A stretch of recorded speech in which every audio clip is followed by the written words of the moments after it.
Sup, my fellas. Don't forget to leave feedback, and enjoy the story. The guy kicks the ball while he is shouted at to pass. The boy is sitting on the steps. He looks down. Even when he was a child, instead of playing with friends, he preferred to read comics and novels. The hero is holding a comic book in his hands. The guy looked at the main characters and dreamed of becoming one of them. The warriors are standing against the background of a red sky. One day he became addicted to one game. The young man looks sideways. The guy looks at the gray-haired man playing on the computer and asks if this is a new game. Esports players are sitting on the stage. The hero thinks that after he demonstrated his talent in it, he managed to achieve good results as a professional player. A man raises a cup above his head. He is congratulated on his victory. The hero looks at the sign with the inscription 2 and thinks that no matter how hard he tried, he could not become the main character. On the 2nd of February, 2022, the sky turns red. A blue spark appears between the clouds. Lightning falls on the city. Jean thinks that a cataclysm has occurred. The guy looks at the pink light. Reality has become more like a game than the game itself. An interdimensional rift appears near the park. A bunch of monsters come out of the portal. The hero thinks that dungeons have sprung up all over the city, and monsters have erupted from there. The guy sees a group of people and explains that in protest of this, those who use sword and magic have appeared, and adds that they call them as those who use mana. He looks at the billboard and thinks that in this era they get more attention than any celebrity or sports star. The young man puts his hand on his chest and states that this is the most correct definition of the protagonist that he dreamed of. The man with the sword points at himself with his hand and declares that the most important thing is how carefully he studies the dungeon. The hero looks at him and declares that he will be the one who uses mana. 8 years later, the high-rise building is illuminated by the rays of the evening sun. Jean holds the bottle and thinks that the dream has been completely destroyed. The guy drops the bottle. The young man clutches the paper in his hand. He looks at her and states that he only has the 7th mana, and his talents are communication, play, and tenacity, and adds that they are all useless in battle. The hero straightens out the statistics. Jean bangs on the door and resents that he went through all the suffering just to get such useless skills as there. The guy looks down and declares that he is a jerk, and orders himself to wake up from his fantasies, and adds that he is not destined to become the main character. He dials the code in the intercom. The young man takes off his jacket and states that he has no work for tomorrow, so he will sleep all day. The girl looks at him and greets him. She stands up and claims that she has been waiting for him. The hero comes out, saying that he is very sorry and he must have made a mistake with the door. He throws out his hand and asks what she is doing in his house. Winry bows and declares that she is an agent with the universe, and has come to pay her respects and give a gift to the one who represents the miracle. Jean rubs her eye and asks if she is a cult member, and then adds that didn't she say that he is the embodiment of some kind of miracle, and does that mean that his skills are so bad that it could mean a miracle? The girl stretches out her hand and claims that of course not, and that he is a very valuable person, and since he is the second to awaken level 3 communication since the birth of the universe, she asks to accept the gift that the universe gives him with its boundless respect. The guy looks at the yellow sphere and asks not to touch him. Winry looks at him and uses the skill of providing skills. The golden waves begin to diverge from them. A bright light comes out of the screaming youth. Golden rays fly out of the house. The hero sits in the dissipating dust. He looks at the floor and asks what happened. Jean sees a notification that new skills have been gained. The pupils dilate. The antagonist is surprised that the girl gave him new skills. The guy looks in different directions and demands to explain everything to him. The agent comes out the window, saying that it was an honor for her to see the first miracle, and the young man asks not to leave because he has a lot of questions. The hero sits down and wonders if it could be that he hallucinates because he has drunk too much. Jean remembers what he was told and triggers a status window. The guy looks at the table and is surprised. The pupil dilates. The young man reaches for the button and argues that he seems to have gained other skills. But what does info gacha mean? A machine gun appears in the air. The hero presses the button. Balls begin to spin in the gacha. Jean is frightened. There is a golden capsule on the tongue. The gacha sucks the tongue back. The guy looks at the capsule and asks if he should open it. It opens. Inside there is a leaf. The young man flips through a piece of paper. A notification appears about the receipt of rare information. He tenses up and clarifies that this is not a dream, but madness. On the information window, it is written that in the second week of April, 2031, the winning numbers will be 17.11.139.37.27, the bonus number 23. The notification informs you that the first info gacha does not use mana. The events took place 1 day ago. The building stood lit by the sun. Guild leader Choi Chaelin looked at the crowd and announced that everyone needed to concentrate. Guild leader Choi Chaelin looked around and reminded them that everyone should know that their guild is competing for a high-quality mana gem dungeon with other guilds, and reminded them of the seriousness of the competition. The leader pointed his finger at Jean and noted that thanks to Jean being able to convince Seoyoon, their guild had gained an advantage. The staff began to hug, and the man announced that their guild would sign a contract for the identified dungeons. The guild member looked at the protagonist and asked in surprise how Jin managed to get him, and then added that they say that the Seeker Young is so influential that the guilds lend him large sums of money. He complimented Jin, saying that he had done a good job. Joe turned his gaze to Jin and sarcastically remarked that he was just a huckster, and added that it was so easy to get a confession just by drinking with someone. The guild leader pointed his finger at Joe and sternly asked what was wrong with his tongue, and the man reminded him that he was the only one who went to the dungeons, risking his life. Joe narrowed his eyes and said that the main character could do nothing but drink and talk nonsense. The protagonist looked into the frame, and his opponent said with irritation that everyone was complimenting him, but he did not deserve them. The guild leader raised his hand and exclaimed that hunting is an important part of the guild's functioning, and the character replied that he was really a bad guy. The leader stood next to the protagonist and remarked with annoyance that he was a bastard, and if he didn't have the skills, he would be the first to be kicked out, and added that he felt sorry for him, to which the protagonist clarified that he had always been like that. The guild leader handed the money to Jin and told him that it was the incentive he had promised if he signed the contract. Jin held a wad of money in his hands and replied that he had managed to collect everything. An image of magical characters appeared, and the guy enthusiastically announced that now his lifelong dream of becoming the owner of Manhwa would finally come true. Jin stood in the crowd of people and stated that the fee for waking up was 300,000 won. The protagonist looked up and firmly stated that he would become awakened. The hero was standing in front of an elevator, and the narrator reported that this mechanism turns people into users of mana, while determining their predisposition to talents. Jin turned to the man and asked why everyone had come if he and Seoyoon could handle it on their own. The boss smiled and said that today was a special day when two of their comrades, Jin and Seoyoon, would become mana users, and added that everyone who could had come. The employee of the Awakening Center pointed his finger at the door and turned to Seoyoon, asking her to enter, as it seemed that it was her turn. Seoyoon waved to Jin and said that she would go first, and the guy reminded him that he had asked to be called team lead. The protagonist turned to the guy and suspiciously noticed that he had come because of Seoyoon.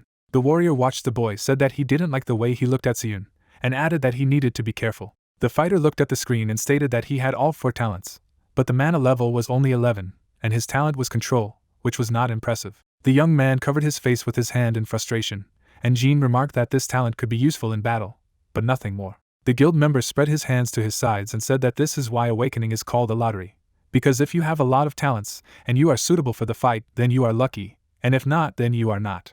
The girl turned to the bald guy and asked if even if she managed to get 3 talents, but they turned out to be not top, then the person would be left with nothing. The protagonist lowered his head, and the guy confirmed that if talents were useless for dungeon exploration, then it would just be a waste of 300,000 won. The lamp lit up brightly. The guy rushed to the door and marked Seoyoon's exit, and offered to look at the screen to find out her results. Jin looked up and asked what kind of talents Seoyoon might have. The system on the screen showed the results and reported that her name was Yoo Seoyoon, her mana level was 27, her talent count was 11, and one of her talents was a saint. Jin opened his eyes wide and exclaimed what that meant. People rushed to the heroine and exclaimed that it was madness, because even veterans with 3 years of experience do not always have 30 mana, and she already has 27, and the hero noted that she has 11 talents, and according to the data, there are only 13 people in Korea who have that many talents, clarifying that her talent is a saint, and asked if it was not the same skill, like the Messiah. And people said that a new star appeared. The guild representative stood between them and sternly stated that she was part of their guild, rebuking the audience for their lack of principles, and adding that they shouldn't even look in the direction of their guild members. A representative of another guild stood in front of Seoyoon and approached her with an offer to join their guild. The girl turned her head to the side. The protagonist waved to Seoyoon and enthusiastically said that she had won the jackpot. The girl threw up her hands and exclaimed that it felt unreal, and the main character asked Seoyoon what she was going to do next, as she would now receive a lot of attention. The guy turned his head, and the staff member of the Awakening Center called Jin and asked him to come in, addressing him as the next in line, Sir Jinodo. The protagonist leaned forward and announced that it was finally his turn and he would go. Seoyoon clenched her fists and added that he would get results even better than hers because she could feel it. Jin turned to Seoyoon and replied that he was thankful. The guy stepped forward. The main character looked up and gasped. He entered the room and said that from the inside everything looked different from what he had previously thought. The protagonist put his hands on a magic ball, and the system told him to put his hands on this ball, called the Eye of Odin. The character was standing in front of a stand with a ball, and the system said that the process would take 10 minutes. The orb glowed, and the protagonist exclaimed that he would finally become a mana user. The pumped-up man put his hand to his chest, and the guy said that he had always dreamed about it. The system on the screen showed Jin's results, and reported that his name was Jin Jinodo, his mana level was 7, his talent count was 7, and one of his talents was communication. Joe looked up and sarcastically remarked that he had thought so. The protagonist leaned over the counter. Jin was standing in front of the screen, and the system reported that the Awakened had no talents for combat, so Jin Jinoto with a mana level of 7 and a communication talent was not recommended for use in the squad. The hero left the room. The man looked at Jin, calling him a team leader. Jin smiled and said that everything was fine, there was nothing to worry about, because there were failures in life. An employee of the Awakening Center handed Jin and Seoyoon mana watches and explained that they were released especially for them, as they now have licenses. An employee of the center stood in front of the heroes and explained that they contain information and identification details about users, so they must always be worn. Seoyoon looked at the guy and told him to leave early and rest. Jin looked at his friend and said that she was worried in vain, because his life would not be ruined because he could not become part of the squad. The man drank from the bottle. The guy staggered on the road and bitterly said that this meant the end of dreams. Jin tilted his head and sadly revealed that after being a player, his 8-year-old dream had been destroyed by these talents. The guy sat in front of the screen and said in bewilderment that he thought so, but this is madness. The display glowed blue, and the hero asked if it made any sense at all, specifying that it was 2031. The warrior looked at the screen and wondered what kind of person it was that had appeared and given him this skill. The person on the screen threw up his hands, and the protagonist reminded himself that the skill can be obtained at the first level with SP+1. The stones sparkled, and the character thought that this was also possible in the dungeon using the opportunity stone. Jin pressed the screen and admitted that he had no idea what was going on. His thoughts were confused, but there was one thing he was sure of. The hero widened his eyes and said that if he had the gacha skill, he would be able to get information about the future. A screen was displayed in the protagonist's eyes, and he concluded that he needed to investigate it further. The guy clicked on the display. Gacha shook and reported that one attempt would cost 1 mana, and the protagonist encouraged her to start. The creature stuck out its tongue. The guy spread his hands to the sides, and the gacha system announced that within 3 days, the character would step on the caterpillar, and also reported that in another dimension, on the 30th day of the 102nd year, at 22 hours and 17 seconds, it could rain in the apartment of 318, and specified that this event would take place for 17 days. After which it would drop 101 in the convenience store, located not far from it. She also pointed out that the hero has the following levels, such as Communication Level 3, Game Level 2, Patience Level 1. The man was lying on the floor and remarked with irritation that all these predictions were absolutely useless. The protagonist looked at the screen and indignantly said that he knew it was a talent that came from the game, but he didn't understand how a damn gacha could be such a fake. The character, opening the status window, stated his status and noted that the info gacha section indicated the observation of the status window, and the admission showed that he had only 1 point of mana left. The warrior abruptly rushed to the display. The protagonist widened his eyes and asked if this was a real date. The screen showed data. The guy looked to the side and clarified that the mana hours would only show stats after they received a status change from the awakened, and if he used the status window to find out what his status was at the moment of raiding the cave, it could help him with his strategy, and exclaimed that it was a huge advantage. The protagonist waved his hand and said with regret that if only he had more mana, and added that it was a real pity. The man was showing muscles, and the protagonist explained that an ordinary person could replenish his mana for 24 hours, and if people had 100 mana, then they could restore 100 mana, whereas he could only restore 7, and noted that even if he had a skill, he wouldn't be able to use it so often as he wanted, and would not be able to use the gacha as often as he wanted. The hero clicked on the screen and thought that this was too much of a limitation, but he could still slowly increase his mana abilities, and he should be grateful that he had gained such a skill. The creature expressed an artifact. The object began to emit rays of light. An information window appeared from the item. The protagonist recoiled, dumbfounded.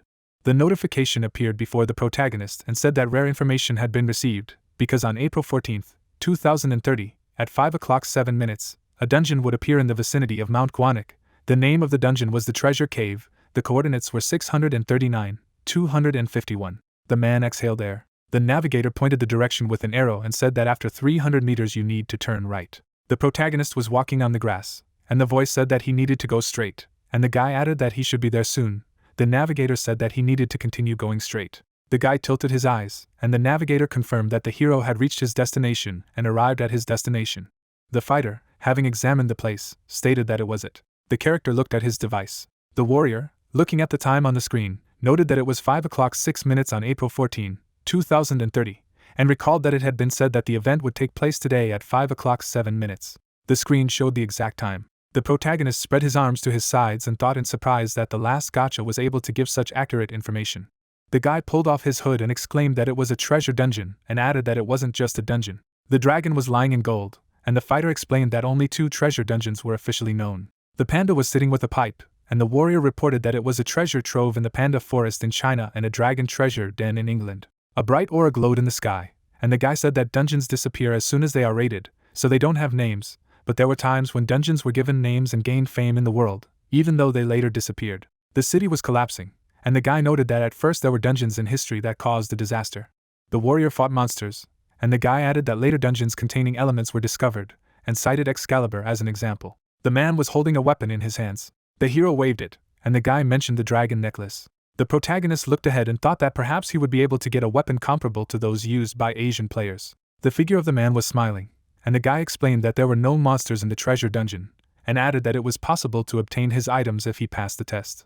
The protagonist frowned and reasoned that if there were no mobs in the area, then he had hope, and even if there were monsters inside, then didn't he have an advantage since he had gained the observation skill. He put his hand to the aura. The soldier was standing near the portal. The character looked ahead and admitted that in a scenario where monsters appear, he could die. Jean smiled and stated that this was a bet on life. The main character put his hand forward and stated that there was any idiot who wouldn't try when he had an ace up his sleeve, and added that he was going all in. The portal sucked in the protagonist. The hero covered his eyes with his hands and suddenly exclaimed. Jean pointed his finger to the side and was surprised that he had returned to the same place again, although he was sure that he was only going forward and did not turn anywhere, and added that he knew what was happening. The character leaned over and concluded that it was an illusion magic that could overshadow the eye. The warrior's eyes reflected the image, and he admitted that he was worried about spending mana, but still decided to use the observation. The room was covered with a scanning grid. The door was covered with a net, and the system reported that he had found the information, because the wall was riddled with illusory magic, and now it was visible through it. The protagonist rushed forward and exclaimed that this is what he saw through illusory magic, just a wall with the words, "You can see through it." The guy clenched his fist and thought that things could be complicated, but at least he had one skill, and added that if only he could do something with his mana regeneration. He opened the door and said that he had to take care of everything that would happen. The dwarf stood in the room and greeted the protagonist. The dungeon guardian looked at the hero and asked if he thought that the challengers looked weak today, and he remarked that even if he looked weak, he had broken through the illusion and reached here, and added that he was sure that this hero was definitely talented. The character, looking at the gnome, said in surprise that it was a gnome, and the man noted that this was expected from eyes that could see through the illusion, and added that he recognized their race in an instant. The protagonist stood in front of the dwarves and continued that no matter what they thought of themselves, they were dwarves, and said that the dungeon was called the Treasure Cave, so these dwarves were treasure, like the dragons and pandas from other treasure dungeons. Guys, standing in front of the guy, congratulated the hero on passing the first test, introduced himself and said that his name was Guys. The old man stared at the warrior and explained that the hero would have to fight him, and if he won, he would receive a reward and be released from here. The protagonist looked down at the creatures, and the creature assured that he would release it even if he lost, so there was nothing to worry about, and the guy asked if he didn't need to clear the dungeon to leave. Guys, looking up, clarified why the hero was so surprised, because before him there were 4 more who were thrown out for failing the test. The dwarf, looking at the hero, assumed that nothing was known about dwarves in his world, and remarked that this world must be much harsher than they thought, since he had not heard anything about them, and lamented that people were so greedy.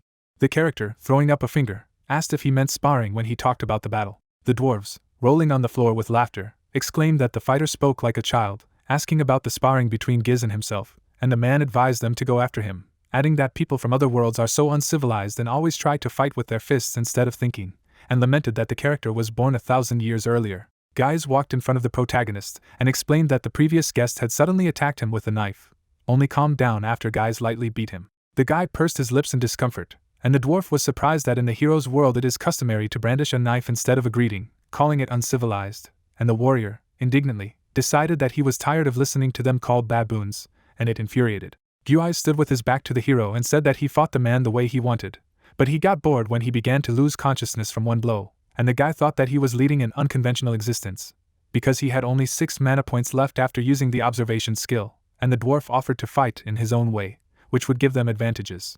The character put his hand to his cheek and wondered why Guys was bringing uncivilized people here, to which Guys said that they were not doing it because they wanted to, but because of the cursed Hayas they had created, and exclaimed that Hayas was a terrible restriction. The protagonist looked ahead and clarified that Hayas is a treaty that restricts activity in exchange for power, a thing that appears in legends. Guys turned around in the doorway and explained that this was the strictest contract, the violation of which leads to death, and hurried the hero to go inside. The guy walked through a small door and said that the hero was too temperamental, and he offered to look at their creation. The guy's eyes widened.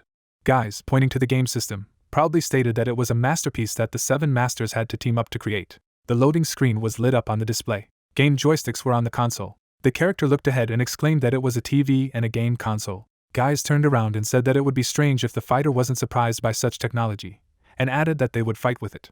The gnome pointed to the screen and said that he would finish loading soon, and advised the hero to sit down and wait, and the protagonist ironically remarked that even if he is a player, what is the probability of winning a game that he has never played, and even created by dwarves? Jean sat down on a chair, and the man said that he would teach the hero how to drive. The hero pointed to the screen, and it said in surprise what it was. The protagonist scratched his head and quickly added that it was nothing, it just seemed that he had already seen it somewhere. Guys looked at the guy and said that this was impossible, because technology of this level was not common in any dimension. The character, looking at the game, thought that guys could not imagine that he was from one of these dimensions.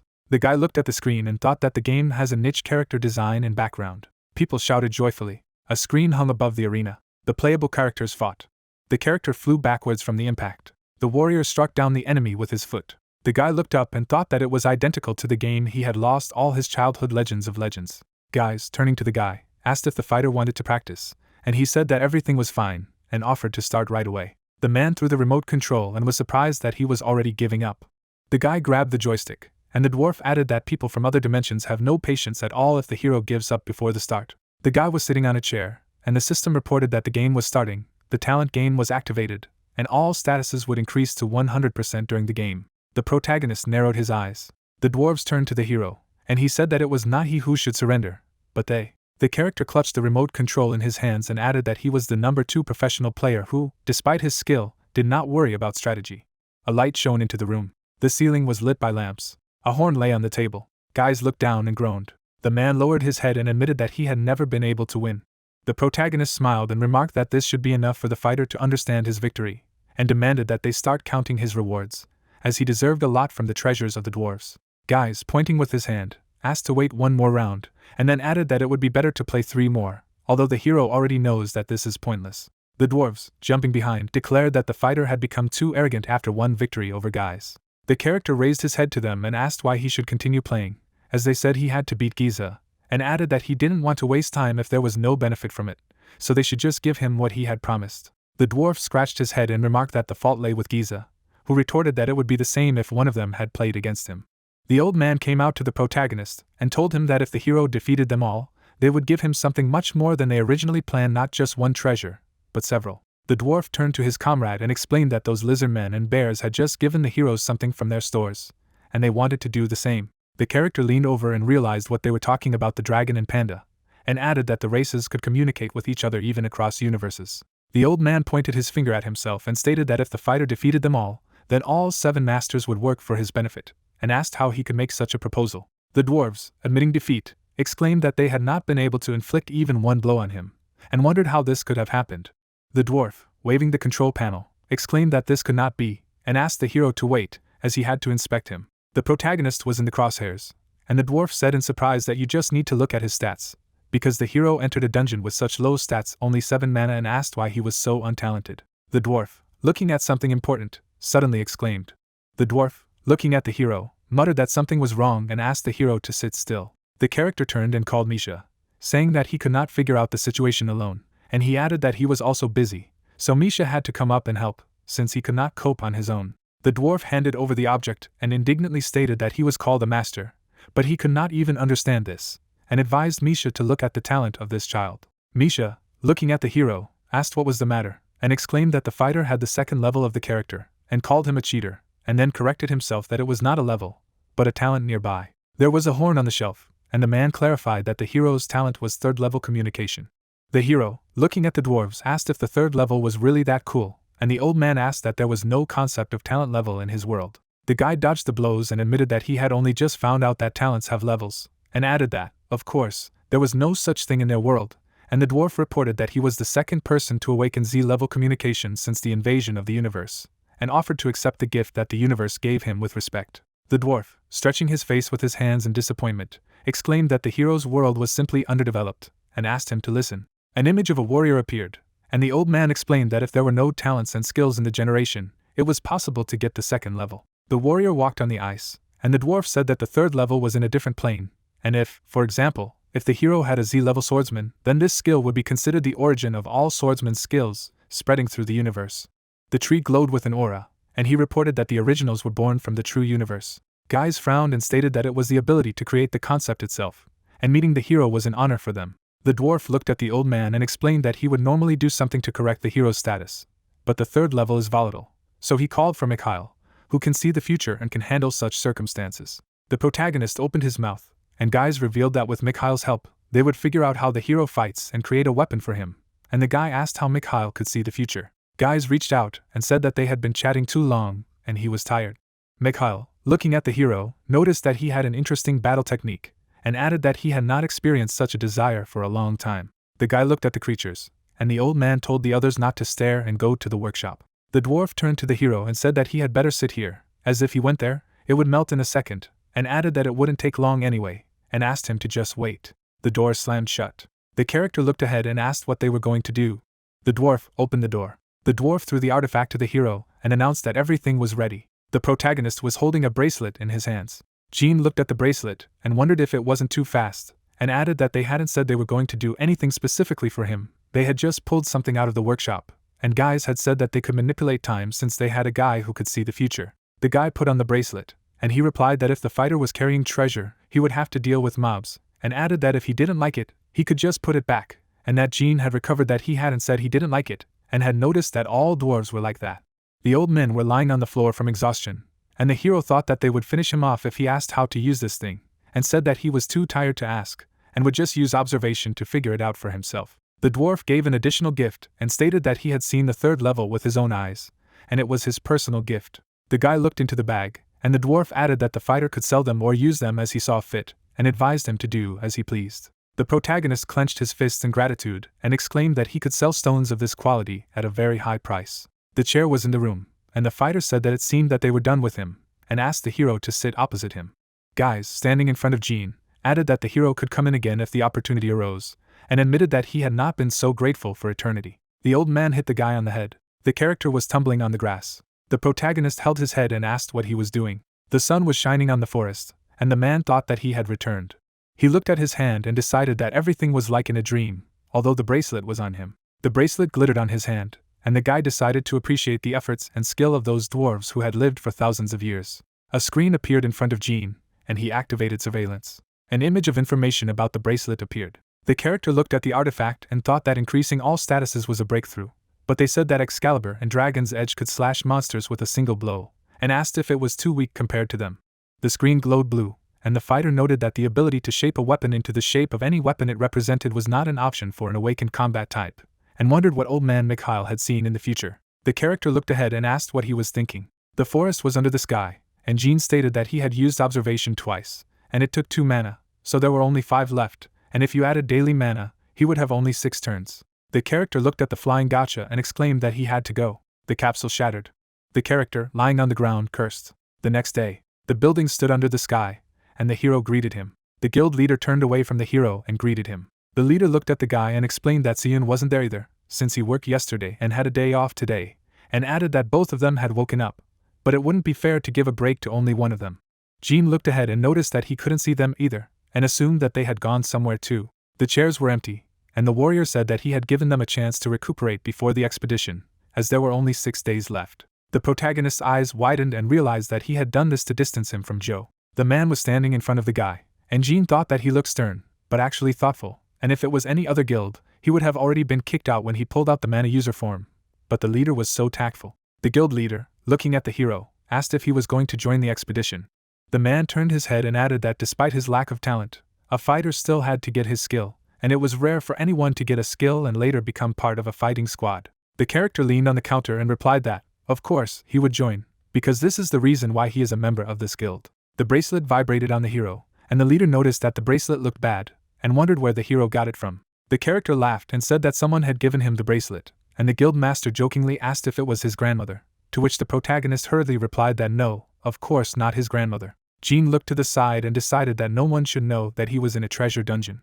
He stood in front of the monster and thought that he had a chance to test the king of all weapons. The guy held the zipper in his hands. The portal appeared on the street. The guild leader, pointing at Joe, sternly asked if he knew what the problem was, and Joe said that he had things to take care of and asked for forgiveness. The leader glanced at the protagonist and reported that team lead Jean should check with the analyzer to see if the information was the same as that provided by Seeker Genoto, and the guy confirmed that it was a D-rank dungeon similar to the information provided, and there were at least 10 people there.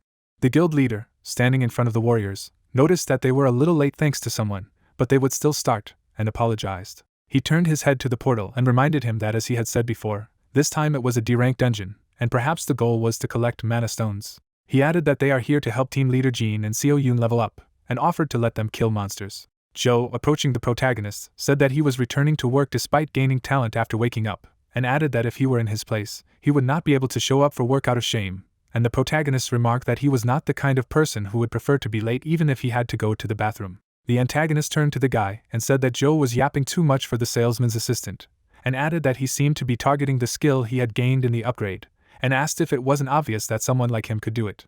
The guy turned his gaze and said that they wouldn't know until they tried. The opponent gritted his teeth. The leader stood in front of the warriors and announced that the battle squad would include Joe, Kim Taeshik, Lee Jin-so, Jang-eun, Jean Janagdo, and Yoon Se-woon, and clarified that only 6 members was too much for a D-rank dungeon.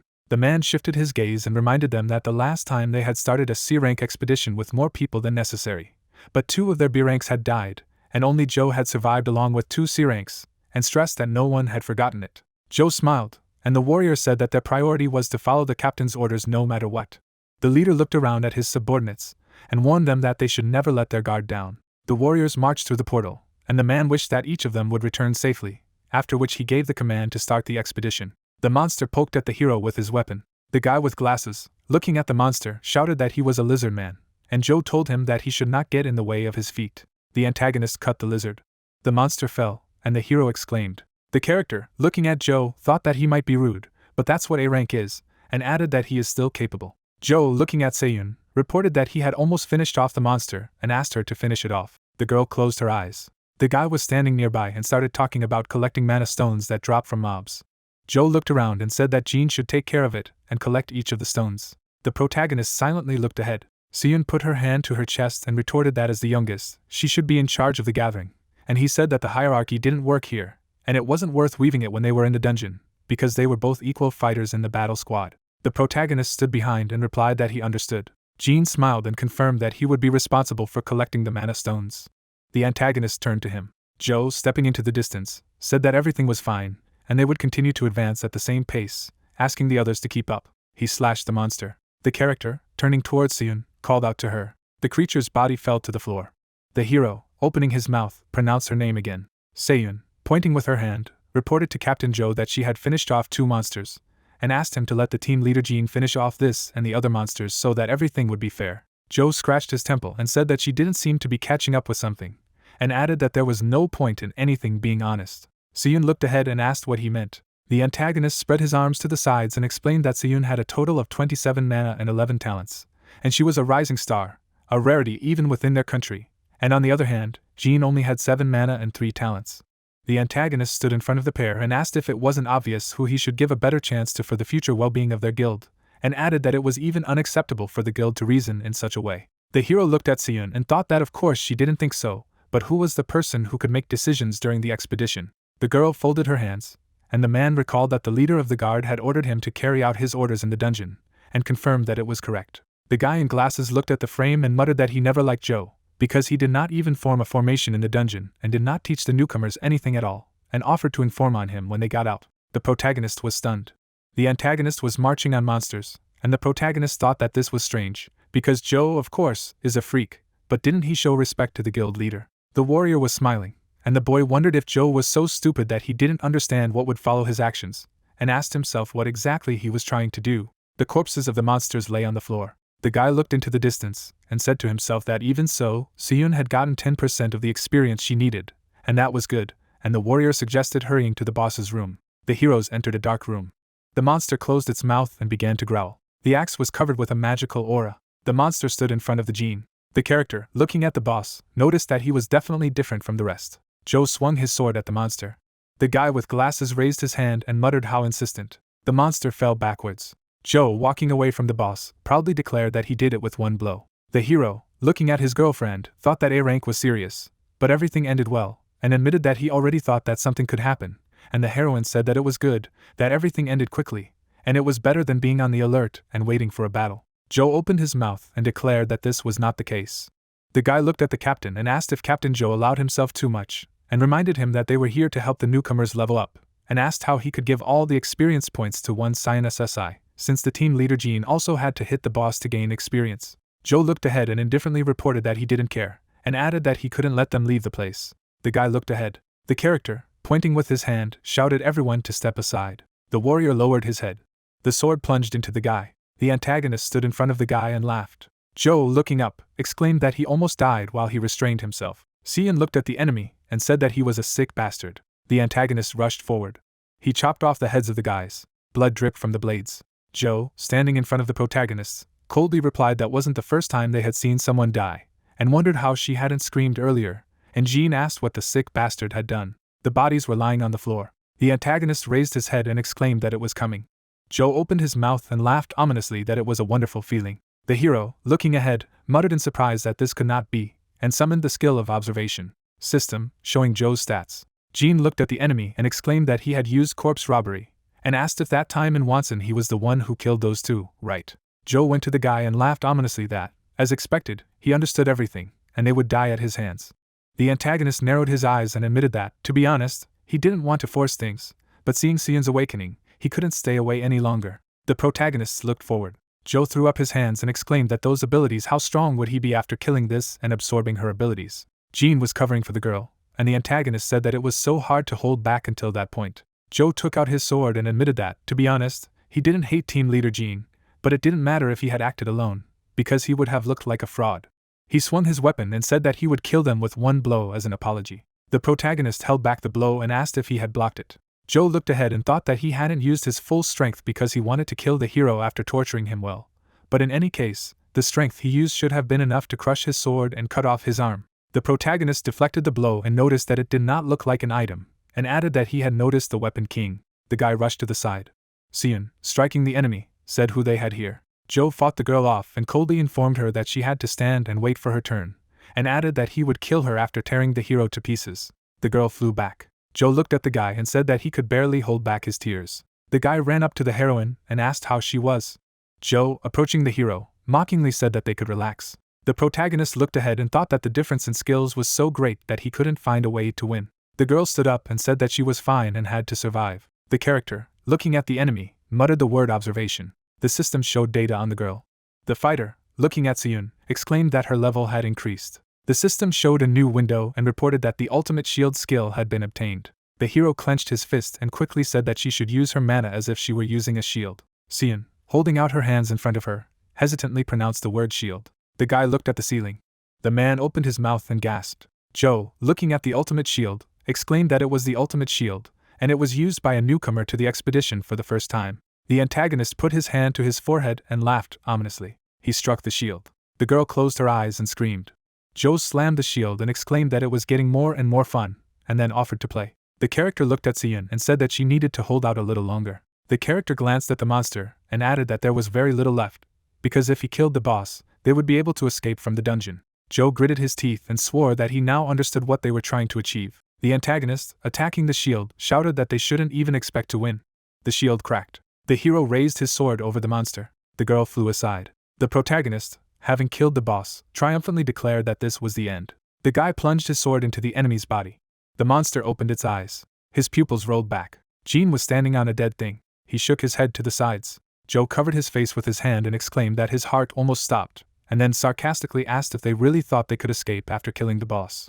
The antagonist put his fingers forward and mockingly remarked that their plan was short-sighted. The protagonist was sitting in front of the sword, and Joe said that you can't leave it immediately after killing the boss, you need to wait at least 10 to 30 minutes. Joe looked at the hero and added with disdain that it seemed that even their leader Jean didn't know about it, and Jean called him a fool. The enemy put his hand to his ear and laughed that he seemed to be going crazy from bad luck, and then asked what he had said. The character raised his head and firmly said that Joe miscalculated by calling him a bastard. Joe opened his eyes wide. Notification windows appeared, and the warrior reported that his goal was to level up. The guy clicked on the screen. The cards swirled around the guy. A map flew out in front of the protagonists. He pressed it. The guy showed the map to the enemy and said that now he would become a victim. The body of the main character lit up brightly. The antagonist looked ahead and asked what it was. He frowned and said that he wouldn't leave it so easy. The guy's body was glowing. The hero jumped forward and thought that before Jean could do anything, he would finish him off. Blood flew from the weapon. The enemy opened his eyes and did not understand what it was. The antagonist flew away from Jean. The warrior began to break on the floor. A celestial halberd appeared in the guy's hands. A status window appeared in front of the hero. The system showed the hero's stats, revealing that his status was that of Jin Jinoto. The guy held the weapon in his hands and admitted that he did not know how to hold the weapon correctly, at what angle to use it or how to swing it quickly, but this is exactly what Lubu used. The character, looking up, was relieved to note that his body knew how to apply these skills and called it a gacha. Joe, looking at the hero, stated with disdain that despite everything, the fighter remains garbage and is unable to surpass the limitations of his level and talent. He frowned and firmly replied that he would never give up. The guy looked away. The character, standing on the monster, briefly replied with a denial. The antagonist opened his mouth and indignantly stated that he had stopped fooling him, adding that he would not be afraid of such a scumbag as a fighter. He spread his swords to the sides. Joe, rushing forward, said that the target was determined and the opponent must die. He rushed at the protagonist. Joe, approaching the guy, exclaimed triumphantly that the hero was caught. The antagonist grinned and confidently stated that at such a distance, even A or S rank opponents would not be able to dodge, and again ordered the hero to die. The guy put out his weapon. He repulsed the enemy's blow. Joe's sword fell apart. The guy swung at the enemy.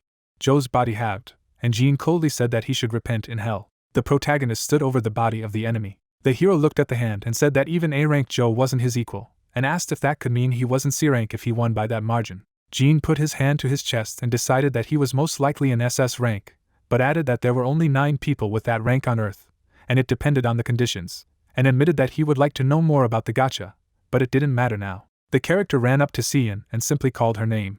He took her in his arms and asked her to wake up.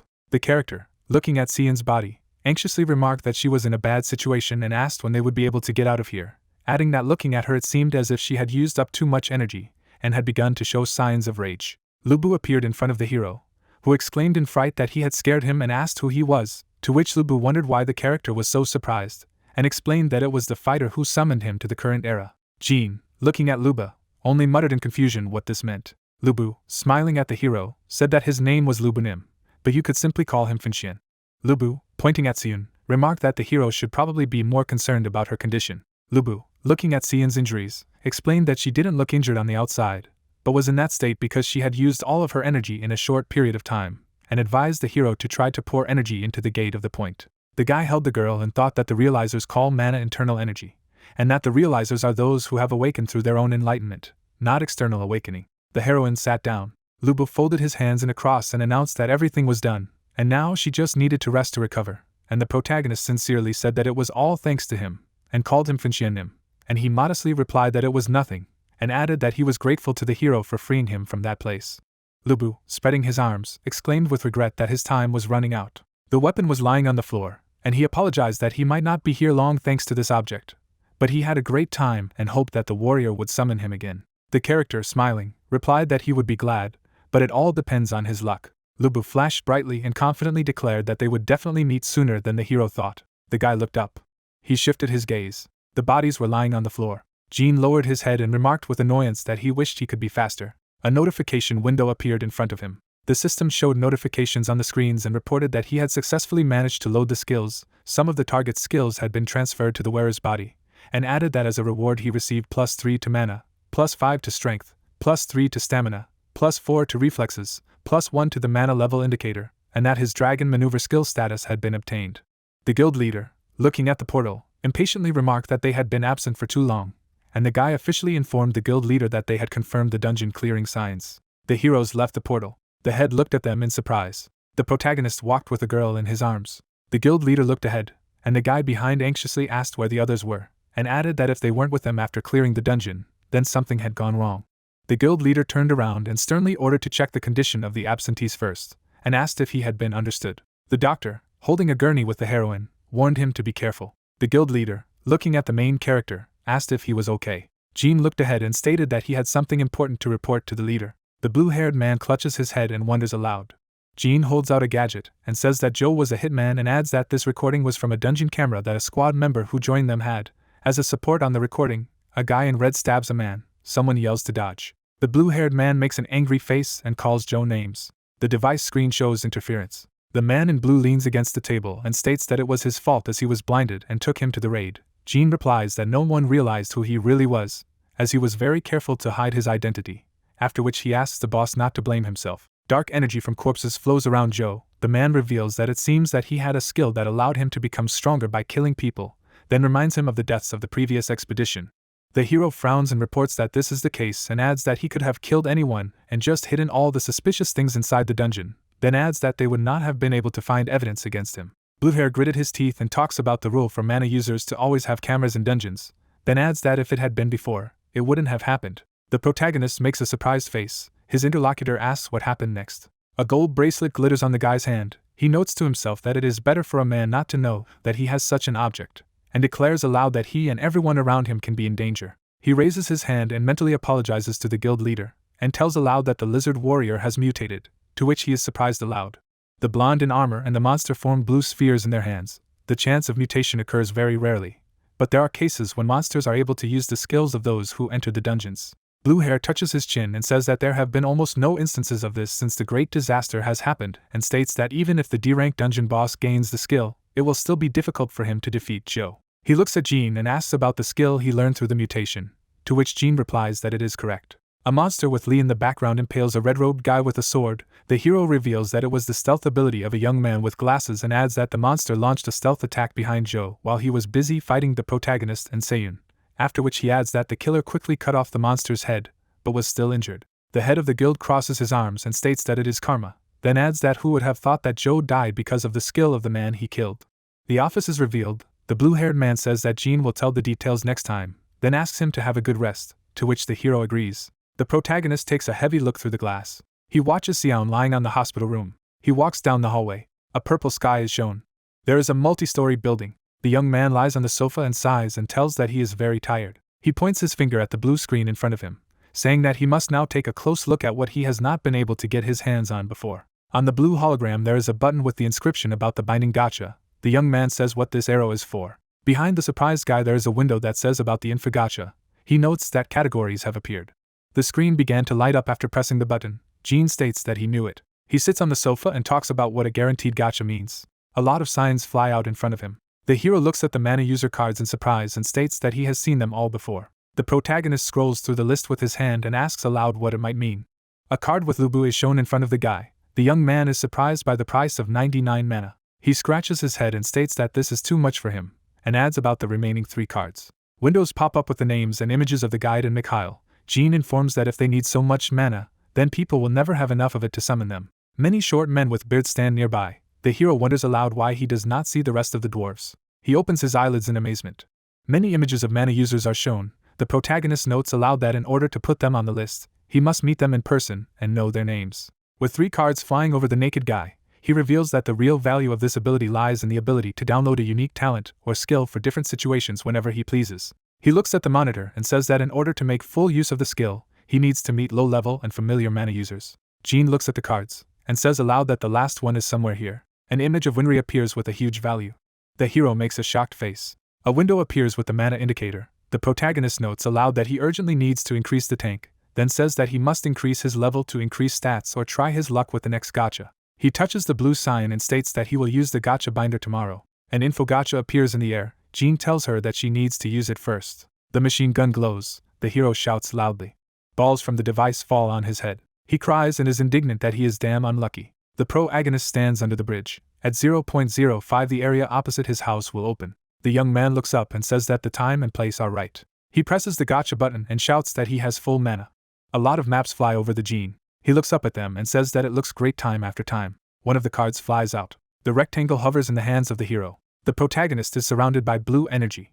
He opens his eyes in surprise and states that this is the coordinate but is different from when he summoned Luba. A stat plate appears. The protagonist calls the status window. He claims that this cannot be. The guide dispels the blue scoreboard and talks about his eyes. The man in red raises his sword. Jean reveals that it is Shang, who destroyed the Han dynasty, and who erected Dubei. A man strokes his belly. The hero talks about a sample of incompetence. The protagonist makes a startled face. Someone reports that these words were not respectful. Jean turns around and asks who it is, says out loud from a mile away that it's Shang. The spirit smiles and replies that he is the one and only second emperor of the Han dynasty, and the chief of all. The hero twists his gaze, which the ghost asks what is wrong with his facial expression. The protagonist stands in front of Lang. The young man takes out his phone. The emperor says that it looks disappointed with his ability, but adds that the worthy is not defined by strength. The guy turns around to ask when it will return to normal. The spirit furiously demands to take a closer look at his talents. Jean looks at the status window and reads about the second level luck, to which the ghost happily asks what he thinks of his skill. The hero frowns and mentally notes that this means that he is just lucky. An infant cries against the background of a bridge with a warrior in front of the army. Shan's good luck does not mean that he was just lucky. He survived being surrounded by Cao Cao's army in the Battle of Changban. A guy in a black and red yukata is smiling. He was a prince of the empire and an emperor. Dark-haired, lying in front of a mountain landscape. He was the one who always got food and blood in other countries, after his empire fell. Jean looks at the spirit and asks what good it is about being lucky and adds that such a skill will be of little use in the dungeon, to which the ghost clatters and says that he does not understand anything. The hero makes a surprised face and asks Shan what he is trying to say and wonders if he is trying to make him gamble, to which the spirit says that he finally understands. The protagonist summons the info gacha.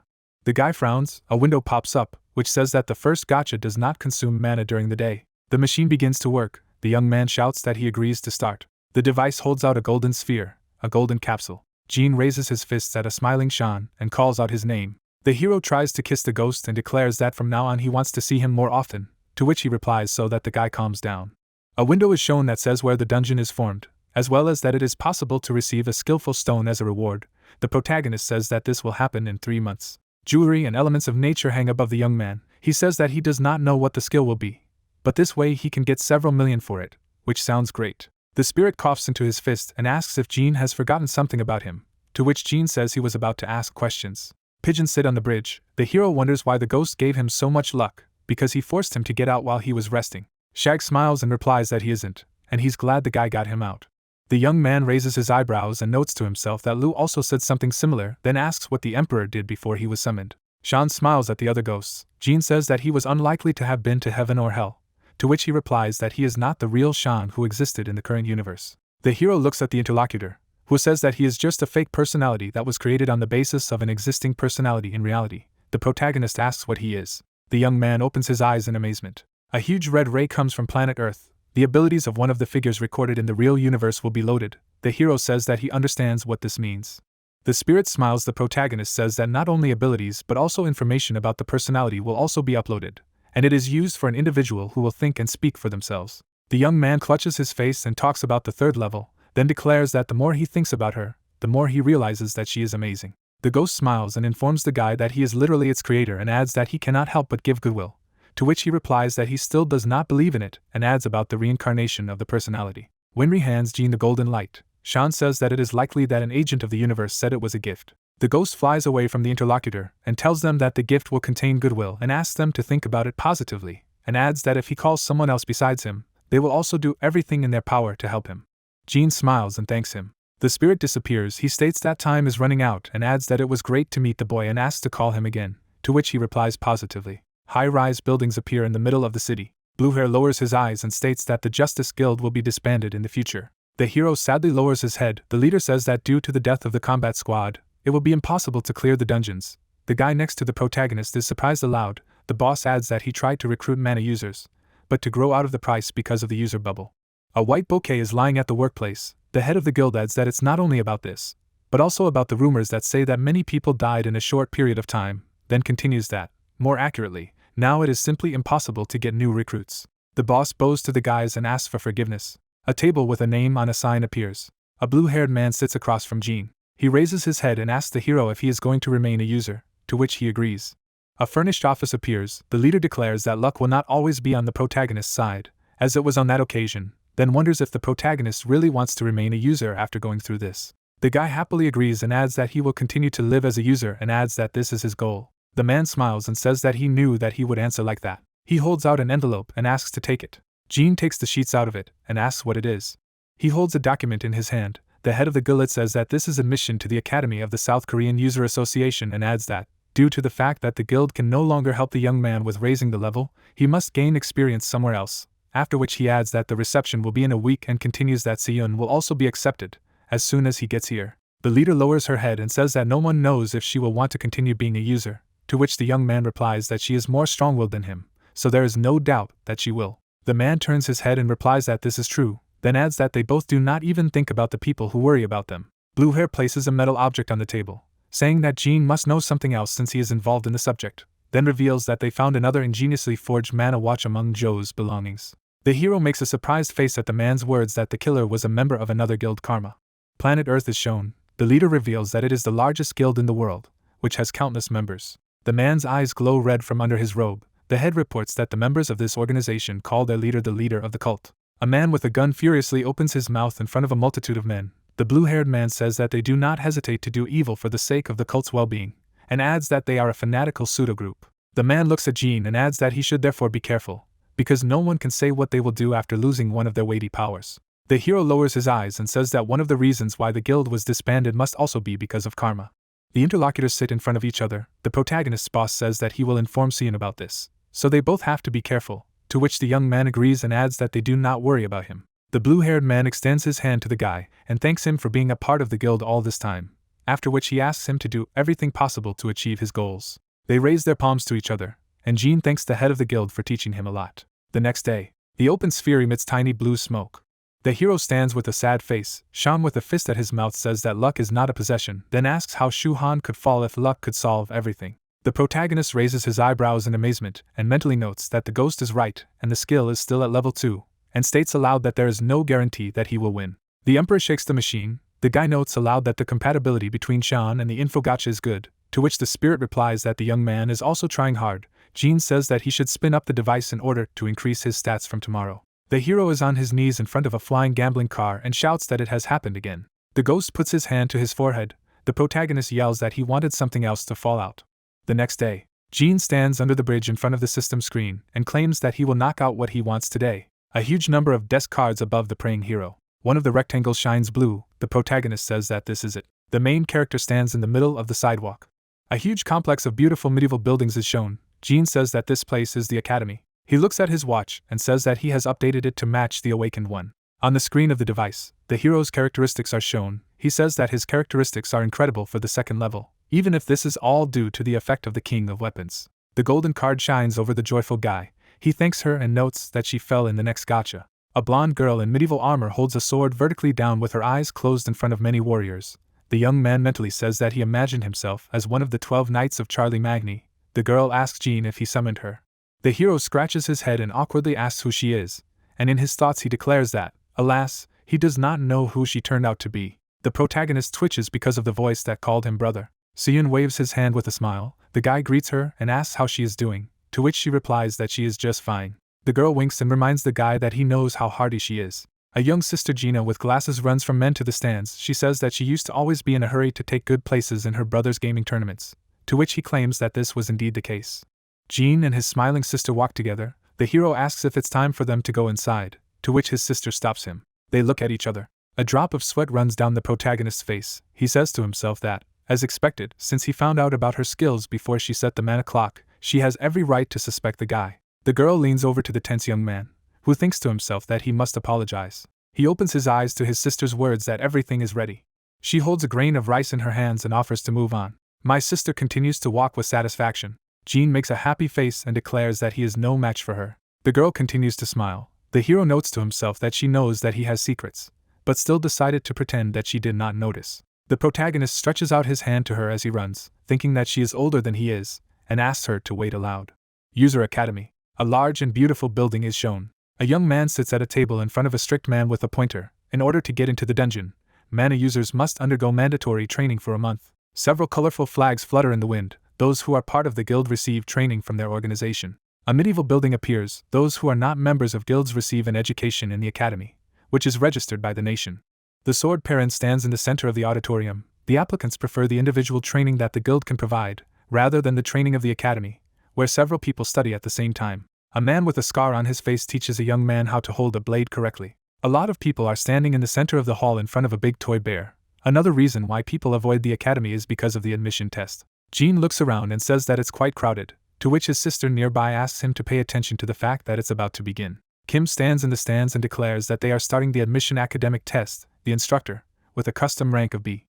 A large teddy bear with a screen sits on the floor. The blue-haired guy reveals that you need to hit that sandbag behind him as hard as you can, then adds that if they get more than 30 points, then they pass. The glasses sit on the face of a young man, who asks Choi to go forward and start the test. The bald man comes forward with a smile and claims that 30 points is easy and he will pass this test on the first try. He swings his fist. A pumped-up man hits a bear. The number 27 is lit on the screen. Kim says that he fell through and asks the next one to proceed. The man states that this is impossible and shouts that this car is broken anyway, then demands to be allowed to hit again. A guy in glasses waves his fist in front of the indignant The number 88 is shown on the large monitor. Jin opens his mouth in surprise and pronounces the result, his sister whispering to him that Kim is very strong. The blue-haired young man makes a serious face and reveals that the car is not broken and repeats the man's result, then asks the next candidate to step forward. A dark-haired guy makes a punch. He is informed that he did not pass. The girl kicks the device. Kim says that she did not pass. A young man with a tense face attacks. The blue-haired one says that he was able to pass. Seon stands in front of the bear. Kim calls her name. She kicks a sandbag. The monitor shows a value of 67 points. She is informed that she has passed. Jin happily clenches his fist and says that this is incredible. A guy with glasses looks at a tablet. He holds the device in his hands, and information about the girl is visible on it. The blue-haired man states that with abilities like hers, the largest guilds in the country should fight for her attention, then asks aloud why she is enrolling in the academy in the first place. The hero gives his sister a high five and congratulates her, to which she claims with a smile that the protagonist will receive more than her. The guy turns to Kim's voice, who says that he is next. Seon asks his brother to try. Jin climbs the podium. He frowns and thinks to himself that about 30% of the applicants passed, after which he declares that someone like him who has mediocre skills and talents would hardly be able to pass the test. The hero stands in front of a bear with a screen. The blue-haired man asks him to start. The hoop on the protagonist's hand sparkles with lightning. The guy says that he has an incredible buff item that increases his stats by 10. The young man swings his leg and shouts. Jin's foot is covered with fire. A window appears that says that the game's talent will be activated and all the parameters of the hero will be doubled. The protagonist wonders aloud what it is. He throws away the sandbag. Kim makes a shocked face. The number 91 is displayed on the screen. Seon covers his mouth with his palms. The people present are amazed at Jin's result and say that the difference with that guy is 6 points, and this is the best result in the academy. The hero scratches his neck awkwardly. He is informed that he has passed, to which the protagonist laughs awkwardly. The sister makes a bewildered expression with the thought that she thought her brother was hiding something. The guy continues to touch the back of his head and curses to himself, after which he asks if he was too suspicious. A month later, the high-rise stands under the blue sky. One of the men in the suit raises his hand and begs the leader to accept any amount if he reveals the whereabouts of the saint, then desperately asks to know where she is now. The head of the guild sits in a chair with his arms crossed and calmly explains that he has already said that the saint is recovering from the wound she received during the expedition. A blue-haired man with his back to men who claim to do anything to at least find out where she is recovering. Documents are lying on the table. Someone is exclaiming about the academy. A man in a white jacket rests his hands on his hips and claims that the girl is not even part of the leader's family. A businessman in a suit confidently reports on the phone that he has found the saint, and adds that he has already sent scouts to the academy. The territory of the academy is shown. Training in it lasts 1 month. A man in white and red clothes points his finger at the screen in the center of the auditorium. In the first week of the academy, students are presented with theoretical knowledge about monsters and dungeons. The guy swings his spear. In the second week they study weapons and conduct training. 2 guys run away from traps, practicing measures during emergencies on the third, and join tactical training on the last. An armed group of people stand with their backs to each other in a circle, and on the last day of the academy, a final test is held. Seon walks along the sidewalk and thinks about the fact that tomorrow is the final test, and she is sure she should be able to pass it, then mentally notes her brother's calmness. A man in a suit jumped out of the bushes at a frightened girl with a piece of paper, and stated that he represented the Eastern Guild, and wanted to take up some of her time. Seon runs away from the sudden man, and shouts that he is not going to join, to which he asks to wait, and then adds that they can provide her with better service. The dark-haired woman huddled against the corner of the stone building. She looks around the corner with the thought that the academy's information was classified, but someone still found out about it, then mutters that it's problematic. A guy in a black suit with a red shirt behind her asks if she has a problem. Seon turns sharply. The man said that they would help her. He holds out a business card with a smile and reveals that they are the Rams Guild. The girl runs away. The businessman shouts her name. She tries to escape from the crowd and on the way loudly declares that she does not need any guild, then adds that she does not need them. Several people knock on the building's door and call for Seon, to which she replies that they should get away, then adds that there should be no strangers in this place. Jean looks at the businessman at the dinner table with her sister and tells her that the scouts have infiltrated the territory again, to which she replies with a hand on her forehead, yesterday they chased her all the way to the training room. The hero holds chopsticks in his hands and tells Seon that she will receive special treatment wherever she goes, after which he asks about going to a guild that can offer something good. The girl folds her hands on the table with a serious look and tells her brother that she will do as she wants, because this is her life. The protagonist nervously agrees. He brings a spoon of food to his mouth, thinking that his sister is stubborn, even if she looks meek. Seon puts his hands on his knees and is about to say something. Her brother chuckles questioningly. He invites him to go somewhere after graduation, just the two of him.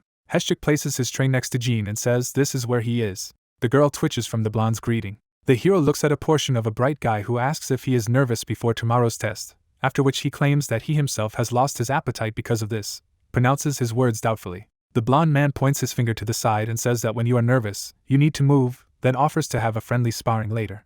Jin brings the spoon of food to his mouth and replies that Heshchik knows that he does not participate in duels, to which the blonde replies that they will never suffer in virtual mana. Two guys sitting in chairs with glasses on their heads. This is a device created with the help of magical engineering, which creates a copy of the user's body in a digital space. Two young men stand opposite each other with weapons in their hands. The device allows people to conduct duels without losses, as if they were in a game. Covered in red energy, Jin knocks his opponents away. He mentally notes that this is a game, and if his game talent is activated, then his stats will double. The hero smiles with lightning bolts all over his body. He says that if he feels the doubling of stats, then he will be upset by his Rio results.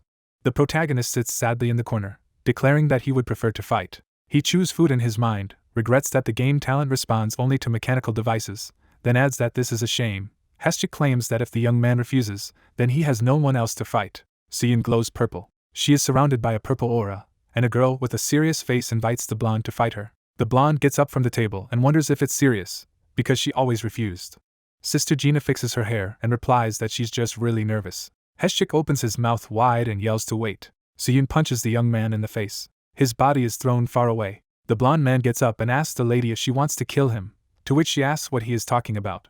The girl cracks her fingers and says with a smile that this is a virtual space. A relaxed Seoyoon and a nervous Heshchik are sitting in chairs with glasses on their heads. The blonde prepares for a dash, and declares that if she is in this mood, then he will also become serious. The blonde guy rushes forward. Sister Gina dodges the young man's fist.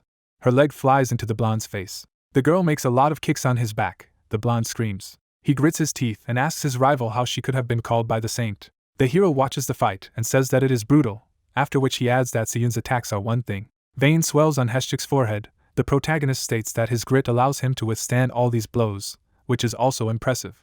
The blonde shrugs and shouts that he doesn't hurt at all. The girl swings at his face. She makes an uppercut. The blonde was about to ask something. Seoyoon tosses his body. Jin picks up the guy and declares that they have a winner. Kim walks past Heshchik's chair. 3 young people are sitting in virtual glasses. The instructor says that they are probably preparing for tomorrow's test. The man with glasses looks away with the thought that there is a student among them from whom he expects a lot. Jin kicks the bear into the air, Kim mentally noting that it made a strong first impression. A broken pink rabbit with a screen is lying against the wall. The instructor says the same thing happened 3 years ago. Blue-haired looks at a guy with round glasses. Kim reveals that it is a monster who has exceeded 90 points. The yellow-eyed guy smiles. The instructor mentally explains that he had the largest number of talents, 13, then adds that he was a rare weirdo who entered the academy after refusing offers from all known guilds. A blonde man in a battle suit walks towards a group of people with rays of light in his chest. Kim states to himself that after graduating from the academy, this person became the 9th SS rank user. The yellow bear is lying under the monitor with the number 91. The blue-haired one mentally adds that the difference between the score of that monster and Jean is only 5 points. A large pink rabbit with a monitor sits against the wall. Kim says to herself that in those days, due to the smaller number of users of the candidates, the number of points was added. The blue-haired man makes a piercing look from under his glasses. The protagonist kicks a large pink rabbit next to a blonde guy with glasses. The instructor asks what the score would be if that device was used this time as well. A blue portal appeared in the middle of the green plane. The instructor says that the final academic test will be held here. This is the clearing of the E-rank dungeon. He points to the portal and says that once the students pass the final test, they will be reborn as true users who have the right to enter the dungeons. A warrior with yellow hair stands next to the students. Kim adds that the instructor of the A and B ranks will go inside with them, for their own safety and supervision. The blue gate glows. The teacher explains that as they always say, you should not lower your vigilance in the dungeon. A girl in a suit exhales. Her gaze swept forward. The man's eyes flashed bright red with a crazy grin. The girl trembles at the memory of her past dungeon. A man's hand touched the shoulder of the Seoyoon. Her eyes opened completely. Jean opened the door and said that his sister should return home unharmed. The Heshchik said that they would clear something like an E-rank dungeon in an instant. The girl, smiling, explains that she is there and back. The teacher shouted for the team to come in. A group of fighters enters the portal. The hero, folding his hands on his belt, said that there should be no problems here. His partner said that Jean would have seen how his sister beat the Heshchik. There is definitely no need to worry about her. Blue energy streams from the portal. The instructor said that the signal has been confirmed and the support team is ready. A girl in a battle suit comes out of the dungeon and says that fortunately, nothing unusual has happened. The brother, opening his mouth, said that of course he was worried about the Seoyoon. His brother confirmed. The warrior with the shield clenched his fist. Jean said that it was their next turn. The instructor ordered Team B to prepare. The interlocutor of the guy with the spear, lowering her hands, wished him good luck. He patted her on the head and told her that they would eat some treats when they were done. A man with blonde hair, entering the portal, asked the hero if they would take him with them. The partner confirmed. The commander, standing near the portal, reported that the confirmation was complete, 10 people or less E-rank destroying type. Kim, opening his mouth, said that he would go with the Team B. The protagonist froze in place. In his head he thought, let's go. A gate opened inside the dungeon. A group of students appeared at the site of the portal. The instructor, writing down the information, said that everyone reacted every second, plus 1 point to the student genie who reacted the fastest. The hero stretched out his hand forward, explained that now there would be a stage of security after penetration. This is a dungeon of the destruction type. They will follow the tutorial and enter the square formation. The warriors agreed. Kim froze in place, thinking that student Jean was exceptional compared to the others.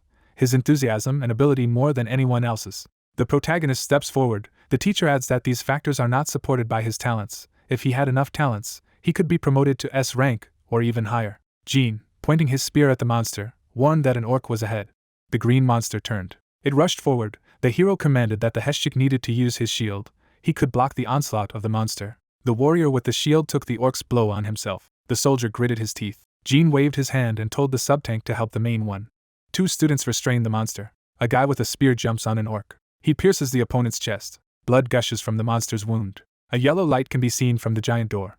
A monster with an axe sits on the throne. His eyes sparkled. The warrior with the spear lowered his weapon and said that he had misjudged. The defense fighter replied that the bastard was stronger than he looked. The teacher, looking at the student, concluded that it was strange. The Heshchik should be able to stop the attack of an E-rank orc with ease. The tutor frowned and said in his mind, could it be that this E-rank dungeon was close to D-rank? He would have to intervene if the situation worsened. 3 monsters are attacking. The fighters are shouting that the orcs are coming. Several students with bows pulled the bowstring. The hero ordered them to shoot. Monsters are met with a hail of arrows. Heshchik shielded the enemy with his shield. The genie said that the orc should be blocked. The tank raised the opponent above his head.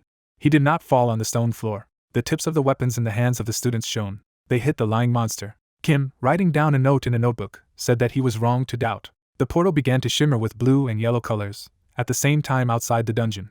The instructor with yellow hair grabbed the notebook from his comrade and said that this was the devil. His pupil shrank. He took the dark-haired guy by the throat. A teacher with a golden ring on his hand, holding a man in the air, asked which seeker he was bargaining with to find the dungeon. He replied that he didn't know much about seekers. He had met him on the recommendation of another guild. The warrior with bright eyes, frowning, clarified which guild he contacted. He understands what he has just done. The interlocutor opened his mouth. A hooded man appeared in front of 2 workers, a dark-haired man, saying that he was sorry. He couldn't get into the dungeon, no matter how hard he tried. The students, waving their hands, asked what was happening, if they had any problems.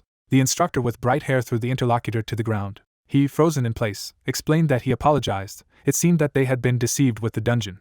The students, surrounding the teacher, said that they had heard that there was a seeker with a special mana that could cheat the analysis. Never would have thought that they could be so fooled. Seoyoon put her hand to her chin and asked what the real rank of this dungeon was. The green monster's eye flashed in the darkness. The 2 students are facing a huge door. Jean says that they have finally reached the boss's room. They push the door. The hero said that they will get into trouble.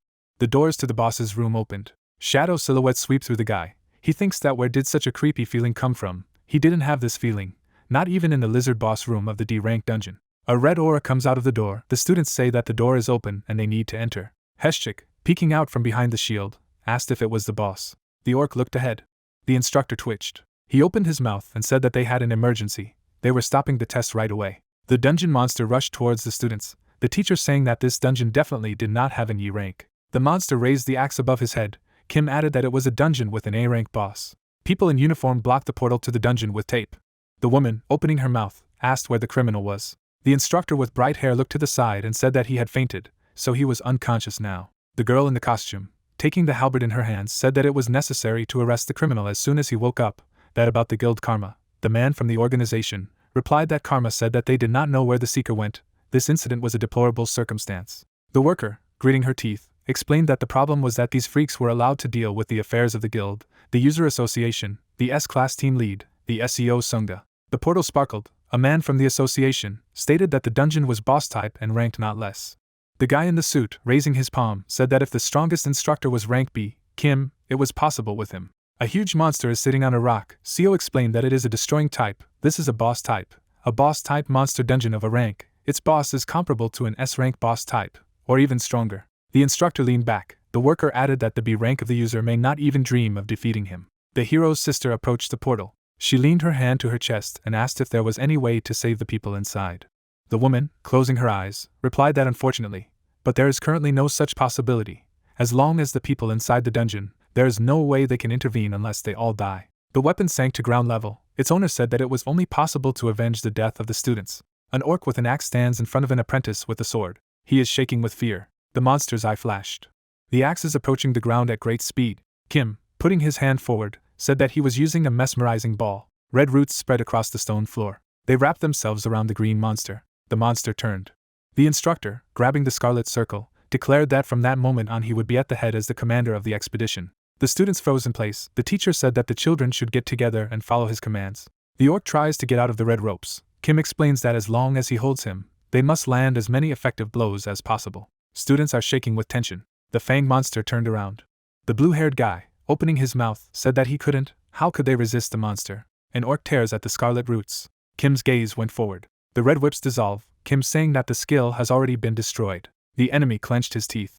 The blue-haired man, shaking, realized that they were all going to die here. The opponent's axe flies to the instructor's body. Jean made a dash forward. He attacked with his sword. Kim looks at the flying shards of the orc's armor.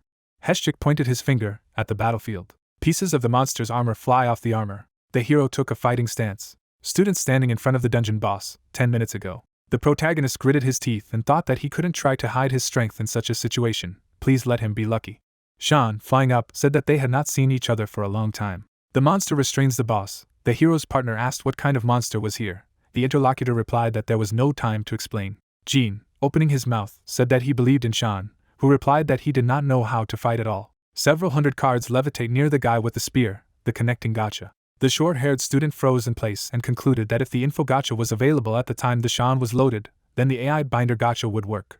The system window froze in the air with the text that the 10th link had a guarantee a level higher than rare. The protagonist's partner, putting his hand to his mouth, asked if the hero was using his goodwill. The blue card is lowered to the ground. The hero clenched his fist in his hand. The card shown, the genie said it was a diamond card. He struck at the monster. The orc flew into the nearest column. The instructor, approaching the student, asked what he was doing. He, opening his mouth, explained that he was just a little lucky, but no, a lot. The hero stands with a sword, Jean Jiangdo, loaded with Siegfried, level 99.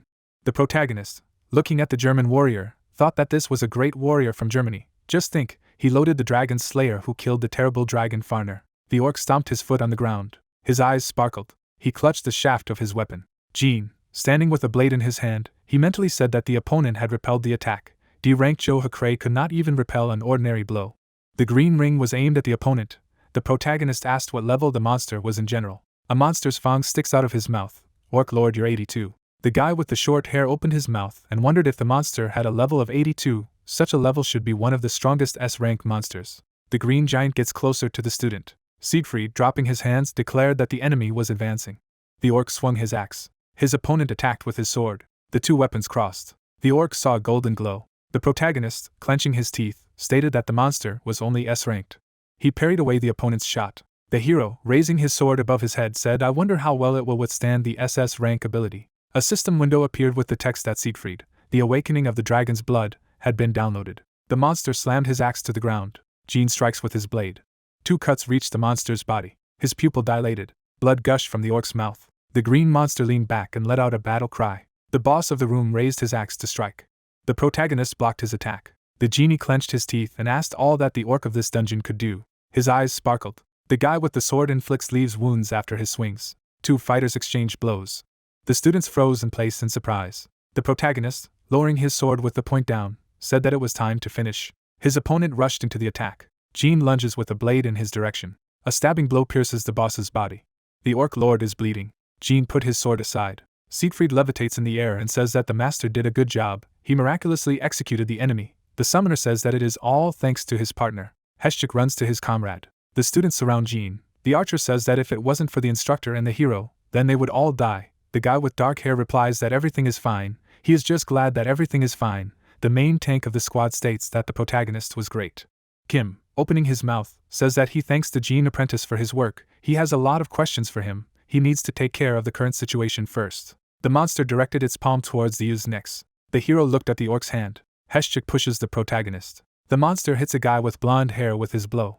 He closed his eyes in pain. The body of the tank flew back. He hit the column. Jean opened his mouth and shouted the name of the Heshchik. He looked at his boss. His eye glowed bright red. A student with a sword, jumping to the neck of the enemy. Tongues of red flames deflected the blade of the sword. The genie's gaze swept forward. The sword got stuck in a scarlet haze. The hero said that the orc had deflected his sword. Jean stepped back and asked that this was another of the orc lord's skills. Kim leaned forward and explained that it was common for an orc lord to use a battle cry to confuse his opponent, and then engage them in hand-to-hand combat, but he hadn't heard of this ability before. The instructor's lenses glowed white, and the instructor said that he thought he knew what was happening. The color of the boss's aura changed to blood red. Kim explains that this is one of the rarest situations when a monster, being on the verge of death, uses a new skill. The orc clenched his fist in anger. The teacher said that it was a mutation. His battle cry quickly filled the walls of the room. Black waves cut the ground under the students' feet. One of them says that he cannot move. The blue-haired man, frozen in place, said that it was a battle cry. The hero froze with a sword in his hands. The orc tries to convey his blow to the protagonist. A red wave flashed upwards from the monster's impact. Jean stepped aside. The orc moved after his rival. The man's gaze swept forward, and he thought that the orc had become faster. The guy's hair is flying. Siegfried exclaimed that the attack will be from above. The young man blocked the incoming blow. The gray-armored man pressed his hands to himself, and stated that the monster's skill he had acquired was the awakening of the dragon's blood. A black battle aura emanates from the hero of the legend. He explained that he acquired this ability after killing the dragon Ferner and drinking its blood. This is a technique that will render the enemy's attacks useless, as well as heal all the user's wounds if he is on the verge of death, and it also instantly increases all the user's stats. Jean turned around and said that the ability was cheating. The guy with the sword blocked the boss's fist with his weapon. The blade glowed. Rivals inflict numerous attacks on each other. Siegfried, opening his mouth, said that the time for which he could stay in this world had expired. The student was indignant at this. The German warrior, disappearing from this world, added that the protagonist needs to run away until the awakening of the dragon's blood is over. The hero stopped holding a weapon in his hands. Trying to grasp the hilt, he said that the sword was heavy. The orc's eyes sparkled. Jean, frozen in place with fear, said in his head that the monster guessed that the opponent had become weaker. The young man looked back and concluded that the others couldn't do anything either. The sword is shaking in the guy's hands because of its weight. He said that the mana has already been spent. He can no longer use the binding gacha. The shadow of the monster towers over the student with dark hair. He said what he should do. The young man looked at the monster's outstretched hand. The hero was dumbfounded, wondering that he would die like this. The guy imagined how he was going for a burst of energy, reasoning that he had just begun to become the mana user he had always dreamed of being. Tears rolled down in the girl's eyes. The young man remembered that Seoyoon promised that he would return. Jean opened his mouth, saying that he should not die. Energy poured out of the orc's eyes. The young man grabbed his sword, swinging, exclaiming that he was not. The hero was shrouded in energy, preparing for an attack. He began to speak. He opened his eyes wide, looking in front of him. Magic drew the trajectory of the sword. The guy, clenching his teeth, attacked his opponent. The monster held out his hand, trying to block the blow as the young man shouted that he would not die. The orc didn't budge, grinning. Rays of energy emanated from Jin's sword. The plot told that the king of all weapons succeeded in recreating the weapons of the ancients. A crystal sparkled on the sword. It was said that he could use all the capabilities of the weapons of the ancients. This sword was a dragon slayer, a bomb. The monster, on the contrary, glowed from within. The plot narrated that the blood of a dragon was found in the blood of his opponent. At the moment of impact, the protagonist's eyes were full of energy, explaining that when the user encounters dragon's blood, their stats will increase by 1000%. Jean attacked his opponent with a blow to the body. The enemy was broken. The guy exhaled, realizing that the level was increased. A notification appeared about receiving the reward. The monster lay with its mouth open when the hero said that it was finally over. The young man looked at his palm, noticing that the king of all weapons even provided the ability to heal. Jean held his hand, imagining the men, thinking about who they were. The system said that he had successfully managed to load the largest target. Energy erupted behind the guy's back. It was said that some of the target's abilities would remain in the user's body, receiving rewards and skill. There was a message that he had obtained the skill of awakening the blood of a dragon. The guy was happy that this was the second skill after the maneuver of the green dragon. A card was shown. The guy explained that for him, the only possible way to raise stats was a golden card. The rating of the blue card was growing. He wondered if it was possible to get a skill from a diamond card. The orc looked away. The young man said that awakening the dragon's blood is an ideal skill with a lot of bonuses. It is indistinguishable from getting a second life. Jean smiled as he decided to discuss with the boys what to do next. There were 3 characters standing in front of him as he was surprised to look at them. The characters clenched their teeth as they were asked why they looked so gloomy. The young man saw Heshchik, who was holding his hand, exclaiming that he was fine and thank God. The friend was surprised when he asked Jean if he was going to kill them. The young man's face changed, asking again. Heshchik looked away, remembering that the hero was a high-level user who hid his identity, clarifying if he wasn't thinking of killing them so that his secret would remain a secret. The guy replied that it was nonsense, asking who would kill innocent people for such a reason. The girls clutched their breasts, exhaling. Jean held up 2 fingers, saying that he was not a high-level user who was hiding his identity. Before he came to this dungeon, he was a level 2. The guys objected to why he was so strong then. Kim was angry, looking at his friend clarifying where he got these powers, wondering how he could ask about it so easily. The hero looked to the side, replying that his past skill was just a little special, and the skill was also a secret. Heshchik pressed his shoulder, boasting that if he got his first skill, he would also be able to scatter monsters. The young man wondered if he also had a 3rd talent level. A portal was opened in front of people. The young man looked at the watch, saying that it was somehow too long, said that if it disappeared due to fright, without clearing the dungeon for 30 days, a breakthrough could occur, and then all the monsters would come to the surface. The creatures crawled out from the bright glow. The young guy looked at the girl, suggesting that she consider the system of forced closure of the dungeon. She replied that Kim was there now, so there should be no problem. Seo looked at the interlocutor, explaining that he was one of those people who would do whatever it took for his mission. The guy would try his luck even if he knew that he couldn't clear the dungeon.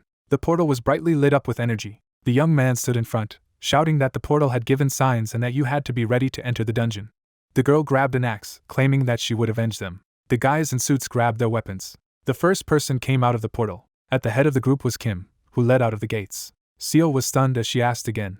The instructor looked to the side, saying that Team B, the dungeon was cleared, announcing the end of testing, and that everyone did a great job. The girl shouted why he was so calm. Kim turned back. The lady crossed her arms when she realized that he recognized her, asked if he knew that this dungeon was not what it was supposed to be. Seo opened her eyes wide, clarifying how they had cleared the A-rank boss's dungeon. The weapon stuck in the ground. They asked if it was an orc war axe.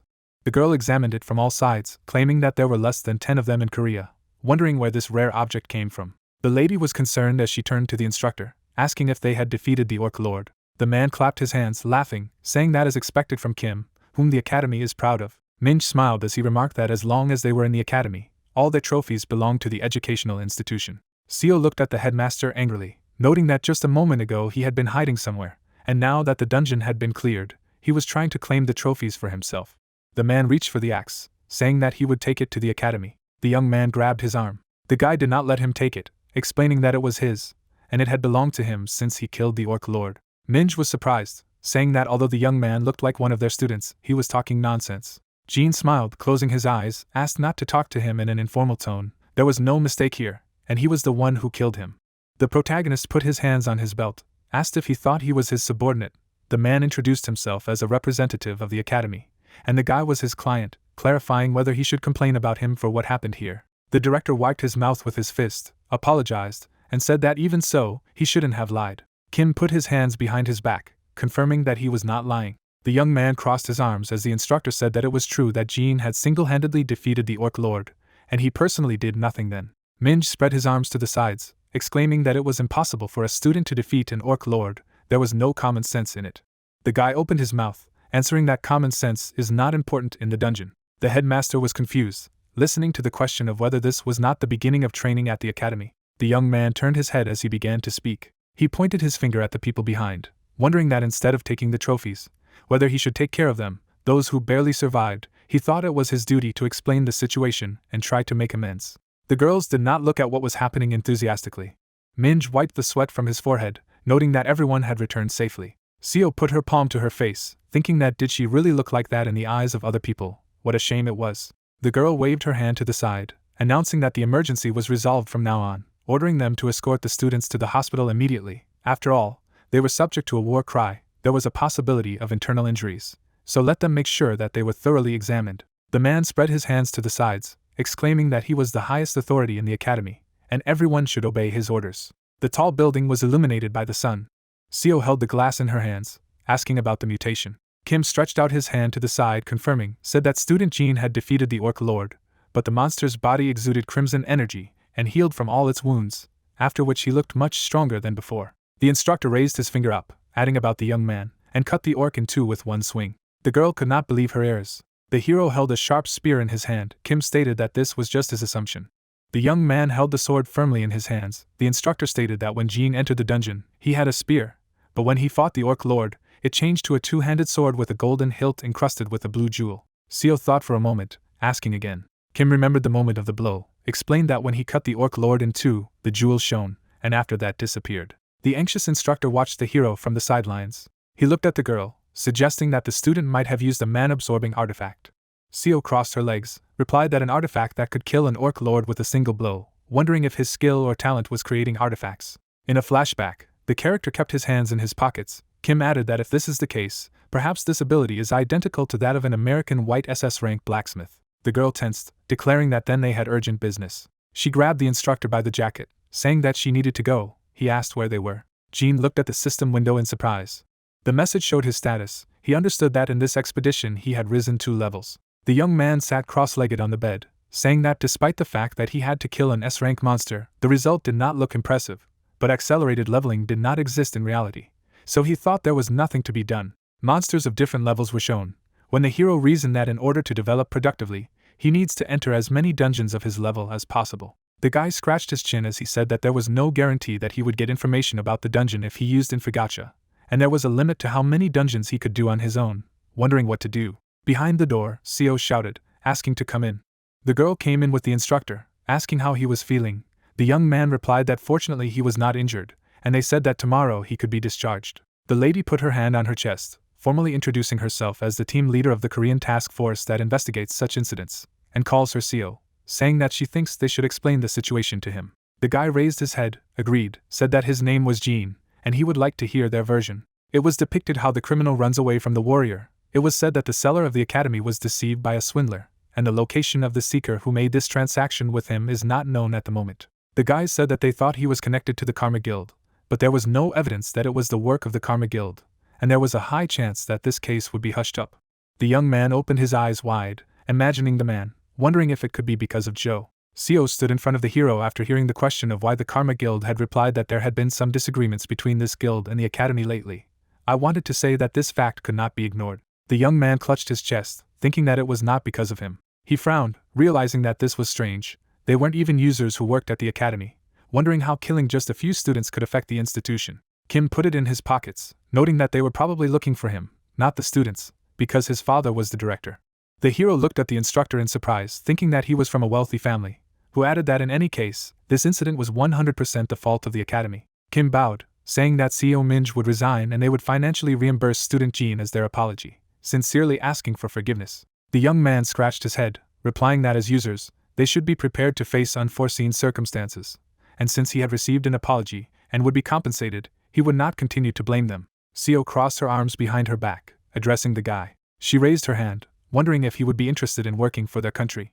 Jean raised his hand, refusing the offer. The girl was discouraged, saying that he should have listened to her first. The young man objected, saying that he was not interested. The guy narrowed his eyes, thinking that he already knew how he would be obliged to serve the country for 3 years, if he decided to work for them. In other words, a slave of the country, he would have to pay his debt to the homeland again. The soldier with the machine gun was tense as he reasoned that the last duty in the army he had before the great catastrophe was just terrible, and now they wanted him to join the lists as a user. No way. Seo pointed her finger, explaining that he misunderstood. This position exempts users from paying 300 million won to confirm their awakening, and since he paid 300 million won, he doesn't need to follow any orders. The hero asked again about what is even so. The subway, the building and the portal were shown. The girl said that there are several advantages for the users of the country. He will have free access to all objects managed by the country, and he can endlessly enter the dungeon of his level for free, and he is also exempt from many taxes. The lady showed 4 fingers, saying that in exchange for 4 times a month, the hero would have to clear the dungeons that the country asked for, and 70% of the trophies from them would be given to the government. The young man again refused. Jean looked away, dismissing in his head that he shouldn't join the constituency because he didn't know what kind of information he would get from the Gacha again, and he didn't want to be bound by any obligations to have freedom of action, no matter what information he had. Seo opened her eyes wide, offering to conduct an expedition in this case. The guy clarified about the request for an expedition. With the diagram depicted on pieces of land, the girl explained that due to the fact that the number of dungeons is rapidly increasing around the world, more users are needed for clearing, and so they would like to request a dungeon expedition for users in exchange for a reward. In order to help nurture users, they would take care of all the necessary fees to get into the dungeon. The lady held up 3 fingers, saying that all they were asking for was 30% of the magic stones he would get on the expedition. The young man pondered, scratching his chin, hearing that they would not force him to make a request. He could refuse an expedition that he did not want to participate in, replied that it had been difficult for him to search for dungeons lately, so it sounded tempting. Jean closed his eyes, thinking that the dungeons that the association found would be more stable. Even if they wanted to take 30% of the magic stones, There were not so many of them in small-level dungeons. The entrance fee was much more than the reward. The main character raised his hand up, accepting the offer, clarified whether they would sign the contract. The girl rubbed her hands together, overjoyed, said that the association would find him a suitable dungeon and contact him. He would be able to sign the contract when they contacted him again. Jean looked at Kim, clarifying if he needed to visit the academy after being discharged. The instructor replied that he had completed all the mandatory training, so he was free to attend it at will. Kim smiled, urging them to come to the graduation ceremony, and hoped that he would honor them with his presence. The hero smiled, understanding everything. The lady turned to Jean. He looked at her as she bowed. Seo blushed, saying that she would like to buy his axe, asking if he would give him a discount. A girl with an axe on her back was showing where the guy should sign. The guy was surprised, looking at her, asked if he was bulky, so she replied that everything was fine. This baby would not upset her for a second. The lady was happy, examining the axe. The hero said that he was glad that now he had a good owner. On the table there was a dungeon contract. Seo said that in 2 days, they were counting on him in the expedition. The hero in response asked to rely on him. The girl stood at the exit, asking if he would like to inspect the association building. She clenched her fists, saying that she would show him interesting places. The hero went out the door. The young people were working out in a rocking chair when the guy clarified that this was the training center of the association, and he had heard about it. Young guys with dumbbells paid attention to them. The soldiers saw the team leader walking forward. The man was throwing the pancake off the vulture. The guy increased his speed on the treadmill. Seo looked around, asking if they were giving their best. Everyone at once answered that they were. The lady looked at the runners, telling them that if they did not want to become a burden on the expedition, the path was trained as if it were the last time. Young guys paid attention to the girl, exclaiming that Seo is incredible. She works hard, but still dazzlingly beautiful and charismatic. The guys tensed, wondering what kind of guy was next to her. The young character bowed, greeting the team lead. She asked Hube if he had trained. The young man opened his eyes wide. He clarified that this man who defeated the Orc Lord in the dungeon incident, didn't he? The main character stretched out his hand, introducing himself. The guy shook hands, saying that he was Khan Sangshik. Seo put her hand on his shoulder, telling him that he had come to settle some business with the association, so she had decided to show him around the headquarters. And he was an important guest, so be courteous to him. The Khan tensed as he spoke of what was clear to him. The man gestured to the side, asking that since he was here, he didn't want to fight him. The girl showed her fist, calling him a jerk, asked if he had heard her. She asked him not to monkey around. Khan threw up his hands, asking about how a duel is not the fastest way for users to get to know each other. The young man silently stared ahead, wondering if he was trying to show his strength by defeating him, realizing that he didn't want to get involved in this. Jean turned around, raising his hand, asked for forgiveness, but he doesn't like such duels, and he'd rather walk around the association. Khan raised one eyebrow, asking if he called himself a man. The girl shouted out his name. The young man approached the guys who did not understand who he thought he was. Jean turned, agreeing. Seo raised her hand to the side, asking not to listen to him, since she was a C rank, and he had just received an E rank, and had been discharged from the hospital, and sparring was not very good. The young man explained that he would be fine. The hero began to stretch his hands, saying that they would work together, so let him put himself in an awkward position, not knowing what he was capable of, offering to show the guy. Seo raised her fist, wondering if he hadn't defeated the Orc Lord with his item. The virtual mana scans the user, and then creates an avatar with basic equipment. He won't be able to win. The young man sat down in a chair, putting on his glasses. Jean stared at the screen, thinking that perhaps it was a completely different thing when it came to a duel in virtual mana. The guy was holding a spear in his hand. The system notified that the talent game was activated. He pointed his weapon, blazing with energy, saying that as long as they were playing the game, all their stats would be doubled. The Khan held 2 swords in his hands, apologizing for being so rude to him, but he wanted to fight him. The hero remembered that guy with swords, thinking about a sword duel, and what an unpleasant memory. The warrior crossed swords, addressing the killer of the Orc Lord, said that it would be great if he could learn something from him, and indeed, he also took it as an opportunity to demonstrate his strength in front of Talid, and in any case, he would be in the black. The hero frowned silently. The Khan spread his hands to the sides, saying that apparently he was becoming malicious. The young guy rushed to attack Jean. He was furious, shouting that he was confident in his speed. A huge hole appeared in the enemy. Khan opened his eyes wide, not understanding how it happened. The hero got up from his chair, leaving. He walked past the girl, noticing that there was enough travel for today. The girl said that she would see him off. She stretched out her hand as she saw the door close. Jean said it was okay and would go alone. Seo clenched her hand into a fist in rage, shouted that Han was a bastard. The main character was walking away from the building, from which the girl's screams were heard. He reasoned that to think that he had fallen for his provocation so easily, and that there was still so much to learn. The moon was shining in the sky. The guy was standing by the stairs with his hands in his pockets, saying that since the last test in the academy, at the moment his mana is 23, and he has more than 20 mana, so he can use the binding gacha twice. but it seems to him that this is not enough. The young man looked at the window of information about himself, saying that it still took 4 mana to load Lu through the guaranteed gacha, and if he had another point of mana, he would be able to use the binding gacha twice, even after loading Lu Shan. The hero looked up, realizing that there was no point in worrying about what he did not have. Cards were flying upwards. He reasoned that since he could get a guaranteed rare card or higher, after spinning the gacha 10 times, he should use as many binding gacha as possible, not info gacha. The guy looked up, saying that it was best for him to slowly increase his stats, but definitely in that direction. The young man looked at the card, saying about the form, that he could already get used to it, but he still worries every time he turns this stupid gacha. The spirit of the man reported that he was Jonas from the Chromal Kingdom. The guy was stunned, asking again, wondering if such a place exists.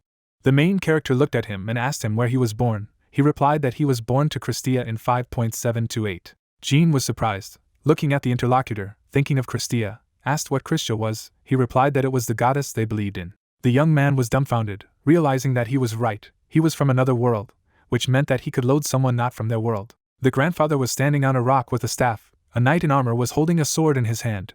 The main character was thinking about what he could load fantasy heroes, such as a great magician or a sword master. Silhouettes of famous heroes were shown as he spoke about superhumans from other worlds, wondering if they might accidentally know why the dungeons appeared. The guy clicked on the system window, commenting that it was cute, and really valuable information, exclaimed about the next gacha. He clenched his hands in anticipation, wondering if something good was going to happen this time. The card flew up in complete silence. A creature appeared behind the young man as he realized that he was a loser. Sean called out to the guy, wondering why he was depressed. The spirit clutched his face as he wondered if he was spinning a coupling gacha and not a warranty gacha, so why was he there? Jean opened his eyes wide, saying that this could not be. The guy clutched his head in hysterics, realizing that he had knocked out a card with his name on it again, among the entire number of name cards. He opened his mouth wide, covering it, shouting that he had Sean again, but he was already in his album and for 6 mana. The hero fell to the ground, wondering if there was anyone in this world more unlucky than him.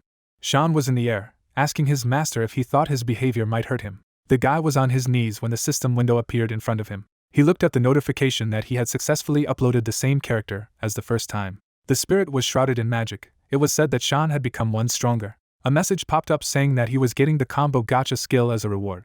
Jean looked out the window, surprised. He reached for the system window, asking for amplification. The guy looked at the message about the parameters, saying that Sean had indeed received a buff. He knew that the gacha worked like the one in the games, but just think, it could be realized in this way. The young man put his hand on his belt, asking if the stat boost was increasing, noticing that he had shitty stats to begin with, so even such a large magnification wouldn't change much. It was shown about talent. He said that it was sad, the level of luck remained the same. Shan's card flaunted in front of him. He summed up that stats should grow in proportion to the strengthening, not understanding whether he should hope for a future increase in the level of talent. He clutched his chin, wondering if it could be that something like destruction could happen if the reinforcement failed. Sean was behind his back when he asked the guy not to say any horror. He replied that he was just wondering why he got it again. The emperor put his hands on his belt, saying that because he was lucky and the favorite of fortune. The young man looked at the spirit, saying that of course, level 2 luck shouldn't be a common thing, but wasn't it too small considering the scale of the real universe, wondering how the Shang emperor could be knocked out given the number of cards available. He closed his eyes, suggesting that perhaps it was their connection. After all, he took his first prize, and thinks that thanks to his skill, the characters knocked out earlier have a stronger connection with him, and for them the chances of being reobtained are higher. Jean opened his eyes wide, realizing that this was logical, said that in the info gacha he always extracted information from the future, which could relate to him and even those 12 characters. Powerful heroes stood with weapons, looking in different directions. He said that excluding one character from another world, they were all from the ground. The hero turned around abruptly, shouting what this meant. The emperor began to disappear, suggesting that they meet more often. He shouted back that Sean should only come out when he called him. The guy kept clicking on the system window, saying that it was difficult to hate him, and he needed to test his skills. Jean noticed something, surprised. He looked at his stats, realizing that his stats had increased by 1, and it turned out that not only Shang's stats had been increased, but also his. The main character was glad, clenching his fists, saying that it was necessary to call him more often. The hero chose the button with his finger. A creature with cards appeared in front of him. The guy noticed that he could not get used to it. From there, a message came out that the gacha combo allowed him to choose 2 cards from the album to use. Jean opened his mouth of surprise as he listened to the fact that a character who has a connection to the 2 selected cards will be randomly loaded. The male warriors were holding weapons in front of them when the hero wondered what would happen if he combined Lubu and Shang, Liu Bei, Guan Yu, Zhang. He would be able to get them. There were several cards in front of him. The guy added that he would open the album. The young man flipped through the cards, continuing about what would happen if you pulled them out here. There were 2 hero cards in comparison. It was said that the possible mana cost is 40, and the first combo gacha does not cost mana. A choice appeared in the message whether he was pulling a gacha. Jean was trembling, stretching his hands, exclaiming to keep himself in control, and this might be necessary in a critical situation. The guy clicked on Buffet's map, wondering what would be the result of such a combo. Info Gacha replied that the combination was impossible.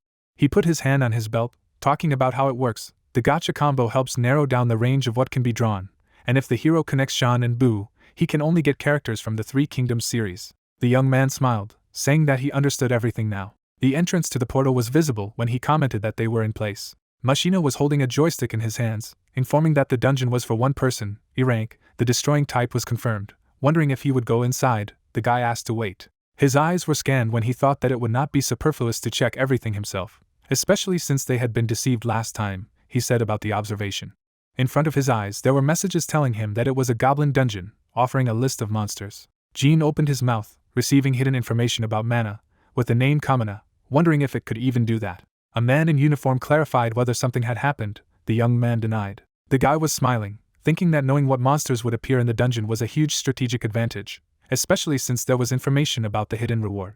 A genie with a weapon began to enter the portal, notifying, received a response that it was accepted. He entered the dungeon at 10:17 in the morning, wishing good luck to Mr.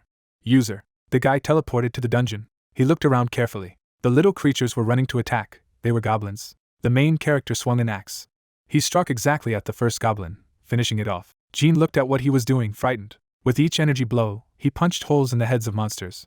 The goblin stood quietly, waiting for a blow to him from the young man. The axe cut off the head of the creature.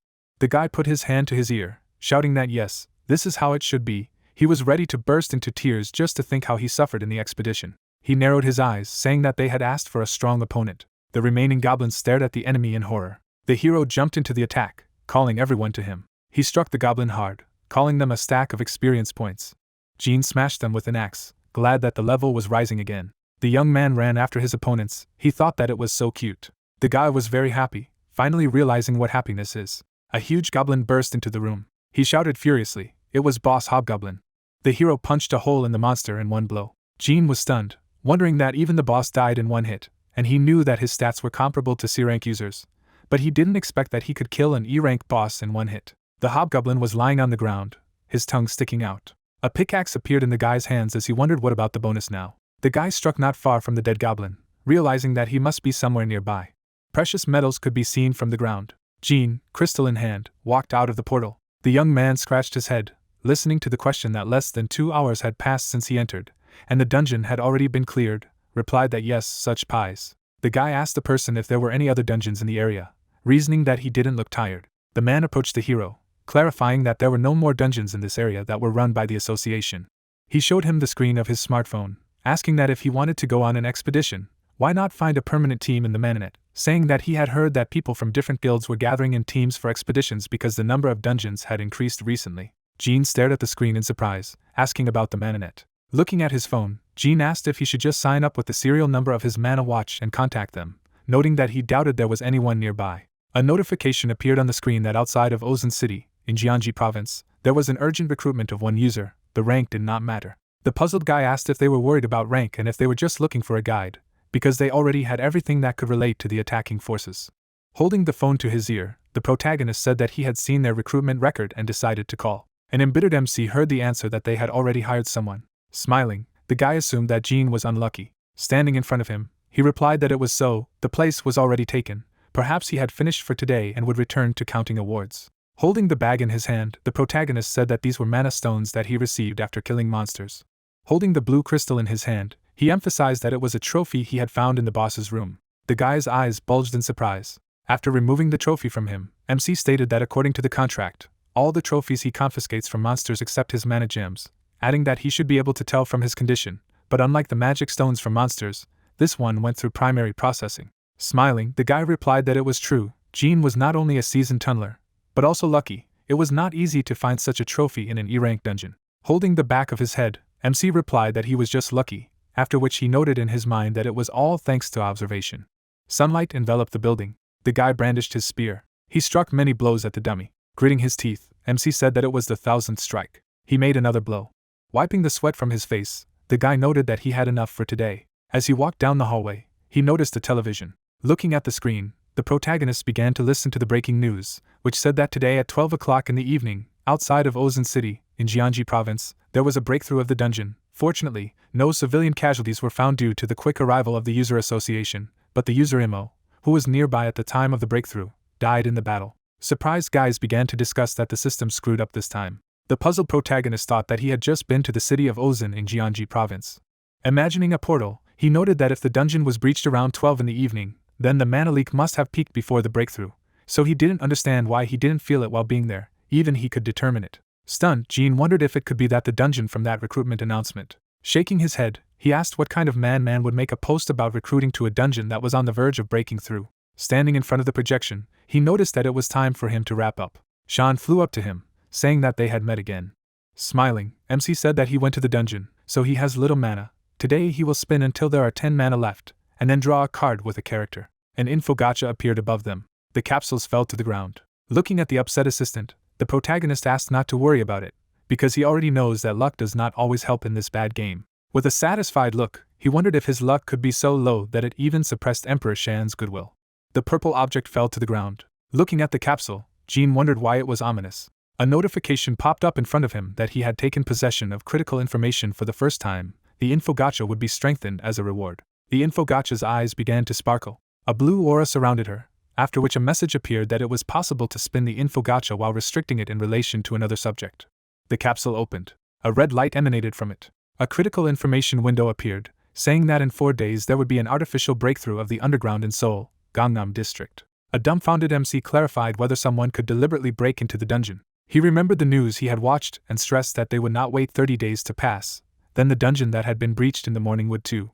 Looking at Sean, the guy added that the fact that he couldn't sense the breakthrough signal even when he was within its radius and the fact that no evacuation was announced, it all makes sense if someone destroyed the dungeon intentionally. He imagined the monsters running out of the portal. Looking at the phone, the protagonist said that the person he was talking to on the phone today was definitely related to this. The information about the dungeon breakthrough was coming to the surface because he contacted this person via a phone call that didn't last even 1 minute. Jean began to walk around in circles and say that there was a high chance that he would die if he tried to stop the breakthrough on his own. But if he tried to spread the word, they would want to know how he knew about it. The protagonist imagined being chained and emphasized that he would be turned into a vending machine with information. With a calm look, he thought that first he needed to become strong enough to defend himself. He would just hint at a breakthrough for team leader Seo. The guy paid attention to the projection. He touched the window with critical information. The sky was painted purple. While trying to capture the pods, MC read that in 4 days, there will be an artificial breach of the dungeon in Seoul, Gangnam District. If the story changes, he will no longer have the ability to get information about the future through info gacha. Looking at the comet, the guy received messages that he needed to prevent the destruction created by the dungeon breakthrough. If he succeeded, he would receive a reward from the real universe. Raising his head, the guy was surprised. He noticed that he had a little over 101 hours left, and wondered if it was a quest. He imagined the image of the girl and emphasized that it reminded him of how he first met Winry and gained his skills. Before that he wasn't sure why she appeared in front of him and showed such favor. Jean stood quietly and added that he finally realized that only through him could the universe communicate with their world, and it was trying to prevent changes in the future. Smiling, the protagonist suggested that they were equally dependent on each other. The next day, a portal opened in the city. Red energy began to emanate from him. The monsters broke out into the city. People sat at the table and shouted that 2 dungeons were destroyed in 1 day. Both dungeons are listed as unofficial, information about which was not reported to the association. Tax evaders cause big problems. Folding his hands, the man asked if they claimed that there were no users in the zone until the destruction of the dungeon was completed, after which the story introduced us to the president of the Korean User Association. Looking at the images of monsters, he noticed that it was not even somewhere deep in the mountains, but in the center of the city. Seo got up from the table and said that as the man and instructed them. They examined all the people who were in the area at the time of the incident, but none of them felt a sign of destruction. The puzzled president of the association asked if she claimed that the dungeon, which still had time, suddenly exploded. The girl replied with a calm look that it was true. The people present were shocked by what they heard. The frightened stranger suggested that this would happen more and more often. Frowning, the man remarked that this was unprecedented, and then asked if the dungeon pattern had changed. Turning on the TV, Seo said that she thought the possibility of this was low, after which she asked to take a look at the file. Looking at the images of injured people, she said that it was difficult to analyze because the monsters damaged the corpse, but it was confirmed that the death of both users was a wound to the chest with a sword. The president of the association looked at her and replied that these murders were committed near the dungeon in which the breach had occurred. Very suspicious. The girl presented the image of the monster and said that there was a way to make the rupture happen. The field team decided that this version was the most likely. All the attention of the audience was directed to her. Leaving the office, the girl sighed. Looking down, she wondered that the identity of the suspect and the motives for the murder were still unknown to her, so it was not yet possible to determine the exact cause. In truth, all they could do was strengthen patrols and keep civilians under control. She noted with a tearful look that it was difficult for her to return home without any success. She should increase the quest tasks in the dungeon. Seo was suddenly surprised and asked if she should give all these dungeons to Mr. Jean. She imagined how he slew the orc. There was a slight smile on his face. The protagonist stood in front of a man who said that this student set an example for others and graduated from the course with the highest scores. He handed the guy a document with the words that as a sign of appreciation, they were handing him this certificate. Closing his eyes, MC thought that he wanted everything to end sooner. After all, he didn't have time. Since the academy fee had been refunded to him in full, he couldn't help but attend. Kim kept his hands behind his back and said that he was looking forward to seeing his future as a user. Jean shook his hand and noted that he thanked him for everything. Going down the stairs, the protagonist heard him called. Seoyoon said with an enthusiastic look that she heartily congratulated him on graduation. She gave him something. Looking at the bag, the guy asked what it was. The embarrassed girl said that it was a talisman. She made it herself. She remembered how MC fell to the ground and revealed that she had recently seen him depressed due to some bad luck. Surprised, Jean listened to the fact that with this talisman she had prayed for his good luck, so she was sure that something good was about to happen. Standing in front of her, the guy thanked her, noting that he would take care of him. Crossing his arms, he said that he was going to think about it when the dungeons were already passing. Kang raised his hand and called out to him. He bent down and tried to catch his breath. Kang shouted excitedly for them to go to the dungeon, as he had saved them one of the E-class. As the protagonist walked away from them, he replied that he was a little busy, and suggested that we go together next time. Holding his hands behind his head, the guy said that it was sad, because he wanted to have a duel with him. Dark energy emanated from the girl.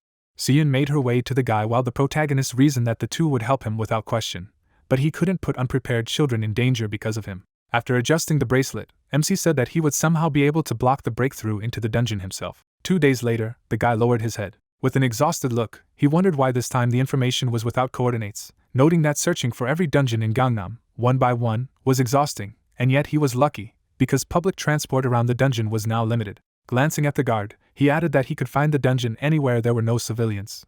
Looking at his phone, Jean summed up that there are now 3 dungeons in Gangnam. Imagining monsters, he reported that one of the A-class dungeons, on the way to the Seongsu Bridge. Imagining huge spiders, he added that the second A-class dungeon that appeared in Nanhyundong. The werewolf's eyes shone brightly as the guy reasoned that the third D-class dungeon was in Daechidan. He imagined stepping on the corpses of monsters and emphasized the fact that the best way to stop the breakthrough was to go to the dungeon and clear it. MC imagined banners standing next to the portals and informed him that the A-class and C-class dungeons were already reserved by other guilds. Sitting on the bench, the guy reasoned that the D-class dungeon was the property of the association, so for now, he was not allowed to enter everywhere. Looking down, Jean began to talk about this A-class destruction dungeon. Imagining a horde of monsters running through the city, he added that a huge number of monsters would come out of it in a limited time. Looking at passers-by, he stressed that if he burst in the middle of a big city.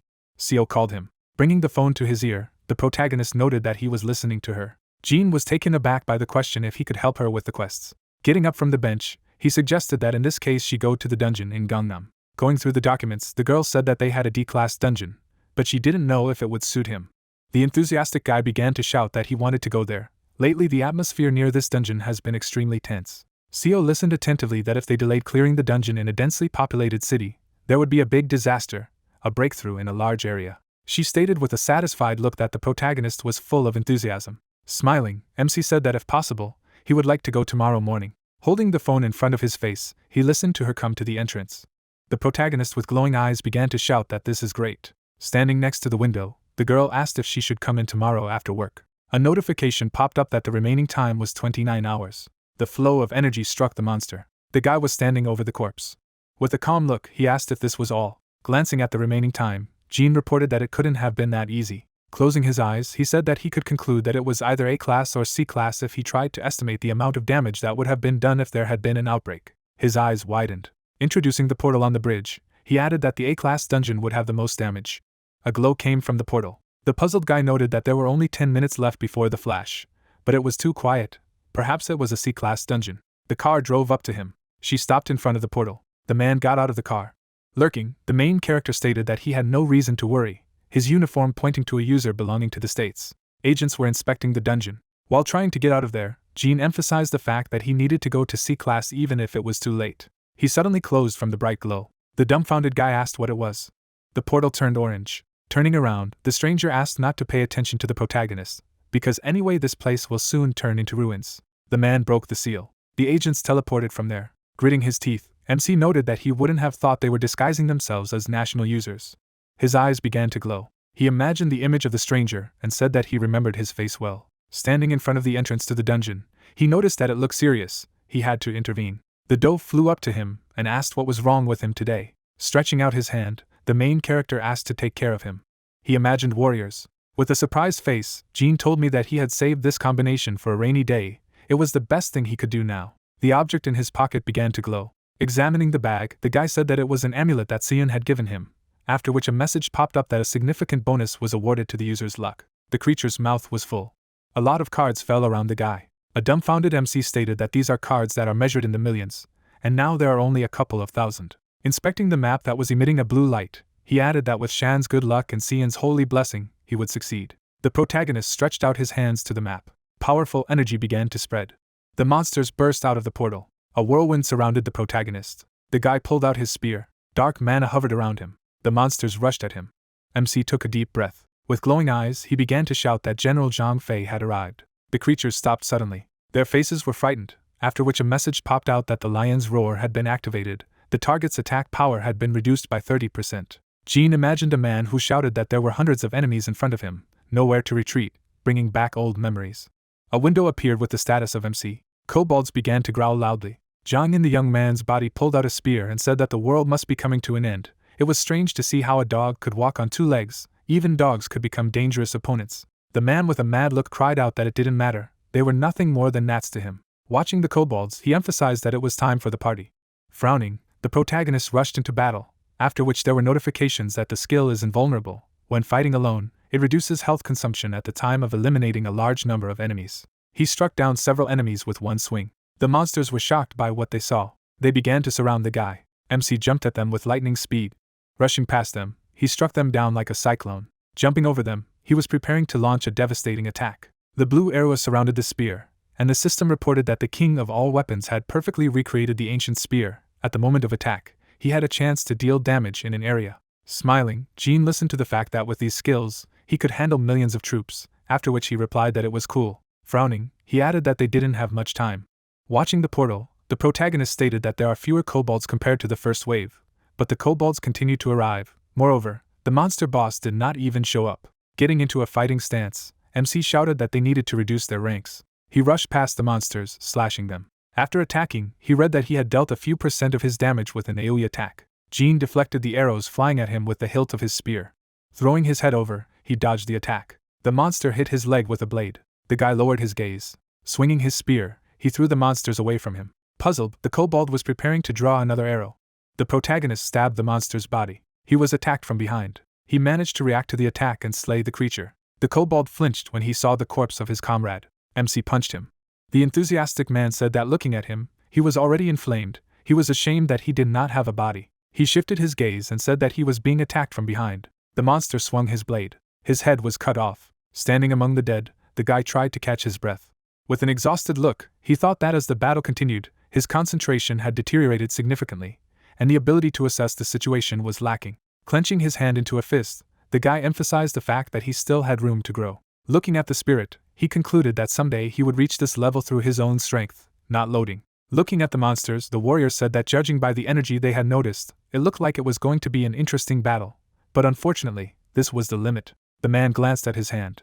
Holding the weapon in front of him, Jean said that he had no intention of backing down. Frowning, he emphasized the fact that this would be his victory. The warrior laughed, and cried out that he liked the way the protagonist thought. He was looking forward to the story of his victory. The guy was standing in front of a projection that said that some of the target's abilities would remain in the user's body. He looked at the screen with the awards and noted that it was time to drag the second combination. Looking at the spirit, MC thanked him for this time, adding that something told him that he would have to thank him again. Sean said with a satisfied look that he wished him good luck. The kobolds began to go after him. The surprised guy said that he wanted to use the fateful gacha. A lot of maps fell from the sky. With a calm look, he noticed that he wanted to take a swing at a rare card, so he set the number to 9 pieces at once. The demons charged into battle with glowing eyes. A golden light emanated from the map. Looking at the map, Jean thought that he was sorry that he had not been able to knock out a diamond one. A powerful whirlwind surrounded him. A blade appeared in his hands, after which the protagonist read that the level of the enemy's skill that enters the battle will be reduced by 10%.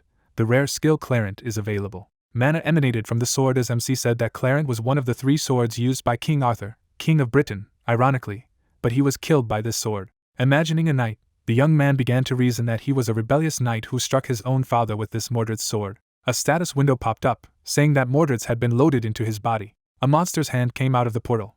The huge beast opened its mouth wide and began to roar. Examining the creature, the protagonist read that it was Abyssal, the leader of the kobolds. Looking at the monster, the guy emphasized that the leader of the kobolds has the same level as Mordred's.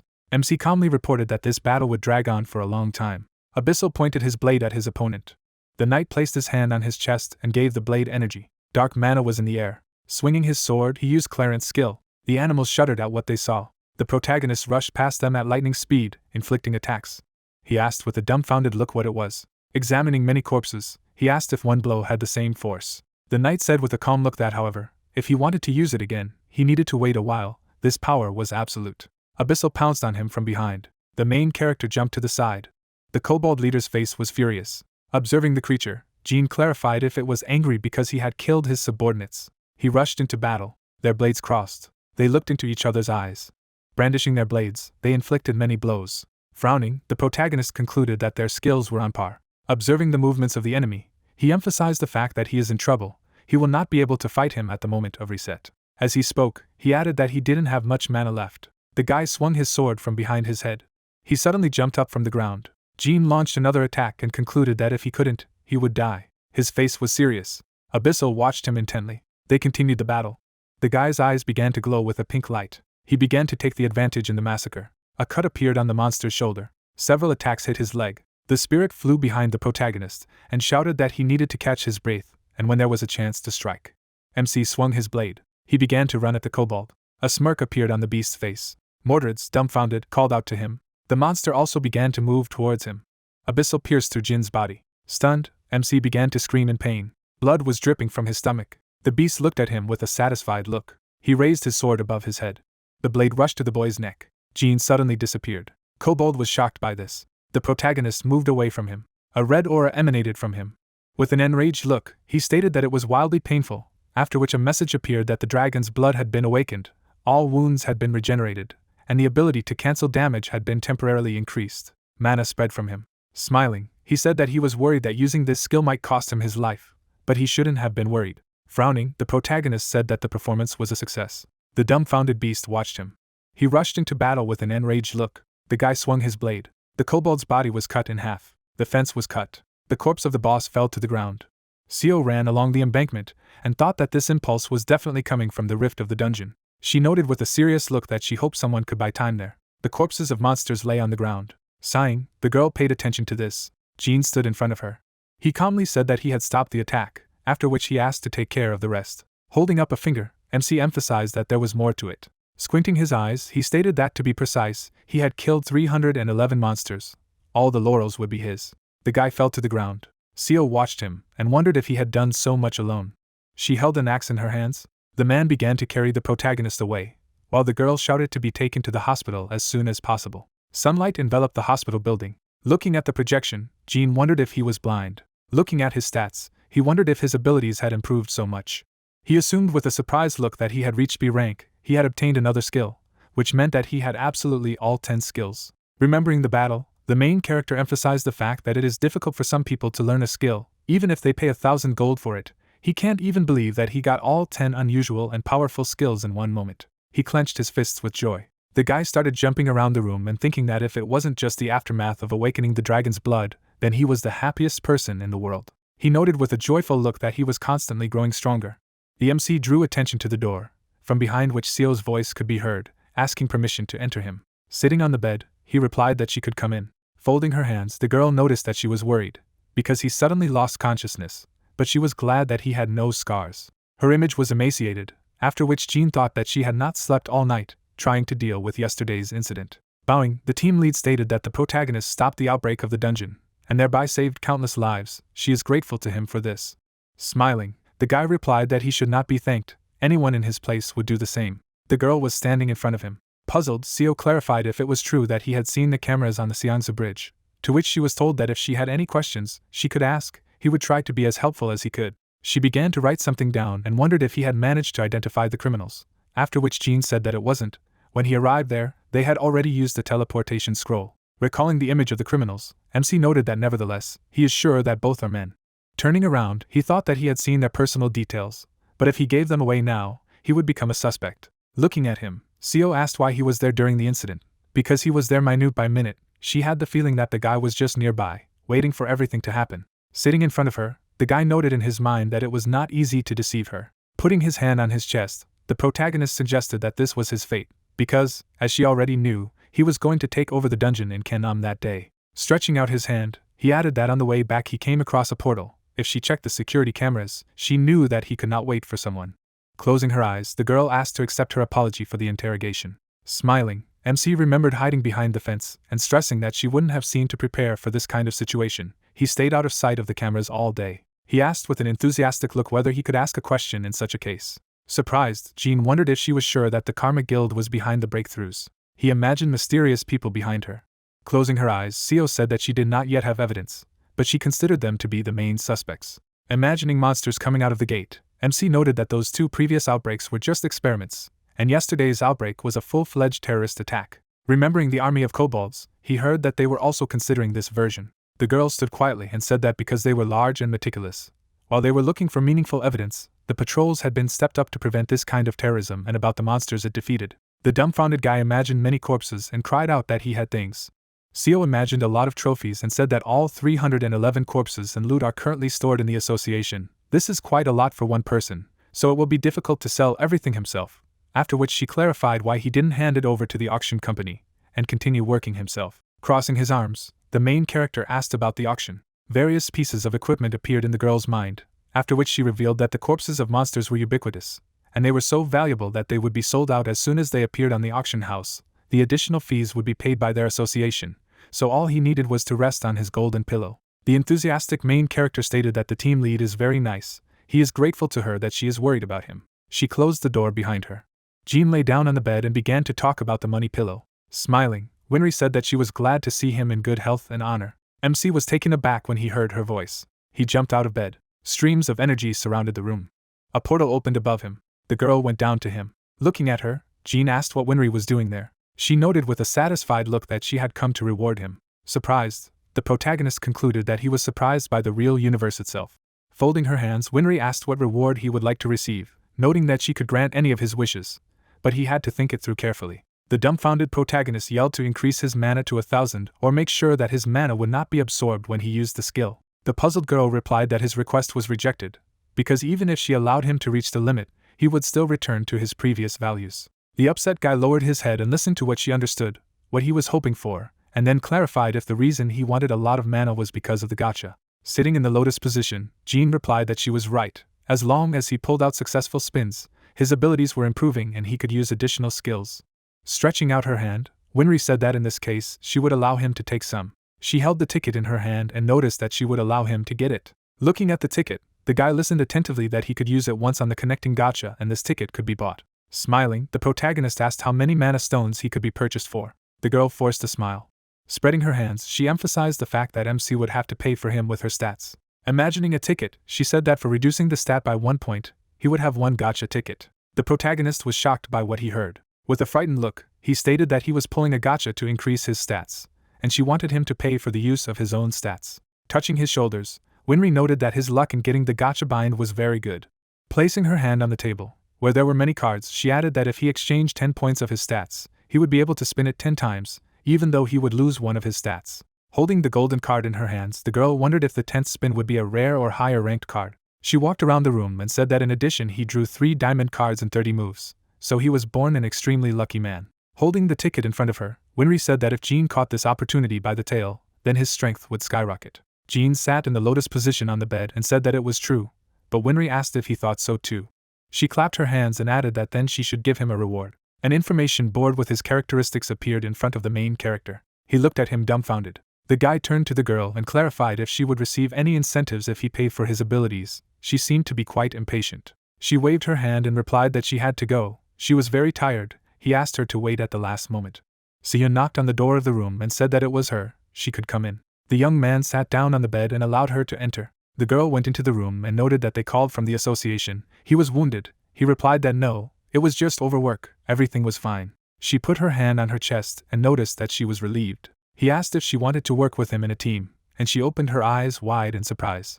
The protagonist folded his arms over his chest and added, of course, she is a talented girl and could well enter a larger guild. She happily replied that no, she really wanted to. She immediately ran out of the ward and finally noted that she was ready to leave right now. Jin drank from an aluminum can. There was an information window with his characteristics in front of his face. He thought he might give it a try. He poked at it and told him to click here. A drop of sweat slid down his cheek. In front of him hung a new scoreboard with a proposal. He rubbed his chin and said that it was really worth considering that he would get 20 tickets for 10 stat points. But he also didn't want to become addicted to gambling. The toy mascot was holding a sign in his hands. He shouted in shock what it was. A new information window with a new offer appeared in front of his face. He stretched out his hands in front of him and said that okay, he would play start. An information window appeared in front of the protagonist's face. He held a large bundle of tickets in his hands and noted that there were 30 tickets of the binding gacha. He shook his head in different directions and added that there was no one nearby. Yes. The guy clutched the tickets in his hands and shouted that it was going. A map fell from the sky. He noted that okay, he had just begun. The guy rested his hands on his hands, and the belt realized that everything was fine. He still had a lot left, the 10th twist. He put his fingers to his chin and thought it was time for something cool to appear, the 17th twist. A drop of sweat slid down his cheek. He asked when the diamond card would fall out. The young man fell to his knees and said there is at least some sense in this. How could he not get something in the middle, the 20th twist? He looked at the ground and added, to hell with this game and its gacha chance. He clenched his hands into a fist and shouted in surprise that he was finally on the 29th map. Sean waved his hand to the main character. The guy pursed his lips. He noted, boy, he looks even more rumpled than usual. He fell to his knees and said that he was just a loser without him. He asked what had happened. He clutched the ticket in his hand and realized that it was exactly, with the combination of strong luck in Sean, and the fact that the last spin out of 30 was guaranteed above the rare level. He got tired on his feet and shouted, diamond card, come. A golden card was floating in the air. The servant of the main character told the boy to wake up. Exhausted, Jean looked down. Seo looked at him and asked. He was sure he was fine. He replied that yes, he just didn't sleep well because of the nightmare. Sean held the protagonist's hand and shouted for him to calm down. The guy followed the girl and reasoned that what a relief that he could only buy 10 cards a week. Yesterday he was very close to using all his chances thoughtlessly. She told him to come in. They both walked indoors. Seo said that the bodies of monsters and loot are stored here. She held out her hand in front of her and added that they separate those that have no market value from those that have been severely damaged. The equipment is stored here. There were various weapons on the floor. The girl said that they had divided some equipment because it contained mana. The guy looked at the gloves lying on the table. She added that he could take a look at it and decide whether he wanted to sell it or not. The main character took them in his hands. He stared at her and clarified that this thing increases mana. It's very rare to find an item that increases mana on its own. The protagonist put them on and noted that they fit perfectly. He turned to Seo and said that he was talking just in case, he wasn't going to sell it. She put the phone to her head. The girl called to Jean, who turned to her with a questioning expression on his face. A torn standard fluttered on the mount, and she told him that the guild that owned the dungeon in which the breach had occurred had come to meet him. He pointed his finger at himself, and asked again what was wrong with him. The red-haired guy put his hands in his pockets. He looked at him out of the corner of his eye and asked him to show him his hypocritical face. Jean and Seo walked beside each other. He wondered why they thought they were looking for him. She replied that there was a possibility that they wanted him to join the guild, or were trying to claim their loot. He grabbed his glove. She looked at him and told him not to worry. She would take care of his rights even at the cost of her honor. He replied that he trusted her completely. The door to the room opened. She said that okay, let's go. The man with red hair looked at them and noted that he was glad to meet them. He held out his hand to them and introduced himself as Kim Sang-seo of the K&M Guild. Seo stretched out her hand towards the protagonist and replied that her name was Seo, and this gentleman, the user Jean, who was worried about the situation with the dungeon breakthrough. He looked at them and quietly noted that this guy. He clapped his hands. She clarified that he said that he wanted to get information about what happened at the time of the incident. He replied that yes, please, let them show him convincing evidence. The man held out his hand and added that they would like to be shown evidence that would satisfy them, such as a CCTV video that captured the moment. The girl looked at him and said that this was beyond her authority. There was a risk of leakage of personal information. They could not allow the transfer of video material to third parties without the consent of the user. The protagonist put his fingers to his chin and thought that he should avoid being exposed at all costs. But he thinks something is the way it is, or the situation will get worse. The man smiled broadly at his teeth and noted that he realized that it would be problematic to show the footage in which his secret technique was captured. He asked a question, then how about it? Jean was standing behind the girl. The red-haired man put his bent fingers to his face and said that they could spar with him, and if he found proof that his abilities could stop the breakthrough, he wouldn't say another word. He bared his teeth. The young man looked at him with displeasure and thought that just look at him. He stood in front of him and added that the guild scout wanted to fight, just to find out about his abilities. The protagonist opened his eyes wide and noted that something was wrong. He put his hands in his pockets. A drop of sweat slid down the guy's cheek. He noticed that he had called another name. He pointed his finger at the exit and asked to give him a minute to talk to Seo, who asked them not to linger. The protagonist grabbed her hand and told her to take him to a soundproofed room. She put the card to the lock. Seo approached him and clarified what he wanted to talk about. He stared at her. The girl stood with her hands down. Jean looked at her and realized, here the principle of taijutsu was derived from Naruto. Rock Lee used taijutsu, but it could be argued that she uses mana instead of chakra, a talent where you gain the ability to be unfailingly loyal and keep a promise made to someone with this. He put his finger to his lips and noted that everything he was going to say now was a secret. It was confidential information. She replied that she understood. It was always the duty of the guild to protect users' information. Her eyes widened in surprise. He said that he believed she wouldn't lie once she knew the truth. The guy folded his hands on his chest and noted that the axe technique, taijutsu, charge, trust, honor, cooking, sewing. She opened her mouth wide in shock. The young man put his hand on his neck and said that he had a slightly unusual skill, observation. It allows you to find out information about other users, their names, talents, and even skills. The girl, dumbfounded, put her hands out to the sides. A drop of sweat ran down her cheek, and she replied that it was too much of an skill. She stretched out her hand and asked why he was telling her this, and he replied that the man they had just seen was not Kim Sang-seo. The red-haired man smiled broadly as he added that his real name was Song, and he was one of those who had been present during the dungeon breakthrough. The main character looked at Seo and noted that, of course, he was not going to hide his data, but he could not react in any way while the terrorist was standing right in front of him. She stood in front of him and replied that he had a hard time. Jean was surrounded by the organization's employees, who added that in order to prove that he was a terrorist, he would need to report his skills to the organization. He definitely shouldn't do that. He looked at her and asked why not. She said that she was ashamed to say so, but recently she began to suspect that a spy had been introduced into the organization. 3 human figures stood next to each other. The girl was sitting at the table and said that it was impossible to remember at least a meeting at which no specific orders were given, even taking into account the fact that they had a force majeure situation, and the time of the breakthrough coincided with the time of the absence of organizational patrols.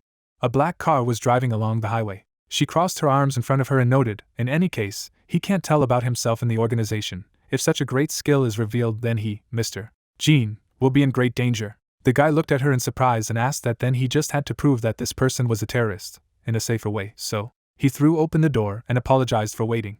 The man stood leaning against the table and asked if they had reached a consensus. The young man stretched out his hand and replied that yes, he agreed to demonstrate his skills, but without the need to participate in a duel. He put his hands out to the sides and noted that he had decided not to hide anything. He had made an excellent choice. He narrowed his eyes at him and thought, what luck, he wanted to see how strong he was. But now he could also learn skills. The protagonist pointed his finger at the screen in front of him and said that the guaranteed gacha, since they had been waiting for it for so long, he would show everything right here. Various objects appeared out of nowhere. Jane tossed the cards from hand to hand and noted that he looked better today. An image of 3 cards appeared. The guy thought it was one of the golden cards. He knocked out yesterday, Jane. Golden cards swirled around her. He added that her abilities were not much different from Shan's, but what made her special was her skill. The guy put his hand out and clarified that then he would show his skill. He replied that of course he could not wait. He folded his hands in a certain way and said that the conditions were met. The whole company was standing in the middle of the room. The red-haired man shook his head and wondered if that was all he had done. He leaned his hands on his waist and asked the girl to repeat the words after him. Jane covered her mouth with her hand. Jean reached out to the man and said something like this, let him try. He looked at him and asked him to say that he was Kim Sang-seo. The girl covered his mouth. The main character stretched out his hand and noted that his request for a duel with him was extremely rude.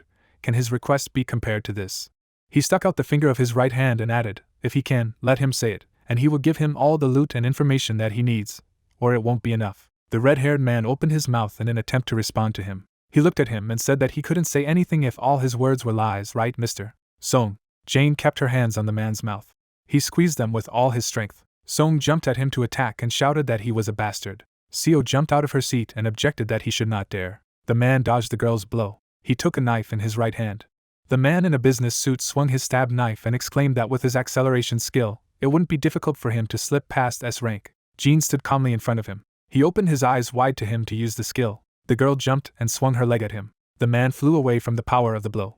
With his body, he demolished office furniture. The main character looked at him in discouragement and asked if he was not dead. The lady tore off his mask. She got down on one knee and explained that as expected. He disguised himself. He fooled them by making mana for Sang-seo's watch. The protagonist approached her and clarified what she would do with him now. She replied that he would go through the procedure of imprisonment and interrogation. He looked away and noted that he thought he could help her. Song was lying on the floor with his hands handcuffed, the robot confirming that the target was Song. Balls were bouncing inside him. One ball flew out of it.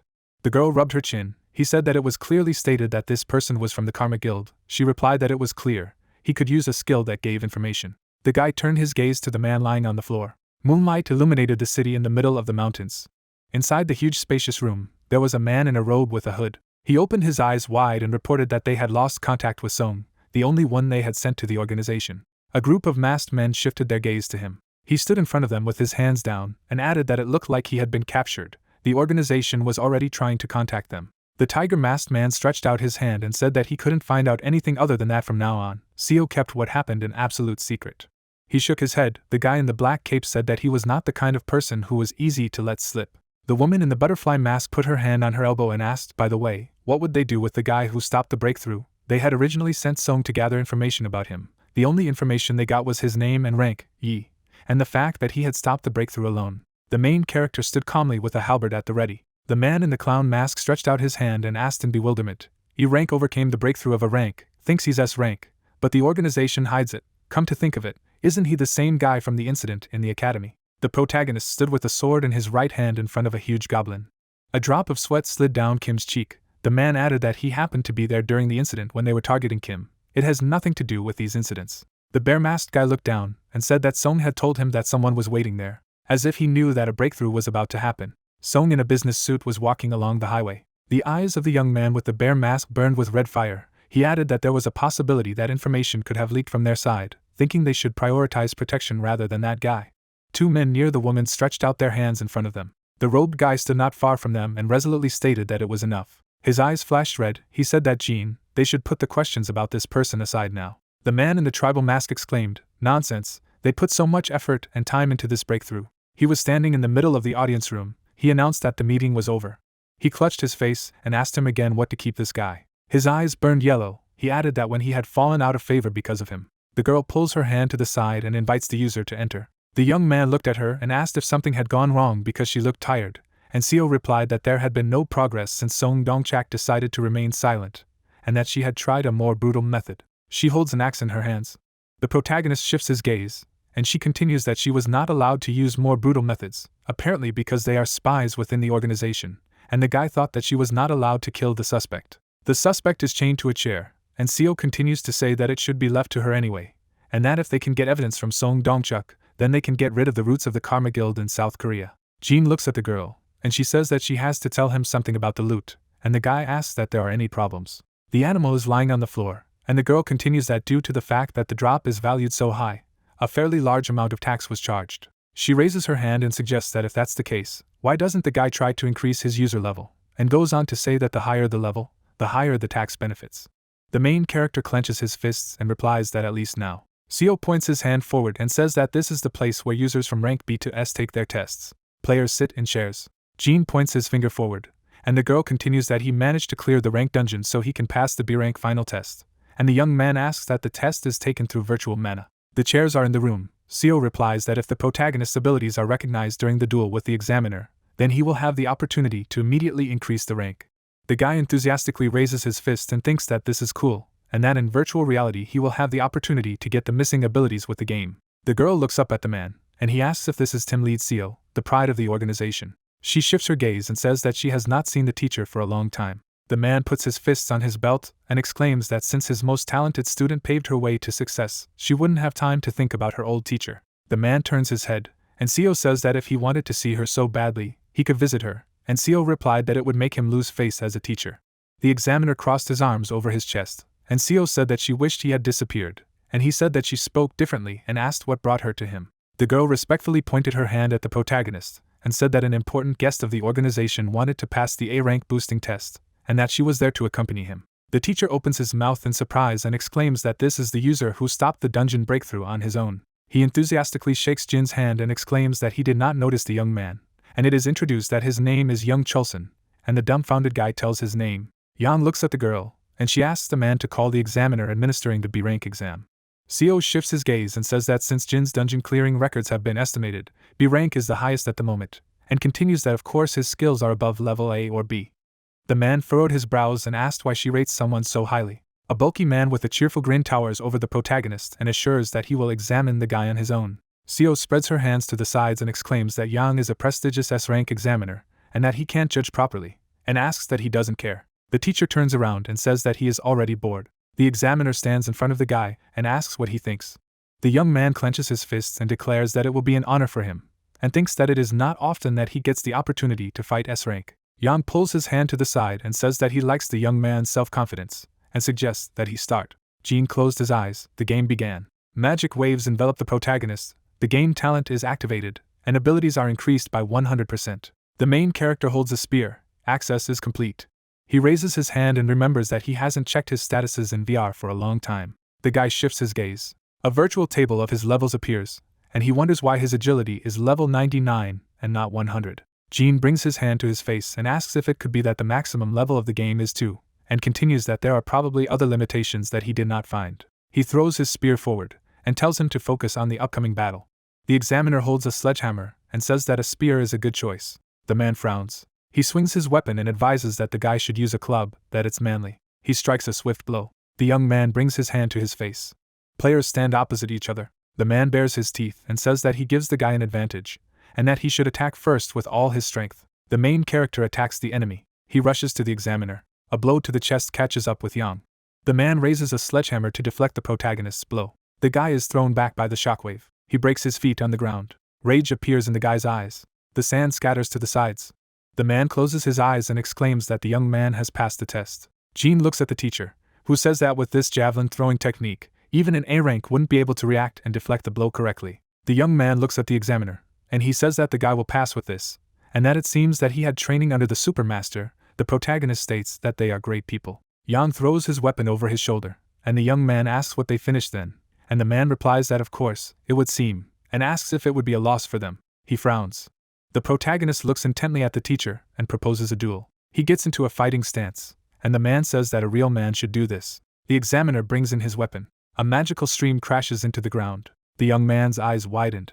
The shock wave threw the young man away. He throws his spear forward and declares that this is a green dragon maneuver. The man turns his head away from the blow. He looks ahead and thinks that Jin is faster than before. The examiner deflects the protagonist's attack. The young man grits his teeth and thinks that if the fight had not taken place in the game, then he would not have even passed, let alone wrestled. He clutches his weapon in his hand. The spear plunges into the ground, and the guy thinks that one day he will definitely reach such a level without playing. The man looks at the guy. He braced himself for the next blow. The main character strives forward. The spear flies next to the teacher. Streams of magic surround the protagonist. Jin clenches his teeth. The man opens his mouth and says that something is wrong, that it feels like the guy's experience is incomparable to his physical abilities, and that he seems to have suddenly gained tremendous power. The main character raises his hands up to deflect the blow. Yang leans over the young man and says that he has talent. He strikes with a sledgehammer. The young man rounds his eyes. The man bares his teeth and says that he has opened. Jin throws his hands up. Rage appears on his face. The guy is thrown back. The examiner raises a sledgehammer over the young man. The protagonist defends himself from the blow with his hands. The teacher rushes forward. The guy shifts his gaze to the sledgehammer and says that he lost. Yang shakes his hand to the guy and says that it was fun, but he thought it might take a long time, so he decided to add some mind games, and added that he would understand him correctly, and the young man replied that he learned a lot from him. The man turned his head, and Jin asked how the teacher did it, and he replied that there were other users in the game besides him, and that they had become strong only within virtual mana. A fat guy strives forward. The main character looks at the teacher in surprise and he says that unlike him, who stopped the breakthrough of the dungeon on his own, these guys were useless in real battles. The man turns his head and says that they will see each other on the other side, that Singhui is waiting for them. The young man raises his head and thinks that he has a long way to go. The girl stretches out her hands and states that from now on, Jin Jong-do is a B-rank user, and he thanks her. The young man draws his head into his shoulders and says that he is leaving, and thanks the examiner. Seo follows the guy with her eyes and asks Yang how Mr. Jong-do behaved, and the man replies to her that it has been a long time since he encountered someone as interesting as him. The guy looks at the blue streams of mana. The girl covers her face with her hand and declares that she also wants to fight Mr. Jong-do, and the teacher replies that he thought Seo was a born fighter. The man quickly leaves and declares that he had fun. The girl intercepts his hand. The teacher draws his eyebrows together, and the girl continues that the man mentioned that she did not visit him. She squinted her burning eyes and said that it had been a long time. Why don't they fight to test their disciples' skills? The man turns his head and says that he is tired, and Seo is surprised that it doesn't look like him, and asks why the master avoids the battle. She holds an axe in her hand and says that she is going to attack the master. The guy shifts his gaze to the side. Seoyoon raised her hand. Jean turns to the girl and apologizes for keeping her waiting, and she replies that she just came. She put her hand on her chest and thought that she was going on an expedition only with her brother, and that she should not show that she was nervous like a beginner. The protagonist raised his hand to his forehead, and the girl asked that we were moving. The young man raised his hand in greeting. He closed his eyes and thanked the main character for contacting the guy, and that he finally accepted him as part of his family. Jean crossed his arms over his chest and told the young man to stop babbling, and that they could work together a few times, and if he didn't like something, he could leave. Heshchik replied that he would never be able to do it. He looked joyfully at the girl and said that he was glad to meet her again, and that he was looking forward to working with her. Seoyoon shakes hands with the young man and says in surprise that he is also looking forward to it, and the guy asks to let go of his hand. The protagonist turns to the team and says that since everyone is ready, it's time to head to the dungeon that Heshchik got for them. The girl asked where it was. Jean looked at Seo in surprise and said that he wasn't talking. A glowing gate appears, and the guy replies that it's in Weizong Suwon. The gates radiate with a blue glow. The red monster attacks the guy. The main character raises his axe. He turns his head and thinks that the purpose of coming to the dungeon is not to clear him, but to give these two more combat experience. Monsters fly away from Heshchik's shield. Seoyoon strikes the enemy.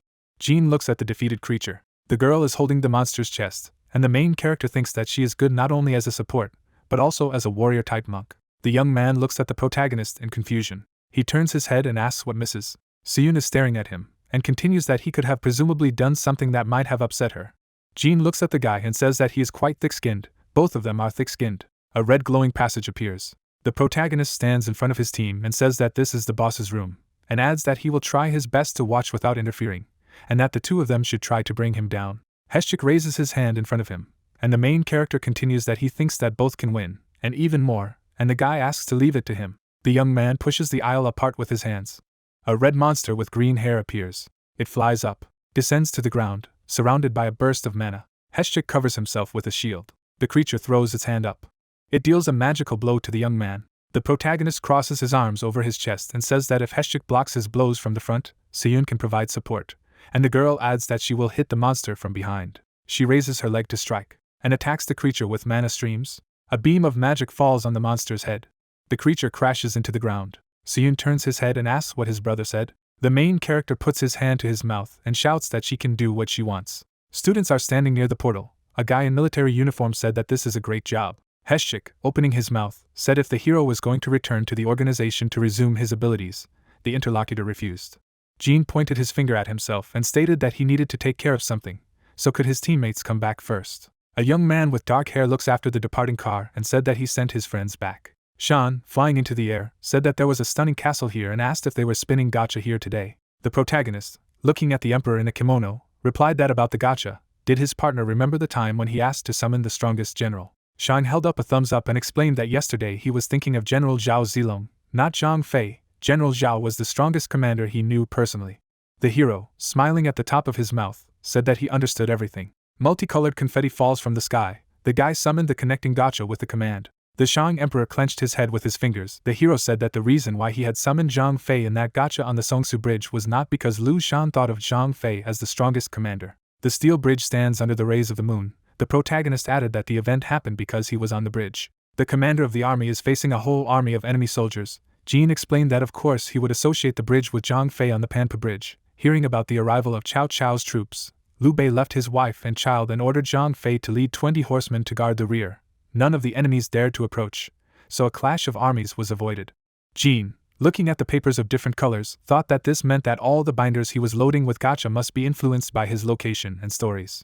The diamond card hovered in midair. A student in tactical uniform, holding a magic map in his hands, said that it was of diamond rarity. His eye was fixated on the magical object. He staggered from side to side and asked why there was no change. A man with a beard rose to a small height and said that the sight of a boast causes nostalgia. The window with characteristics indicates that strength and dexterity are weak, and sensitivity to mana is at a high level. Yoon Yak-young is a representative of the movement for real sciences in the 18th and 19th centuries. It was a movement of Confucian sages reformers, encyclopedists and enlighteners who fought for the development of applied sciences, and the student, putting his hand to his chest, greeted the sage and thought that the stats for the diamond card were slightly low. Zhong, frozen in front of the young man, said that the student's name means the way up, a great name, and the young man thanked him. An ancient Chinese temple stands under a blue sky. The old man said that they were lucky to be in the boast. Zhong, bringing his hand to his mouth, asked the hero if he wanted to look for the treasure hidden here. The protagonist imagined images of various valuable treasures in his head and thought that this was expected from a diamond card. The sage's spirit headed towards the high stone wall. He explained that when the king ordered him to build this place, he was so carried away that he added secret places. The guy, pointing in the direction forward, said that he was looking for the 7th block. His partner said that he was exactly what they needed. Zhong, opening his mouth, explained that he needed to use the found block as the center, find the 616 block on the right side and invest his power, then go to the 922 block. The hero turned back and asked if those numbers made sense. The old man, grinning, said that it was his birthday and the king's birthday. The protagonist, pointing to the wall, stated that he had found the right block. Jung said that he needed to put his chi into the block. Jean put his hands on the right block and put his energy into the stone barrier. A yellow gate lit up nearby. A bright portal shone with an aura. Jean realized that this was a dungeon with treasures. A system window appeared with a text that the dungeon contained the gifts of the sage. The spirit of the sage raised his hand and said that if the guy passed the test of this dungeon, he would be able to take possession of the treasures. The man in military uniform, looking at the old man's spirit, said that he had left the treasure for the sake of his followers, and added that almost no one would be able to find such a place. The partner turned back and said that if the hero could find this place at such a time, then everything was fine, and hurried the hero to go inside as soon as possible. Under the influence of the magical power of the dungeon, they are transported to the treasure chambers. A huge blue monster stands with a wooden club. The dungeon guardian, unsheathing his mask, said that the hero would be able to pass the test of academic and martial arts if he defended the gate. Zhong, disappearing from sight, said that if the student received the award, he would call him back. He agreed. The hero looks at the system window with information about the raid reward. Information about the hero's skills is stuck in place. The protagonist, clenching his fist, remembered that this is a detection skill. This ability is used by dungeon crawlers. The genie realized that now it will be much easier to search for the gate. A club with metal spikes pierced the stone floor of the dungeon. The treasure guardian exudes a black aura of power and says that he will begin testing his academic skills. The moon illuminates lonely mountains with its light. The monster with the Chinese mask says that a single moonbeam shines over all the rivers that flow on this earth, and then adds that the rivers are citizens of this world, and the moon is yin-yang. Jean furrowed his brows and asked what the reference to yin-yang was about. He opened his mouth and said that the answer was King Jiangzhou. The hero concluded that if the question was from John, then the answer was obvious. A blue guard with a club slammed her on the floor and confirmed the correctness of the answer. The eyes of the monster mask flashed yellow, and he added that he would now test the student's martial art. The student's spear materialized in his hands like blue lightning. The guard ordered him to prepare for battle. A tactical sight appeared in the hero's pupil. The green circle for determining abilities headed towards the treasure guard, the Goblin King, level 40. Jean looked at his opponent and thought that if the king was level 40, his stats should be approximately equal to his. The monster rushed to attack. The hero's opponent raised his club for a blow and warned the opponent about the attack. The protagonist took a breath into his lungs. The spear-wielding guy let out a battle cry of a dark blue aura. The guard's legs buckled from the enemy's ability, and his attack power was reduced by 10%. Jean, swinging his spear, concluded that due to the difference in levels, his skills were not working properly on the guard. The goblin, dodging the swings of the spear, says that he can see all the hero's attacks. The guy, clutching the weapon in his hands, said that he should try to return now. A student in military uniform makes a quick stabbing blow. He explained that this is a green dragon maneuver. The wound on the thug healed quickly. He said that it was quite painful. The spear in the fighter's hands emits a combat glow. The monster parries the opponent's blow. His foot slipped backwards from such a collision. He froze in place. The hero quickly became close to him. The lord, swinging his club, said that going into close combat with a spear was stupid. A sword materialized in the hero's hands. He strikes the monster's body. The masked lord opened his mouth and said that his opponent had a strange weapon that looked like a goblin bat. A huge sword sparkled in the hands of the protagonist, who replied that his blade was much better than the goblin weapons. The sword bent to swing. Jean knocked the goblin's club out of his hands. The blade of the blade was quickly at the monster's throat. The latter, raising his palm up, admitted that he was giving up and the hero had passed the martial arts test. A black rift appeared in the nearby wall. The stone barrier crumbled, and the genie realized that this was a secret room. The protagonist entered a dark room. On the table are several books and an ancient typewriter. The student opened his mouth and said that he needed to summon Zhong when he received the reward. A ring with a choice of cards appeared next to the guy. He said that even though Jong was a diamond card, he could still summon him. The old man appeared in the room and said that the hero had passed his test. He, frozen in the air, advised me to take the Magwa Hui Tong in my hands. The protagonist, picking up an old book, asked if it was a new skill. An image of 6 people with their faces covered appeared. The sage explains that after his children fell ill with smallpox and died, he again and again looked for a way to alleviate their suffering of people. As a result, he created this book. A student in a military uniform began to exude blue energy. A window appeared and it indicates that he has learned a new skill of tolerance. A whirlpool of the hero's aura and energy appeared. A system window appeared with information that the 2 skills were combined. He exudes a green light. The system says that the hero has acquired immunity to all diseases and poisons. Jean, pointing to himself, said that immunity would give him the opportunity not to die in dungeons for some unknown reason. There is a water surface stretching for many kilometers between the islands. The sage said that the next thing is Bang Ak Nyek Go. This is a book about the geography of Korea that he made while traveling or referring to other texts. The student picks up a volume about the geography of his country. The system window shows the text that Jean has learned a new ability. A blue-yellow sphere rotates in the middle of the room. The system informs that the 2 skills are connected. The student is presented with an image of the dungeon map and that he has learned the skill of viewing the map. The system window shows the nearest dungeons. All dungeons nearby are marked on the mini-map. You can turn off notifications. The guy's eyes sparkled with joy. He said that now he would not have to get into trouble when searching for the dungeon. The hero's hand reached for the wooden figure. An image of an inventory grid appeared in front of him. He asked if this skill would work like in a game. Jean picked up the stone. The stone enters the blue space of the system. The inventory displays information that 1 cobblestone is stored inside. The owner exclaimed that it really works, as he expected. Jong, coming out of the portal, asked his partner if he was able to help him. He waved it off and thanked the sage. The old man, glowing with blue light, said that they would see each other next time if they were lucky. The student replied that they would definitely meet. The guy in military uniform touched the window of the system and talked about all the results of the day. The silhouette of a man pressed his hands to himself. The hero added that today he received absolute immunity, inventory, and a dungeon map. These are very cool skills. The protagonist, folding his hands, said that he understood how other skills worked, but it was not very clear how the map would help him. In the middle of the courtyard, a picture of the area appeared. The guy poked at the window of the system and realized that he was in the middle of the map. He, following the yellow mark, asked that the circles around them were dungeons. Jean turned around and said that he would find out everything by experience. The student approached the blue gate. They exuded a blue aura. The disciple said that he was right. He touched the flag that guarded the entrance to the dungeon and said that the dungeon had already been occupied. The hero, looking at the new map, explained that the green dot he checked on the way was a dungeon of rank C and the yellow dot on which he is now a dungeon of rank B. The protagonist looked away and thought that he had not seen it yet, but dungeons differ in the colors of the rainbow probably. He put his hand to the screen and said that it would be a shame if the dungeon he had been looking for a long time was already occupied, but he could open the tab with notifications. The guy pointed his finger at the window with the bell. Jean, clenching his fists, exclaimed that everything was fine. A system window appeared with a text that when a new dungeon appeared, an alert would emit a sound signal. The hero leaned forward a little and said that all the dungeons in the area would be his. A thunder spear pierces a green goblin. The protagonist checked the corpse of the defeated enemy with a spear. A black sphere fell out of the monster's body. The system window informs that a poisonous blood ball was received as a reward. The hero grabbed it in his hands and thought that he didn't really need it, but since he had absolute immunity, he would still take it just in case. The teammates raised their fingers up and said that not only was Jean capable of clearing the D-rank dungeon, but he was also not able to clear the D-rank dungeon. He thanked them. Heschik, with his mouth open, asked if his friends had any plans after they finished. The protagonist, opening his mouth, stated that he had plans to train. The sister added that she had no plans. A warrior in heavy armor put his hand on the armor and said that it could hang out with him, because there was a training room with mana reality at home. The hero, raising his shoulders, asked his comrade if he really had such rare equipment, who confirmed its presence. The blonde guy in the suit pointed at the blue gate. He concluded that this guy had a lot of money. Heschik, putting his hand behind his head, explained that he was embarrassed, but he lived with his brother, who earned good money. Seon closed her eyes. The warrior with the shield said that his brother wanted to meet the girl. Jean opened his mouth and said that as the leader of this team, he thought it would be a good idea to meet a family member of one of the members.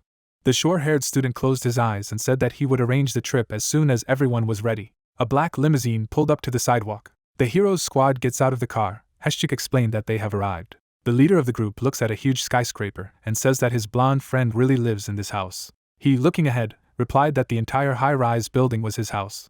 Friends are going upstairs in the elevator. The hero thought that what could Heschik's brother do? They tumbled into the apartment of a guy in a black t-shirt. A man with a pigtail came out to meet them and greeted them. He opened his mouth and declared that he was Heschik's brother. The protagonist, bowing, said that it was a pleasure to meet him.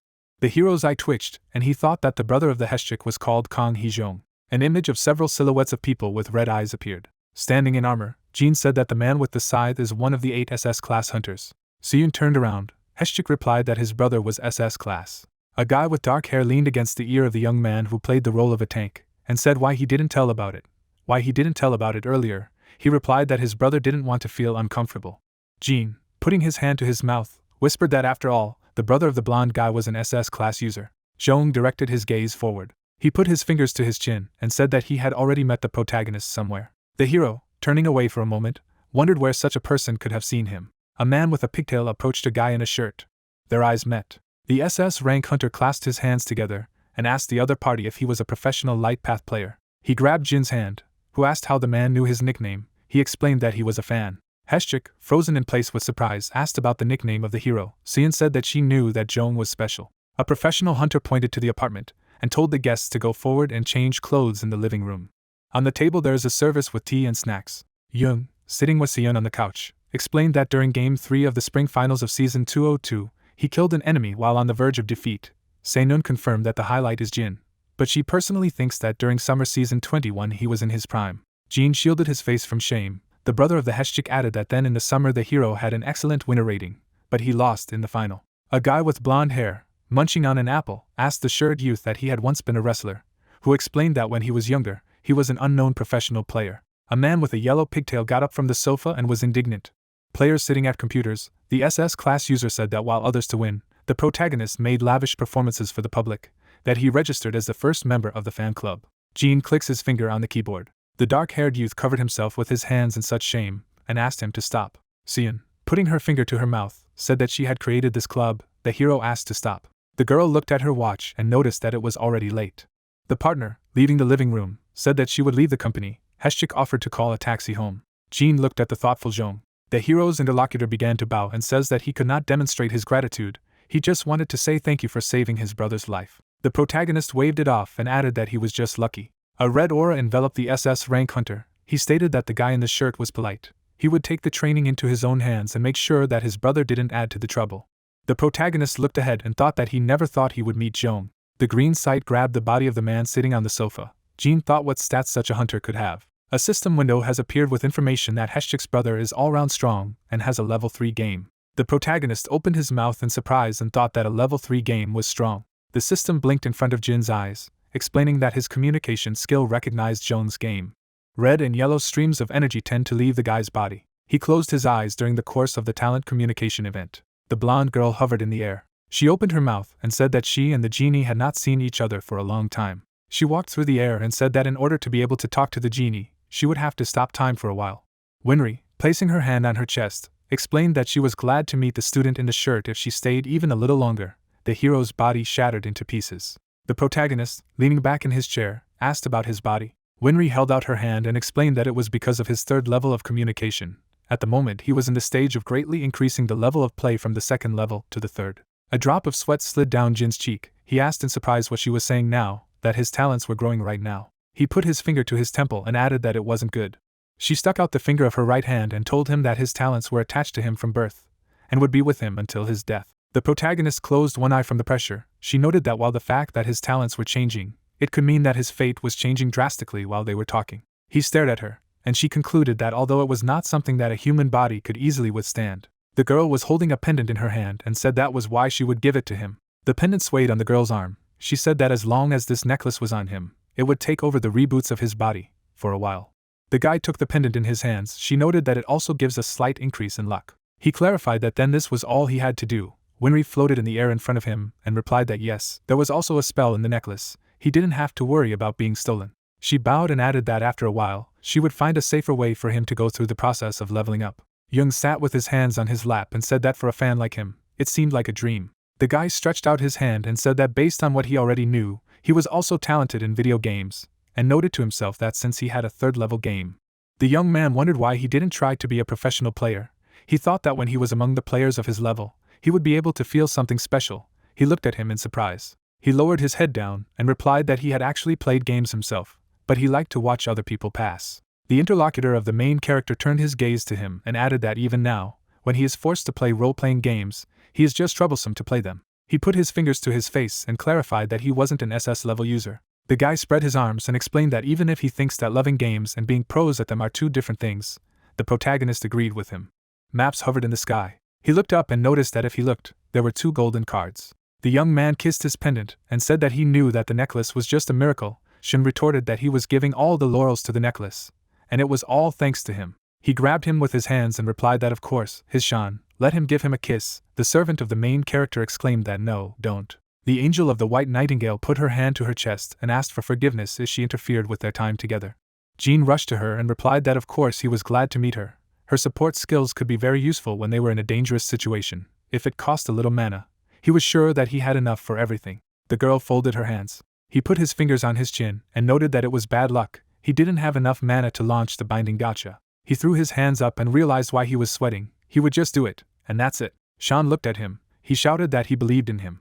He put his hands out in front of him and added that they were going. The protagonist's servant looked at his palms in surprise. The information window reported that Shan had increased the level to 3. The protagonist gritted his teeth contemptuously. He pointed his finger at him and asked why he was so disappointed. He had advanced. It meant that his abilities had also grown. The young man put his hand on the back of his head and said that he wanted to spin a free information gacha.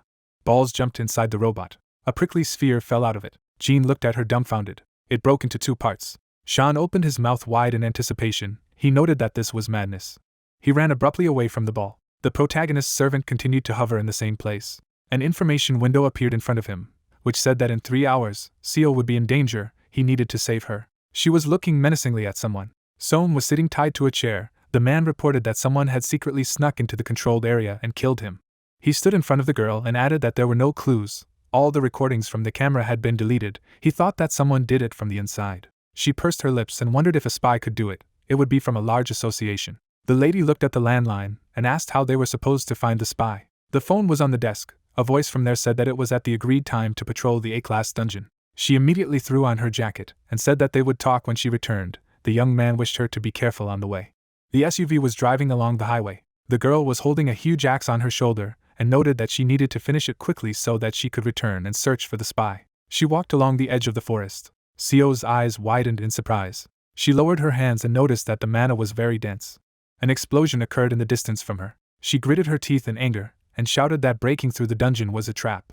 3 people were standing at the explosion. She thought that they should have known that she was going to patrol this area and set up a dungeon breakthrough. The girl grabbed the walkie-talkie and stated that it was Obong's mountain dungeon. A dungeon breach had occurred, requesting immediate support. She rushed sharply in the opposite direction. There was an axe handle in her palm. She thought that even if it was a trap, she should take care of the monsters. If she didn't stop him now, they would immediately scatter around the area. A huge flash was burning in the middle of the clearing. Werewolves materialized in front of her. One of them stared at her maliciously. She grabbed her weapon with both hands and noted that the werewolf was a heavy target. The wolves immediately rushed at her to attack. They jumped on it at once. The werewolf swung his paw at her. The girl struck him with an axe. She instantly dodged the attack of the other wolf. Blood was flowing from her wound. She thought that they had the advantage in numbers while she attacked them one at a time. A monster jumped at her from behind. She swung her axe sharply. 3 monsters rushed at her. Seo brandished her weapon. She attacked surrounded by werewolves. One of them was standing in front of her. The girl sharply swung her weapon at him. Her powerful attack instantly struck the enemy. Wolf bared his teeth. She picked up her axe and said that here he was. A lanky werewolf stood in front of her. Saliva flowed from his mouth. The lady took hold of the handle of the axe with both hands and said that he was tall, of course, but he had only skin and bones. He did not eat porridge as a child. He swung his paw sharply at her. She instantly jumped away from his attack. The girl landed on one knee and noted that the only way to teach a crazy dog a lesson is to show them her love. She struck him with her axe. An axe protruded from the werewolf's head. She stood leaning on her knee and said that it was close.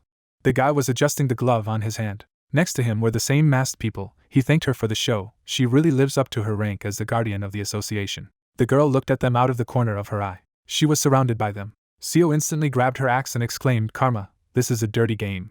The masked man spread his arms to the sides and asked again, "Karma, they?" The other said that she blames everything on karma. He narrowed his eyes at her and added that they were just a group of anti-fans who wanted to kill Seo. The masked man was holding a knife in his hand. She stared at them and reasoned that this was not good. She had already made a request for reinforcements. Now she could only stall for time. People in masks stood in front of her. One of them asked if she was hoping for reinforcements. Naive. He waved a walkie-talkie in front of her and added to her to think for herself. There are also people in the association who hate Seo like them. The girl gritted her teeth. He continued that such an outcome promised her ever since she began to pretend to be a guardian of justice or something.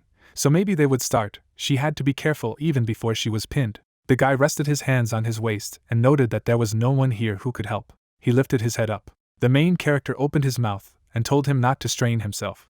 He held a sword in his right hand and said that he was already here, had come to the rescue. The masked men looked at him and shouted what it was. He jumped to stab 3 enemies at once. He stood shoulder to shoulder with Seo and asked if she was okay. She replied how he got here. The young man looked away and thought it was good that he was not late, and it was also lucky that the mana had recovered from the gacha, since it was already midnight. He turned to her and said that he was here to save her. She could interrogate him later, and now she needed to take care of the essentials. Jean looked around the battlefield. The corpses of werewolves lay on the ground. The eyes of the masked men glowed red. The protagonist took a fighting stance and explained that it seems that he is beginning to understand what is happening here. Looks, they have already stopped the breakthrough of the dungeon. Now we need to focus on escaping. She replied that it will not be easy. It seems that most of them are C-class, some of them are A-class. It seems that they decided to kill her. 3 masked guys were standing next to each other. Haimi clenched her hands into fists and asked, he must have solved the abyss of trouble. They are doomed. Why did he come here? The guy looked at her. A drop of sweat slid down the guy's face. He thought that judging by the situation, they were in an extremely uncomfortable position, and the leader was tired of the previous battle. Seo held onto his axe with both hands.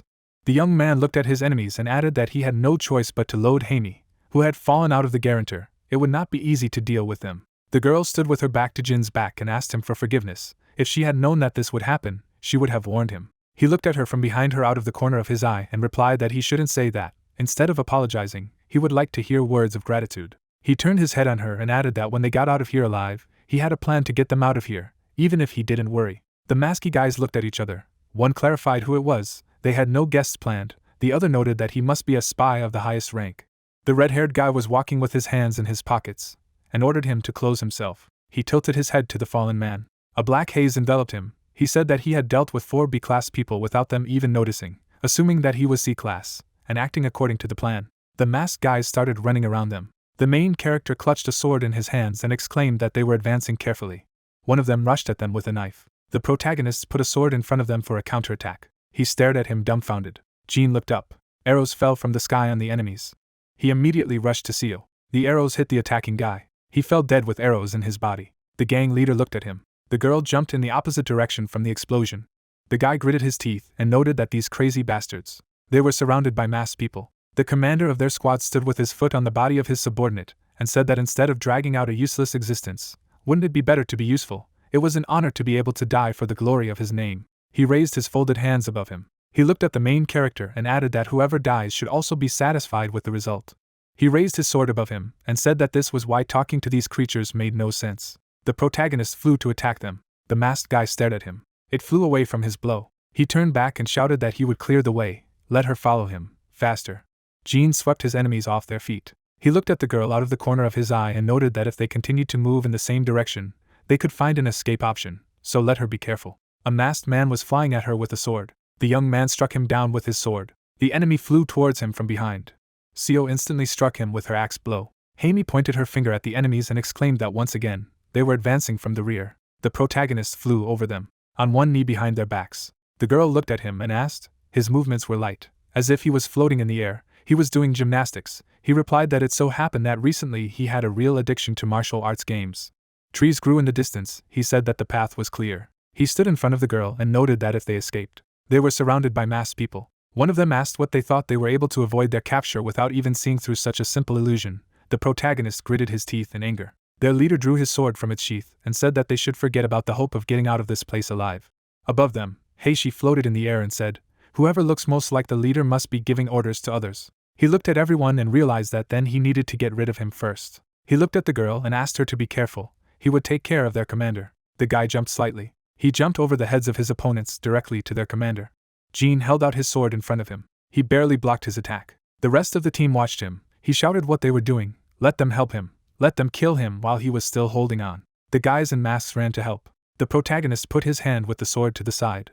Haimi opened her mouth at her enemies. Jean deftly dodged each attack. He looked at his opponents, who exclaimed that now. The masked men flew away from him abruptly. Their commander held his sword in front of him. The guy struck a blow at him. He blocked him. Jamie anxiously asked that he seemed to be running out of strength too. He was no longer as agile as before. Jean looked at his hand. Seo smashed enemies. The leader clarified that he thought he could kill him and save her in time. The girl gritted her teeth from the pressure. The guy did not rush to her abruptly. She fell to the ground. The masked guy swung his spear at her. Jin swung his sword. He swept the opponent off his feet. The young man gave her hand and asked if she was okay. He was sorry. He was not able to defeat their commander. As she replied that he was not worried, it was her fault. She could not give him enough time. Haimi looked at him pitifully and said that she didn't have any more time. She had more ideas, even if he didn't even dare to think about dying. The main character looked at his opponents. One of them lost his blade and remarked that maybe they should attack en masse, and the commander replied that they were not in a hurry. His eyes glowed from under the mask. He added that no matter what plan he thought he had, they just needed to put pressure on him until he ran out of powers. He breathed a sigh of relief. He stood surrounded by enemies and reported that it seemed to be the only opportunity he had left. He poked his finger at the floating screen in front of him. Sean looked at him with displeasure and asked if he had any talents for getting into trouble by chance, or if he just liked to seek adventures on his heels. The young man spread his hands to the sides. He added that God, not a day without fun. Perhaps he was guilty of a past life. The protagonist said that in any case, let him do a favor. He needs the strongest general he can think of. He rubbed his chin and said that he was talking about the strongest general. The guy put his hands out in front of him and shouted that he was counting on him. Maps spun in the sky. Various maps flashed before him. A green banner fluttered in the wind. Jean revealed that Zhang and Shan, the two already have a connection with each other. There is a chance that he will be able to get someone from the Shok dynasty. They need someone who can protect them while they escape from a large group of enemies. The girl held an axe with both hands. The guy clenched his right hand into a fist and exclaimed, "There is only one person they can get." A robot hovered in the air. The young man held out his hands in front of him. He reached for the map with his right hand. The leader of the bandits looked at him in shock and exclaimed in bewilderment what was happening. He turned to his subordinates and noted that he had a bad feeling about it. Let them move away from him and attack from afar. The masked guy waved his hand as a sign of the start of fire. Wars shot fiery arrows into the sky. The girl held an axe with both hands. She looked stunned at the projectiles flying at her and realized that she would not be able to dodge them all. She needed to try to avoid hitting her vital organs. The arrows shattered on the tip of the spear. The main character brandished it to protect himself from projectiles flying at them. Seo stood behind him. The bandits looked at him in shock and asked how he blocked all their shells.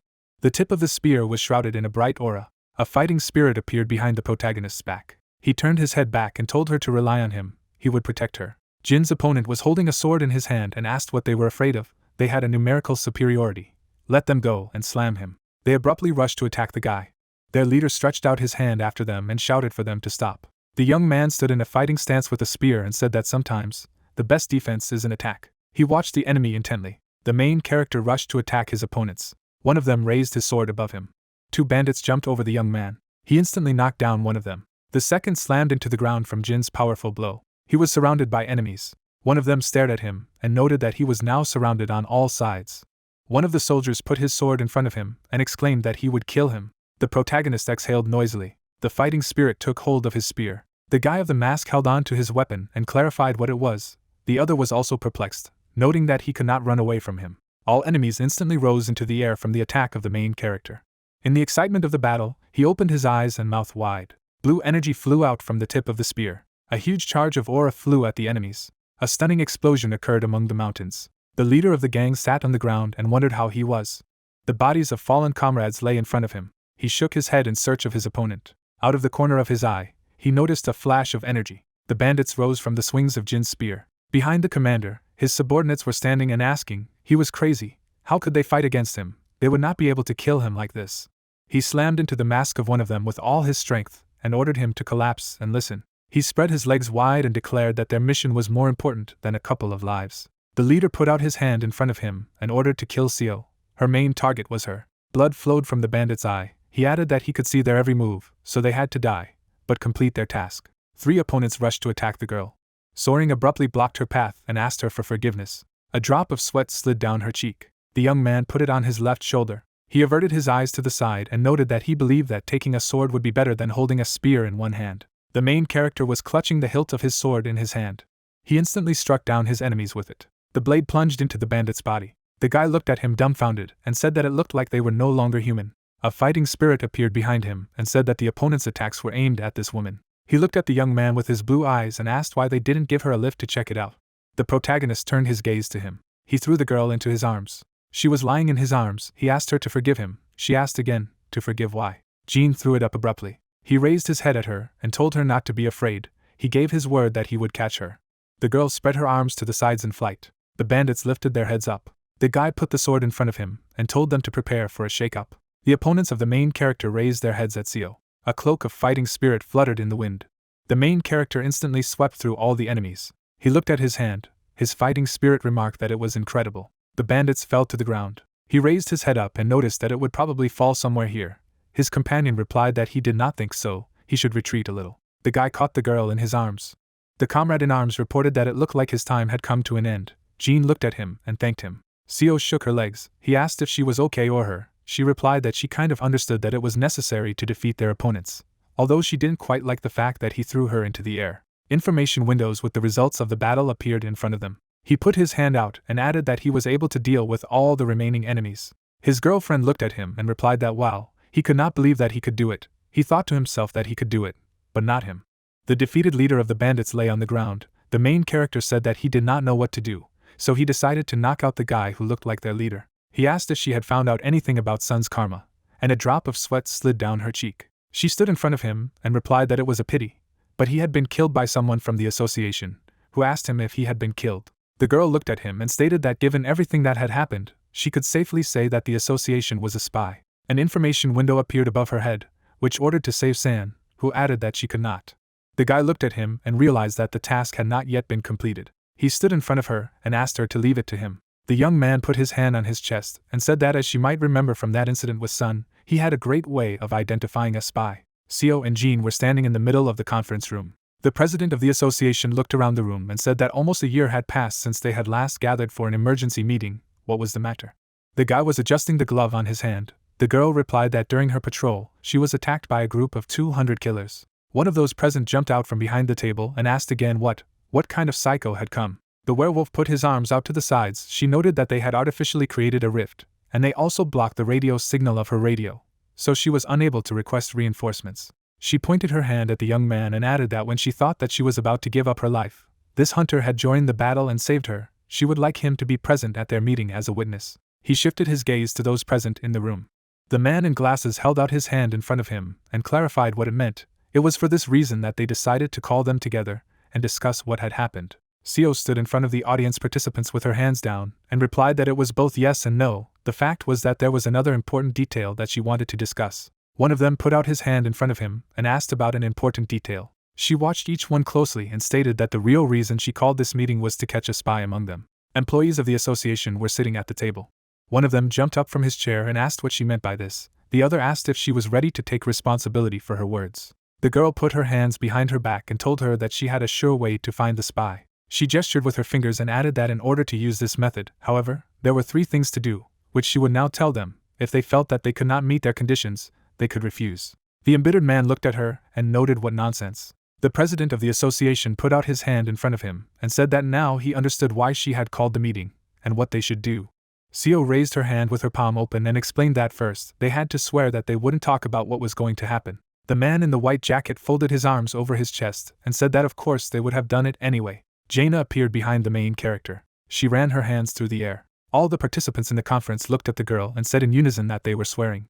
She made a new gesture with her fingers and said that secondly, she wanted them to allow them to use their skills on them. Of course, these skills wouldn't cause them any mental or physical harm, so they didn't have to worry about anything. A drop of sweat slid down the man's cheek. He wondered if they could tell what kind of skill it was. The maroon-haired man slammed his right hand on the table and exclaimed that they were cowards. What did they care about? She said that the skill was not dangerous. He held out his hands in front of him and added that if Seo harmed them in any way, he would personally take responsibility for her actions. The president of the association raised his right hand with an open palm and said that it was interesting. He would agree. Because he was curious about what would happen next, he allowed. The rest of the audience participants also raised their hands and expressed their consent to hold this event. The guy breathed a sigh of relief. He put his hand on his chest and stated that all the conditions for using the skill had been met. Jane folded her hands in a peculiar way. She hovered over Jean. Seo closed her eyes and thanked everyone for their trust. Her last request would be quite simple. She opened her eyes and added that they just needed to be told that they were not spies. The man raised his hand and clarified that this was all. She replied that yes, that was all. The president of the association folded his hands on the table and said that he was not a spy. The man in the white jacket looked at the girl and also replied that he was not a spy. Another conference participant raised his hand and said that he was not a spy. He looked at his neighbor and noticed that he was the only one left. Let him hurry up and say this so that they could finish with this farce as soon as possible. Jane had her hands on Chan's mouth. Seo leaned her hand on the table and said that he still hadn't said those words because he couldn't say them. She was standing right in front of him. Spirit hair enveloped the man's face. She said that this was the effect of the Truth Room's skill. Everyone who had been used on this skill could only tell the truth. The girl shifted her gaze to the man and noted that he meant that he was the spy who sent people to her soul, the head of the information department, Chan. He was sitting in his chair. He opened his mouth and said that he couldn't believe they had such a skill. The man stood above his chair and added that they were really true. He grabbed the handle with the sharp tip. Chan waved at her and shouted that in his name. Chan was suddenly taken aback. The man dealt a crushing blow to him. Frowning, he wondered how the guy dared to attack his student. A notification popped up that the task was completed. Sitting down in a chair, Jean said that he didn't even know how, but he managed to figure it out. He remembered standing in front of Seo and telling him that this was an emergency, so they needed to find the spy as soon as possible, but he didn't think he wouldn't have enough mana to summon Jaina. Looking out the window, the protagonist added that he would also have to wait until midnight for his mana to recover. Holding out his hand, he stated that if it wasn't for the association ring that Seo's squad leader had given him, things would have been much more complicated. Imagining a ring, he told her that even the master of all weapons could not restore his mana, and this ring raised her value by as much as 2 points, thanks to which he was able to summon Jaina. The guy imagined how the girl handed him the object and asked him to be more careful with it. The spirit flew over him and asked if she could help him, to which she received a positive response and words of gratitude. Jaina listened with a satisfied look that Jean couldn't believe that with such an M skill she had only been awarded a gold rarity. Her card should be diamond, after which the girl emphasized that she would say that he was just lucky. Taken aback, the protagonist asked. Spreading her hands, the spirit said with a mad look that she could not control the skill after activating it. Looking at the streams of pink energy, Jaina said that, for example, that girl used the Room of Truth as if it were her own skill. In other words, anyone could use it to their advantage. Besides, they would not be able to end the skill early if they activated it. If someone decided to take advantage of the moment, then she would not be able to help them in any way. Jean imagined being attacked by mysterious warriors. The spirit imagined the stranger pointing her finger at her and telling her that she had died when she activated the skill. As a girl, she considered her friend had called her a witch. Imagining a fire, she stressed that she could not say anything against it, so she was burned. The puzzled protagonist thought that next time he should be more careful with this skill. The president of the association watched him with a serious look. The stranger said with a mad look that Seo had survived. Looking at his subordinates, he added that she had not only survived, but that their killing squad had been smashed to smithereens. The surprised guys began to discuss that this could not be. She was able to lay them down after stopping the breakup alone. She should be squeezed like a lemon. The bandit with a tiger mask on his face pointed out that they would be able to calculate everything if their information was correct. Their plans could easily be ruined by even one unforeseen factor. Crossing her arms, the girl asked if the association was capable of something like this, and whether they had deprived Seo of communication with the headquarters. The head stood in front of him and assumed that something had come to her rescue as soon as she was done with the breakup, and it seemed to be only one person. The stranger imagined MC fighting and said that he could not identify this person as he was too far away. However, he was fluent with a spear and a sword. In addition, at some point, he became significantly stronger. The warriors looked at each other and said that it sounded like an S-rank hunter. They only thought of one person. The boys imagined a knight and said that it must be Zhong. Standing in a circle, they shouted that they thought that Zhong was not a member of any organization and was working alone. There was no doubt that only high-ranking members knew the plan. Raising his head, the bandit said that he did not believe it. It seemed to him that Zhong was just walking near Mount Bone. The man with reddened eyes asked if he thought it was a coincidence. He introduced the spirit and stressed that they had every chance of success. Energy began to spread from the head. With an enraged look, he said that no one dared to doubt him. Stretching out her hand, the girl said that she could not undo what had been done. She was more interested in what Seo would do next and what was the chance that she had caught one of the killers and would interrogate him. Frowning, Seo noted that he could confidently say that the blood seal had been activated in battle. Since all the assassins had lost their minds, Seo wouldn't be able to get any useful information. However, he was extremely annoyed that they had to show the blood seal. Their plan had failed, so they shouldn't have allowed the information to leak. Holding the phone in his hand, the stranger stated that he had heard that Seo had gathered all the high-ranking members of the association for a meeting, and since his informant was one of them, they would soon find out how it went. Standing in front of them, the leader added that due to an unforeseen SS-Rank hunter, they had lost an entire squad and were unable to kill Seo. He imagined the members of the association and said that now they would be on their guard. Squinting, he said that this was the worst possible scenario. Placing his hand on his thigh, the stranger asked if Wang could join them. Wang was standing in front of the table with test tubes. He looked at the photos of the protagonist. Squinting, the guy said it was Jean. He tore up the photos. He said that MC would definitely pay for his shame with his life. The surprised guy asked again. The head of the association sat at the table and said that maybe the others don't know, But he knows what the protagonist did. It was a room of truth, and he was sure that it was his skill, not Seo. Puzzled, Jean concluded that the man was aware. He introduced Seo and suggested that everyone in the association had a role depending on their predispositions. No one would believe that an aggressive girl like her had such a skill. It was no wonder that a man would suspect him. The girl winked at him when the director said that thanks to him, Seo was safe. Chan was tied up, and the man emphasized the fact that moreover, they were able to find the spy. Bowing, the head said that he expressed gratitude to him on behalf of the entire association. Stretching out his hand, the protagonist said that he should not be thanked. The man was suddenly taken aback and said about the ring. Surprised, MC put his hand on his chest. Taking off the ring, the guy noted that he forgot to return it after using the truth room. He would return it immediately. Smiling, the director noticed that everything was fine. The guy was shocked by what he heard. Stretching out his hand, the man said that Jean could consider him a thank you for today. The dumbfounded protagonist asked loudly if this was true. The head replied with a satisfied look that it was, adding that in truth, he thought that this ring was not enough to thank him. He stretched out his hand to him and added that anyway, he wanted to thank the guy again, because he hoped that they would continue to help each other. The protagonist shook his hand and replied that he agreed with that. A joyful MC looked at the ring and thought that he could not believe that he was able to get such a useful thing. He imagined Winry and emphasized the fact that he had not yet received the reward for his task. There was a smile on her face, and Jean wondered what he would be given this time. Sunlight enveloped the building. Drinking tea, the girl said that she had been waiting for him. Pointing his fingers at her, the protagonist noted that he was glad to see her again. She calmly admitted that she was not happy that they met with him so often. Surprised, MC wondered if he had done anything wrong. Getting up from the couch, Winry said that this was not so, it was just that materializing in his world took a lot of strength from her. He remembered how struck by the energy and listened to the fact that in Zhong's house, she had no choice but to appear in front of him. She imagined the cosmos and said that the true universe acts as an observer. Usually, it appears to people only in case of emergency. Looking away, Jean pointed out that if you think about it, they really see each other too often, to which he was told that it was because he was too often in such rare situations, including today. Remembering the projection with important information, the protagonist came to the conclusion that it represents something that is really important, in the opinion of the true universe. Perhaps Winry will tell him about it if he asks now. The girl was taken aback by the question of why the true universe gives him rewards for solving problems that he learns about from a lot of important information. Closing her eyes, she said that she couldn't tell him about it. If he got more influence, then she would definitely answer him. Putting her fist on her chest, she declared that she could say with full confidence that she would not harm him under any circumstances. Spreading his hands, Jean noticed that he realized that she did not want to talk because of her mischievousness, but because of his lack of influence, and then asked her to tell him how he could increase this influence. Winry imagined how the protagonist fights and said that there are many ways, but she recommends that he continue to level up. A blue aura surrounded the guy as she said that reaching a certain level should increase his influence.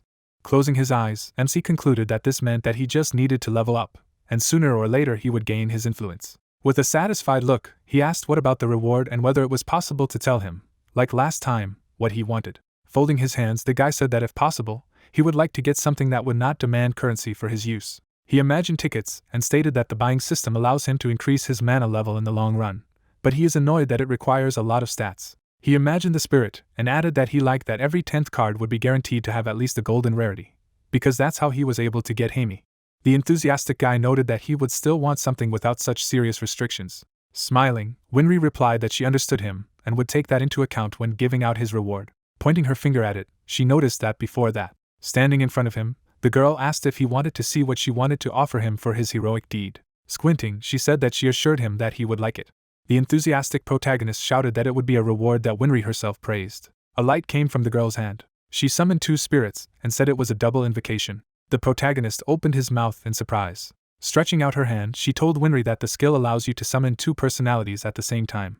MC was shocked by this. He imagined himself brandishing a weapon and emphasized the fact that this meant that he would be able to fight with a celestial halberd in his right hand and hold a serpentine spear with his left. He was suddenly taken aback. Pointing his finger at the spirits, the guy wondered whose characteristics he would get, because even if he could summon 2 personalities, he only had 1 body. Watching the warriors, Jean thought that it would be nice if their stats stacked up, but that would be too abominable. Looking at the status window, he listened to the fact that he would receive the highest characteristics of those that summoned personalities possess. Watching him, the girl added that this was not all. The main character shuddered at the words that, on top of everything else, he would get all their talents. She imagined the various warriors and said that if one of them had the 2nd and 1st level sword and spear skills, respectively, and the other had the 2nd and 1st level archery and spear skills, then he would also have the 2nd level sword and archery skills, as well as the 1st level spear skills. The protagonist covered his mouth with his hand in surprise. Standing in front of him, Winry added that the same applies to his skills. The dumbfounded guy wondered what this meant, that he would be able to have as many talents as he wanted. However, even just getting the highest stats of each of the two personalities already sounded good. His eyes bulged out when an idea came to his mind.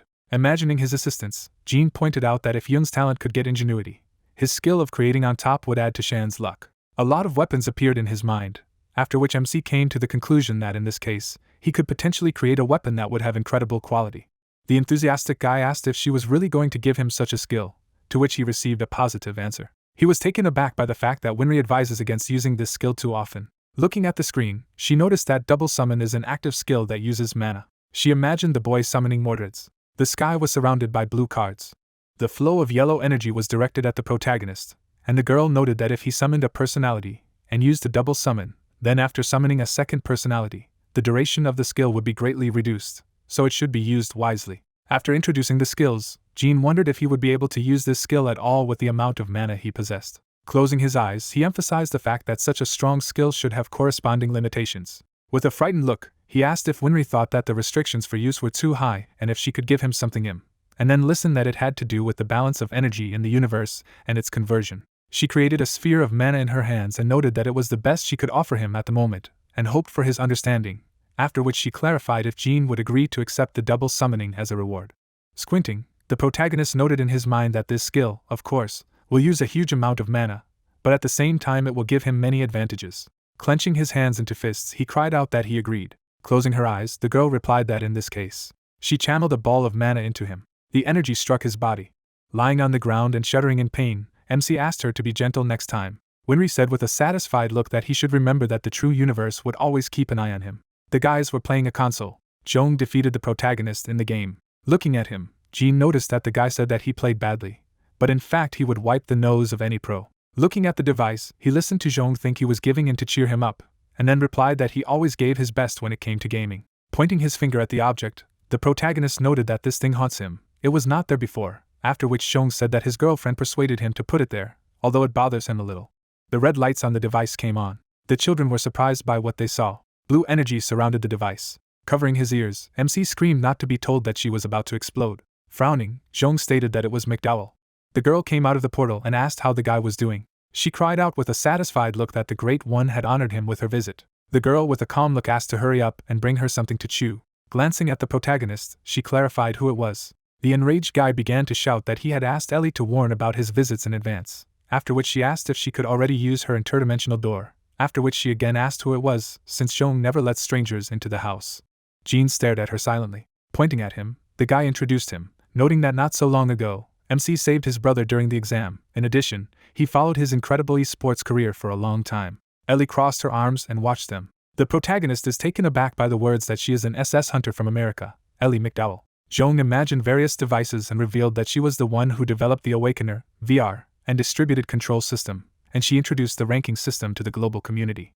The guy glanced at the projection. Looking at her, Jong emphasized that she was the richest person in the world and also the first awakened. Stretching out his hand, Jean stated that he didn't know she was so young. Taking off her glove, the girl said that she had heard about him. She was pleased to meet him. Stretching out his hand, the protagonist replied that it was mutual.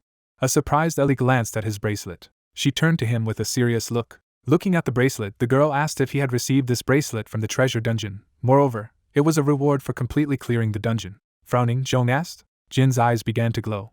Blue energy surrounded the room, after which the protagonist received notifications that a concealment ring and a privacy shield had been discovered. Lowering his gaze, the young man assumed that she had a dozen defensive artifacts. Looking at the girl, he began to study her characteristics. Puzzled, MC thought that she had 17 talents, which was unbelievable even considering that she was a genius, and then wondered how she knew about the origin of his bracelet. Jong shut her mouth and told her not to be angry with her, noting that he would explain everything to him.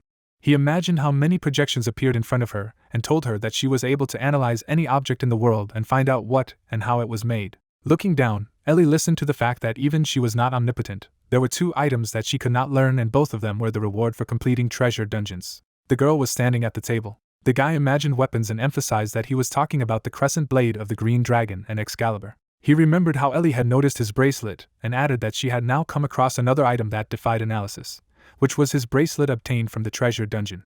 Puzzled, Jean said that he understood what was going on. Looking at him, Jong stated that he had one question for him. With a smile on his face, he said that he would like to ask the protagonist for a favor. If he wanted to refuse, he could immediately say so. Looking at him, MC noticed that he would listen to him. Jong introduced the men and said that since Jin had cleared the treasure dungeon, he must already know about the existence of creatures from other worlds. He imagined monsters and added that they had a theory that these creatures might know about the reason for the appearance of dungeons on Earth. Standing in front of them, the guy stated that they had been gathering information regarding this theory by questioning the inhabitants of the treasure dungeons. Stretching out his hand, the protagonist clarified whether it was possible to find out something, to which he received the answer that it was, but a geis, or, simply put, a ban was imposed on all creatures. He narrowed his eyes. Jong imagined the ritual being performed and noted that apparently someone had gone to another world and made a deal, providing Earth as payment and asking for the destruction of the human race. Jin was shocked by what he heard. Waving his hand, he asked not to say that this person was the head of Karma, after which he listened that he was their main suspect, although they had no direct evidence. Shaking his head, the protagonist thought that he would not have thought that there was such a crazy guild in the world. Jong imagined a horde of creatures and revealed that the monsters from the emerging dungeons were ordinary scouting squads sent from other worlds. In his imagination, knights fought orcs, after which he stated that hunters had repeatedly told of monsters whose intelligence was above average. Demons appeared in the city, after which the guy added that soon they would encounter much stronger and smarter creatures, so humanity would inevitably encounter the inhabitants of other worlds. The monsters were enveloped in bright energy. Surprised, MC wondered if they were really different from those who inhabited treasure dungeons. The guy imagined how the creatures collided and said that it was true. Some mercenaries whose orders were to destroy people, and others lived in treasure dungeons. Now they could say with full confidence that the second were their allies. Jin listened thoughtfully. Holding out his hand, he clarified why they had told him such important information. Frowning, Ellie cried out that they needed his help. Imagining the bracelet, she said that the artifacts from the treasure dungeons are weapons that are beyond their imagination, and since the protagonist possesses such an artifact, he must have an incredible talent that has been recognized even by beings from another world. She introduced the warriors and stated that MC could be an SS-Rank hunter like other artifact holders. The puzzled guy asked what exactly they needed help with. After adjusting his glasses, Jong said that they would like him to continue to improve his skills despite the fact that they are dealing with monsters now, in the future. He imagined a huge monster walking through the city. Creatures flooded their world, while the guy said that they could be attacked by much stronger species, or creatures from other worlds, and then they would need his help. A light aura enveloped Jean. Smiling, the girl noted that therefore he could not hesitate and asked her for help. She would help in any way she could.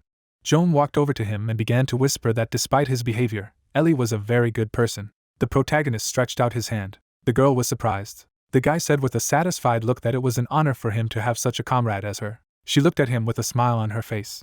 They shook hands. A portal appeared over the city. Demons stood in front of the gate. Smirking, the monster said that the time of humans had come to an end. Winry watched. With a calm look, she emphasized the fact that time was running out. The monster was waving a vine. Kong held off the attack. His shield cracked from the attack. Xian began to unleash a series of attacks to the point, shouting that they had almost slammed him, with little left. The vine flew at her with great speed. June covered it with his body. His armor shattered into pieces. Raising her hands above her head, Xian asked how the creature dared to touch him. She made a crushing blow to the monster. The guy said with a satisfied look that it was a great blow. He pierced the creature with a spear. The guys slew the monster and received notifications that they had cleared the dungeon in 3 hours. As a reward they were given 1 point of mana and strength. Kong said with a smile on his face that everything had gone well and no one was injured. The protagonist turned his attention to his shoulder. Standing in front of them, he emphasized the fact that it was no good. Pointing at himself, he said that he needed to update his equipment. The seller stood in the middle of the room and said that no one missed the promotion, because now there are discounts for novice hunters. Holding the potion in her hands, the girl said that if the hunters bought the potion, they would receive the second one as a gift. The blacksmith held the sword in his hands. As Jean walked through the store, he said that he had heard about the hunter's mall, but it was much brighter than he had imagined. Running away from them, Xian said that she would go shopping alone. Khan stood in front of him and asked if his comrade wanted to go to the gun shop. They noticed the scream. The dumbfounded guys said that there was solid garbage. The guys looked at each other, after which the guy invited the protagonist to look into the lottery shop.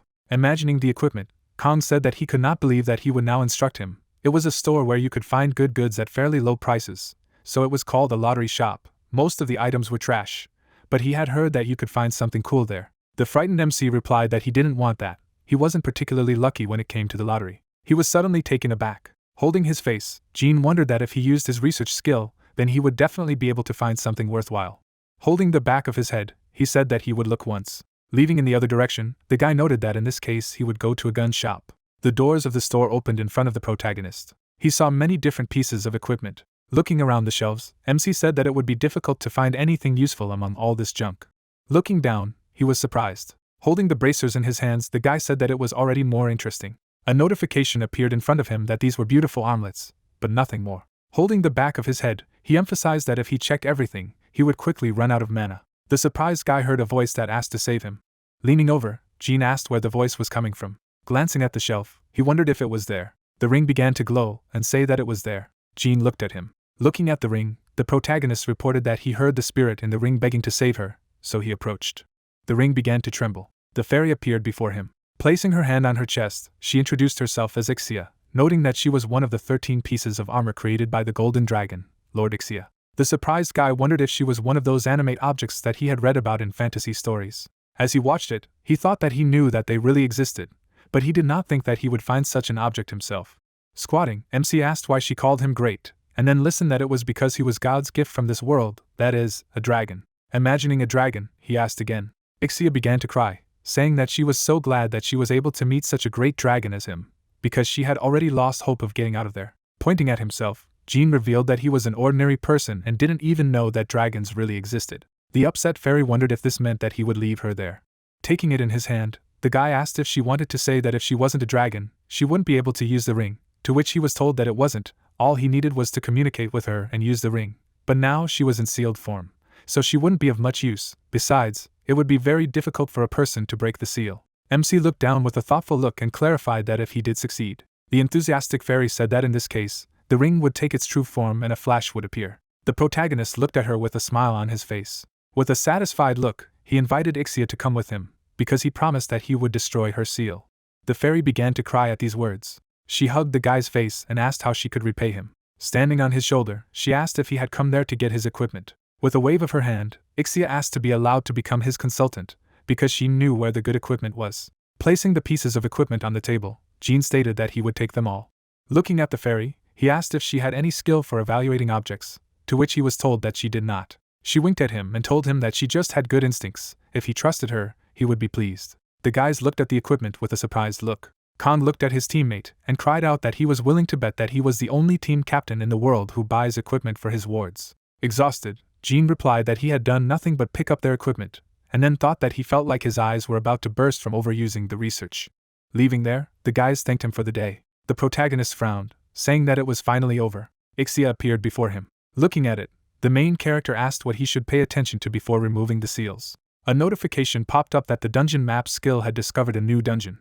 Looking at the map, the young man wondered if the skill he had learned at Weizong Castle had been active all along. He noticed a dungeon on the map and noticed that it was very close. He began to run, shouting that they would take care of the fairy seals a little later. The blue sky surrounded the construction site. Climbing the stairs, Jean noticed a portal. Messages appeared in front of the gate. It was a B-rank dungeon, a prison of the dead. Holding his chin, he read that his stats would be increased for the first 2 hours and said that it would be good to deal with it as soon as possible. Ixia flew next to him and asked if everything would be fine. After all, he had spent a lot of mana. A status window appeared in front of him. Placing his hands on his hips, the protagonist stated that he had become much stronger. Considering the stats obtained from the items, he could very well pass for rank A. Looking at the mana bar, he added that with so much mana, he could very well clear a B-rank dungeon alone. Looking at the fairy, the guy offered to deal with her seals before they found themselves in the dungeon. Touching her cheek, she told him that he didn't need to be too careful when removing her seal, because it would be difficult for an ordinary person to remove it, but someone equal in strength to a great mage would definitely be able to do it. Stretching out his hand, the guy noticed that he would try it. Examining the gauntlet, messages popped up that he had discovered the seal of the sage Ixia, and the process of removing the first seal began. Taken aback, Jean wondered if she had more than one seal, adding that it wouldn't be easy to remove all the seals with his research skill. Pink energy surrounded him. Looking at the hand, he read that the first seal had been successfully opened, and he had discovered the second seal. The fairy was shocked by what had happened. She watched him intently. Looking at the ring, the upset protagonist read that he failed to remove the third seal. To remove it, a special condition must be met. The yellow mana came from the fairy. Ixia's clothes began to change. She delightfully declared that she could not even think that he would be able to remove 2 seals at once. Her owner is incredible. The dumbfounded protagonist thought that she had excellent characteristics. Looking at the hand, Jean thought that it was as good as the cobalt gloves and the association ring combined, and given that it was constantly evolving, it could be assumed that it would become much stronger with time. His gaze fell on the talent of intuition. Covering his mouth with his hand, MC asked if it was an item that gave him an additional talent. Ixia flew up to him and told him that he couldn't use it because it was her own talent. Standing next to her, he asked if it was the sixth sense, to which he received a positive answer. Pointing her fingers at her head, the girl stated that she used this talent to help him choose equipment in that store. Armor fell out of the inventory. Inspecting the armor, the guy asked if she was sure of its quality, after which the fairy said that it was. Her sixth sense is rarely wrong. He began to study the breastplate through research. Studying the characteristics of the armor, Jean highlighted the fact that in total, these items would be worth 5 million won. His eyes fell on the ring. He threw him aside and told him that Ixia had already helped him find a lot of good things. Placing her hand on her chest, the fairy sighed, while the protagonist reasoned that of course, her talent is not perfect, it works like Shan's luck. Since she has a development scale, then, he believes that this talent will become more accurate as Ixia develops. Putting on the armor, he said that it was excellent. MC was standing in front of the portal. Frowning, the fairy said that she had a bad feeling. He should be ready for battle as soon as he entered the dungeon. Streams of energy emanated from the portal. Holding the spear in front of him, Jean heard that he needed to be careful. The monster pounced on him. The guy pierced the creature's head. His eyes shone brightly. He waved his halberd and noted that the girl was right. Pointing her finger forward, Ixia reported that there were opponents there. The monsters were moving towards him. They began to run into battle. The guy prepared for a collision with them. MC shouted with a smile on his face that it was time to try out his new skill. He made a powerful lunge and shouted that it was the blow of a roaring tiger. Looking at the corpses, the protagonist noticed that it was a powerful ability. The upset fairy said that the good was lost. Folding her hands, she looked at her master. She pointed her finger at the dead monster and asked if he would mind if she ate this corpse. Jean began to absorb the energy from the monster. The body of the undead disintegrated. A joyful Ixia wished herself a bon appetit. She absorbed the pink mana. There was a smile on her face. The girl wiped away her tears and noticed that it was delicious and it was great for her to eat for the first time in a long time. Looking at the ground, MC reported that she had eaten all the corpses without even leaving any bones. The guy paid attention to the progress of the fairy's development. He looked at the screen with a surprised look and cried out that the progress had indeed increased. Smiling, Ixia said that if the scale was full, he would be able to remove the third seal and then it would become even more useful. Holding the halberd on his shoulder, Jean replied that if they did, they would feed it to the hilt. He repelled the monster's attack. Waving the halberd, the guy emphasized the fact that his nose was about to fall off from the smell of rot. The undead ran at him. The demon opened its mouth wide. The blue beam destroyed him. Standing over the dead man, the protagonist ordered him to close his mouth, because he had already said that he stank terribly. He swung his spear when he saw the creatures running at him. The guy with glowing eyes made an attack. Blood began to splatter from the monster. The demon caught the halberd and began to hold it. A dumbfounded MC stated that he thought one punch would be enough to have him, but he didn't have enough strength. A sword appeared in his hand. With a swing of his blade, he sliced through the undead. Looking to the side, the guy said that there was a lot of food ahead of the fairy, so she should chew more thoroughly. Glancing at the creatures, he added that there were more and more of them. The protagonist took a deep breath. He began to scream as he used his tiger roar skill. The monsters were frightened. Jean rushed at them and noted that it was a green dragon maneuver. He directed the flow of energy into the creatures. The demons scattered to the sides from the powerful attack. Lowering his halberd, MC said that combining skills makes him much stronger. Ixia began to eat the corpses. The guys stumbled upon the gate and came to the conclusion that it was the boss's room. The dumbfounded fairy asked if there was anything tasty there. Shan appeared in front of them and asked how the young man was doing. He looked at the fairy with a look of surprise. She hid behind the owner's head and cried out that she had seen a ghost. Smiling, Shan asked to be allowed to introduce himself, noting that he was an emperor from the Shu dynasty. Crossing his arms, Jean thought that not only had he destroyed his empire in just 20 years, but he was also boasting. Shan was taken aback by the question of how his empire was doing today. He cried out with a frightened look that the young man had called him because he wanted to use the lottery, and then asked him to proceed. A joyful Ixia said that she could help them too. Standing in front of the projection, MC replied that he would press the button when the fairy spoke. The guy pressed the button at her command. The cards were spinning above them. He saw the golden card and emphasized that it fell on the first try. Closing her eyes, the girl noted that her intuition never fails. A bow appeared in the protagonist's hands and Tristan's personality was uploaded. Looking at the gate, Jean listened to the fact that the person was willing to give his life for his victory. Opening the doors, a monster appeared in front of him. The guy was preparing to make a shot. The demon stared at him. He rushed into battle. The arrow was enveloped in a golden aura. A powerful shot hit the boss. The monster fell to the ground. Smiling, MC said that he felt like he had summoned a hero too strong for such a dungeon, and he was not mistaken.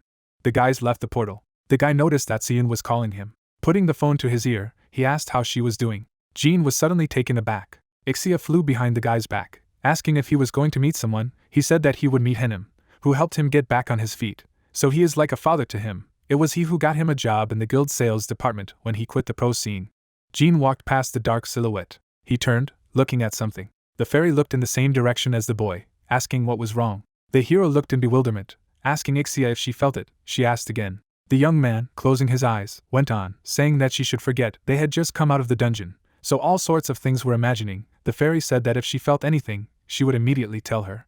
Someone was looking at the guy's back. The man crossed his arms, saying that he had come, not Dusty. Jean held out the package, apologizing to him, said that he should have met him much earlier, wondering if such a person should meet a guest. The gentleman asked him to be silent, adding that he could at least write to him since he had become a hunter. The man crossed his legs, asking if he had assembled a team, and since Cyan was part of his team, he was simply obliged to meet him, but instead the hero went to some Shik, Chun. The young man smiled as he took the bottle out of the box, assuring that he wanted to see him first, but their team was so busy that he didn't have time at all.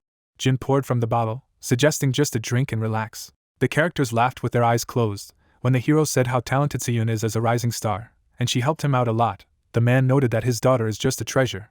If only he knew how hard it is to refuse the guilds that invite her to their place. He poured alcohol on the young man, saying that even if he was not a worthy guy who helped their family, he would still reject their proposals. The man pointed with his finger, asking if they were still meeting. The hero spat out all the contents from his mouth. The master crossed his arms, telling her that she was no longer a little girl, and as a parent, he should support his daughter, not judge her decisions, but still.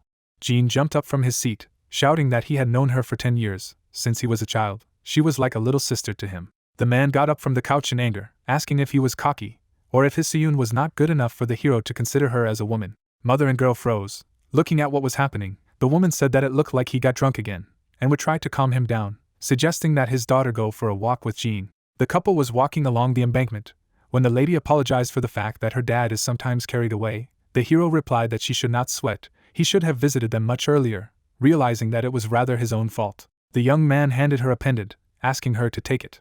He scratched his neck, saying that it seemed to him that this necklace would suit her. It was quite cute and, in addition, increased perception by 2 points. Seoyoon was happy, hugging him, saying that she would cherish him. A woman approached the couple, apologized, clarified whether she was a Saint Seoyoon. The two heroes prepared to attack, turning to the lady. The young man spread his arms to his sides, reasoning that he hadn't noticed her at all. I'm sure she's a high-level hunter asking for research. Information about the girl appeared in the system window. The stranger grabbed her sword, saying that it seemed that he did not know about them, but here they were, they had heard about him. The girl was surrounded by warriors, saying that she would go with them, at the moment when Seoyoon shouted that she could not contact the association. The guy grabbed her hand, exclaiming for her to give her hand. Jean tensed up when there were reports that the saint's blessing had been discovered. Luck was greatly increased, a binding lottery. The hero thought that if only he was lucky. A card appeared in front of him. The guy exclaimed that it was gold, and excellent. A whirlwind of energy swirled around the map. The opponents looked at the scene in surprise. The lady commented that his chi had suddenly become stronger, ordering him to be killed. The young man struck 2 villains with a weapon. His hair was blowing in the wind when someone announced that he was the strongest warrior in the service of Fin McCool. The man crossed his arms while holding spears, introduced himself as Dermot Yue Dubney. The guy stared wide-eyed when the identity of the dropped character appeared. He looked at the fighters behind him, clarifying whether they were made of karma. The girl grabbed her sword, asking her not to compare them to these fanatics. Jean grabbed his spear and pointed it at them, saying that it was strange to hear this from them, wondering if they were not doing what they were doing now. The opponent slowly took her sword out of her holster, explained that they needed the help of the saint. If he did not want someone's blood to be spilled here, then let him put down his weapon. As the guy looked ahead, a notification appeared that the saint's welfare skill had been used. Their physical stats had been enhanced. She realized that it seemed that there would be no peaceful solution. The fighters rushed into battle screaming. The spear burst into flames of magic. The young man made several swings, using the Gate Durg, which ignores the resistance of the opponent's magic. The lady closed one eye, protecting herself from the hero's attack. The characters were fighting in the air when an unknown person exclaimed that he had opened. The warrior swung his sword with a shout, wishing for Jean to die. He raised his hand up, repelling the attack. Several spears rushed to attack, the hero using Gay Bide. Opponents deflected magical blows with a spear, which inflict incurable wounds. 2 attacked the guy from behind, exclaiming that they needed to surround him. A bright light flashed in the heat of battle. In the hands of the young man appeared 2 swords, Moraltak, Bahaltak. The main character brandished them, repelling new enemy attacks. The woman opened her eyes wide, thinking about what kind of monster he was. Jin's eyes glowed red as he swung his spear, her opponent thinking that he was gaining distance with the red and yellow beams of energy that followed them. But as soon as they got closer, he immediately attacked them with 2 blades. The guy deftly brandished 2 swords, repelling each of their attacks. Behind the hero's back stood Seoyoon with a cross. When her rival realized that she could not find his weaknesses, Jean narrowed his eyes, saying how strange. He stared at the empty street, reasoning that shouldn't at least one person have passed through here in all this time, had they set up an ambush beforehand. But to create such a big trap, you need a powerful catalyst or a person to support it. One soldier was sitting behind a bush when the main character wondered where he was. He swung his weapon in fury, shouting that he had found it. His eyes glowed red as he said he thought he was waiting to jump out of the bushes and take Cyan, but in fact he was maintaining the barrier. The woman turned, exclaiming that he had found him. Let him be careful. The young man rushed forward, saying that it was too late.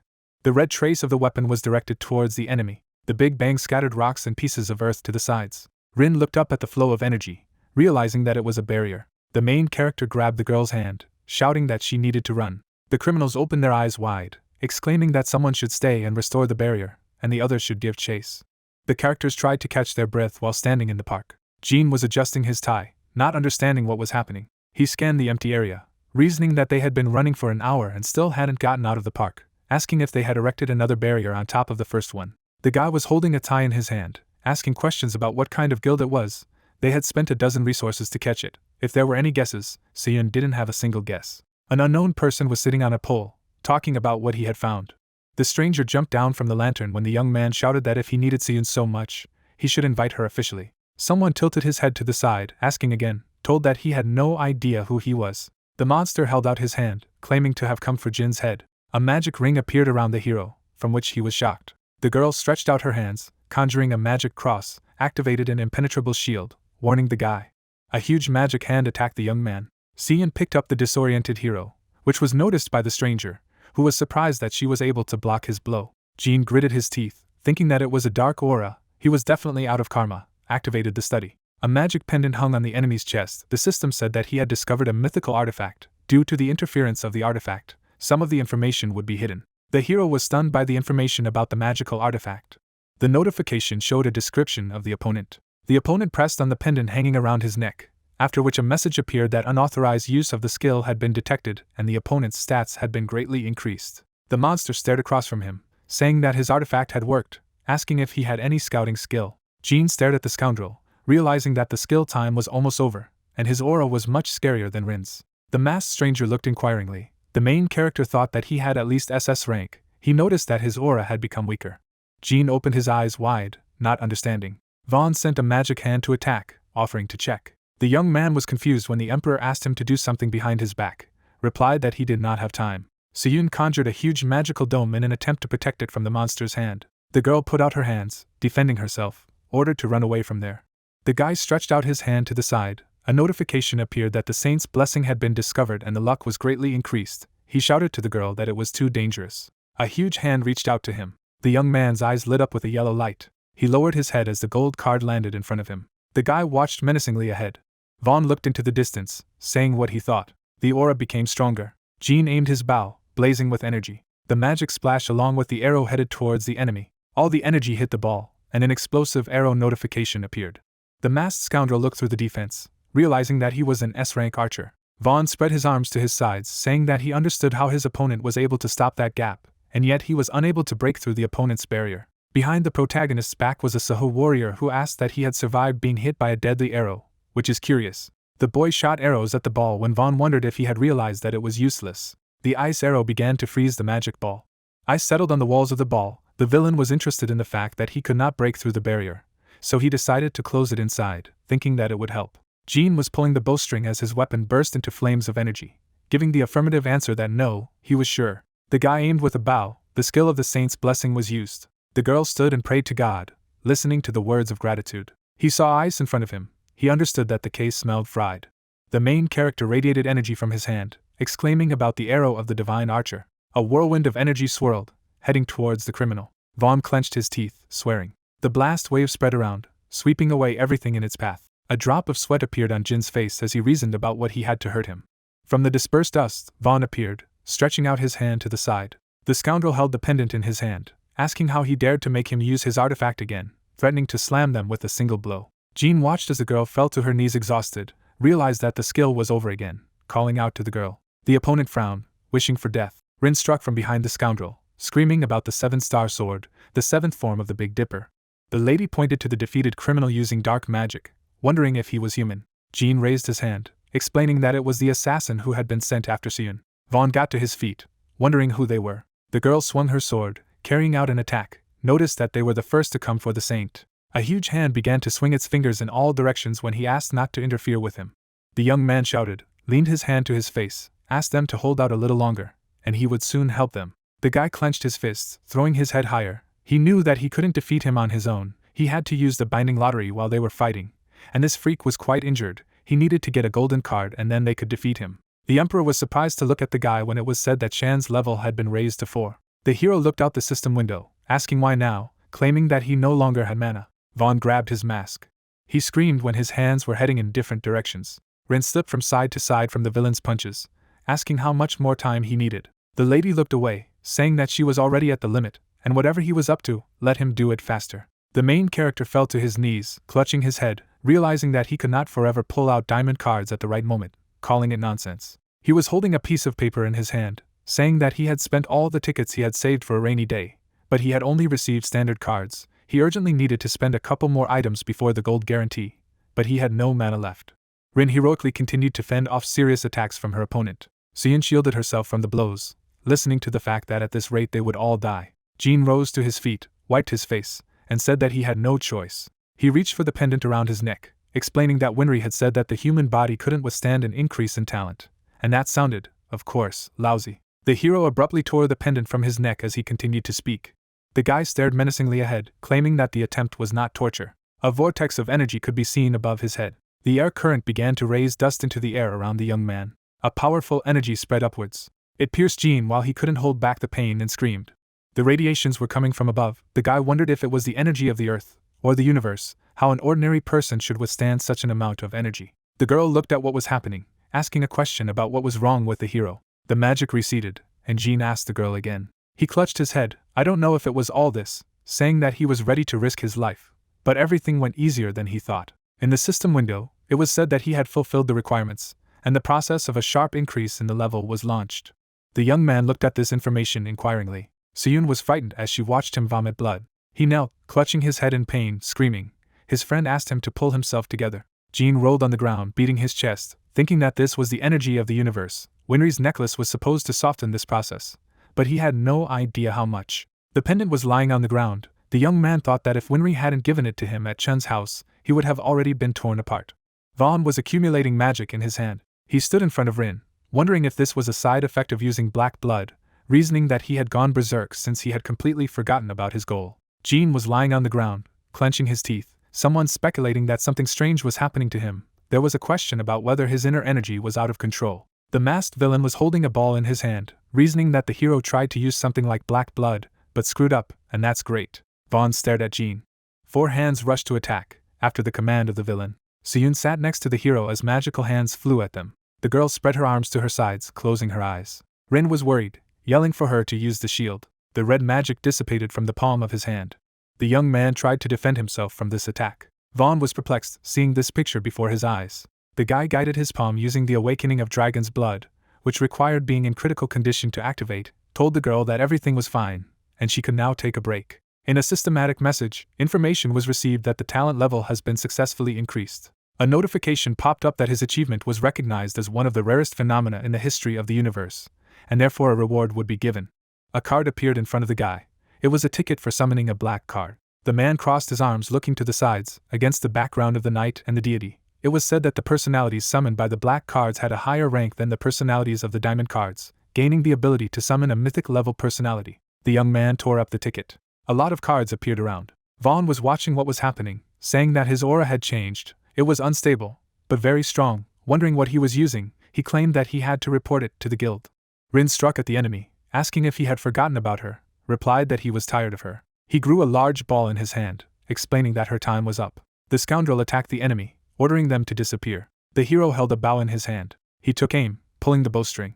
Vaughn grabbed the mask, laughed, asked what kind of battered bow it was, explaining that he had made a mistake, he had not become stronger. Jean concentrated on releasing the arrow from his hands, the magic hands protecting him from hitting the target when the masked scoundrel wondered if he could defeat him with this stick, calling it naive. The opponent defended himself behind the ball, shouting that he would have to shoot 100 arrows just to scratch his barrier. The arrow hit the defense clearly, causing it to crack. The barrier shattered into small fragments, throwing the villain aside.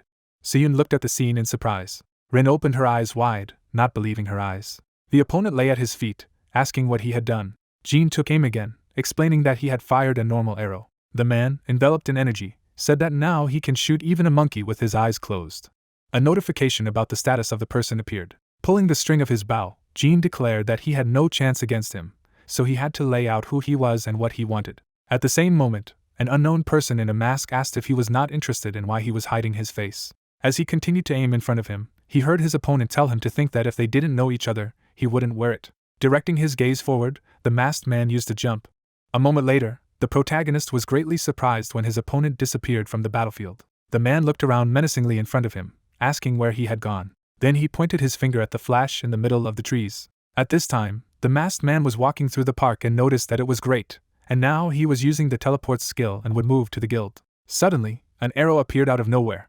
She hit the ground next to the masked man and pushed him away. Lying on the ground, an unknown person asked what it was. Trembling with fear, the masked man wondered how he had been able to figure out where he had gone, and whether he had a monstrous level of mana perception to be able to track him down. At that moment, Jean was pulling the string of his bow and telling him not to move until his opponent knew that he would definitely be an obstacle in his way. Releasing a huge amount of internal energy, the unknown person asked if he was really taking him for a fool, and thought that even if he died, he would definitely take him with him.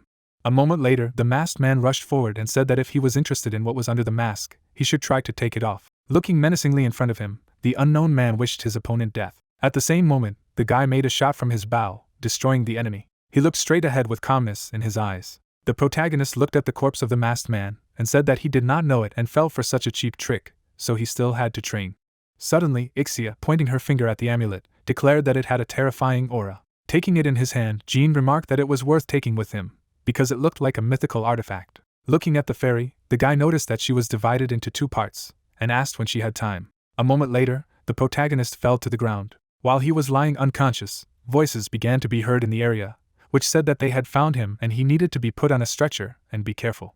Out of nowhere, a system notification window appears, notifying him that his lottery skill has been changed due to the improvement of the game talent. While the lottery was spinning its roulette, the system notified that now he can choose what information he wants to receive. A huge number of cards fell down, and the system announced that now, using the binding lottery skill, he could get black cards. After a moment, Jean opened his eyes. Then he tried to get up and felt pain as the Ixia asked the master if he had finally woken up. Looking around the room with a huge number of shelves of books, the guy asked where he was, and his familiar explained that Seoyoon and the masked girl had brought him there, and the former had been keeping an eye on him all the time until she had been called outside a couple of minutes ago. Holding his stomach, Jean was glad that his girlfriend was okay. Imagining the image of an archer in his head, the guy stated that the power of black cards was truly incredible, and that guy in the monkey mask, who most likely had SS rank, couldn't do anything against him. Visualizing the cards of the two great warriors, the protagonist said that if we were to compare the heroes with each other, then the Diamond Lee Sanji would not be as good as some other personalities, and in the future he could summon much stronger heroes. Remembering the levels of his heroes in the system window, Jean noticed that apart from Zhang, who was not meant for battle, the level of all diamond heroes was not higher than 99, and only Lee Sanji, summoned from the diamond card, was level 178, so it can be concluded that the level 99 is the maximum for diamond cards.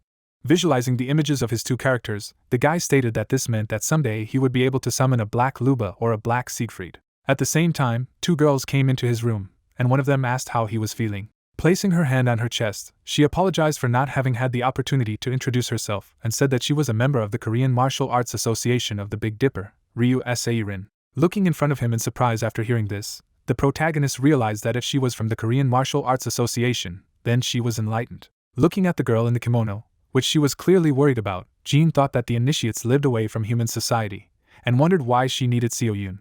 Suddenly, after bowing, Rin asked for the Lady Saint, because she had cured the protagonist as promised. A moment later, Jean was very surprised when she asked to save their mistress. Then the girl in the kimono asked her guests to go to another house. After a moment, she opened the door inside. At the same moment, the guy looked in surprise in front of him.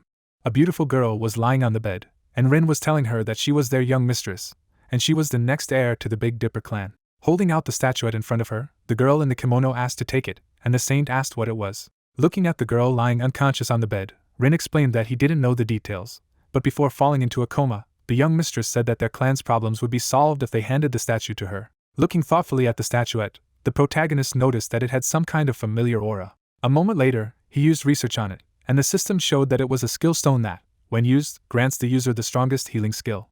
Seeing this, Jean was extremely dumbfounded, said that it was a full recovery skill stone, and finally understood why they needed Seoyoon. At the same moment, the statuette in the hands of the blue-haired girl sparkled, and the system announced that a hunter with the holy talent had been detected, and the skill was transferred. Pointing his finger forward, the guy asked if the mistress was always sick and asked to find Hyun while she was chained to the bed, and the girl standing next to her explained that the young mistress was famous for her excellent health, but once she collapsed unconscious.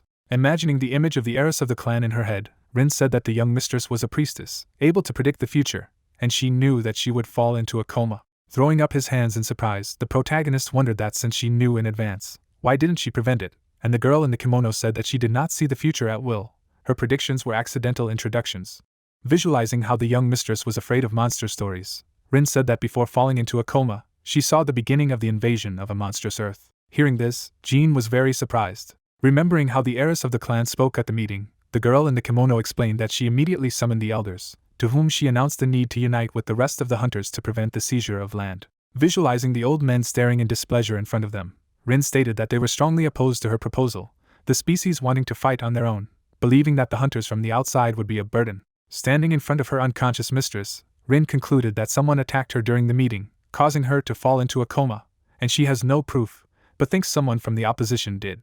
While the heiress of the clan continued to lie unconscious on the bed, the girl in the kimono asked to save the young mistress, because if it began, they could join other hunters and fight back the monsters. Looking at Rin standing in front, Jean asked if their young mistress had said when exactly the invasion would begin, to which he received a negative answer and an explanation that no one but herself knew about it. At the same moment, a yellow projection appeared above Yun's head, and she agreed to help. Stretching her hand out in front of her, the blue-haired girl claimed that she had figured out how to use this skill, and how the saint would do anything to save her life. Yun used her magic on the young mistress, and the others, seeing this, were glad that the magic had worked.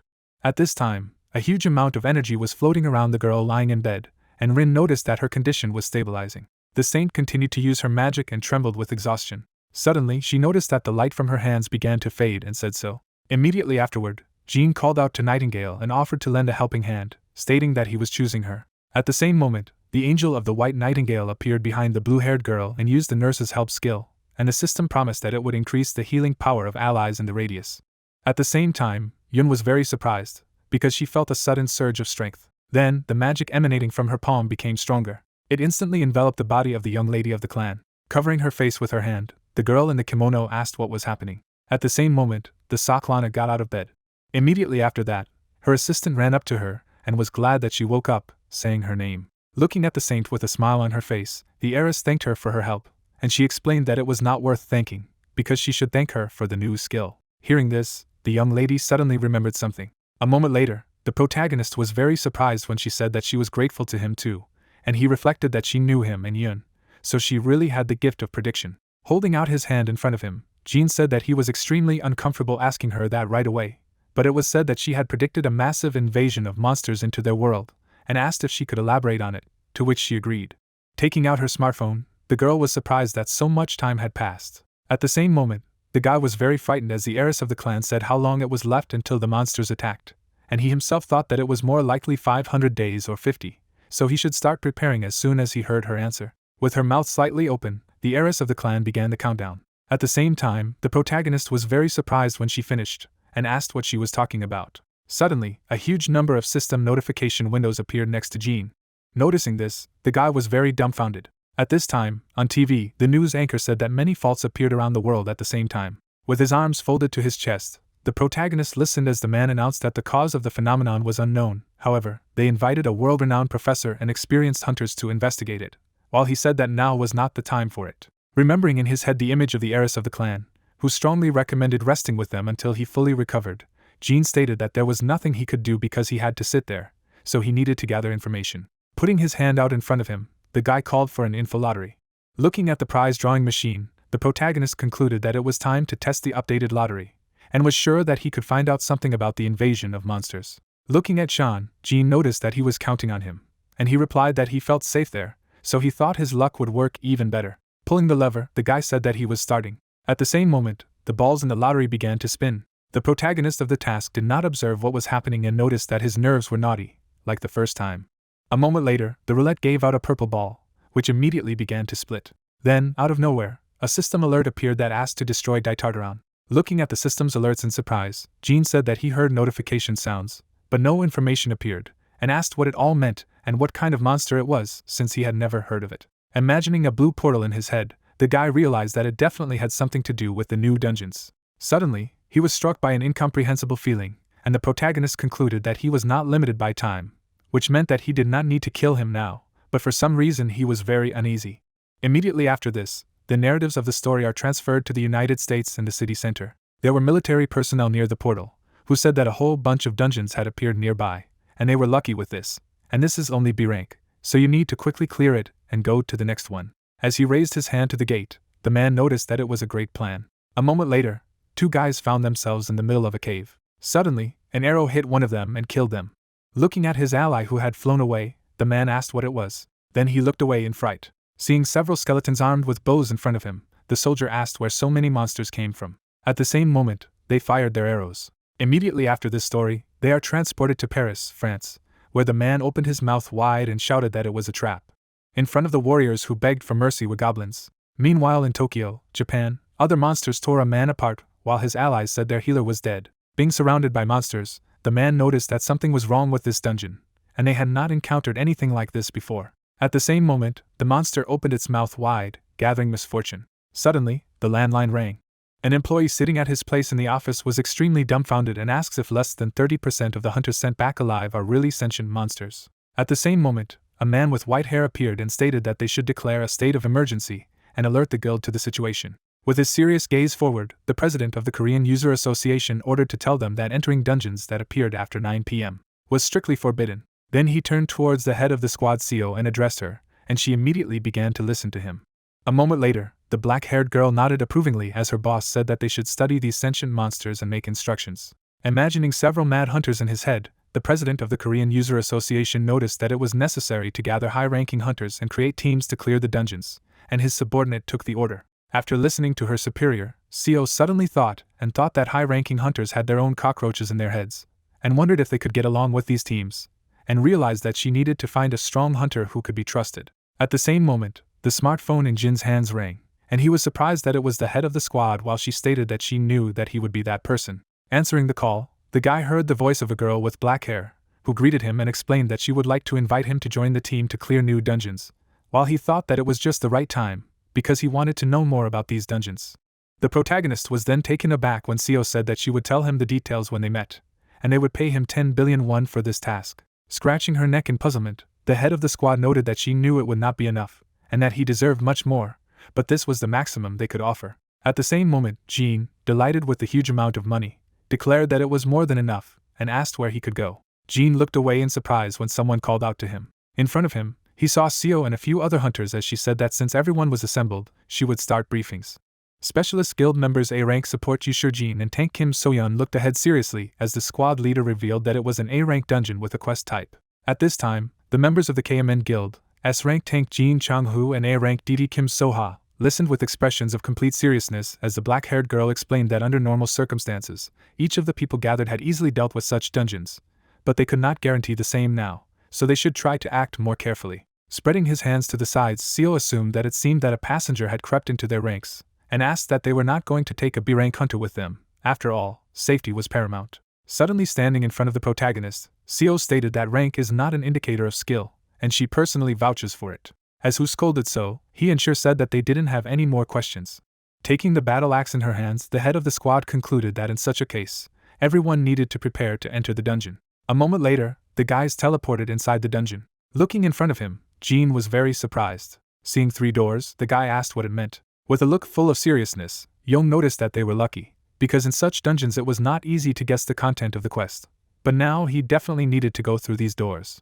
Showing 2 fingers, a girl with black hair explained that there are 3 passages in front of them, so she offers to divide into teams of 2 people. Suddenly, the swordsman raised his hand up and interrupted Seo when she said that members of the same guild should know each other's fighting style better, so it was better to split up like that, to which Seo retorted that he would like to be on the same team with her. At the same moment, someone put a hand on his shoulder. It was who was leading his guildmate away and hoped that he would behave much more seriously in battle. Looking at Jean, the head of the squad heard her being asked to continue and thanked her for it, saying that in that case, she would team up with him and hope that they could split into teams on their own.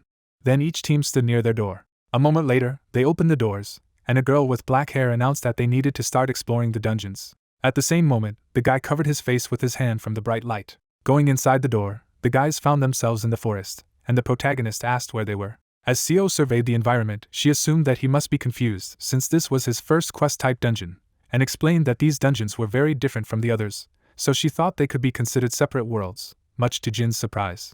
Imagining the image of a ferocious monster in her head, the head of the squad said that they use some of these dungeons as warehouses, although in fact they are the gates through which the monster invades their world, but they still do not know the reason for this phenomenon, because in dungeons such as clearing, monsters strive to kill hunters at all costs. Listening to all this, the young man imagined the confrontation between humans and demons and mused that these dungeons were somewhat similar to treasure dungeons, the inhabitants of which sought to endow hunters with weapons to resist the invasion, while the girl with black hair continued to say that it seemed that the monsters from there were seeking to take over the land and prepare the hunters to fight others. Pointing her finger upwards, Seo concluded that this was why these dungeons looked so unusual, and the key was to be prepared for anything and make informed decisions. A moment later, an unknown monster appeared in front of the guys. Then, several more monsters appeared, which looked like monkeys with painted faces.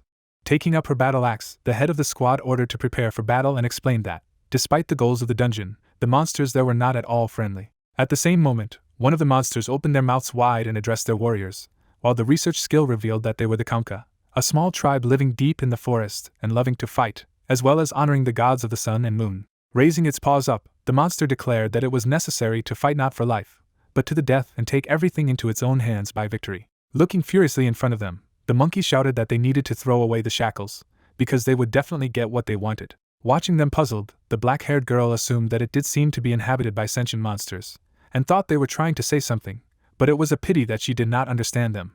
At the same moment, the leader of the tribe with a fierce look declared that it was necessary to start their mortal battle. After a moment, everyone around was extremely dumbfounded, looking at Jean, who asked what they meant, saying that they would definitely get what they wanted. Looking at the guy in surprise, Seo asked if he understood their language, to which he explained that it was like it, and suggested that perhaps it was because of his talent for communication. Smiling broadly, the chief of the monster tribe said that the person understood their language, and explained that they had come there to gain power, so he was going to tell how to do it, while the system was notifying him that he had received information about the task through the communication skill and the game skill. For the convenience of obtaining the information would be displayed in a separate window. Looking at the monsters in front of them, the protagonist saw a notification from the system about a quest in which it was possible to defeat the tribe, collect the souls of the sun and moon, and destroy the shackles of souls.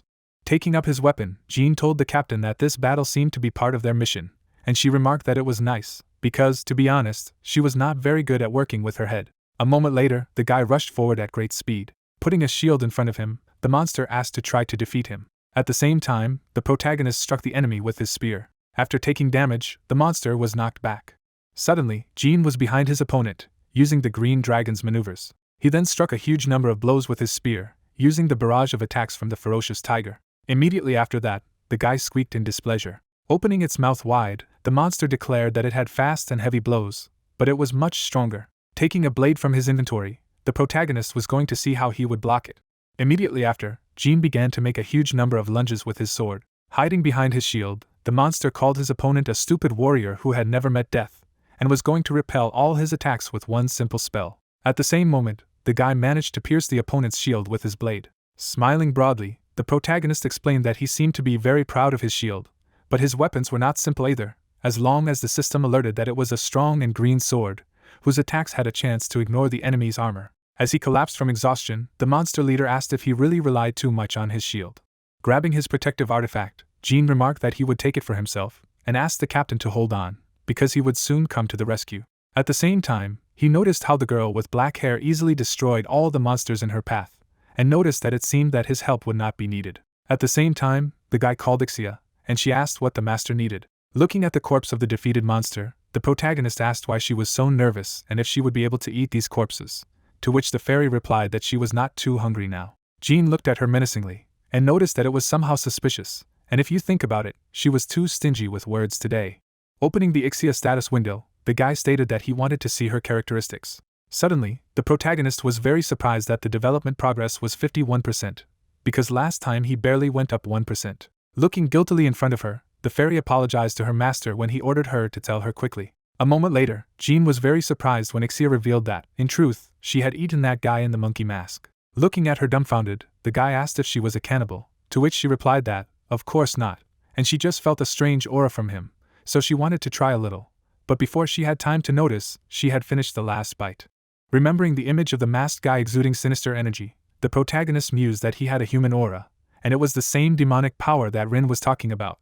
So if Ixia was able to absorb his body, then there really was some demonic energy involved. Pointing his finger down, Jin remarked that she didn't have to worry, and it was even better, because now Karma would not be able to get his body, and asked why she didn't eat these corpses, to which the fairy explained that she would eat them immediately. Using her magic, Ixia wished herself a bon appetit. Suddenly, the guy saw a purple crystal fall to the ground. Taking it in his hands, the protagonist saw an alert from the system that it was the soul of the sun and moon, which was a crystallized energy located in the bodies of the representatives of the Kama tribe, and said that it meant that they just needed to kill all these monsters, and then the souls would gather themselves. Smiling happily, Jean declared that it would go faster, and so he left the corpses to Ixia, who replied that he could count on her. The system window showed a map of the area and notified that he was approaching his destination. Jean was pointing to his ally, saying that they were there. The guys were on top of the monster settlement, while the guy explained that this was a village of the Kamka tribe. Pointing her thumbs up, Seo stated that it was unbelievable that he found her so quickly, so she wouldn't be surprised if she actually turned out to be a task type of dungeon specialist, and the protagonist said that they got there so quickly because she instantly dealt with all the enemies in their path. Looking at the unknown obelisk emitting purple energy, Jean assumed that it was apparently the shackles of souls that needed to be destroyed. Looking ahead, the captain of the squad noticed that it looked like there weren't many monsters down there, but there might be traps around the village, so you had to look around properly, and the guy was planning to destroy the obelisk before going down to the village. Immediately afterward, the protagonist would take out his throwing spear from his inventory and explain that she should provide it to him, while the black-haired girl asked how they would destroy him from there. Jean then swung his weapon to throw it. A moment later, he threw the spear forward with great force. At the same moment, she was destroying the obelisk with great force. After the blow was made, the spear returned back. After catching him with his hand, the guy could not believe that he managed to do it in one roll, while the system notified that he had successfully destroyed the shackles of souls. At the same time, the guys were enveloped in unknown blue energy, and the system explained that due to the successful completion of the task, they would be moved to the next location. Suddenly, the hunters appeared in the middle of the palace hall. Pointing her finger at the magical spheres, Seo told her to look there, and the protagonist asked what they were. Watching their allies fight with these magical orbs, the squad leader explained that they were teams from specialists and K-men, and it seemed that they had finished their part of the mission and were able to observe the others. Immediately afterward, Jean looked thoughtfully in front of him, using his research skill, and received information about the altar of the Kamka tribe, the use of magic and spells on which can affect the dimensions inside the steel ball. At the same time, the guy took out a character card and noticed that, fortunately, he had an acquaintance who would help him figure it out. He then invoked Zhang's personality, who remarked that it was very interesting. Pointing his finger at the altar, the man in glasses offered to try to direct his energy to the altar, and then do the same with the crystal balls. At the same moment, the yellow energy surrounded the magic ball, and the scientist noticed that this was excellent, because now it could affect what was happening inside. Looking thoughtfully ahead, Jung noticed that he felt like they had missed something, because it seemed like they needed some kind of catalyst to make a change, and Jean said he had something in mind. He then placed a magic stone on the altar, and the system announced that the level 3 communication and game talents had been activated, so the information was simplified for the user to understand. Suddenly, a system notification window appeared in front of the guy, notifying him of the rates of the altar of the Kamka tribe, and he finally understood how everything worked. Looking towards Seo standing next to her, the protagonist stated that he had figured out how to use the altar, much to her surprise. He throws several magic stones at him. Jin said that the altar is able to affect their allies and enemies depending on the number of stones used, and if you put enough of them, you can interfere on your own, and the captain of the squad noticed that she understood everything and therefore, this was how this dungeon worked. Looking at the magic sphere, the guy was going to try to activate the altar and help the team from specialists. At this time, Yun was healed and wondered what was happening. Throwing its opponent back, the tank declared that it felt a surge of strength. Happily watching what was happening, the girl with black hair noticed that it worked, and her ally asked her to look ahead. At the same moment, the guys were surrounded by monsters, and Sure asked what was happening and when they managed to come. Abruptly throwing magic stones in the direction of the protagonist, Seo stated that she did not think that ordinary buffs and debuffs would help them, and therefore she needed to prepare the altar and send her to them, and he said that he would do it immediately. Lying on the magical altar, the squad leader asked if it was safe, to which she received a positive answer from Jean, whom she asked to trust him. A moment later, only a trace of violet energy remained. At the same time, the girl with black hair found herself on the battlefield with her allies, who asked how she ended up there. With his hands on the altar, the guy was glad that they were able to ease the pressure on the team from specialists, so now he needed to help the other team. Looking in front of him, the protagonist was very surprised that it was the same there. At this time, his allies from another group were attacked by a huge monster with a shield, looking menacingly in front of him, who stated that he would do his best to block his attack and create a gap in the defense, so he should try to inflict as much damage as possible, and Seo agreed with this plan. A moment later, the huge monster rushed to attack and shouted loudly. With the help of its shield, the tank blocked the enemy's attack, continuing to restrain his opponent, who gave a signal to his ally. At the same moment, the swordsman attacked from the side and struck the monster's leg. Smiling happily, Seo said that after this, he would definitely not be able to move. At the same time, the monster turned in surprise in his direction, and the swordsman could not believe that he did not have a single scratch. Immediately afterward, Seo rushed forward with great speed and asked if he really thought that was all. Delivering a huge number of blows with his blade, the swordsman wished death to this huge ape. After the damage received, the monster only yawned from boredom. Noticing this, Seo was beside himself with rage and called his opponent a bastard. Clenching his hand into a fist of displeasure, Jin noticed that he had applied all the buffs and debuffs, but it was still not enough, and if only he could get to them, things would be different. Watching the battle progress through the magic sphere, the guy said that it would take 10 more stones, and he couldn't figure out where he could get them. Suddenly, his attention was drawn to the magic stones on the monster's artifact. Looking admiringly in front of him, the protagonist stated that there were such people in his shield. He then took out the defensive artifact of the monster he had defeated. Noticing how the energy of the yellow color was absorbed by the magic sphere, Jin was glad that everything worked. At this moment, the monster was throwing the swordsman back with its paw, looking menacingly in front of him, who asked what he was doing and declared that he had to hit his heart. Wrapping himself in his own inner energy, Seo claimed to be the rising star of his guild. With an expression full of rage, the swordsman added that this was why some A-rank monster would never defeat an S-rank hunter. Then she kicked the tank aside. After that, the monster raised a shield above his head, preparing to strike him. Noticing this, Seo was very frightened and asked not to do it. Suddenly, a man jumped out from behind him and said that there was no need to stand like a pillar. It was Jin who was swinging his spear and using the green dragon maneuver along with the ferocious tiger attack. By releasing his inner energy, the guy received notifications from the system that he had successfully combined skills. At the same time, the protagonist sent a double lunge of a dragon and a tiger in the form of animals in front of him.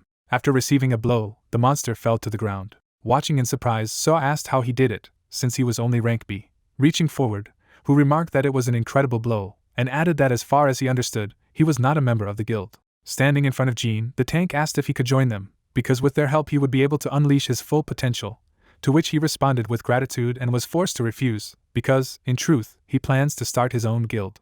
Watching the joyful guy, the swordsman thought that first Seo and now his eldest were acting like he was special, but he was only B rank, so everyone should only look at him. Gritting his teeth in displeasure, Seo stated that they should only wait and soon see what he was capable of. A moment later, flashes of blue energy appeared in the hall with the altars. Looking around in surprise, who asked if these were the altars and crystal balls he was talking about, to which Jin replied that it was true, and it seemed that the specialist team didn't have much of a problem. Placing a few magic stones on the altar, the young man noticed that it would still be much faster if he helped them. A moment later, the protagonist disappeared from the hall with altars. Seo was silent and looked in front of him with displeasure, until he noticed that every time they met him, this guy managed to prove that he was much stronger than he looked, and they should definitely recruit him. Suddenly, several flashes of blue energy appeared in front of the guys, and the tank said that they had finally arrived. Smiling broadly, Seo stated that it was very good that no one was hurt and asked if anyone had any comments, to which the others gave a negative answer. At the same moment, the protagonist was very surprised when the squad leader asked him what their next step was in such a case. Puzzled as he watched the boys, who seemed to be sparkling with joy, Jin mused that they were looking at him as if they were expecting something special from him, but he really didn't know what to do next, and assumed that he needed to explore the altar again. At the same moment, a bright yellow energy appeared near the altars. Hiding behind her battle axe, the girl with black hair ordered everyone to prepare for battle. In the middle of the room, yellow energy continued to flare up. The guy looked in surprise in front of him, covering his face with his hands. Suddenly, a huge gate appeared in front of the guys, and they realized that this was the boss's room. At the same moment, the protagonist noticed one more altar, while Seo said that everyone was probably already pretty tired, so they needed to set up a camp and leave the boss fight for tomorrow. At the same time, a system notification window appeared in front of Jin, notifying him of the abilities to increase and lower the boss's level using this altar. Pointing his finger to the side, the guy told the captain that he had checked the altar that had appeared, and they could use the moon and sun souls to change the boss's level. Looking at the rest of the team, the black-haired girl was sure that everyone present wanted to take a risk to get a better reward, but their main goal was to gather information, so they should avoid unnecessary trouble, and Sure agreed with this. Smiling broadly after hearing this, Seo stated that everything was decided, and they would fight the boss tomorrow, lowering his difficulty, and in this case, it remained to decide on the order of the guard, and that was all for today. Then the narration of the story is transferred to the moment when sparks from the flames were carried around the hall. They came from the fire, next to which the guys slept. Jean covered himself with a blanket and said that he could not sleep, assuming that he was simply not used to sleeping in dungeons. Getting up from the floor, the guy was surprised that the guys fell asleep, and he didn't want to wake them up, suggesting that perhaps it was worth practicing a little with a spear on the sidelines. Looking around, the protagonist wondered where the guard was. Looking at the empty bed, Jean noticed that only one person was missing. Suddenly, he was taken aback when he saw Seo opening the boss's room with the help of the altar. Moving his hand aside, the guy asked what he was up to, and asked him to take his hands away from the altar. Turning sharply back, the swordsman asked if he really thought he was the coolest, and told him to break off, because he himself could do everything that he could. As the doors to the boss's room slowly opened, So said that he was a little nervous at first, but if he lowered the boss's level, he would be able to take him down alone. Taking his blade out of the scabbard, the swordsman told him to look, because now he would show them his true strength. At the same moment, he was hit by a mace. Then he flew into the wall, flying past the guys. As Seo slammed into the pillar, an unknown voice stated that it respected his desire to face the test for great power. It was a monster who held a weapon in his hands and added that fools who could not distinguish between recklessness and courage were not worthy of his strength. With his mouth wide open, who asked how he dared to attack his comrade. Rushing towards the opponent, the tank used a blow with its shield. With a deft swing of the mace, the monsters managed to repel his attacks. Attacking the opponent from behind, Seo stated that they were left with no choice, so they would have to defeat the boss now.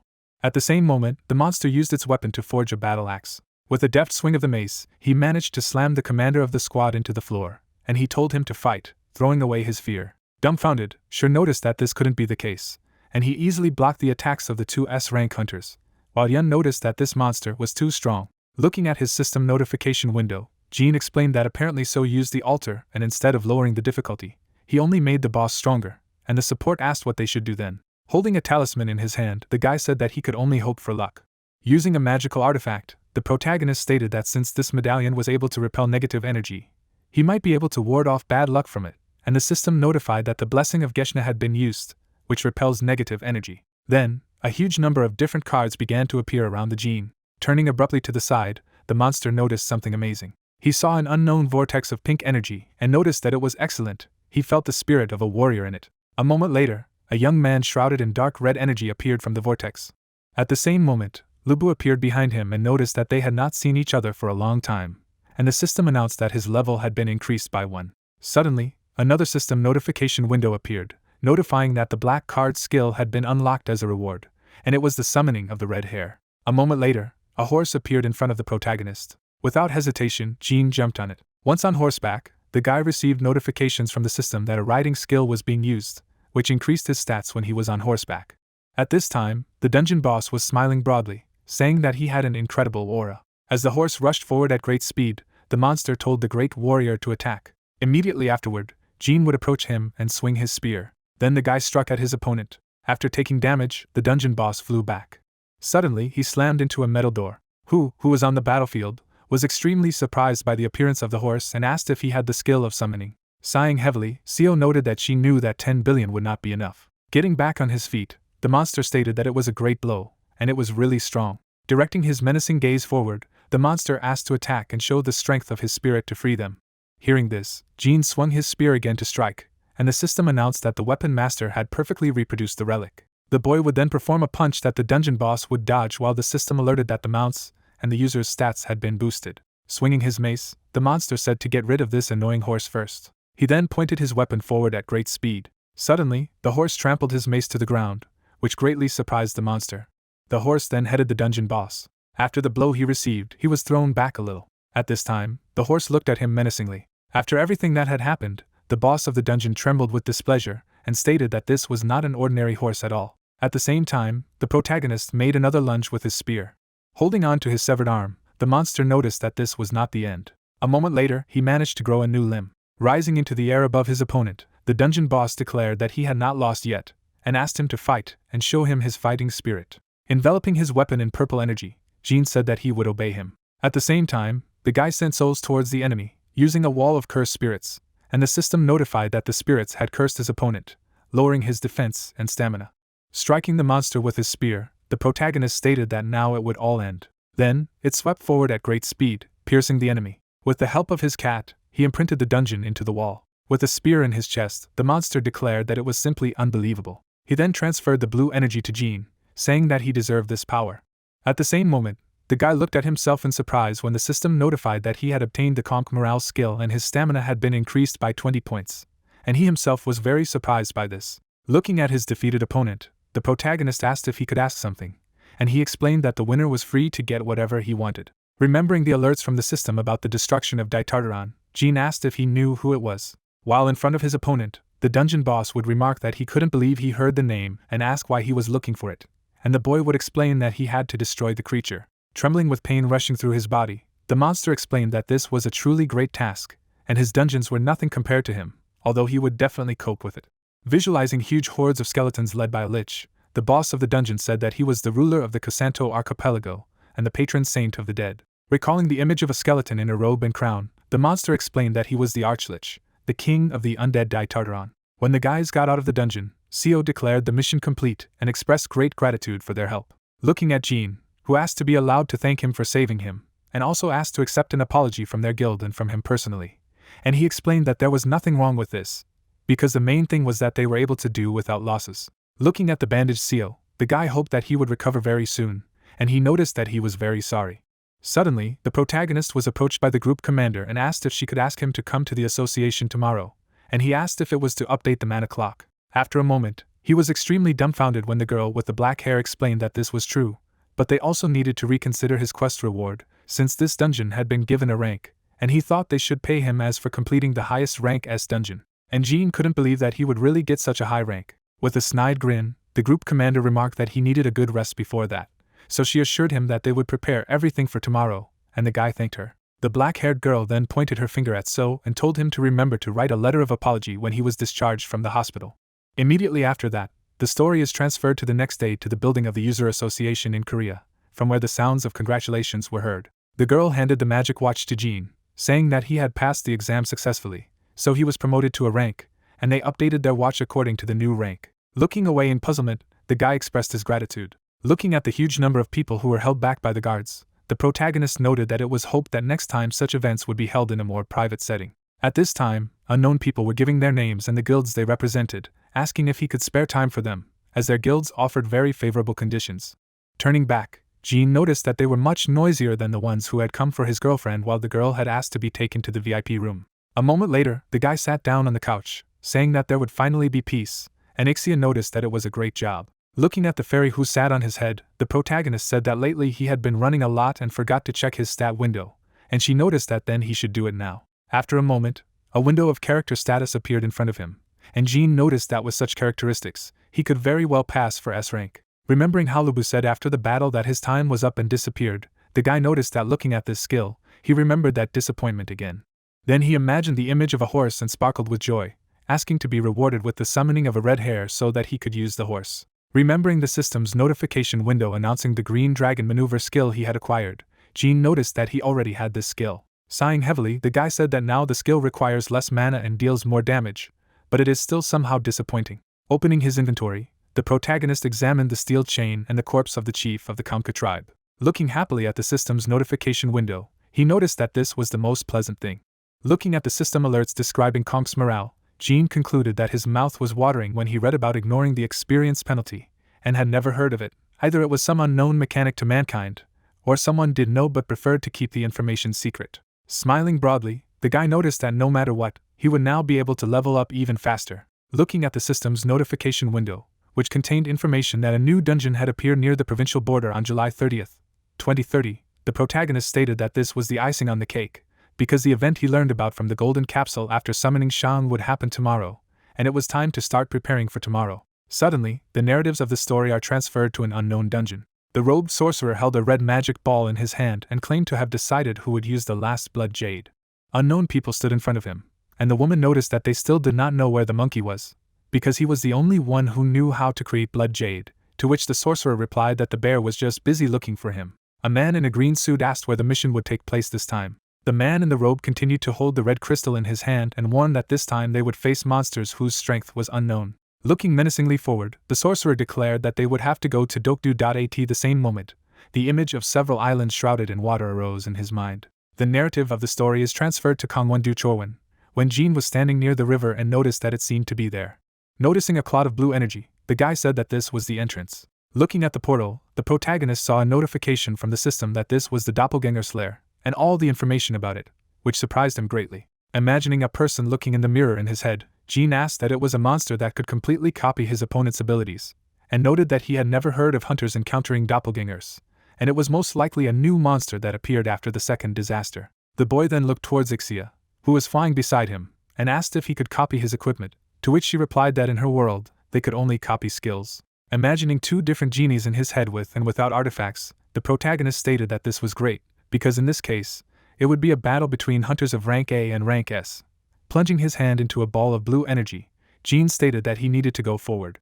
A moment later, he was transported to the dungeon. Looking around in surprise, the guy asked if there was really no one. Suddenly, the protagonist noticed his reflection in the water when Ixia said it was underneath him. With a deft movement, he managed to dodge the opponent's lunge. As Jean struck the water with his spear, he knew where his opponent was. Suddenly, a doppelganger appeared in front of him, saying that he was glad to welcome him to his lair. The clone stared furiously in front of him, saying that he had already looked at the information about him, and now they were equal to each other. Without listening to him, the guy soared into the air above his opponent. Then he struck the phantom with his spear. Directing his serious gaze forward, the protagonist declared that he would finish him off in the blink of an eye. With a snide grin, the doppelganger told him to try. The two warriors then crossed their weapons with each other. After that, they jumped back. Landing on the ground, the clone was about to use the maneuver. At the same moment, his opponent was in front of him faster, using the green dragon maneuver. With the help of his spear, the phantom managed to repel the opponent's attack. After taking damage, he was knocked back. Looking at the original Jean, doppelganger didn't understand what was going on. His mouth wide open in displeasure, the phantom asked why he could not strike. At the same moment, the guy shouted loudly using the tiger roar skill. After taking damage from it, the clone was knocked back again. It landed on the ground with great force and flew back. Doppelganger lay on the ground while the protagonist approached him and noticed that he didn't seem to understand yet. Using the research skill on his opponent, Jean bought him to check everything himself with the help of research, and then he noticed that he would have guessed it himself. Looking in front of him, using the research skill, the clone was greatly surprised. A moment later, the guy sneered snidely when the phantom asked what other communication skills were, and the phantom noticed that he knew so, which meant that he hadn't been able to copy his talents after all. Gritting her teeth in displeasure, Doppelganger asked how he dared to mock him, since it had never happened before. Spreading his hands to the sides, Jean asked Ixia why he was so furious, since this talent did not even help him in battle, and she assumed that it was all his pride, and she would also be surprised if she met a monster that she could not eat. With his menacing gaze forward, the clone told them to be silent. After that, he rushed to attack, using the ferocious tiger move. After a moment, his spear flew to the side. Then it landed behind him. Looking frightened at his opponent's weapon near his head, the doppelganger declared that he hated all these objects, and asked if he could not fight without them, and Jean asked what he was proud of if it was a life-and-death battle. Bringing the blade of the spear to the neck of his opponent, the guy noticed that he was too talkative for the monster, so he should just die, and the monster stopped him. Suddenly, the protagonist was very surprised when the phantom explained that he was there not of his own volition. The clone raised his hands. The protagonist asked if he was forcibly placed in this dungeon, to which he explained that he would tell him everything, only asking for mercy. Immediately afterward, Jean put away his weapon and thought that this was his chance to find out more about the monster invasion of the earth. At the same moment, the doppelganger grinned mischievously. Pointing his finger forward, everything told the owner that he was lying. At the same time, the phantom summoned Shan and said that it was too late. With his arms outstretched, the clone summoned a huge number of cards. Dumbfounded by this, the guy was very dissatisfied. Doppelganger, with a mad expression on his face, declared that they would never bow down before people. Suddenly, the guys were very surprised when only an ordinary card was drawn. After all that had happened, the fairy began to laugh, and Jean thought that he was even sorry that he had to copy his luck. At this time, the clone stared in surprise at the system's notification window, which announced that its level had been raised by 1 due to Shan's identity. Then the guy plunged his spear into his opponent and said goodbye to him. Suddenly, out of nowhere, a system notification window appeared announcing a new level, and the protagonist couldn't believe that he had leveled up after a single battle. A moment later, Jean was extremely dumbfounded when a huge number of system notification windows appeared around him, announcing an increase in the level. Happily looking out the status window, the guy could believe that he had raised 10 levels at once, and noticed that it was simply the best skill. Suddenly, an unknown blue sphere rolled towards his leg. Taking the ball in his hand, the protagonist noticed that he had already forgotten about the stone. Suddenly, the narratives of the story are transferred to the pier. A huge number of Korean soldiers were lying on the ground. Other soldiers stood in front of the blue portal and said that it appeared, and each time they are surprised at how accurate his predictions are, because they always know where the next dungeon will appear. Holding the walkie-talkies in his hands, the man confirmed the presence of an SS-Rank monster. Suddenly, the sphere in the man's hands began to melt, and he said that it was time to start. Red energy suddenly began to seep out of the portal. The person in front of him remarked that it was excellent, and they didn't know which master would come out of the dungeon, so it was better to run away, which his ally agreed with. Suddenly, a skeleton appeared and ordered them to stop. He used his purple-colored magic on people and lifted them into the air. Holding out his hand in front of him, the monster asked what it meant that they dared to disturb him, and only he decided to rest before invading the human world. Clenching his hand into a fist, the skeleton destroyed people and declared that they had ruined all his plans. As the monster sat down on the ground, he noticed that there was nothing he could do about it. Standing on a cliff, the skeleton claimed that it was a pretty good place.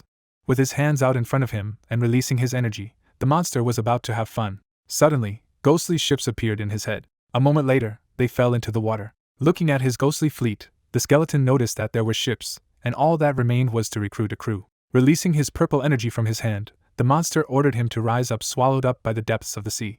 At the same moment, bubbles began to appear in the water. Then a skeleton emerged from there. The monster stood on the cliff and watched his subordinates climb onto the ships, and told them to come aboard. Holding out his hand in front of him, the skeleton declared that he had spent too much energy, and if he had known what awaited him, he would have asked for the blessing of the Geas. The denier shook his head and remarked that if he thought of it, he had been weakened by the damned contract to begin with, and if it hadn't been for him, he would have been able to fight at full strength. By punching the skeleton of a man in a soldier suit, the monster claimed that it was all because of them. Suddenly, he will notice that it is above his head. In the sky, the skeleton saw a bright light and noticed that someone was watching him. At this time, at the Korean Information Bureau, people were watching the skeletons through screens and stating that unknown monsters had appeared in Dokdo, and their numbers were growing rapidly. They could not contact the island's unit. Gritting his teeth in displeasure, the man in military uniform asked what kind of nonsense was this, and if there was a rupture in the dungeon, when suddenly someone called out to him. Seeing several ships rushing forward through the water, the soldier claimed that they had spotted the Japanese self-defense forces. The captain of the ship looked through binoculars and announced that these monsters should not be allowed to get close to the shores of Japan. With a snide grin, the man said that they would help them deal with these creatures, because this would allow them to learn more about the new monsters and get their hands on their remains, and in addition, this was their chance to regain Takashima. At the same moment, the skeleton notices the approach of warships. Looking furiously in front of him, the pirate noticed that this was his first opponent. Suddenly, he released a blue mist from his mouth. At the same time, the voice of a man was heard from the warship, asking where this fog came from. Pointing his finger forward, the guy called out to the captain. Through the mist, the silhouettes of ghostly ships could be seen as the soldier announced that something had appeared in front of their ship. The monster watched from the shore and laughed mischievously. Spreading his hands to the sides, the pirate noticed that when faced with the unknown, he could not control his excitement, and they would take everything from them: food, money, treasure, and even their lives. Looking menacingly in front of him, the monster asked to see the greatness of the ruler of the Kasanto archipelago. When the Japanese warships were completely destroyed, the skeleton laughed loudly. Looking at Seo walking next to him, Jean asked what had happened, because he had 40 misses from the bureau, to which she replied that they were in an emergency, and they would inform him on the spot. Then the guys went to the office of the president of the Korean User Association, and the squad leader said that she had brought the hunter Jean. Noticing SS-Rank 9 user waiting at him and remarking that they hadn't seen each other for a long time, and believed that they were in the same boat, the guy asked if he had come too. Standing in the middle of the office, the protagonist noticed that he had the feeling that he had seen him somewhere. The man in military suit looked at him and remarked that he was pleased to meet him, calling himself Go-sung, the Minister of Defense of Korea, and noticed that the rumors about his exploits had reached the highest ranks, and they said that he was a very capable guy. Hearing this, Jean was very surprised and remarked that he was also pleased to meet him, thinking that it seemed that something really serious had happened. When everyone took their seats, the president of the Korean User Association said that since everyone was assembled, they could start, and asked to look at the screen. At the same moment, wooden ships were shown on the projector screen. When the image of a skeleton pirate flashed by, the man noticed that, as they could see, unknown monsters had appeared on the Dokdo archipelago. Noticing this, the guy was very dumbfounded and realized that it was him. Imagining the image of this monster in his head, the agonist mused that it was Archlich Dai Tartaron, while the president of the Korean User Association said that the association had concluded that this monster appeared as a result of a rupture on the island of Dokdo, so they must destroy it before it reached the Korean peninsula. Visualizing warships at sea, the man said that it was originally planned to launch an airstrike on Dokdo, but they could not do this without finding out the status of Japanese troops, and in order to avoid conflict between the states, it was decided to resort to the help of hunters. With his hand on his heart, Jong stated that he could not ignore such a threat to the earth, so they could count on him, and Jean noted that he was also in business. Closing his eyes, the guy mused that the help of the military in killing Diatherton would be just right. Putting his hand in front of him, the president of the Korean User Association explained that they were planning to attack the enemy from two sides, putting Yoon and Jin at the head of the detachments.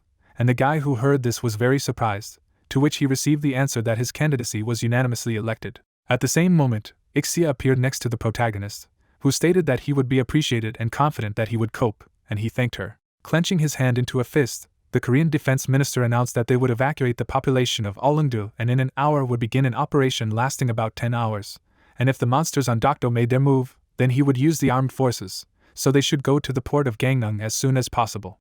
Raising his hand, Jin apologized and explained that he needed to prepare and would immediately follow them as soon as he finished his business, to which Kwa said that it was okay because he had been presented with a fait accompli after all, so he understood such a demand. A moment later, the guy surprised the man with glasses when he asked if there were any forges nearby. The protagonist would then go inside an unknown room and notice that they were running out of time. As Jin inspected Ellie's forge, he stated that he had never imagined that there was such a room in the basement of Jeong's house. Suddenly, out of nowhere, Young appeared asking if this was a workshop, and the guy explained that it was something like that, and he was going to forge swords, so he needed help. Putting the photos on the table, the protagonist stated that it was necessary to get down to business. Noticing these images, the scientist asked if they were the same. Looking at the photographs of the swords, Chung noticed that they were the twin blades of the great commander of the Joseon dynasty, General Yi Sun-sin, the twin blades of a dragon. Smiling broadly at what he heard, the protagonist concluded that as soon as he learned that they would be fighting at sea, it immediately dawned on him, and asked who came to mind first when the conversation turned to naval battles. Imagining a warrior in armor in his head, Jin concluded that he would create Yi Sun-sin's twin blades to summon him into battle, and victory would surely be theirs. Young watched Jin melt down the legendary steel flail and noticed that it was an excellent material imbued with chi energy. Smiling, the guy stated that they had to give their best, and for this they needed not only straight hands, but also luck. He then used dual summoning and summoned Emperor Shang while the system announced that it was the first time he had used dual summoning, so the mana cost was nullified. Looking at Shang, the scientist asked who it was, because it looked very majestic, and he was about to answer, when suddenly the protagonist said that he would explain everything later, and now there are more important things to do. Then he struck the workpiece with a hammer. Young watched Jin wield the blacksmith's hammer and explained that he only had one chance, so there was no wrong with it. Suddenly, Ixia held out her hands in front of her and said that that was enough. Immediately after that, the scientist pointed his finger at the water tank and explained that now he needed to dip it in it. Listening to him, the guy shoved in the input blank. Raising his hand up, the emperor asked that his luck helped, and said that they believed in him, so he could do anything. After some time, the protagonist had double blades in his hands, and he asked if that was all. Using his magic on the blade of the sword, the scientist explained that he was not ready yet, and he needed to engrave something on the blade. Looking at the sword, which is shrouded in blue energy, Jin mused that the dragon's twin blades contained a strong spirit, and one day he swore to protect the lands and seas of his homeland. The man looked menacingly in front of him and added that he had unshakably carried this oath through the centuries. Suddenly, the guy was very surprised when a huge amount of blue energy burst out of the blades, and the system announced that he had successfully forged a legendary artifact. At the same time, everyone began to rejoice at what had happened, as long as the system placed that he was the one person who created the legendary item, so he would be given a reward. Suddenly, the narrative of the story was transported to the moment when fighter jets were flying through the sky. The pilot, sitting in the plane, contacted the Alpha and asked if he had managed to detect the target, and the Alpha replied that the fog was too dense, so he needed to lower the altitude. A moment later, the soldier was very surprised as he received the order not to descend until they had spotted the target. Suddenly, he noticed a pirate standing there at the stern of the ship. Standing his hand in front of him, the skeleton asked if they really thought that he would miss them in the air. Using his purple-colored magic on the fighters, the monster stated that no one was allowed to cut through the skies, the king would show. Trying to get out of his plane, the pilot stated that they had been caught, and he could not go outside. A moment later, the fighters were blown up, and the pirate watching just laughed. The ship continued to sail on the sea as long as the skeleton claimed that the sea was their only way. With a snide grin, the monster concluded that it was time to test what was stronger than their metal trough or his ghost ship, and wished for a battle. At this time, the general of the Korean army announced that the number of dead was only growing, and they could no longer stand idle, so the threat must be eliminated as soon as possible. Holding a walkie-talkie in his hands, Joan listened as he was informed that they were starting to suppress fire, and when it came to clash, the hunters would come into play. With his mouth wide open, the man ordered all the ships. The ships then headed forward when they heard that they needed to head for Dokdo. Then the ship plunged into the fog and reported that they were entering it, and nothing could be seen there. The soldier in charge of the ship concluded that the radar was not working, and communication was interrupted. The captain of the ship stared menacingly in front of him and ordered to slow down and keep a distance. as well as shoot at everything that moved. Suddenly, the soldier pointed his finger forward, telling the captain that an unknown ship was on the horizon. With a frightened expression on his face, the man announced that this was an enemy, so he needed to open fire. Immediately after that, the cannon began firing in front of it. Her attacks fell on the ship in front. The captain looked through his binoculars as his subordinates declared that their ship was sinking. After a moment, the man was very dumbfounded. Looking at the wrecked vessel, the captain declared that it was a Japanese ship. On the other side, another ship was approaching the warship, and the soldier was telling the captain that there were unknown people on the starboard side. Smiling broadly, the skeleton called the humans stupid and noticed that they had fallen for such a simple trick. As people began to fly around the captain's cabin from the sudden collision, the monster said that they had amused him enough, so it was time to take their lives. At the same moment, a ghost ship rammed a Korean warship. The hunters took out their weapons, told them to retreat, and were going to detain them. Seeing this, the Archlich clapped his hands, saying that they were fighting to the last, and it was very noble, saying to listen to his command. Suddenly, a huge number of skeletons appeared behind him, and ordered him to prepare for battle. A furious glance rushed forward. He added that there was no need to take prisoners. Immediately afterward, the skeletons rushed to attack the hunters. At this time, another Korea warship was passing by, and 0 people were watching what was happening. Looking through binoculars, the soldier explained that their ship was being boarded, while Zhong stated that they had to help and ordered them to move forward. At the same moment, shells hit them. Hiding from the shots, the sailor explained that this was impossible, because they were under fire, and first they needed to get out of the fog. Gritting his teeth in displeasure, the guy with glasses declared that if only they could get closer, things would be different. At this time, on the ship, the hunters continued to fight desperately against the skeletons. The monster leader watched everything that was happening, sitting on the corpses of people, and said that they should sink the flimsy vessels, and then split the squadron and shoot one by one. With a simple grin, the Archlich added that he was simply invulnerable on the water, and their sacrifices only made him stronger. A moment later, a skeleton looking through a telescope told the captains that he had spotted a boat. Looking at the boat in the middle of the sea, the monster noticed that it was all true. Lowering the spyglass down, the skeleton explained that he had already won, and the boat would not turn the tide of the battle, so he needed to forget about it and keep an eye on the other ships.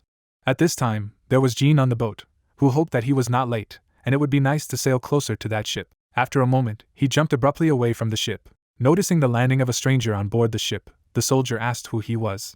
With an expression full of calm, the young man gave his name and explained that he was the leader of the squad that had been delayed due to unforeseen circumstances. Releasing a huge amount of blue energy, he stated that he would take command of the ship.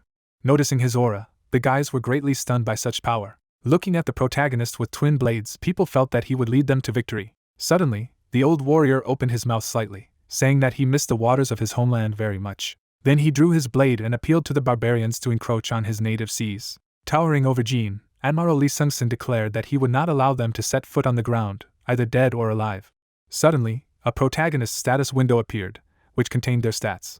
The gunship was shrouded in blue energy, and the system notified that naval combat and tactics were activated, and now during the battle on the water, the attacking power, durability and mobility of ships will be increased, and the damage taken will be halved, and the scouting skills of opponents will be disabled. Then, the wars on the ship were also shrouded in blue energy, and the system alerted that leadership had been activated, which increased the trust of the allies and strengthened their abilities. Looking at his twin blades, from which blue energy emanated, Jean was delighted and received alerts from the system that the twin dragon blades had resonated with the leadership talent, and the stats of the allies were further enhanced. The admiral pointed his blade at the ghost ship and stated that the enemies were close, so he must attack immediately. Looking in front of her, the Ixia told her master that she thought it was a trap. Glancing at her happily, the young man reflected that it seemed that after reaching level 3, she had learned to predict the enemy's intentions. Suddenly, the protagonist looked at Song in surprise, who stated that there was no difference in it. With an expression full of seriousness, the admiral explained that in a naval battle, the one whose ship is stronger wins. Unleashing his inner blue energy, he explained that if he wanted to win, he had to believe in his ship.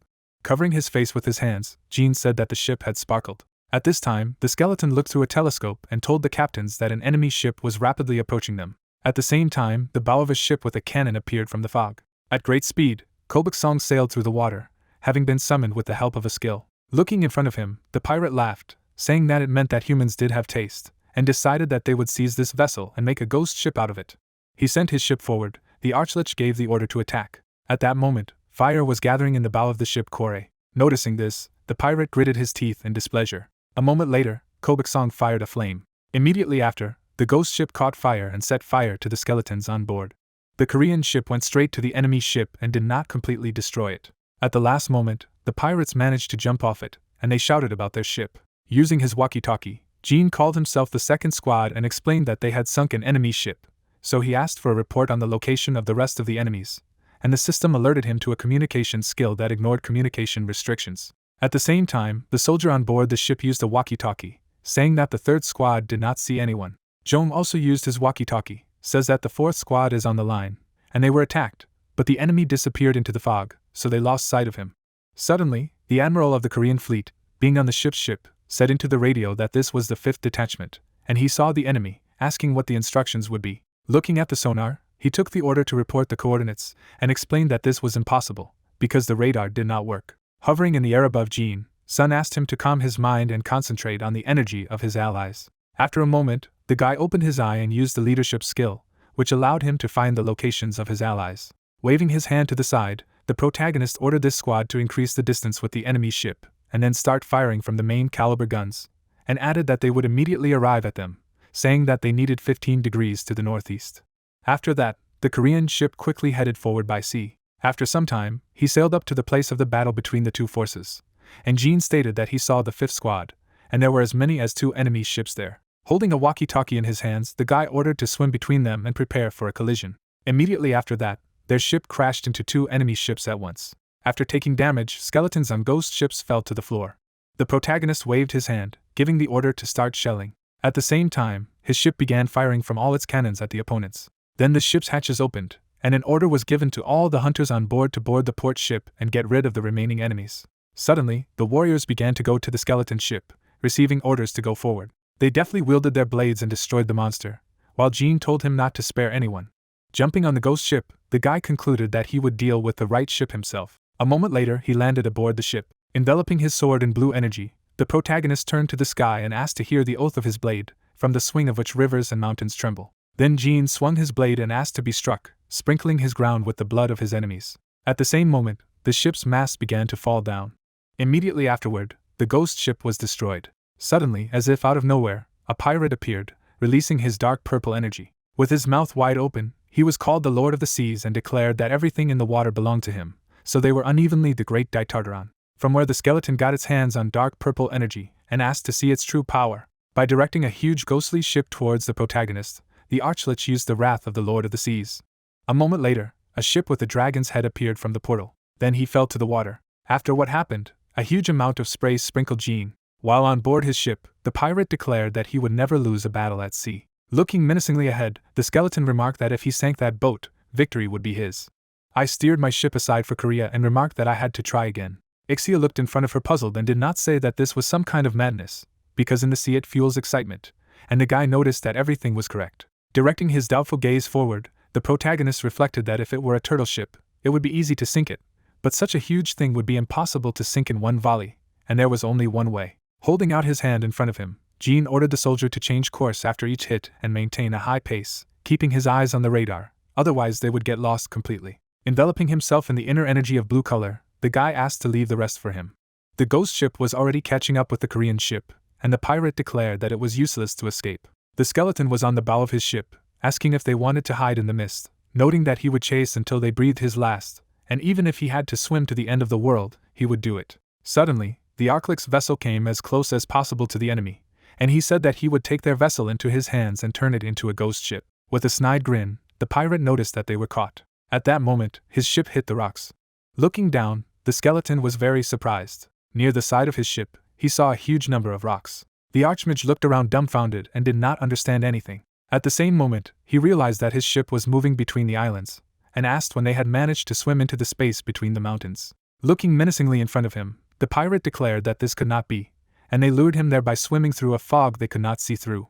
Looking at a map of the area with the system, Jean noticed that he didn't need to look outside to know where to swim. Standing on the bow of his ghost ship, the skeleton explained that they were just rocks, and his ship would break them in no time, and then they would belong to him. Smiling broadly, the guy said that there were many myths in the sea where he could take it, but there was a special reason why he chose this particular place. At the same moment, the Archlich noticed that his ship was stuck between the rocks. Looking discontentedly in front of him, the pirate thought that because of these mountains, the currents in this strait were especially strong, so he had planned it from the beginning.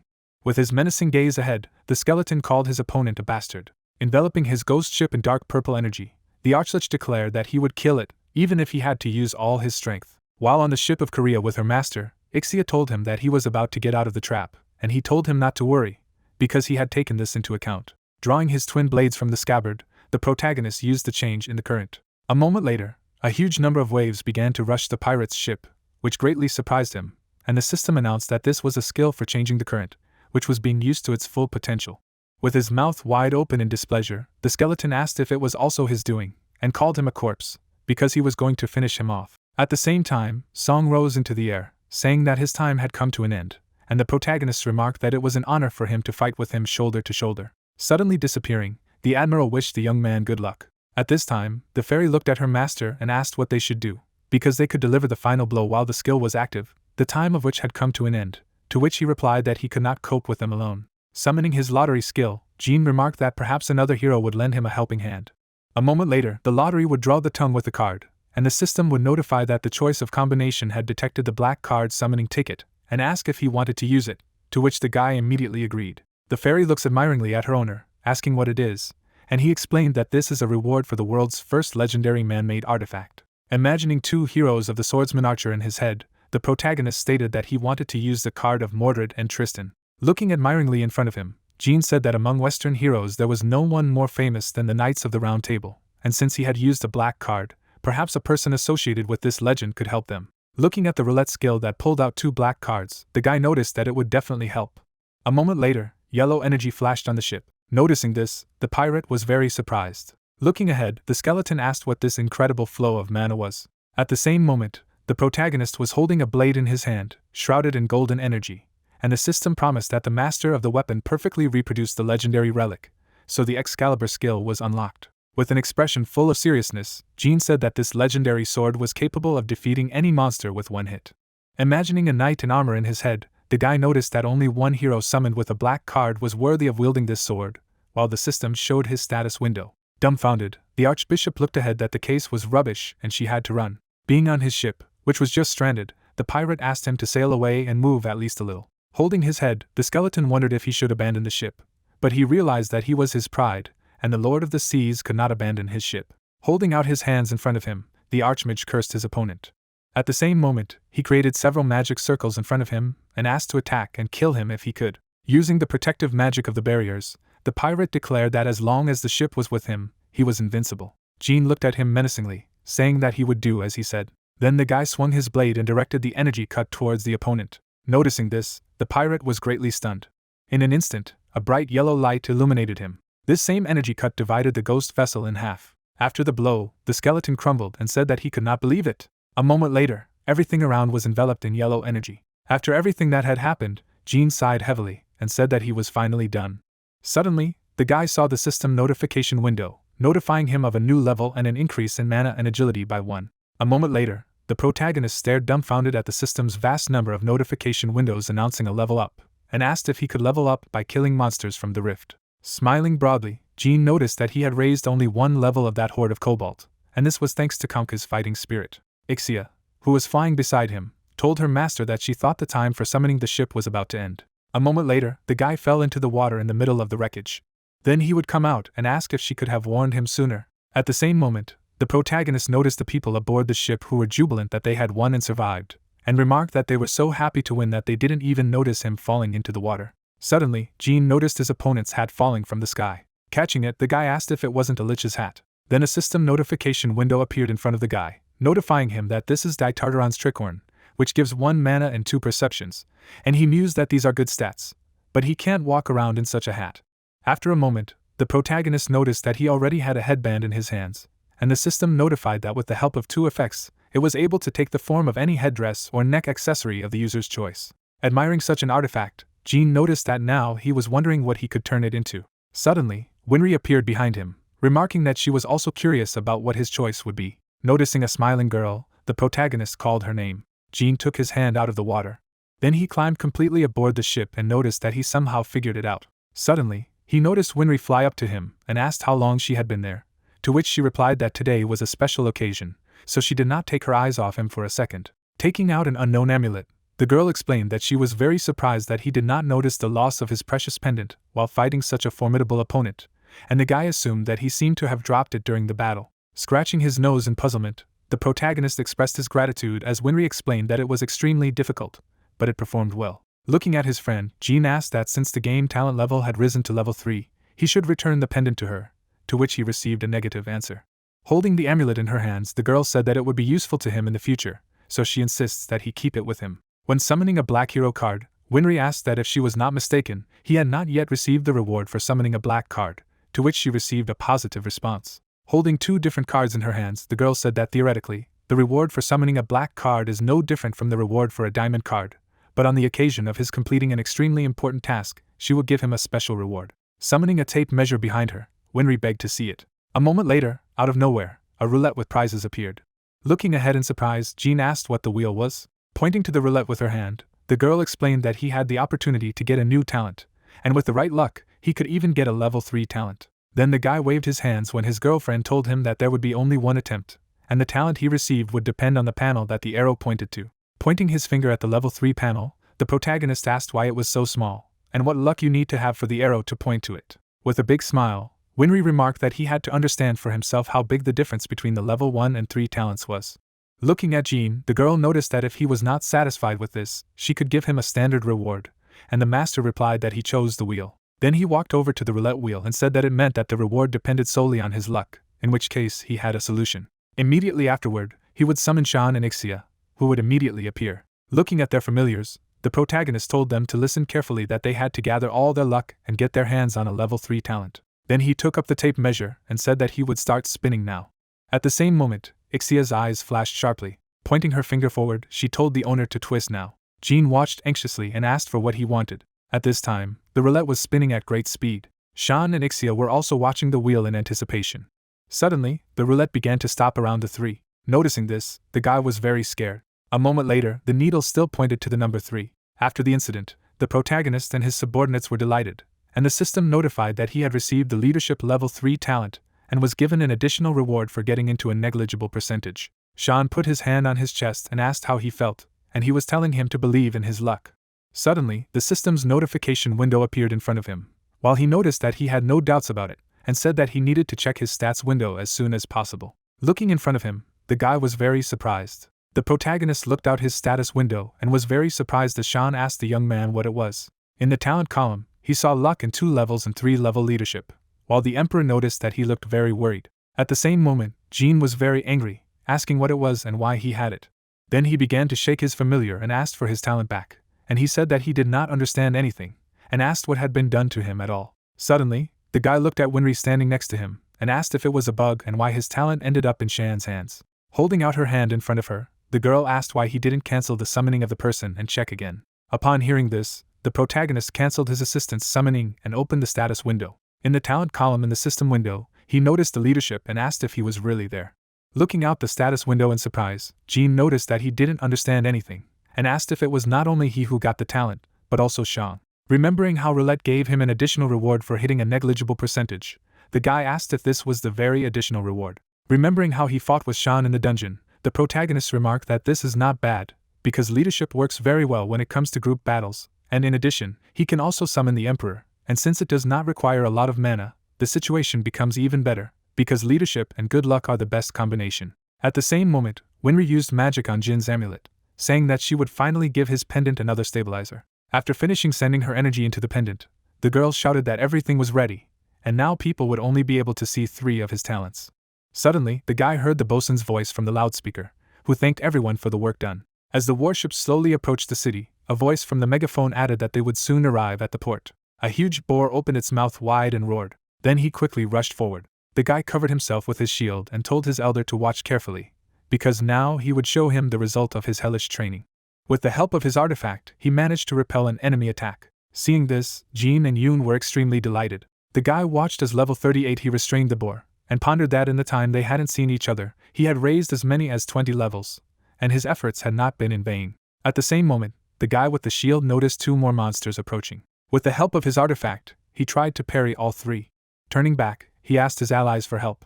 Immediately afterward, the protagonist used Shan's summoning, and Sham was glad that he was about to enter his first battle. Putting his hand out in front of him, the Emperor used level 3 leadership. A moment later, the blue-colored energy caught up with he and Yoon as the system promised that the bond between him and his allies would be strengthened. At the same moment, The guy with the shield felt lighter and asked what was happening, noticing that his strength had suddenly increased to him, and the system was notifying him that the characteristics of his allies had been increased. At the same time, the saint began to destroy monsters with her fists. After killing the enemy, the girl with blue hair was happy that her body had become much lighter. Putting his hands on his belt, Jean watched what was happening and noticed that the result was obvious. At the same moment, Shang sneered mischievously, saying that no one could stop him now, and asked for the next opponent to be served. Shan held out his hand in front of him and told his soldiers to go forward.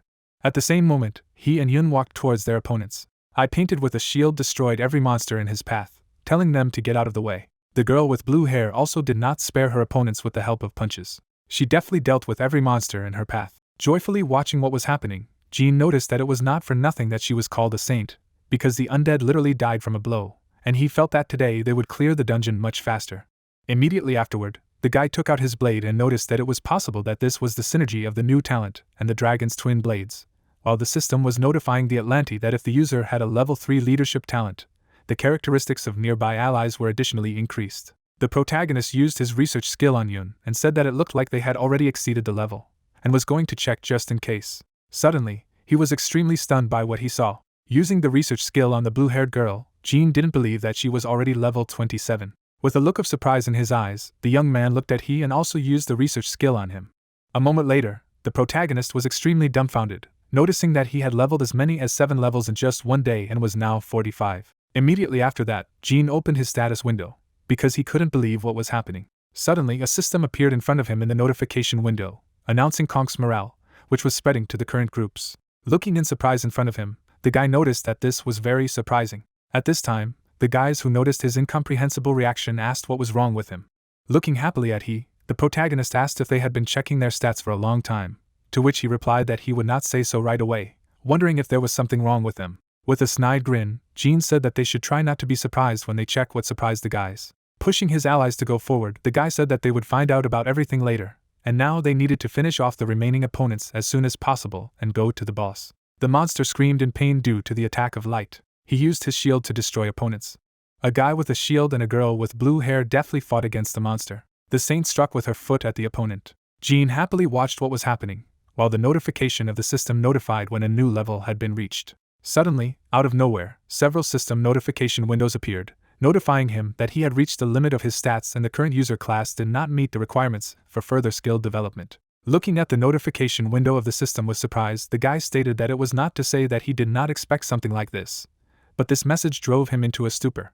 Immediately after that, he called the lottery and asked if it could tell him a solution to this problem. Following the signs that say he has reached his destination, Jean came to the portal. Immediately after that, the guy used his exploration skill on it, and realized that it was a special dungeon created for one person. At the same moment, memories arose in his mind at the roulette wheel, which advised him to take part in the class trial, to reach the required level for promotion, while he himself said that, apparently, this was the very dungeon for promotion. Looking at the watch on his wrist, the guy said that it was 10 a.m. 27 minutes? Looking at the portal in front of him, the protagonist stated that he had not worn a wristwatch for a long time and did not know how long he would have to spend in this dungeon, so it would be better to leave the electronic watch at home. With a puzzled look on his face, Jean declared that his heart was about to jump out of his chest. He then reached towards the portal and said that now was the time to start. A moment later, he was in the sky, which he was very surprised by. Looking down in fright, the guy asked what was going on. Seeing only clouds around him, the protagonist asked how he did not understand it at all. He continued to fall down and scream loudly in fear. Suddenly, Jean was caught in a cloud. At the same moment, the guy got stuck on it unconscious. A moment later, the protagonist pointed his spear at the unknown bird. Holding a weapon in her hands, the protagonist asked who he was. At the same moment, the bird, pointing at itself with its wing, stated that it was excellent, and aimed the weapon at a suspicious creature in an unknown place was the right decision, but it had nothing to fear, and asked him to lower his weapon, because it was going to tell everything he needed to know about. At the same time, Ixia appeared out of nowhere, telling her master that she did not think he was lying. The parrot flapped his wing and expressed his gratitude, asking to be allowed to introduce himself, and said that his name was Swift Runner Grandel. He had been instructed to instruct him before he began the test. Looking away, the protagonist asked what kind of place it was. While on the cloud, Grandel said that they were above the heavens and were currently flying to the holy ridge of Delapar, where they would be tested. Imagining images of the strongest warriors in his head, Swift Runner explained that only those who had reached the limit of their abilities and met certain requirements could take part in it, and they were gathered on this ridge to find out who was worthy of promotion. Handing Jean a red crystal, Grandel asked him to take it and remarked that it would be useful to him. Looking around in surprise, the guy wondered what the test was, to which Fast Runner said that they had already arrived, so he could see everything for himself. In front of them was a huge flying island, and Grandel claimed that it was the holy ridge of Delapar. Seeing him, the protagonist was greatly delighted. Immediately after that, the bird pushed him off the cloud and wished him good luck. At the same moment, Jean began to fall down at a tremendous speed. He landed in the trees in the middle of the forest. In his hands there was a magical red stone that created a barrier around him, and the guy noticed that he thought that he was going to die. Looking at the crystal in his hand, the protagonist asked if he had put a protective barrier on it. Suddenly, Jean saw fireworks in the sky. As soon as a system notification window appeared out of nowhere, announcing a special mission that Delapar's challenge was about to begin. The guy stared in surprise in front of him as the system promised that all users who completed their tasks would be awarded a special title, and the assigned title would have a huge impact on the user's further development. At this time, an unknown swordsman was sitting on a tree branch. The huge wolf bared his teeth as the system announced that only one would be awarded the title. In the middle of the forest, the knight started a battle with an orc. The elf looked back menacingly. With a smile on his face, the protagonist stated what this battle royale meant. As if he was enveloped in flames, he received notifications from the system that the game had begun, and the level 3 talent of the game was activated. With a look full of enthusiasm, Jean received alerts from the system that all the stats were arranged, and noticed that it was only getting more interesting. Jean made his way through a field of tall grass. With the help of a red magic crystal, the guy created a projection of the island on which he was located, and said that here was the mountain. Looking at his visual projection, the protagonist noticed that thanks to the dungeon map, he could see his location, but since the others did not have such abilities, they would most likely go to the nearest hill. With a firm grip on his weapon, Jean remarked that if he did, he would just be waiting at the foot of the mountain. Remembering the alerts from the system that he had reached the limit of development, the guy concluded that if his stats weren't limited by the system and tripled as they should, then he wouldn't even have to sit in ambush. Suddenly, Ixia appeared out of nowhere, calling out to her master. Pointing her finger at an unknown glow in the middle of the field, the fairy said that she felt someone approaching him from behind, and the protagonist asked if it was serious, and not from the side of the mountain, but from the back. Looking at the surrounding area, Jean stated that he did not feel anyone there at all, and Ixia simply asked him to trust his intuition. Suddenly, a ferocious wolf appeared from behind a bush. Putting the spear in front of him, the guy said that he was so excited, and this is an ordinary wolf. Suddenly, Ixia was greatly frightened when she noticed the beast approaching them. A moment later, Ixia was telling her master to protect himself. With a deft movement of his body, the protagonist managed to dodge the lunge of the beast. Then he jumped back and regrouped. Immediately afterward, Jean used his research skill and asked what kind of wild wolf it was. At the same time, a status window with its characteristics appeared next to the beast. Gritting his teeth in displeasure, the guy said that he was too naive, but who knew that beast could also take part in the test. Baring his teeth, the wolf noticed that he had good intuition for a human, and the rest of the participants would simply wave their hands when they saw a beast like him. Directing his menacing gaze forward, the wolf noticed that she would not help him anyway, because if he just allowed himself to be bitten, everything would be much easier, but now he could not even count on mercy. Enveloping his blade in blue energy, the protagonist asked if he had ever heard of the Day of Dogs. Lowering his sword down, Jean was about to see how quickly he would deal with it. Hearing this, the beast rushed to attack with great speed. Seeing his actions, the guy prepared to attack with his blade. A moment later, the protagonist made several attacks with his sword, using a double lunge of the dragon and tiger. Noticing this, the wolf jumped sharply and used acceleration. He ran forward at great speed, destroying everything in his path. The beast made its way through the branches of trees and bushes. Stopping in place, he used transcendental regeneration to heal his wound. Looking menacingly in front of him, the wolf noticed that this man was quite good. Suddenly, Jean found himself in front of the wolf, and used his spear skill. Behind him, there was only a trace of yellow energy. With the help of its teeth, the beast managed to block the attack with weapons. The wolf held the protagonist's spear in its mouth. Looking dumbfounded in front of him, he asked what kind of power it was, and if he was really a human being at all. Jerking his head sharply to the side, the beast declared that if so, he would simply break his weapon. A moment later, the wolf noticed that his teeth were damaged. Immediately afterward, Jean enveloped his fists in blue energy. Standing in a fighting stance, the guy asked not to hold a grudge against him, because having a lot of weapons is also such a skill. At the same moment, the beast soared into the air over the opponent. He made a cut with his claws, which the protagonist deftly evaded. Jean then struck back with his fist. After the damage received, the wolf coughed up blood. After that, he was thrown back with great force. Suddenly, the beast landed on its paws. At the same moment, a guy appeared behind him, who was preparing to strike with a blade. Grinning mischievously, the protagonist declared that victory was his. Sitting on top of the defeated opponent, Jean is surprised when the latter asks to kill him. Hearing this, the guy got off him and gave a negative answer, explaining that he did not plan to kill from the very beginning.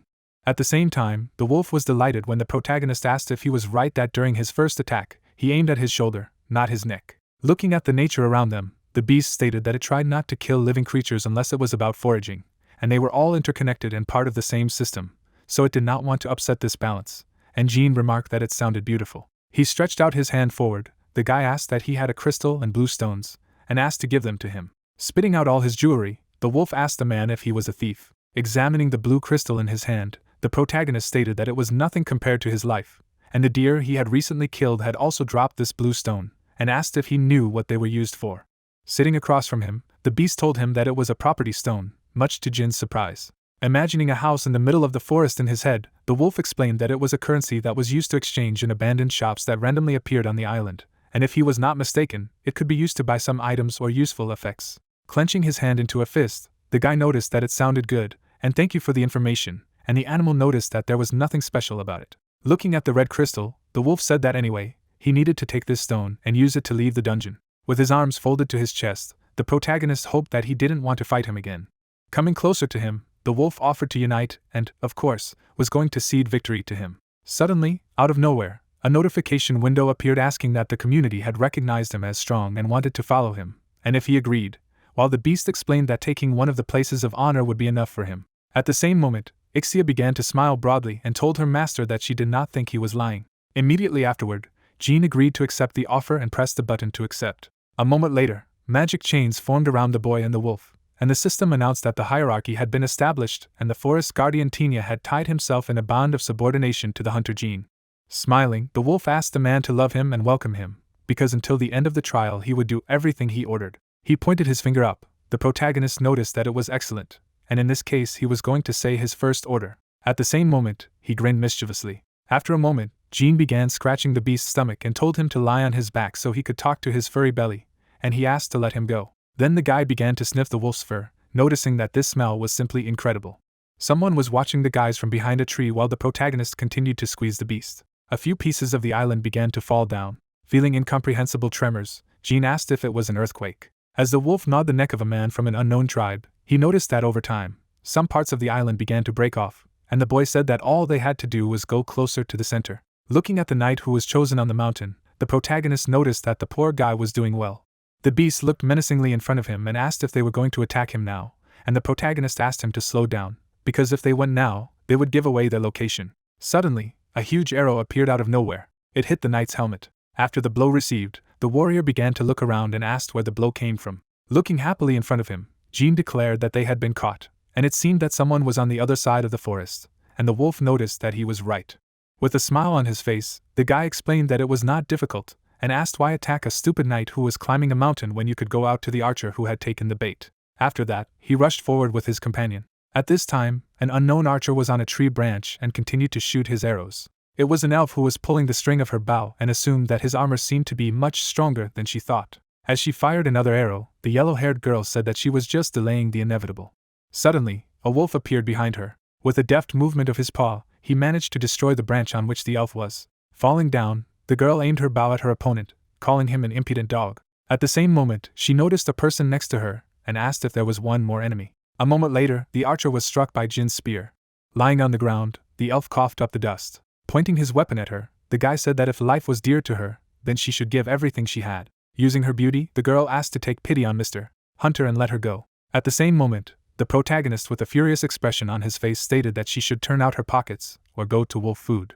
Hearing this, the archer was greatly puzzled and clucked in displeasure. Using her red crystal, she had to leave the battlefield, and at the end she called him a goat. Upon hearing this, Jean trembled with displeasure and declared that he would show no further mercy to the elves, and the wolf remarked that it seemed to make him very angry. Suddenly, spiked grenades appeared out of nowhere. They fell on a knight who was on the mountain, who asked what it was all about.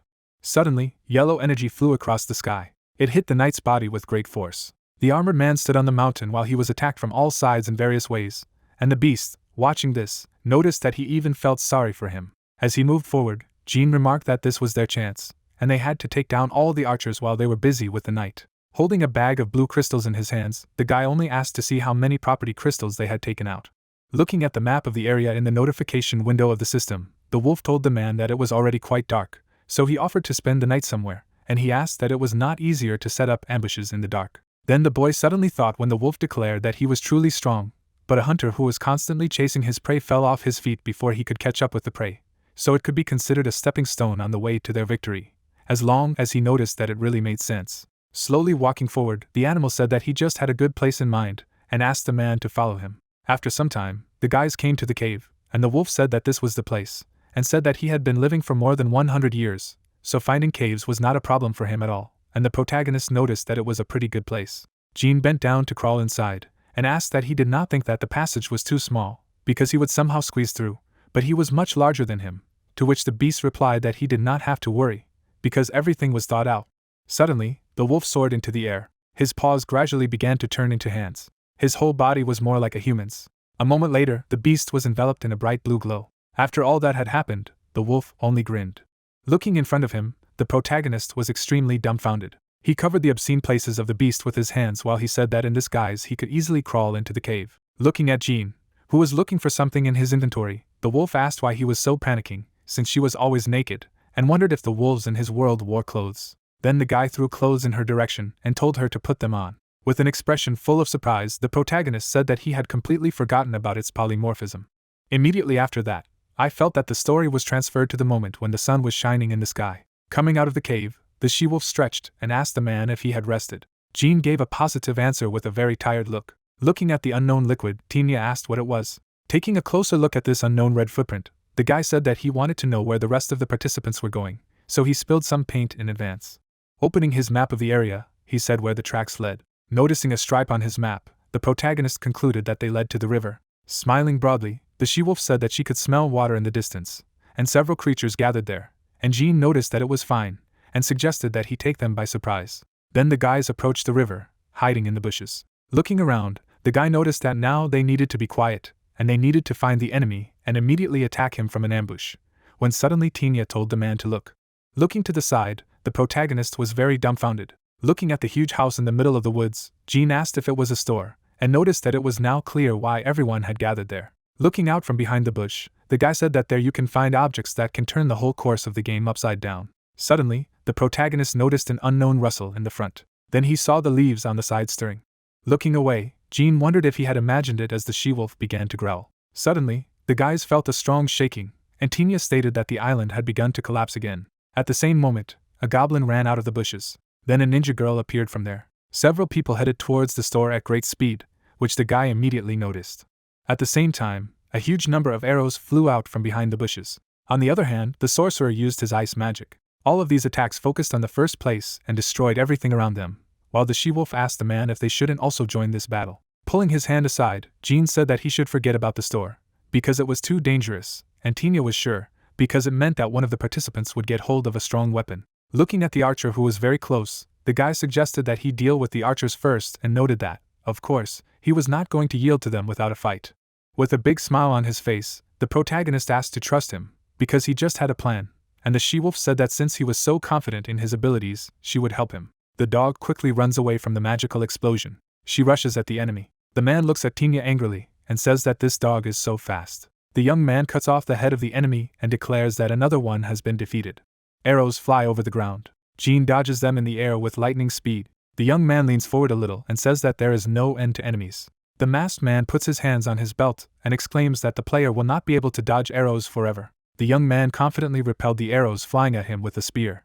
The hooded man fires his crossbow and wonders why he is fighting them off with his spear. The beast furiously attacks the hooded man. The enemy points the crossbow at the animal and wishes it death. Streams of mana surround the young man. The axe released from the protagonist's hands overtakes the enemy. Jean stands in front of the she-wolf and hopes it was the last striker, and she asks what will happen next. The guy peeks out from behind the trees, and the dog asks what he will observe, and then attack the winner, who replied that it is too risky. Glowing eyes look through the bushes, and the young man continues that he is more than sure that they are not the only ones sitting in ambush, and Tina asks what the guy's plan is. He confidently raises his spear and says that everything will be seen now. The main character focuses his gaze. The spear flies swiftly forward. The house is shattered into pieces. Zombies look at the destruction in bewilderment. The player stands in a stance after throwing a javelin. He looks furiously at the ruins and declares that if he doesn't get the house, then no one will.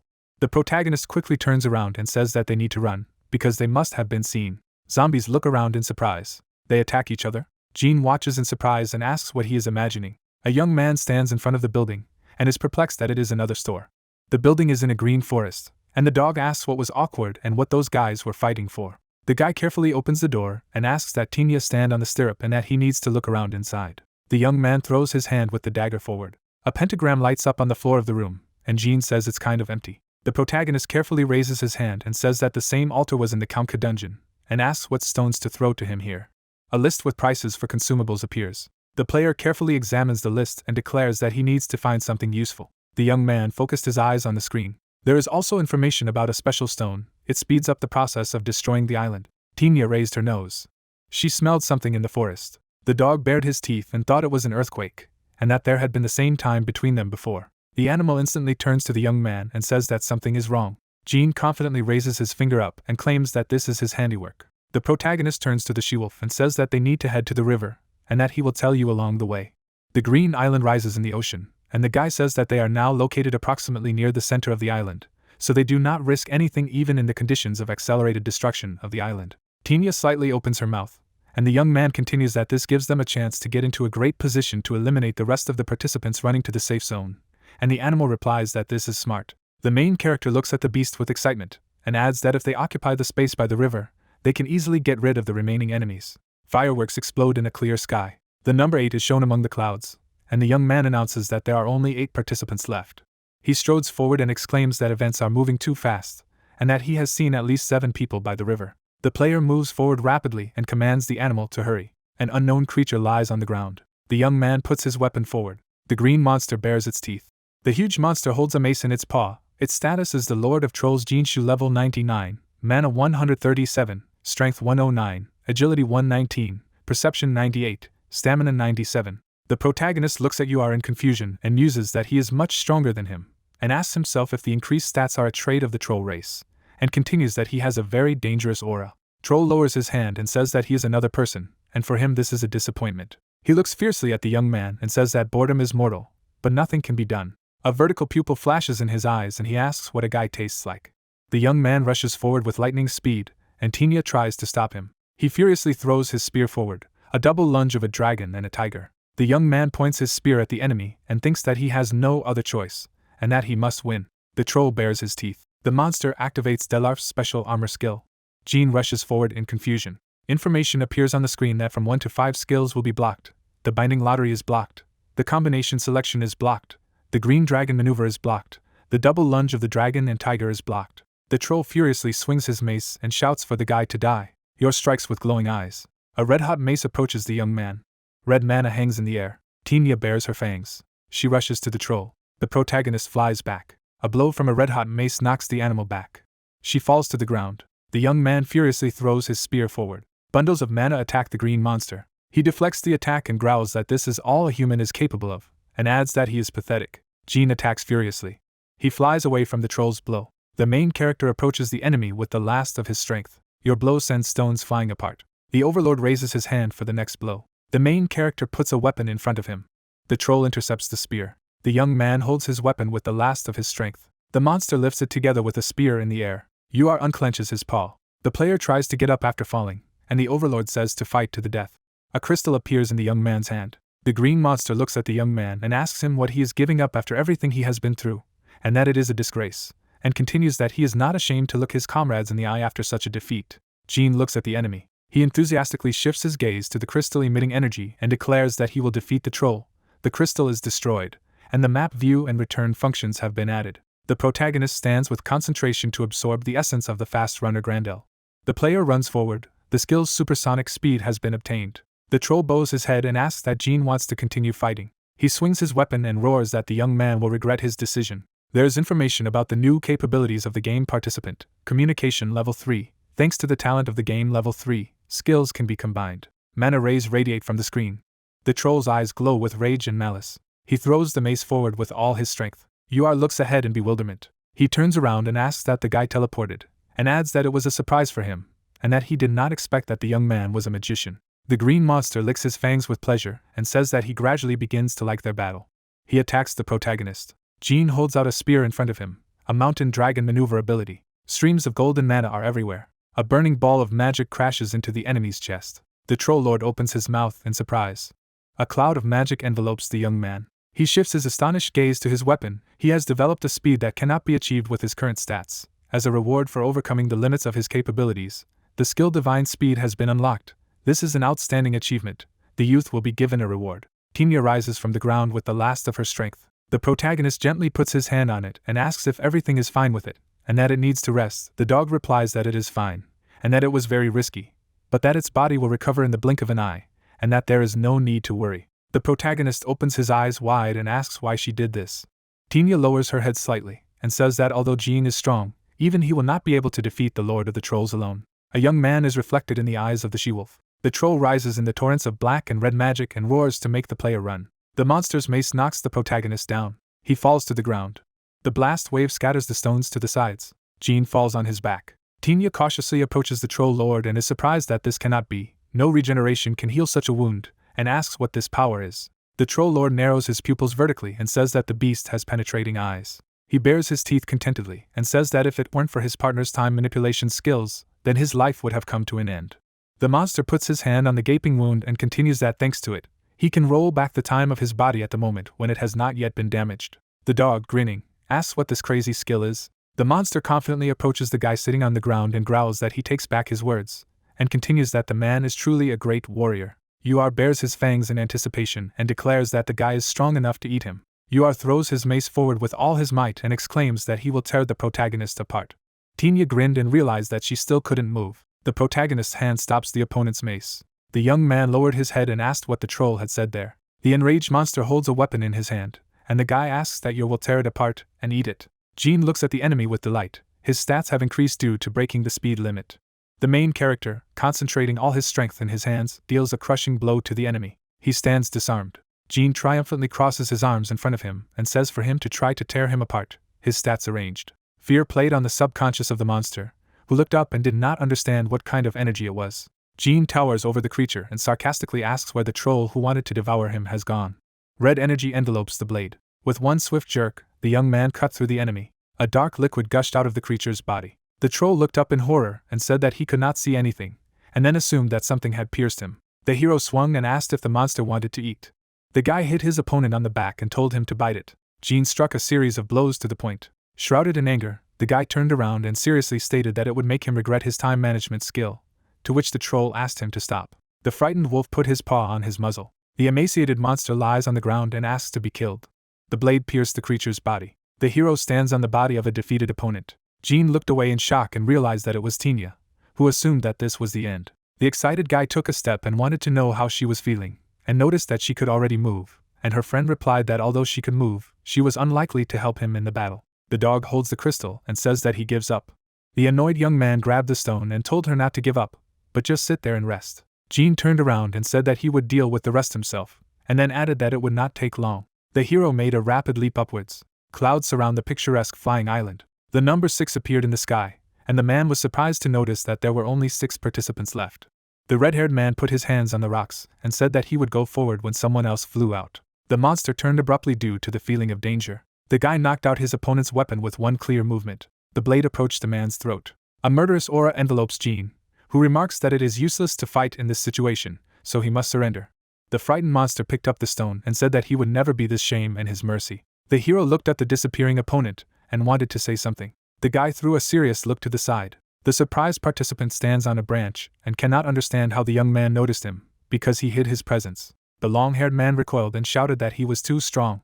Jean raised his weapon to hit an opponent who wanted to run away and strike when a good opportunity presented itself. With one swing, the hero neutralized the enemy and shouted that there were still 3 opponents left. The long-haired man lies on the ground. Someone is rapidly approaching the silhouette. The man looks away in bewilderment.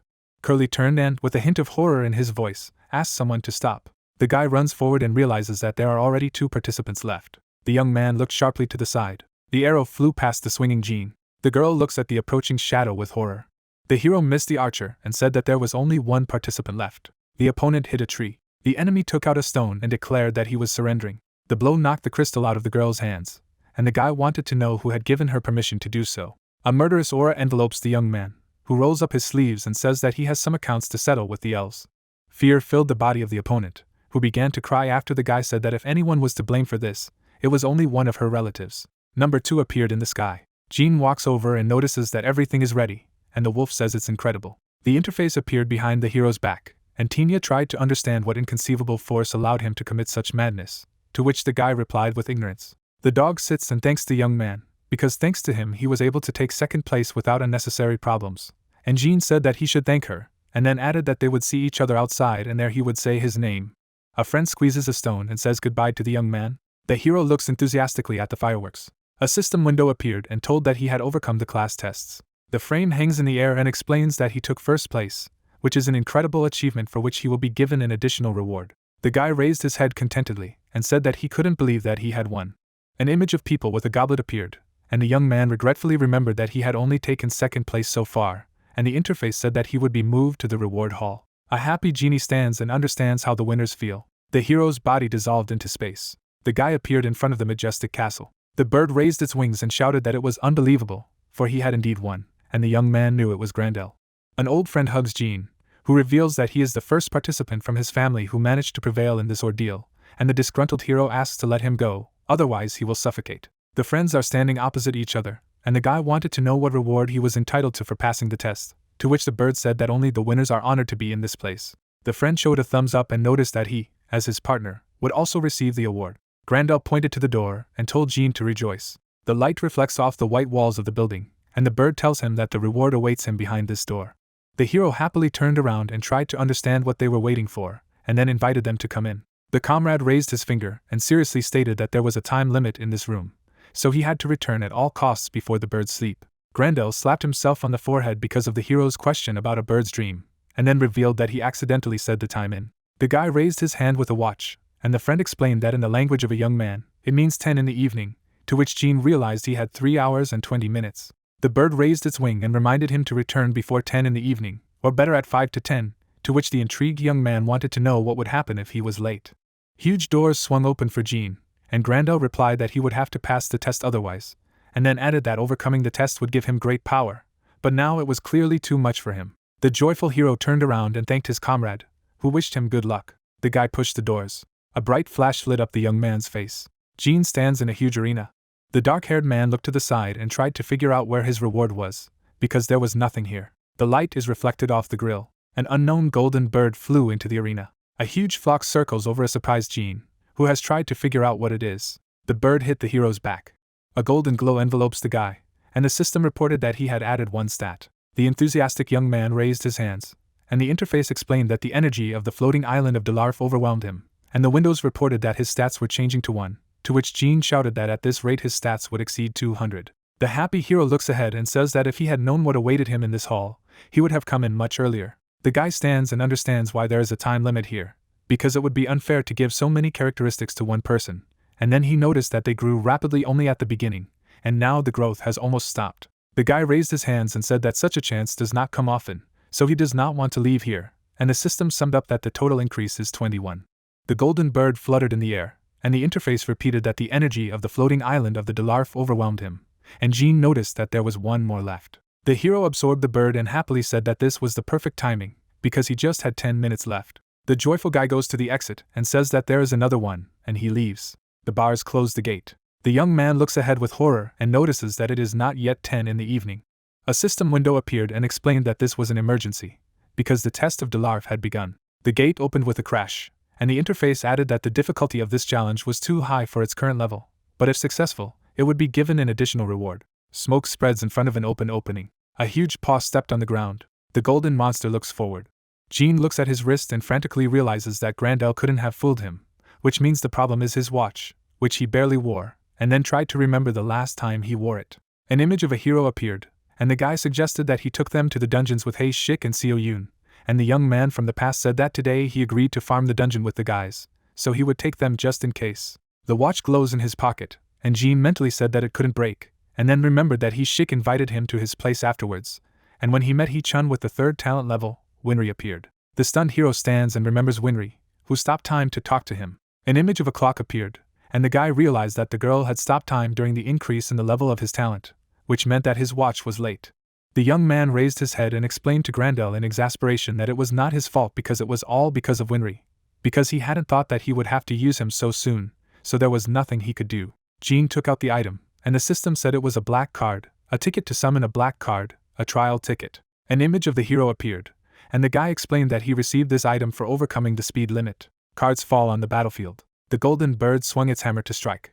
The blow fell on the young man's head. Jean stopped, extinguished the blow with his hand, and mockingly remarked that the hammer was quite heavy. The enemy is standing, and the hero said that this is the strongest blow that he had to endure, which means that no one on earth could block him. The guy is standing in front of Hercules, and the system said that this is the personality of Hercules. The young man threw his opponent aside. The bird crashed against the wall. The battered monster stood up. The crosshair is aimed at the head of Jean, who realizes that these are war golems, which means the fastest way to defeat them all is to find the cores and break them. A green glow envelopes the opponent, and the hero is shocked to notice that the core moves through the body at great speed, which means that without the use of research, he will not be able to understand where it is at a particular time. The guy dodged the golem's blow. The monster made a terrible grimace, and the young man realized that it was rubbish, because he was a complete zero in magic, and unfortunately, of all personalities, he got Hercules. Jean is surrounded by opponents. The hero smiled and said that he had no choice and assumed that they believed that their body could not be destroyed. The guy holds the steel club tightly and says that he will prove the opposite. Rage was reflected in the eyes of the young man, who blew off the head of a bird with one blow, and declared that there was a good saying in his world that said that if there was strength, then intelligence was not needed. The enemy is trying to find his head. The young man struck the golem, and shouted that he would break each of them. The monster swung to strike at the distracted Jean. The hero blew off the bird's paw. The club hit the ground with a clink. The enraged guy knocked out his opponent, and noticed that they continued to move even after his blow. The golem flies into the crowd of creatures. Rage burned in the belligerent youth's gaze, who swung and shouted, in which case he would have to grind them into dust. The attack hit the monster's head. The limb with the remnants of the cannonball flew upwards. The creature stands in shock and says that it is capable of destroying their steel bodies. The club mercilessly crushed the bird. Jean destroyed another enemy. His fist shattered the golem's core. The stone fell to the floor, and the system reported that it had passed the test of the Dwarf hall.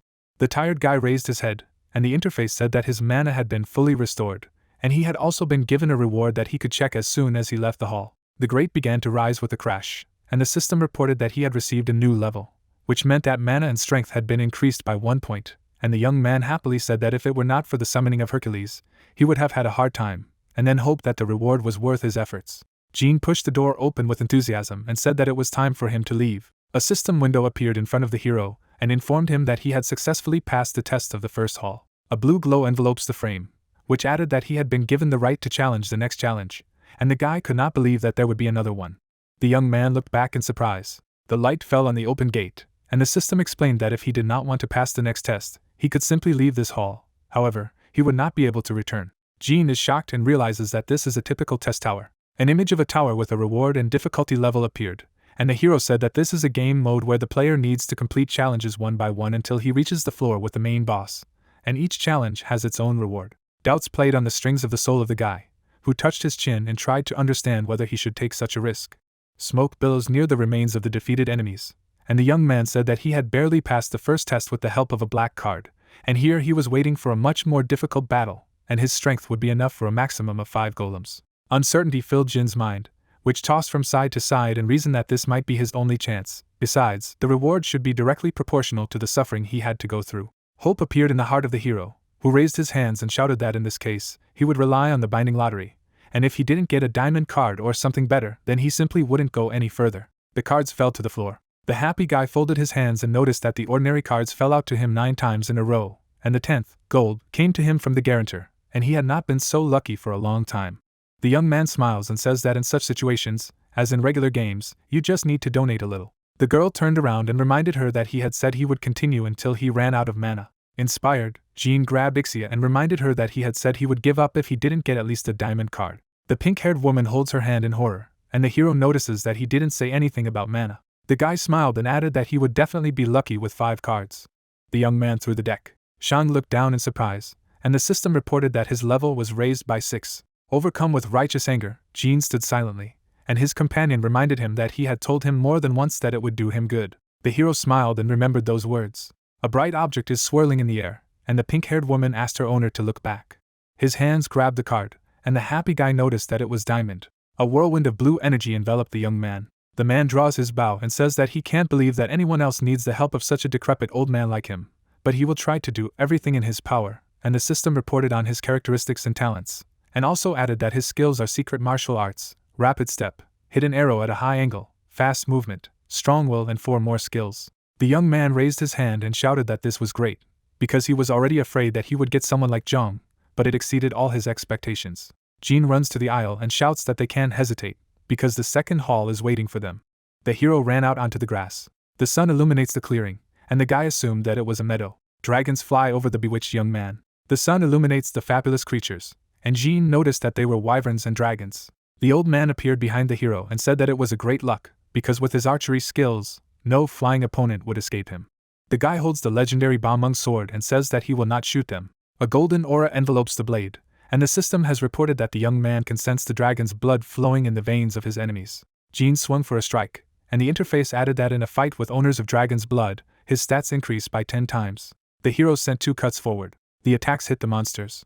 His companion scratched his beard and noticed in surprise that he could hardly shoot down so many dragons with the swing of his sword. The guy rushed to the attack and joyfully shouted that this test turned out to be many times easier than he thought. The young man struck a series of blows at the dragons. The opponents collapsed to the ground. The pink-haired one raised her hands and noticed that the master was killing them so quickly. The word was not fighting dragons, but pitiful gnats, to which the young man boastfully replied that such was his strength.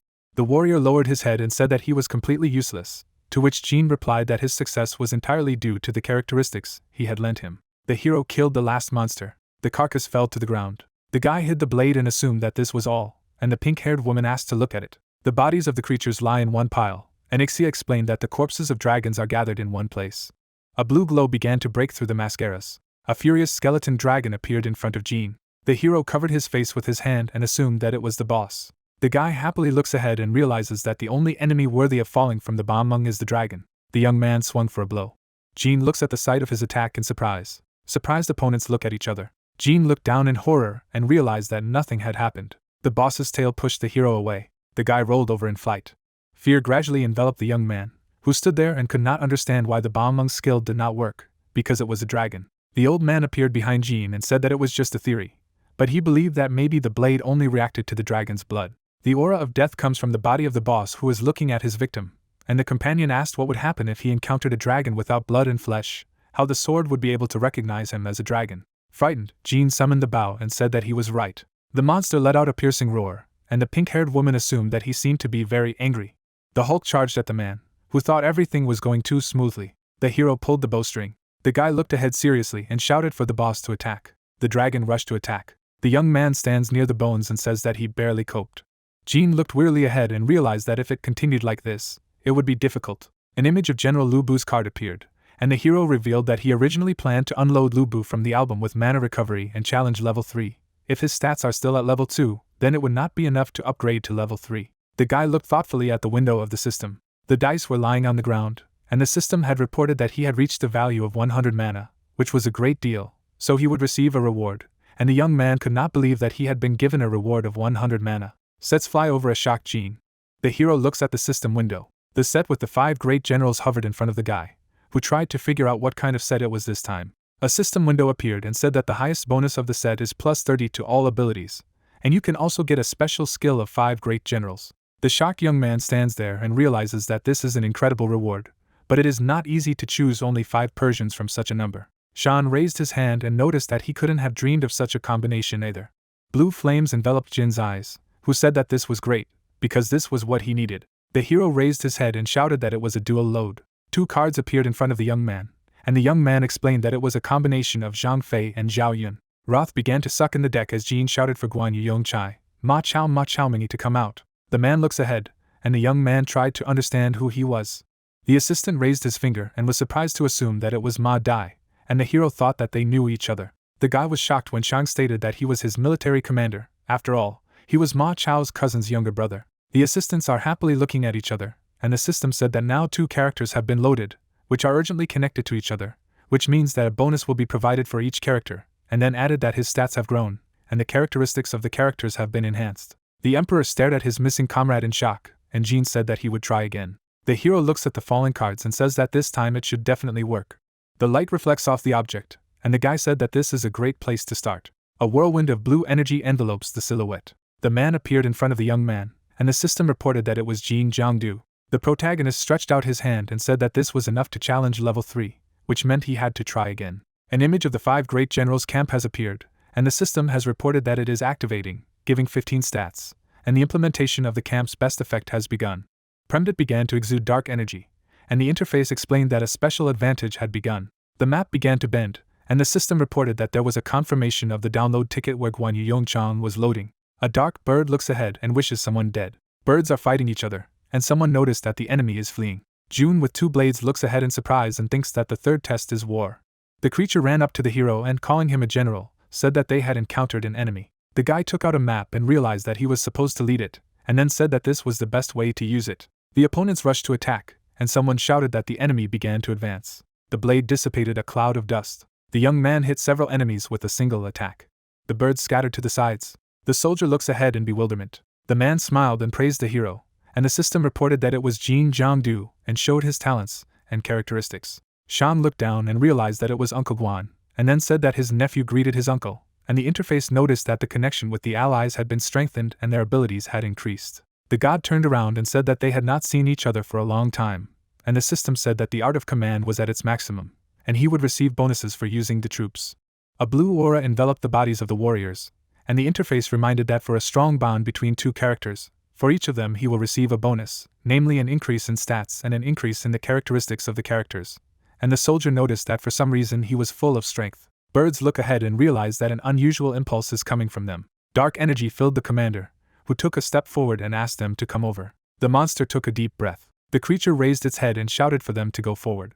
A dark aura surrounded the fighters, and the commander said that if he was a man, he should not hide behind other people's backs, and the system reported that the abilities of the allies were reduced. Jean can barely stand on his feet and understands that all this is despite the increase in the level of his abilities, and the man tried to understand what he was going to do, because it was the cry of the enemy commander. The bird looks angrily ahead, and the hero notices that the energy of cruelty is emanating from him, and the system reports that he is the commander of the enemy race, whose level is 246.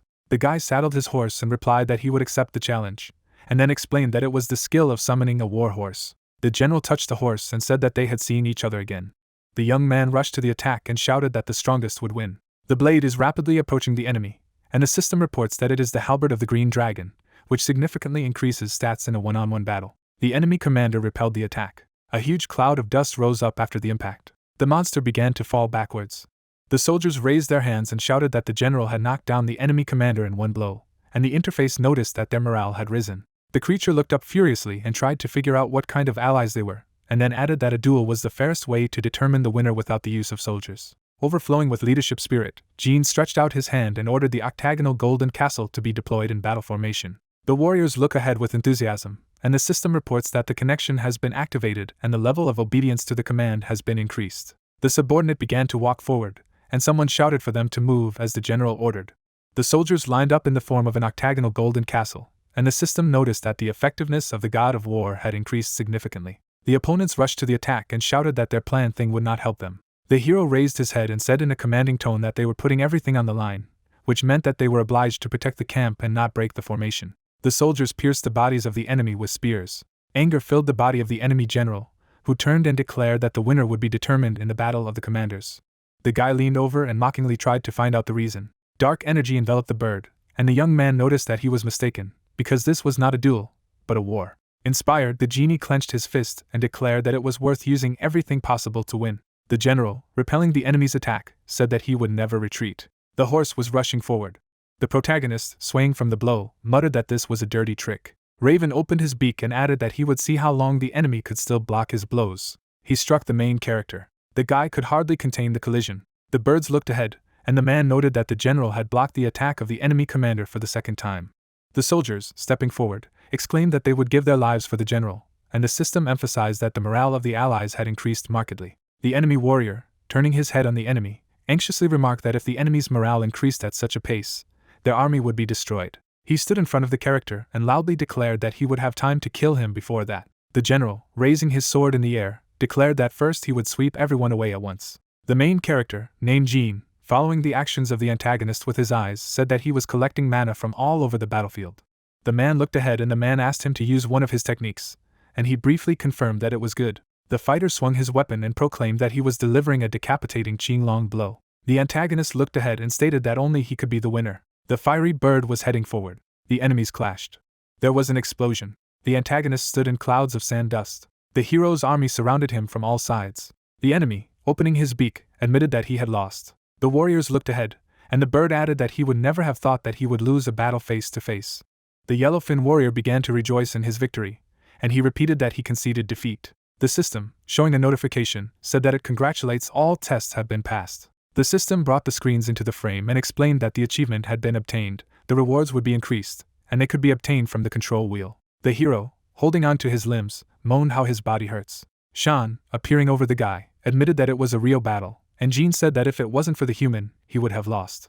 The man looked forward at the warrior and proclaimed that he would look forward to their next meeting. Sean flew aside and said that he would also leave. The protagonist grabbed him by the cloak and ordered him to stop. The guy pointed to the Wheel of Fortune and invited the hero to go and get the reward. On the wheel, a 3 was illuminated, meaning a level 3 god.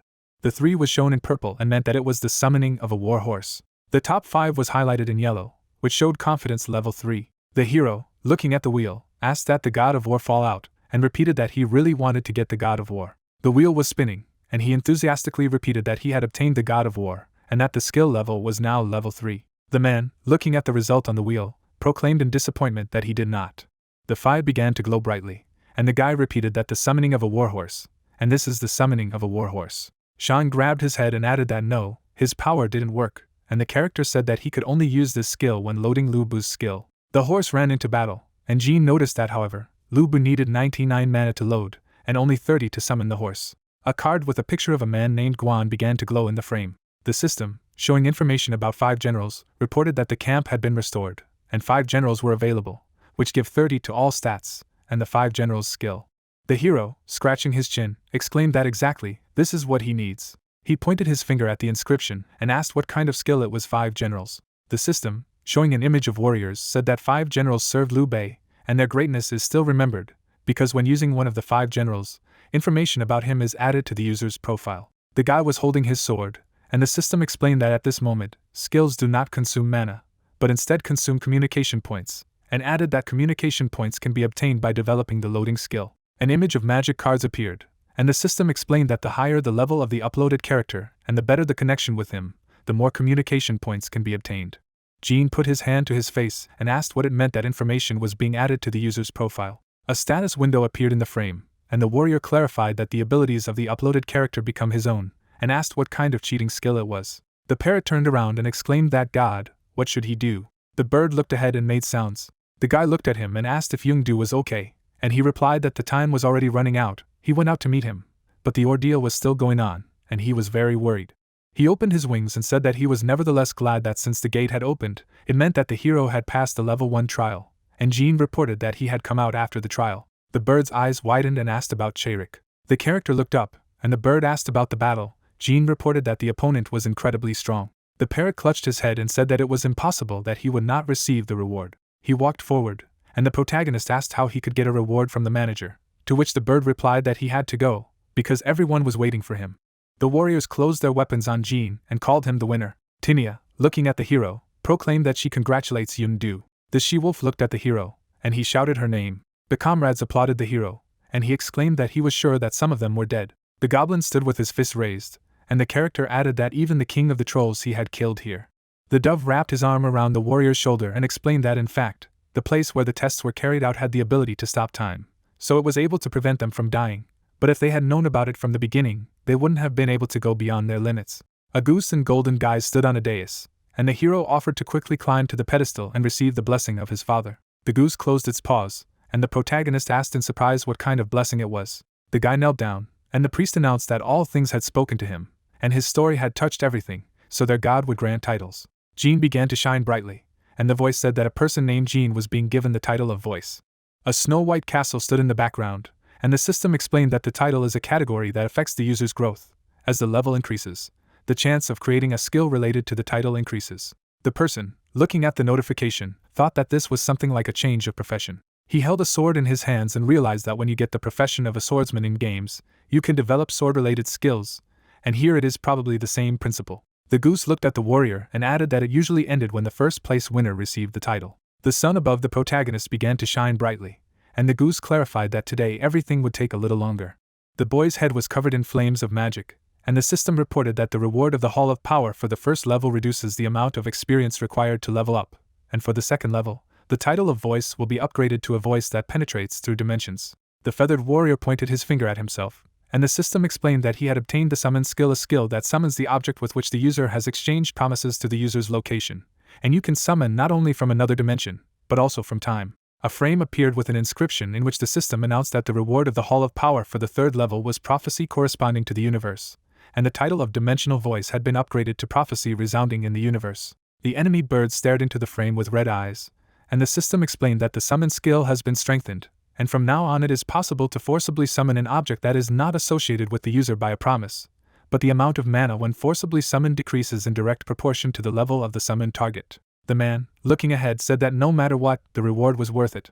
The goose spread his paws to the side and announced that the 337th test was over. The warriors stood in a line, and the system reported that the hero enjoyed the singing of birds, and this gives a +3 to mana sensitivity. The guy rushed to the she-wolf and called her name. She looked into the frame, and the protagonist added that they worked well together as a team, and asked if she would actually come if he needed help, to which Tania replied that of course, since she still hadn't returned his favor. A system notification flashed on the screen and said that they had exchanged a promise, and now a person can summon the wolf Tania at any time. The hero, hugging Tania, thanked her, but she suddenly exclaimed that he was strangling her and asked her to let her go. The robots were standing. The character chopped them up. The wiring began to sparkle. The training enemy's body shattered. Ixia, noticing the hero, asked why. As soon as he returned from the dungeon, he immediately began training. Did he need to rest? Jean brandished his weapon and replied what to do if his status increased. The young man turned his head and added that in order to master this power, one had to improve one's skills through practice, and the fairy exclaimed that the master was so amazing. A character was standing in the hallway. The assistant raised his hand to his mouth and announced that Hyeonim was waiting for his guest. The protagonist looked away, and the assistant added that someone wanted to see him, and the warrior thought that since he had come here, something must have happened. Guogong he turned to the hero and said that he had come. The main character looked ahead fascinated, and the fighter added that they already knew each other, but would allow him to introduce her again. The girl was sitting in a chair, and the warrior revealed that she was the vice president of the Savior Organization, the world's largest service provider of the Dungeon Scissors Dungeons. The woman looked up, and the boy clarified that she was the only 50th level user in Japan, as well as the daughter of the current Emperor Yukinomiya, and she added that her name was Keiko, and said that she had heard a lot about it. The man, turning towards the heroine, clarified that it was she who was looking for him, and whether he could ask why. Keiko got up from her chair and replied that she had heard that the government had recently asked him to participate in an expedition, but he had refused, and she had come to ask him to change his mind. Jean looked at her and thought that in Japan, 5 S-Class users had died while trying to close one of the dungeons, and the dungeon had never been cleared, so working in another country seemed impractical to him, so he refused. The girl, lowering her head, imploringly asked that there was a person in the dungeon whom she wanted to save, and asked for help. The protagonist pushed her away and proclaimed that she should not bow her head to him, and asked her to stop. The warrior opened his mouth and added that the dungeon, the cleansing of which had already begun, could not be interfered with from the outside, and asked what she proposed to do. The girl put her hand to her chest and said that it was possible to negotiate with her. Keiko raised her hand in front of the magic portal and said that her dungeon scissors skill had made her an SS-Class hunter user, and she could open the dungeon. The monster grabbed the man in the hand, and the heroine added that the monsters of the dungeon took the user hostage, and everything froze in this state, and the guy asked how the monsters had already become too smart. Keiko, putting her hand to her heart, admitted that she had originally planned to go to the dungeon herself, but changed her mind when she heard about the situation, and now it is impossible for her to go there, because the hostage is also an SS-Class user, and a human. The night girl looked into the frame, and the heroine clarified that this was the president of the Savior Organization, an SS-Class saint from France, Joan of Arc. The protagonist covered his mouth, and the girl said that Jonna had been hit, and could not use her hands, but she was needed by the earth, and asked to borrow her power. The monster stood over the knight, and she added that if the SS-Class user couldn't cope, then the difficulty of the dungeon was at least SSS-Class. The hero, clutching his head, added that the second change caused inflation of power, and he did not know how to stop it. A portal appeared in the city, and the warrior proclaimed that the second change had already begun. The portal appeared in the desert. People looked at the portal, and the man added that there will be even more dungeons in Hong Kong in the future, some of which will be even more dangerous than the one that opened this time in Japan. Jean looked down at his hands and admitted that no matter how hard he tried, there was a limit to the number of dungeons he could close on his own. The planet burned up, and he exclaimed that if things went on like this, the Earth would be destroyed. The hero, leaning over in front of Keiko, said that it was difficult for him to make a decision right now and asked for time to think, and she replied that she should apologize for making such a request. The protagonist walked forward. The creature was flying in space, and the character wondered what if the Earth was really destroyed. What about the information about the future gained from the info lottery skill? A picture of the princess appeared, and the warrior asked if Princess Keiko was telling the truth or if he had misunderstood everything. Jean widened his eyes and clarified that he had probably misunderstood. In front of him is the postman, many images.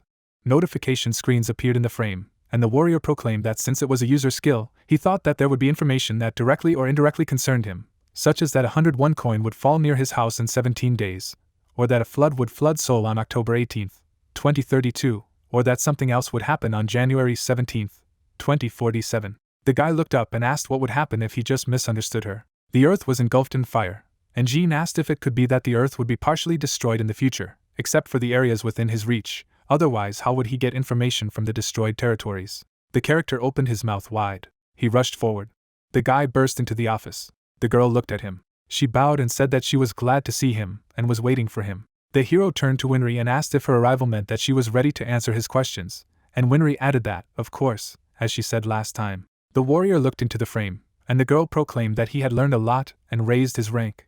Winry looked at the fighter and said that he should think about it, because part of this world will perish in the future. The protagonist looked ahead, dumbfounded. The soldier walked up the mountain, and Winry added that he had experienced battle after battle in this world. The character looked down and the girl announced that by being reborn into a creature larger than a human, he became a warrior. The man looked at the heroine and asked if it was possible to prevent the destruction of the world. The girl looked away and proclaimed that it was real, but it would be a great test. The warrior held out his weapon forward, and she advised him to move forward safely. A drop of sweat ran down Jin's face, and he thought that he couldn't call the destruction of the Earth a trifle that would allow him to become a god. The guy stood in front of the heroine and said that for her, who lives as a representative of the universe, the death of the Earth is not a problem. The hero, putting his hand to his chest, proclaimed that he was a man who lived on Earth.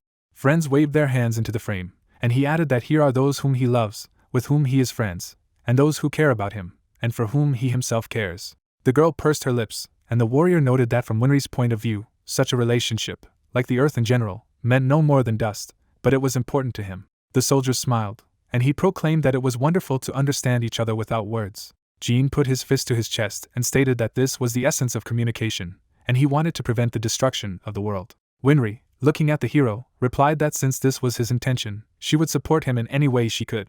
A pop-up notification appeared that announced that glory to the Savior.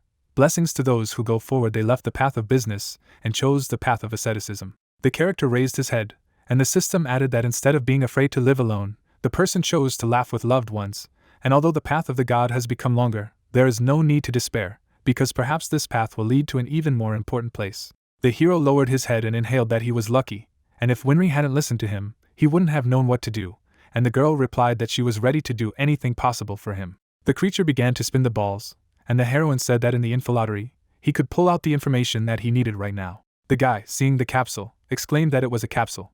An image of a notification from the system appeared, and she asked to reveal the truth about the dungeon in Japan. An image of the ground appeared, and the system reported that the time of the clearing was open. The castle on the 37th planet of the universe showed a jump in experience indicators.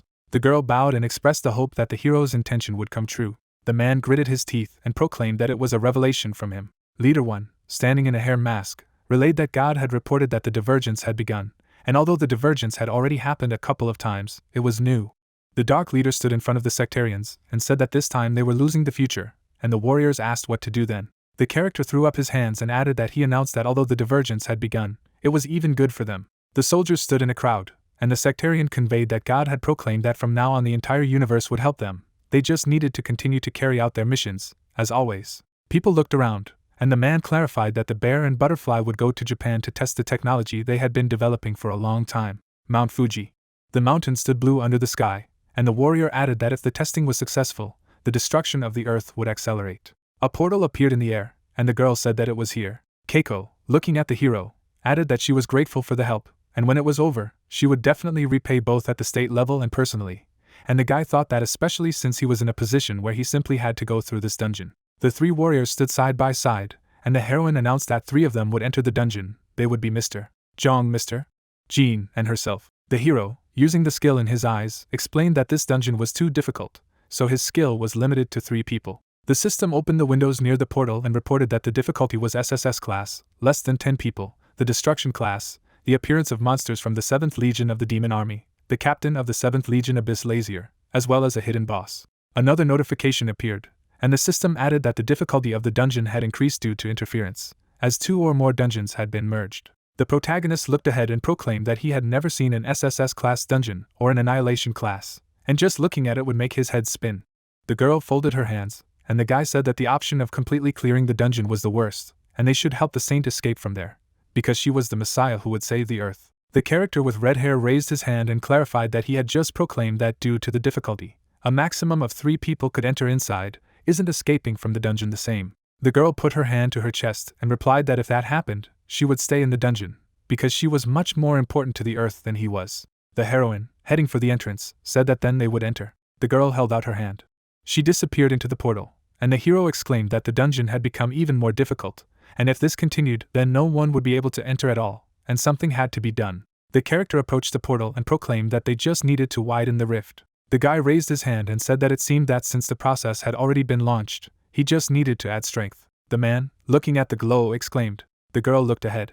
The character turned around and said that the entrance was open, and they should come in as soon as possible, because the saint was waiting for them. The portal appeared in the field. The hero looked around the area and noticed that he couldn't see Heijun. Keiko put her hands to her lips and said that it was always like this after opening the dungeon, and added that although she had used the skill many times before, it was the first time someone had separated from her. The protagonist pointed forward with his hand and replied that he was sure that they entered the dungeon together, which meant that Heijun was somewhere nearby, and with his level, he would be able to reach the boss room himself, so they also needed to go forward. The girl raised her finger, and the warrior asked if the princess could use her skill continuously, and she replied that depending on the dungeon, it usually took her 1 day or more to reuse the skill. The man, turning to face her, proclaimed that okay, then they would continue without him. The creature looked at the warriors, and the girl announced that they needed to be careful, and the monster said that if they caught these people, the others would not be able to enter. The lizard, examining the girl, noticed that the girl resembled someone, and asked his friend what he thought. The character pierced the enemy with a weapon. The monster, looking ahead, replied that no, something was wrong. Jean swung his sword. The character launched the weapon forward. The sword pierced the antagonist. The main character, looking at his friend, added that he thought there was no need to worry about Heijun. The monsters marched forward. The lizard pointed forward and ordered to seize these people. The man, assessing the situation with his eyes, exclaimed that reinforcements had arrived, and the girl added that there were too many of them, and suggested that they first escape. The monsters marched forward, and the warrior said that the princess must move away. The man, looking at his enemies, cursed. The antagonists scattered to the sides, and the guy said that he would put them all down. The monster, looking at the hero, exclaimed that only one person is capable of such a thing. The protagonist cut enemies, and the lizard added that he even cuts the shield into pieces. Keiko held a sword in her hands and proclaimed that she knew that the hero was strong, but did not think that much. The castle was under a red sky, and the warrior reported that it was the boss's room, and the girl confirmed that it was true. The hero, examining the tower with his eyes, noticed that they would meet a boss here, but an SSS-Class dungeon could not be so easy. There was an explosion. The monster raised his sword, and the system reported that the boss had been discovered, the captain of the 7th Legion of the Demon Army of the Abyssal Lazier, level 199. The man, looking at the opponent, said that his level was somewhere between 190 and 199. The captive was hanging behind the monster, and Keiko exclaimed that it was a saint. The portal glowed, and the warrior added that there was another rift in the dungeon to another dungeon. The guy looked ahead and proclaimed that this was why the dungeon was SSS-classed, so he needed to finish as soon as possible. Jean jumped on his horse and activated the Summon War Horse skill and summoned Tinia. The creature swung its sword. He slammed his weapon on the ground. The wolf pounced on the enemy and said that there was no time for greetings. Tinia pounced on the monster's face. Lazier, throwing back his hand, exclaimed that the stinking mutt dared to rush at him. The wolf flew back. He bit the antagonist. The monster recoiled and began to scream. The hero, attacking the enemy, said that Tinia did a great job. The character cut the antagonist. Lazier, looking ahead, exclaimed that they had dared to disturb him. He threw the wolf back. The antagonist took a swing at Tinia. Tinia, looking ahead, proclaimed that they would see each other again, and the system reported that Tinia's summoning had been cancelled. The monster slammed into the ground. The horse is rushing to the enemy. The antagonist cut the horse and remarked that the ruse was too obvious. The horse flew aside, and the enemy asked why only the horse. The protagonist, looking ahead, asked if he was looking for him. The sword plunged into the antagonist's body. The guy held the weapon in his hands and said that he would not die, even if he was pierced in the heart with one blow. The main character, holding the attack, ordered the antagonist to simply die already. The monster looked ahead and moaned. His carcass collapsed. The man, going to the prisoner, said that she must wait, and he would now save her. The character tore off the gag and added that first he needed to take out the gag, but suddenly it was interrupted. The girl opened her mouth wide and ordered him to dodge. An enemy appeared behind the guy's back. The darts flew past Jean. They fell to the floor. The character threw the gun over his shoulder and announced that this was the end of the performance. Keiko approached the heroes, and he said her name. The girl frowned at the hero and asked if he thought that he had prepared in advance, and since when he knew everything. The hero, looking at his assistant, replied that he had a lie detector that screamed during each of her lies, and the fairy added that the girl had a strange energy. The fairy pointed her finger forward and concluded that everything she said was a lie from beginning to end. Keiko covered her face with a mask and proclaimed that it was infuriating. The girl raised her head and replied that in any case, as soon as he entered here, half of her plan was completed. The man, looking at his opponent, exclaimed that this mask could be from karma. Keiko, pointing forward, said that his power was beyond imagination. The girl showed a red ball and asked if he could defeat a monster that was many times stronger than this devil if he was already exhausted. There was an explosion, and she screamed that no one could stop it. The character was looking ahead, and the girl reported that he had gone mad with despair, judging by his facial expression. The protagonist opened her mouth and proclaimed that she simply did not believe him. The plagues were flying in the air, and he added that he was lucky. Keiko looked at him and asked what he was talking about. The monsters rushed forward. The character was standing in front of a crowd of enemies. Jonna opened her mouth and said that her soul was in God's hands, and her body was for the good of her homeland. A flag appeared in the hands of the hero. The guy put the flag in its place. A light shone on the enemies, and the gene proclaimed the place. The monsters looked at the light, and the system reported that the group had become untouchable, and bonuses were given to Joan of Arc, a heroine of war, for talents of holiness, purity, and kindness. The girl raised her sword up, and the system reported the characteristics of the protagonists. A bright light emanated from Jean. Keiko concentrated her energy and said that first she needed to escape. The guy swung his spear. He launched an attack and asked where she was going. Holding the blades between her finger, the girl wondered what the almost dead man was doing. She threw them at the guy. Waving the flag, the protagonist repelled the attack. Keiko attacked him, screaming that she wanted him dead. The guy pointed the banner at her. He shackled the girl. Standing in front of her, MC ordered her to sit quietly until he finished. She fell to the ground. Jean sat over her and said that she was sorry that she had no other choice. Looking at the monsters, she asked them to be careful, because the demons began to come to their senses. Frowning, Jean said that she was weak, but she would add strength to herself. Smiling, Jean remarked that she was using a spear, which was very suitable for Janna's name, to which he was told that she was just used to it. She noticed with an embarrassed look that she was pleasantly embarrassed that someone was imitating her. The demons were moving towards them. They rushed into battle. The frightened girl asked God to give her courage. A yellow light emanated from the flag. Waving streams of energy, the guy shouted for the demons to start attacking him. Looking at the monsters, he read a notification that said that all enemies within a certain range would attack him first. A huge cross appeared in the sky. He slew the demons. The monsters were shocked by what had happened. Raising his hand, the protagonist emphasized the fact that it wouldn't be fun at all if they just ran away. Lowering his hand, he invoked the Great Cross. A powerful blow struck the creatures. Holding his head, the monster asked what kind of nonsense it was. He noticed the glow. A sacred light struck him. The demons began to flee from the rays of light. Watching the demons, Jean said that maybe it's because she's a saint chosen by God, but the amount of mana is just absurd. Even if you use a bunch of powerful skills, it doesn't decrease. Folding her hands, Jean began to sing. The monsters covered their ears. Their heads burst. Standing among the dead, MC emphasized the fact that this was a posh battle. It was damn easy. The puzzled girl thought that she had tried her best to put at least one to bed. A red flash of energy appeared in front of them. Surprised, Jonna noted that this was not good. The guy began to study the portal with the help of research. Looking at the gate, he read that there was a boss there. The saint fell to the ground and began to cough. Trying to catch her breath, the girl said that she could not breathe due to the demonic energy coming from the rift. Taken aback, the protagonist wondered if she could fight, even though she hadn't even seen the boss yet. Looking at the portal, he wondered what would come out of it. Raising his head, Jean said that the proclamation of the holy place was paling. Janna did not have much time left. Watching the girl, he said that something had to be done, but the only power he had there was a saint. He began to study the girl and assumed that she was not in very good condition. His gaze fell on the fact that she had such talents as patience, holiness, and 11 others. The dumbfounded guy shouted that if all these talents were at once, then it was possible. A notification popped up that the communication confirmed the patience of the other party. A second message appeared that communication between talents had begun, and forced synchronization was in progress.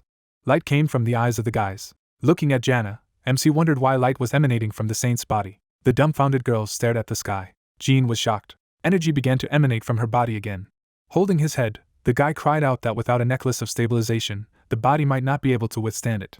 A demon came out of the portal. He stopped in front of the protagonist. MC looked at him with a displeased look. There was a smirk on the boss's face, after which the plot told us that it was the captain of the 1st Legion of the Demon Army, Khaled of Hellfire.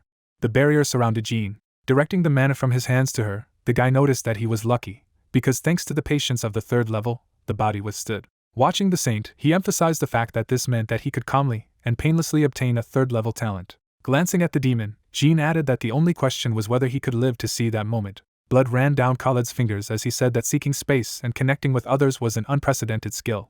Standing with his back to the protagonist, he asked why the guy came there, because there are not many creatures capable of such a thing in the entire universe, after which a notification popped up that the demon's level was almost 300. The dumbfounded MC noted in his thoughts that he was on the same level as Hercules. The monster appeared behind him and asked if there were more like him in the world where the second injury occurred, noting that he would make them die. Turning around, the protagonist thought that he did not even notice how the demon moved. A dark aura surrounded Khaled, after which the guy read that the enemy used the 3rd eye skill. The user's information was revealed. The locket around Jin's neck began to glow as the system said that Gashuin's protection was blocking psychological influences.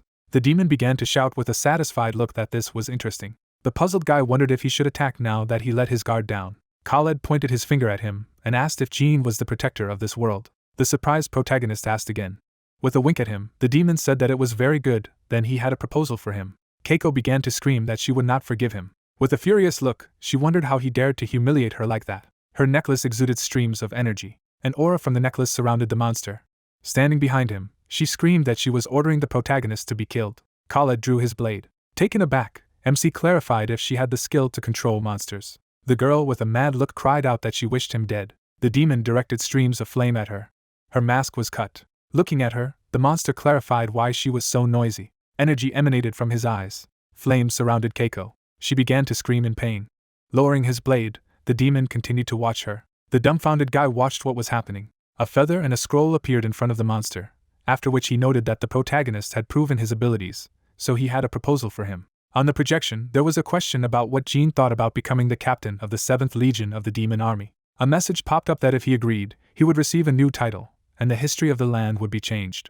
The demon showed 2 fingers. He created a fire sphere in his hands and stated that the protagonist had 2 options: become a captain of the 7th Legion, or die there by his hand. Standing in front of him, Jean stated that he thought there was another option, and then listened to the demon love such unexpected thoughts and hoped that he would share them with him. Taking the scroll, MC said that the captain of the 1st squad of the demon army, Khaled, would die by his hand. He tore up the scroll. Swinging his blade, the monster shouted that then everything would be much more interesting. Folding her hands, Janna said that she had used an aria of baptism of fire. The guy repelled the monster's attack. There was fright on his face. Taking the advantage in the battle, the demon asked if the guy had eaten little porridge and why he was already so out of breath. Looking at the monster's body, MC noticed a breach. He screamed with glowing eyes for Khaled to taste his own attribute. The demon disappeared from the attack. Smiling, the monster wondered if the guy thought he could hit him with this. Looking at the purple mana, Jean read that it is an infernal cloak that reduces physical and magical damage, blocks holy, direct, and accelerated attacks. Taken aback, he wondered if the holy power would help. Flames enveloped the blade. Khaled swung his blade. Watching the enemy, he said that if the protagonist still had something hidden, it was better to show him before he died. The main character lowered his gaze. He rushed into battle. Smiling, the demon said that it was useless. He raised his blade to repel the attack. The dumbfounded monster clarified how it was. Jean calmly noted that he had just hit him. He began to deliver a series of attacks. The enthusiastic monster shouted that it was very interesting. Frowning, the protagonist shouted that he would try to finish everything in one blow. Touching the projection, he used the 5 Great Generals' special skill. Blue energy enveloped the guy, after which a notification popped up that 1 communication point had been spent. An identity appeared behind him, after which a notification popped up that the ability Diamond had been added to the user's information. Joyful Janna said that she was overwhelmed with strength. The surprised demon asked what it was. Watching how the guy was preparing to attack, he clarified where such force came from in his blow. Jean calmly noted that it was time to begin. He rushed into battle. An aura surrounded the girl as she used Joan of Arc's holy power. Red energy surrounded the spear from Celtic mythology. The man made a powerful attack. MC said with a serious look that it was the greatest blow to the ground. Whirlwinds circled around the guys. Dumbfounded, Khaled began to scream in pain. A powerful blow rang out. Looking around the ruins, the guy read that the action time was over. The special skill was deactivated. Standing among the clouds of dust, MC said that he definitely felt he only had 30 seconds, but he made it. Looking at the barrier, the protagonist said that fortunately, thanks to him, the saint was fine. Observing the emaciated girl, MC noted that the remaining loading time could be spent on her treatment. Stretching out his arms, he added that she needed to be healed as soon as possible. The demon appeared before him. The protagonist is suddenly frightened. Smiling, Khaled asked if it was really cool. He grabbed the guy by the throat and said that he could not imagine that one day he would die in such a place. Holding him, the monster stressed that the guy could be proud, because no one had killed him for almost 1,000 years. Surprised, the monster clarified what it was. Squeezing Jin's throat, he asked why he was weak again this time.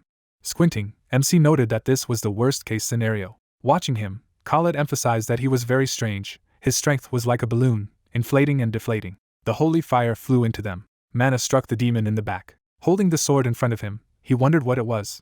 Frowning, Jana cried out that she would destroy evil, even if it meant draining all of her mana. Frowning, the monster said that he was annoyed. What was here? What was there? Having repelled the attack, he asked the guy not to strain in vain, because he would not hurt him anyway. Smiling, the protagonist asked if it was so. Looking at the blade, the demon emphasized that it was a futile effort.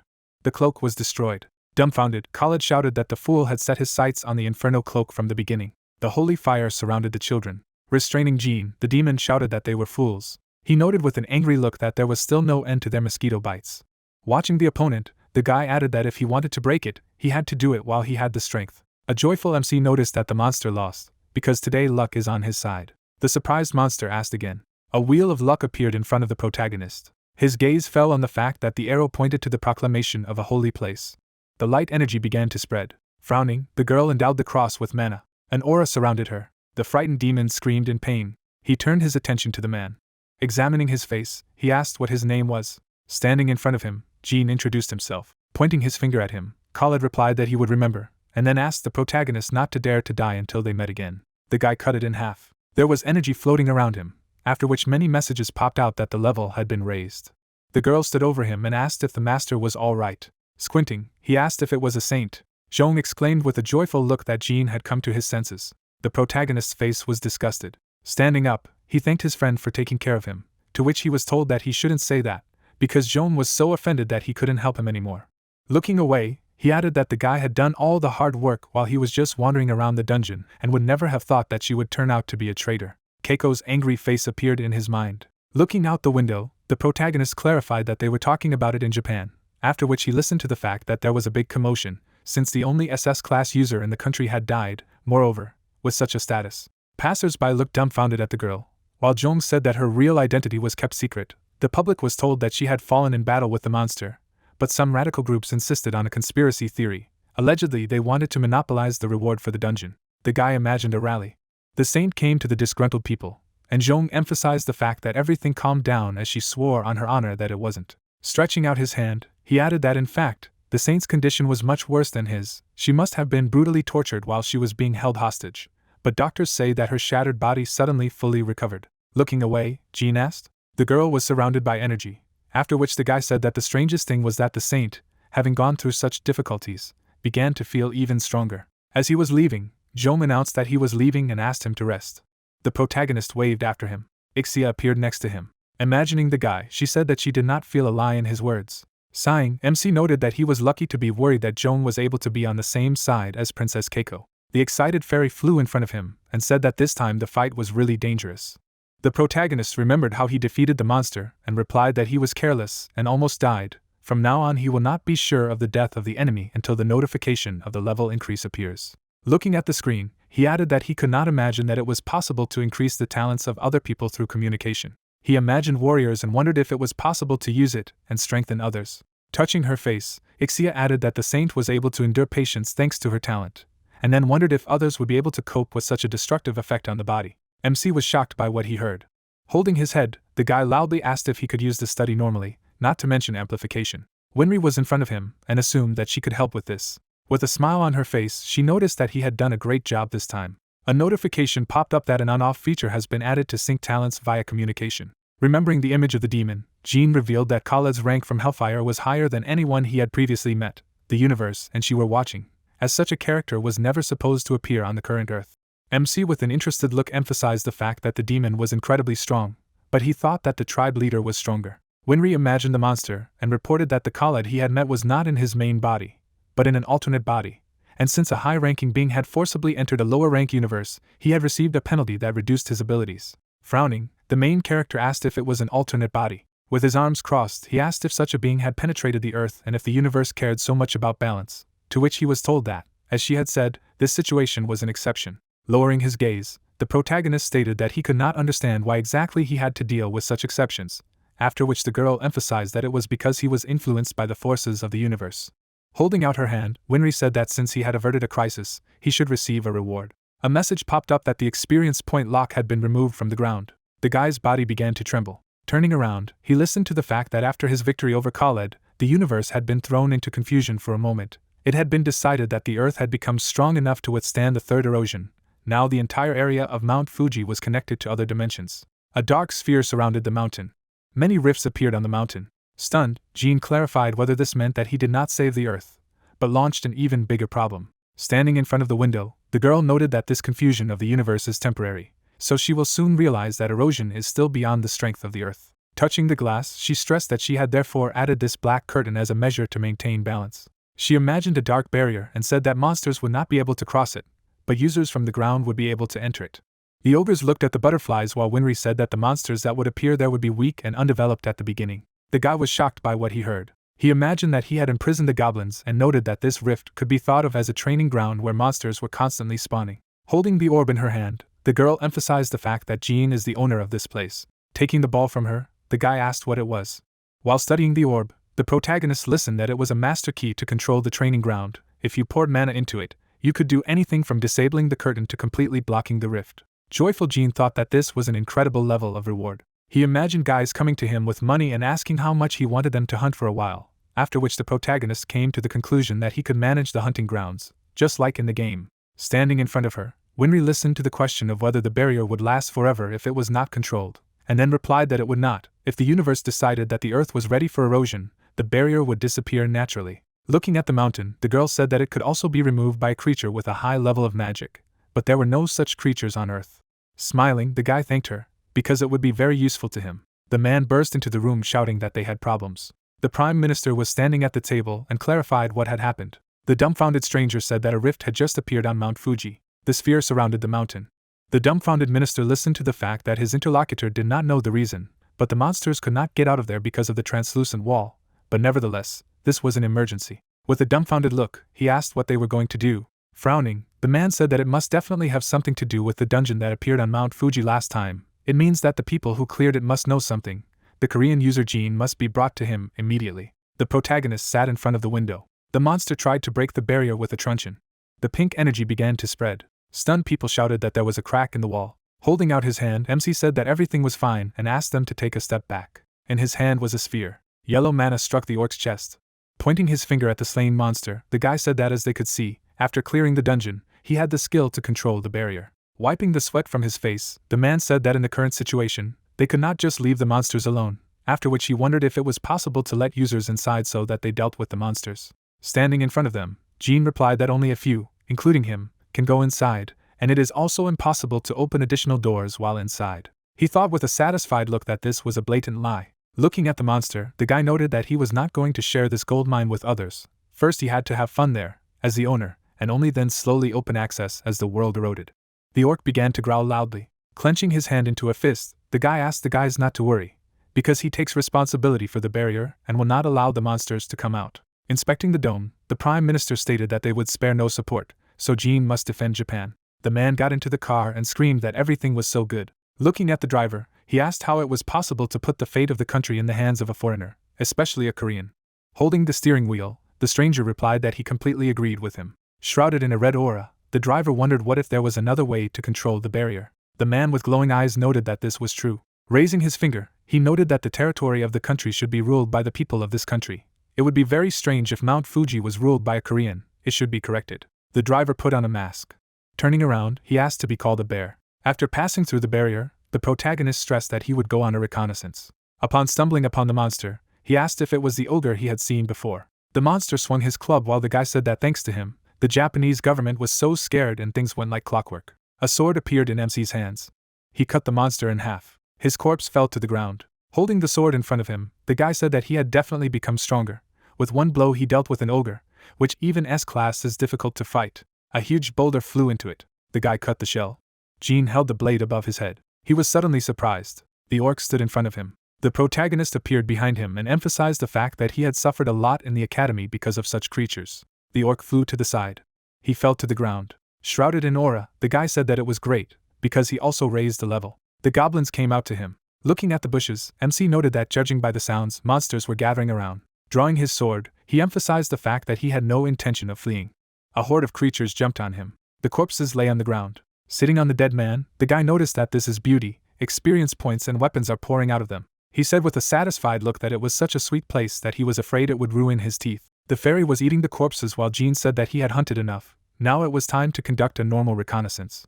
Tinya appeared in front of them. Raising his head, the wolf announced that a spot was beginning to appear in his world as well. Looking at the protagonist, he noted that if he was simply left behind, more and more powerful monsters would appear there, so it was important to clean up the stain as soon as it appeared. Imagining a portal, Tinya emphasized that there is a hidden space called the core of the spot. If you close it, then the spot will immediately disappear. Closing his eyes, the beast said that the core was well hidden, and it was not easy to find it, but with its body, it was a completely different story.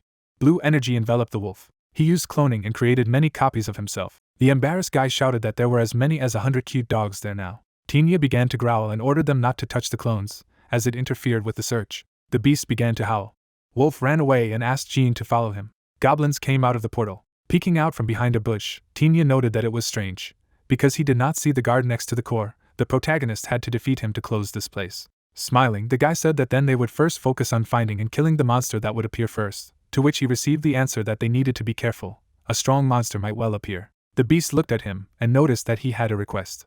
He calmly asked if he could settle there, noting that in the world where he lived, the war had already ended, so there was no need for a guard. Crossing his arms, the protagonist replied that he would be very happy, but he was afraid that the sight of such a huge wolf would make people go crazy. Tinya began to glow and noticed that he had a solution. He turned into a dog and asked what about such an image. The protagonist grabbed him, shouting that he was very cute. Sunlight enveloped the forest where the monuments stood. Stunned, Jean looked at the map and shouted that this was not the same again. Yawning, Chinya said that he thought they would stay on Fuji until they finished hunting, and then wondered what Jean had been doing so strange since they got there. Turning around, MC replied that he had already said that in order to increase the probability of getting certain skills, he needed to be near a place or object that is directly related to the character whose skills he wanted to get. Looking at the statue, he added that he had come there because there was someone whose skills he wanted to get. The irritated guy said that luck is not as simple a thing as the wolf thinks. He pointed his finger at it. Holding his head, Tinya said that in this case, he would also concentrate. Smiling, the main character assumed that he felt something. He watched each map closely. A ram appeared in front of him. With a wave of his hand, Jean cried out that this strange guy had appeared there because of him, so he should just do nothing. Sean winked at him and asked him to leave it to him. The annoyed wolf sat on a rock and said that the protagonist frightened him when he talked to himself. Raising his hand, the guy shouted that it was time to start. Enraged, MC ordered the card to come. A whirlwind surrounded him. A stranger appeared beside them and asked if it was Ganryujima. Smiling, he noted that he missed this place where he had crushed the heads of the Ganryu guys, after which a notification popped up that Miyamoto Musashi had been loaded into Jin's body. Raising his hands above his head, the guy began to shout that he had succeeded. This is the best samurai in Japan. With an enthusiastic look, he clarified how he could become as strong as he was. Looking at him, the warrior said that 1,000 days of practice are called Dan, 10,000 days of practice are called Ryong, some are born with talent, and people without it have no choice but to follow the path of Dan Ryong. Looking at the statues, the samurai asked the guy to take a sword so that he could show him personally. Flying in front of him, the spirit emphasized the fact that MC are talented, and absorb knowledge like a sponge. Looking to the side, Miyamoto reported that the world was full of yokai and was sorry that he couldn't fight, and asked to be called back when he was at Mount Fuji. Puzzled, Jean asked. The samurai disappeared with the words that he would give him something to help him, after which a notification popped up that he had received an increase in stats as a reward and mastered the skill of Ichiryu. While warming up, the main character wondered if it was worth it to go there, adding that they were now returning to Mount Fuji. A projection appeared in front of him, which said that he had successfully collected 10 Diamond-class characters. A notification popped up that the evolution category was open. Looking at the messages, the guy began to read that evolution is the ability to upload a character of a higher level to the album by removing a character with a lower level from the album. When deleting 3 characters of the gold class, a random character of the diamond class is loaded. When deleting 3 characters of the diamond class, a random character of the black class is loaded. Stunned, Jean clarified if it was serious. Looking at projections, he came to the conclusion that maps can evolve. Closing his eyes, the protagonist added that if everything was like in a normal game, then the worst probability of evolution would require a lot of resources and materials. He knew that the universe had a gigantic scale, since evolution was possible with 100% success, then even if he came across a gold one, he would also find a use. His eyes fell on the notifications, which said that if a character does not have the next level, then evolution is impossible. There is a very low chance that the character will jump over one level. Holding his chin, MC wondered if he could spend heroes for the sake of evolution. He imagined a map and pointed out that when special characters were gathered in the album, the camp would be activated, and if even one of them was used as evolution material, the effect of the camp would disappear. Jean introduced a huge number of golden cards and added that until the camp is activated, it is impossible to check who of their heroes is in which. It is quite risky to use evolution in such a situation. Clenching his hand into a fist, he added that first he needed to recruit as many characters as possible. Over time, with the help of mana, he would be able to assemble a black class. The phone in his pocket began to vibrate.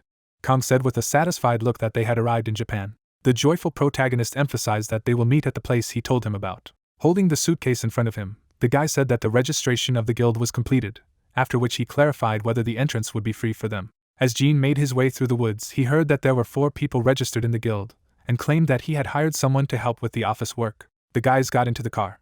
Looking at his phone, the protagonist noted that it was time for him to return to Fuji as well. He came across a man. The deputy said with a satisfied look that MC was just in time. Folding his hands, he noted that he is well aware of how much he is working for the security of Japan, but people are very concerned about the current situation. Standing nearby, the man asked if he could also pass the barrier. Looking at the warrior, he added that he would be safe next to Jean, but just in case, he would be accompanied by one bodyguard. If he personally went behind the barrier and showed that it was safe, then it would calm people down. Looking away, the protagonist asked for forgiveness. Ixia began to whisper something to him. A smile appeared on the guy's face. He began to leave with the words that he understood the deputy. Opening the barrier, Jean suggested that they go inside. Looking to the side, the deputy said that he was worried, but it seems that there are not as many monsters here as he thought. Opening his eyes wide, the hero asked that wouldn't it be easier to calm the people by showing how easy it is to pacify monsters here, to which he was told that it was right. Putting his hand on his side, he added that he just did not see their cameras, how they planned to shoot. The official looked up and mumbled. Holding the weapon in his hands, the man said that he should not worry about it.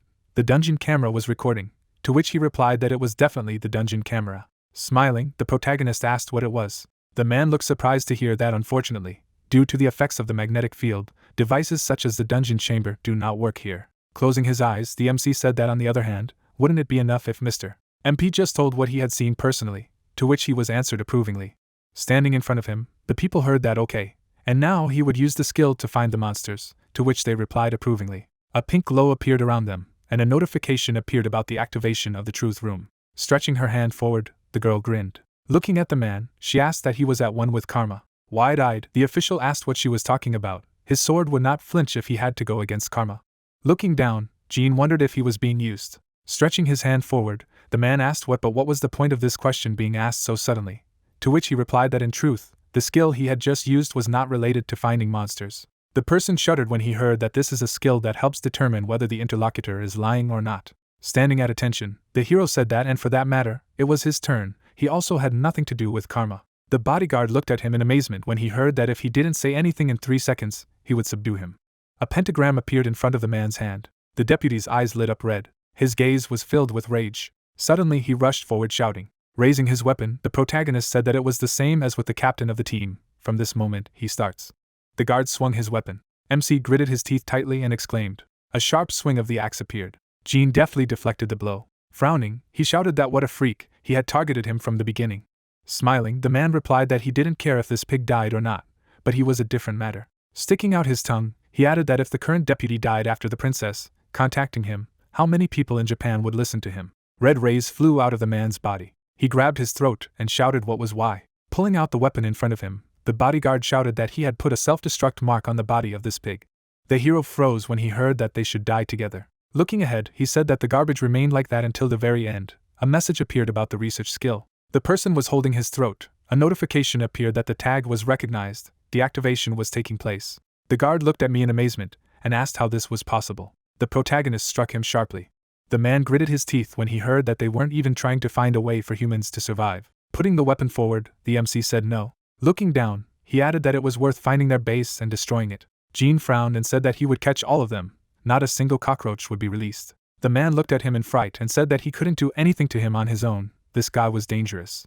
His eyes turned red and he added that even if he had to burn his body to ashes. Suddenly they lit up with a bright light. Rushing forward, the villain shouted that he would definitely die here. Stretching out his hands in front of him, he added that he was with him. Suddenly the beast bit him. The guard looked frightened. Wolf began to dangle him from side to side. Suddenly he threw it up. An explosion thundered behind them. Frowning, the hero said that let them wait. The man was holding the shrapnel in his hands. Looking down, he said that it was a failure, to which he was asked again. Raising his hand, the villain said that they had put so much effort into Mount Fuji. Was there really no way to remove the barrier? To which he was told that it was impossible to dispel it, since it was a magic more advanced than that known to Earth. Standing among the smoke, the magician heard that the butterfly was already dead, who would now control the savior. Looking at the people, he said that enough was enough. The masked men froze, hearing that the barrier and the butterfly were important, but much more important was the existence of Jean. All their recent failures were associated with him. The man looked at me angrily and said that therefore only one thing was important at the moment. The hero stood at attention, and he added that the confrontation with him. The villains froze upon hearing this. As the swordsman stood in front of the monster, a phrase flashed through his mind that the greatest enemy of karma, whose appearance had once been predicted, but the one who was able to foresee everything was unable to intervene, because this creature brought death to them. Stretching out his hand, the sectarian said that if he was really the greatest enemy, then they couldn't do anything about him, only with their forces. Let them stop following him, otherwise he would be able to track them. The creature's eyes lit up, and the words were heard saying that until he returned, they should avoid him. The guy struck the toad. Looking to the side, he turned. The hero crossed his arms when he heard that he thought he had already leveled up, to which he asked that he thought he would rise by killing only one monster. A sign with the level appeared, and he added that he saw no changes. Standing in front of him, Kong said that it was good that he said what a great skill he had. Now you don't need to go to the Awakener to check the level. To which the protagonist replied that the skill actually consumes mana, so let him use the Awakener if possible. He looked to the side when he heard the address. The wolf looked angrily and said that he should stop this human female. She constantly climbs to hug. Gritting his teeth, he added that if he continued to pester him. The girl gave him a treat and said that here was beef jerky. Wagging his tail, the pet said that he would not forget this humiliation. Smiling, the protagonist said that it was nice to see that they got along. A notification arose that he had reached the 99th level, to which he asked what was a special feat. Raising his hand up, the MC said that they should stay here, and in the meantime he would go to look around to see if there were any other monsters here. He silently watched the info lottery. The creature stretched out a green capsule. Looking at the message, MC asked what was there this time. The note said that he should turn his head and look to the left. Standing in front of him, the girl said that then he could meet her. Jean twisted his face and asked. Raising his hand, he asked if it wasn't easier to show up from the beginning, to which Winry replied that she needed a place where she could talk to him alone. Putting his hand to his face, the hero said that since she came to explain everything in person, he was already beginning to worry, and then asked what would take him to another world to pass some test, to which she replied that no, it must be done on Earth. Helicopters flew over the creature, and it was heard that it would need to suppress one of the great yokai in this trial. The protagonist looked at him in disbelief and asked that the great yokai was something like a monster. Images of creatures appeared, a phrase flashed by that something like that. But there are differences. Monsters are creatures of other worlds, and yokai are creatures born on Earth. As the creatures left the city, it was said that most of the yokai had disappeared naturally as science advanced. The guy lifted the bag, and Winry said that some of them had lived to see their days, some of them, which were the most harmless, had decided to coexist with humans. Black smoke appeared around the bull, and she added that there were also those that were too strong, they could not be killed, they could only be sealed. MC opened his eyes in amazement when he heard that he had to defeat just such a yokai. A glow appeared on the continents, saying that yokai were sealed all over the world, including right here in Japan, as well as in Korea. The entrance to the dungeon appeared. The words were heard that he could choose anyone to perform his test, but she personally would recommend a Korean. His seal had just recently weakened. Stretching his fist, Jean said that then he couldn't waste any more time. Let's go. Winry smiled when she heard that, by the way, what to do with Mount Fuji while he was gone, to which she replied that if the master gave the key to the people who stayed here, they would be able to hunt even if he was gone. Standing in front of her, the hero said that they would do so, and she added that the user who takes the master key must pour their mana into it in order to register. Closing her eyes, the lady said that the great yokai he would meet this time was no weaker than Khaled, so he should be careful. A view of the East Korean mountains opened up. The man looked frightened and shouted that they should stop him. The people propped up the gate when they heard that they must prevent him from leaving. The girl looked at her in amazement and asked what was going on, why the seal had suddenly loosened, and the young man turned to her. Corpses were lying on the ground. A phrase flashed by that there was an intruder here. He killed the guards and broke the seal. Loud knocks came from the gates. The guys flew aside. The creature peeked out from behind the door. The warrior looked at her in amazement and asked since when this monster had been here, what it was all about. Standing in front of her, the head of the family asked what she knew about Pulgasari. The monster raised its head upwards, and it sounded like a monster with the face of an elephant and the body of a hippopotamus. a yukai, also known as a metal eater. Suddenly it stomped its foot on the ground. Looking at him, the girl shouted that she should be careful. She opened her eyes wide and added that why he had not been destroyed, but locked up here. The head of the family looked at him in amazement, and said that because he was immortal. The creature plunged into the portal, and it was said that 1,000 years ago, their ancestors had borrowed power from the Korean peninsula to create a seal and seal Pulgasari in the East Korean mountains. A glow appeared around the monster. A phrase flashed by that, but the problem was that the sealed Pulgasari was drawing energy from the seal and growing. The monster's eyes lit up, and the lady said that he had become a monster that could be called a great yukai. Turning around, the young man shouted that there were no more amulets. At this rate, in a day or two, the seal would be completely removed. Frowning, the girl asked if they could call in the troops, to which the head replied that no, when the seal was completely broken, it would only lead to more casualties. A view of the ruined city opened up. The thought arose that when a ferocious monster that had starved for 1,000 years broke free, it would definitely lead to disaster. What should they do? The lady shuddered in amazement. She froze with fright. The lady smirked slightly.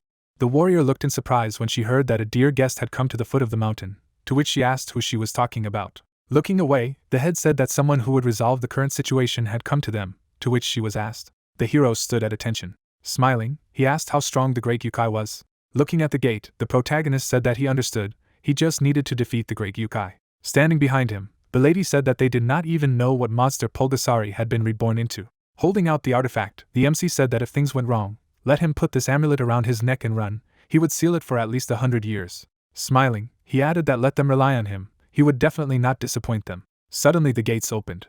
The creature looked at me angrily. Holding the weapon in his hands, the man said that he was so bulky. Looking straight ahead, Jean asked when it would all end. The beast's eyes lit up. He rushed forward abruptly.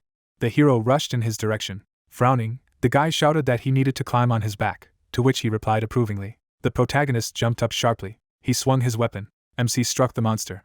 Cuts appeared on the monster's body. It was heard that he was so strong. Raising his weapon up, Jean said that then. He swung his sword in front of him. Cuts appeared on the creature's body. The monster growled angrily. Raising his hand, the hero asked what he had heard. He was weak before the fire. He had prepared something for him. Throwing the crystals forward, he added that he should enjoy it to his heart's content. Suddenly, a bright flame flashed in front of him. Raising its head, the beast screamed. Raising the sword above his head, the protagonist said that he was working, and now the sight was from the back to the heart. It stood on Pulgasari's body. MC looked at him in surprise and exclaimed. Suddenly he jumped aside. Jean landed on the ground and spoke, and he was quite agile for his size. He frowned and shouted at what was upstairs. Suddenly, the hero waved his weapon. The beast swung its trunk, and it was heard that it was a head. The protagonist flew to the side. His feet slipped on the ground. He jumped up sharply. Pulgasari looked at him furiously. Waving his weapon, the MC asked what the hell he was trying to keep his distance because of his size. Putting his hand to his face, the young man said that it was a pity that there was no magic. It would be much easier with the restraining and fiery element, to which he replied that there was always a way out. Shang smiled when he heard about the dual summoning skill. Looking at him, Jean asked that he had evolutionary skills, to which he asked him what he was talking about the credit of luck. The assistant stretched his hands forward when he heard that his effectiveness would be tested, to which he replied that he had waited so long. He used the skill on the hero. Clenching his fist, the hero said that it was a shame, but for an excellent result, sacrifices were inevitable. 2 cards appeared, and the skill of combination was heard. Frowning, he said that the right person was needed. The image of a magician appeared, and the protagonist added that when it comes to magic, only he remains. A bright beam appeared in front of the beast. Holding his staff in his hands, the old man said that it was quite an interesting situation. Smiling, he added that he had not seen each other for a long time. Suddenly Pulgasari rushed forward. MC frowned when he heard that this immortal being was insignificant in front of the fire. They needed to stop his rapid movements first. Green rays appeared. The monster was rooted, and someone shouted that now, let him use the most powerful technique while he was trapped. Jean raised his sword above his head. He frowned and shouted. Suddenly, the hero struck with a weapon. Stretching his staff forward, Merlin shouted about the enchantment of the heavenly flames. Flames flared up brightly around the monster's body. He raised his head up and screamed in pain. Wide-eyed, the protagonist shouted that one more time. He struck and shouted for skill. The monster cried out in pain. Frowning, the MC shouted that it was ready. A devastating attack swept forward. Notifications appeared that the level was raised. The lady looked frightened and asked how noisy it was. I hoped the gentleman was all right, to which she was told that she should not doubt his abilities. Jean walked forward, and she shouted that there he was. Smiling, the head said that thank God he was alive. Now for the next 100 years everything would be calm, since Pulgasari was sealed again. Holding the orb in his hands, he replied that well, not exactly 100, but peace of mind is guaranteed. Pulgasari is dead. The girl looked at her in surprise and said that it was really his essence like him. The eye of the monster appeared, and the hero asked that he did not know a master who could process it, to which the lady replied that it seemed to her that a person was not capable of such a thing. Putting his hand to his face, he said that if so, and then thought that no one else could cope with it. Raising his hand, the protagonist thought that they clearly needed better armor to fight tough enemies. Standing in front of the girl, he asked if there was anything else known about the Great Yukai, to which she replied that they were not in Korea at the moment. MC flinched when he heard that only Japan was nearby. The snake's eyes lit up, a phrase flashed through that perhaps they had already heard of him, a vile snake better known as Orochi. Looking to the side, he thought that here was the next armor material. A gate appeared, and it looked like he was going to make something out of the byproducts of the Great Yukai, to which Jean replied that yes, he had some thoughts. Smiling, the head said that they would provide an appropriate reward. Black particles flew around the crystals. It was said that this is the heart of a fire goblin, which was used to suppress Bulgasari with flaming energy. They are no longer able to process it themselves, hoping that they will find a useful use for it. Looking at the crystal, the hero said that he was grateful. Closing his eyes, the mage said that they were leaving. Putting his hands on his side, the protagonist said that there were as many as 2 wheels. Waving his hands, Sean said that let the talent come out. A wheel appeared. A notification appeared that he had acquired the skill of analyzing the battlefield. Smiling, the MC asked what it was. Not a bad skill. There was another attempt. Raising his head, he added that he would take a look. A message appeared that he had acquired the 2nd-level beauty skill. Jean looked at him in amazement and asked again. A view of the building opened up. The words were heard that yes, he was very grateful. The entrance to the office appeared.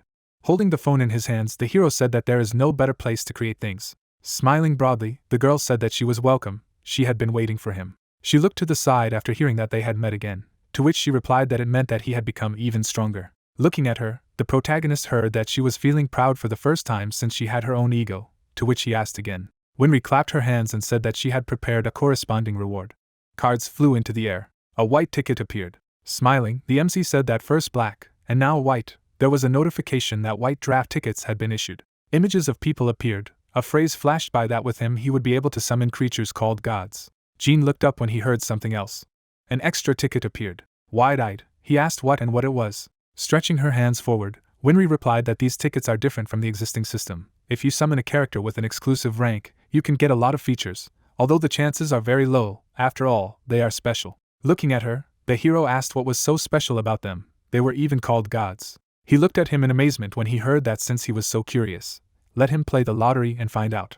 Putting his hand behind his head, the protagonist said that he would be able to pull out at least one with such low chances. Looking at the crystal, he added that okay, there was no point in worrying, it was worth the risk. Character cards appeared. It was heard that the combined lottery goals Guys and Mikhail. MC smiled broadly when he heard that a combination was possible, wanted to continue the lottery, to which he replied that yes, with a low rank, he couldn't do that. Sean looked at the sphere, hearing that there was more certainty, to which he replied that he went ahead.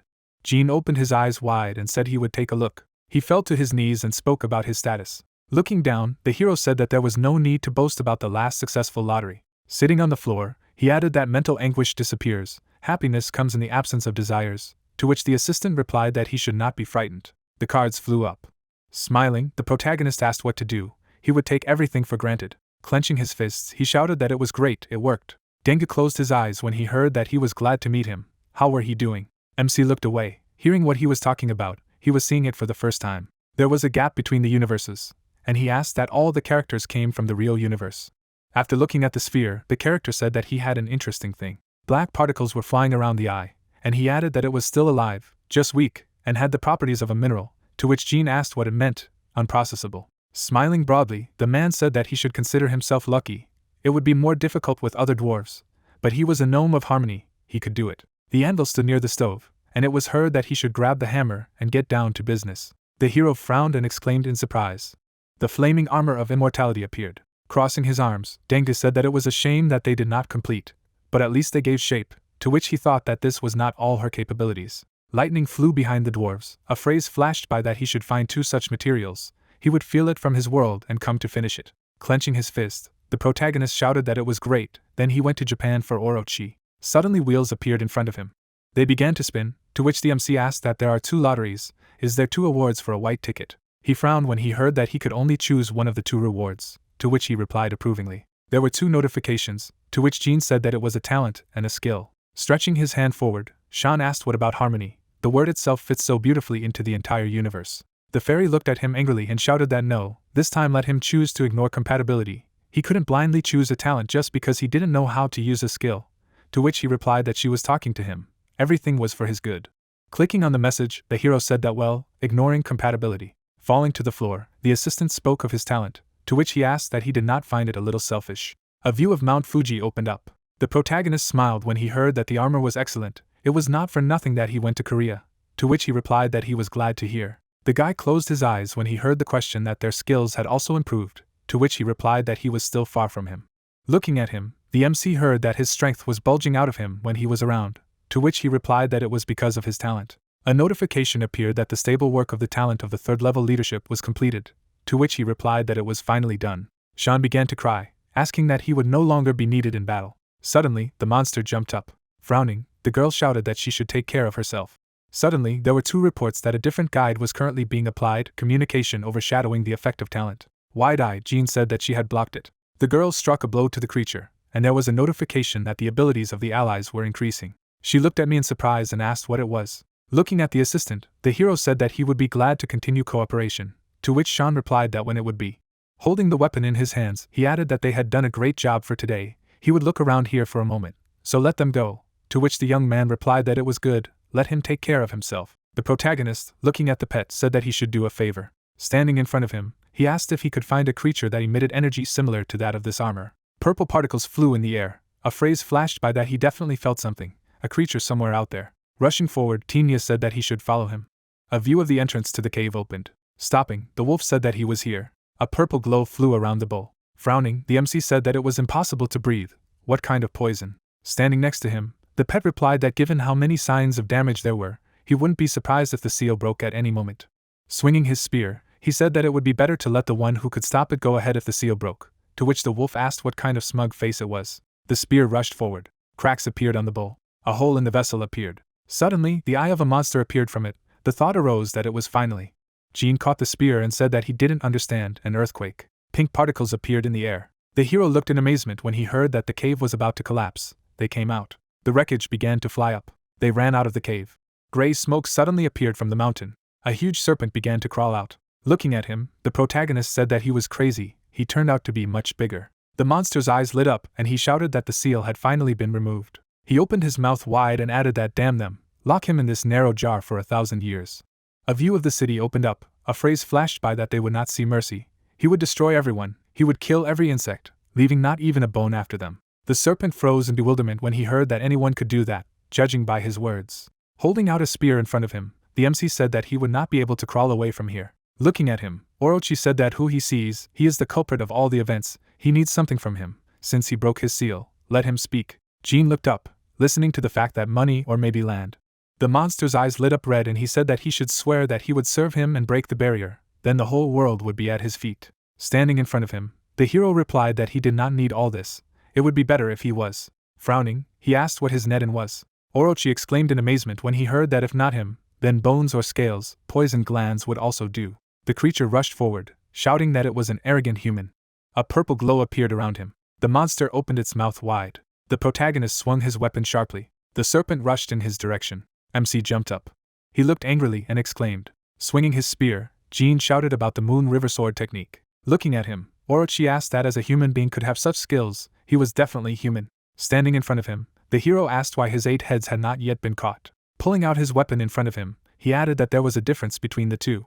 The creature stared at him furiously and shouted that how dare he challenge him. Suddenly, poison flew out of his mouth. Poison began to pour onto the ground. The protagonist hid from him with his hands. He smiled when he heard that immunity to all poisons gives complete immunity to anything below the mythical level, to which he asked what he had told him about the difference in their strengths.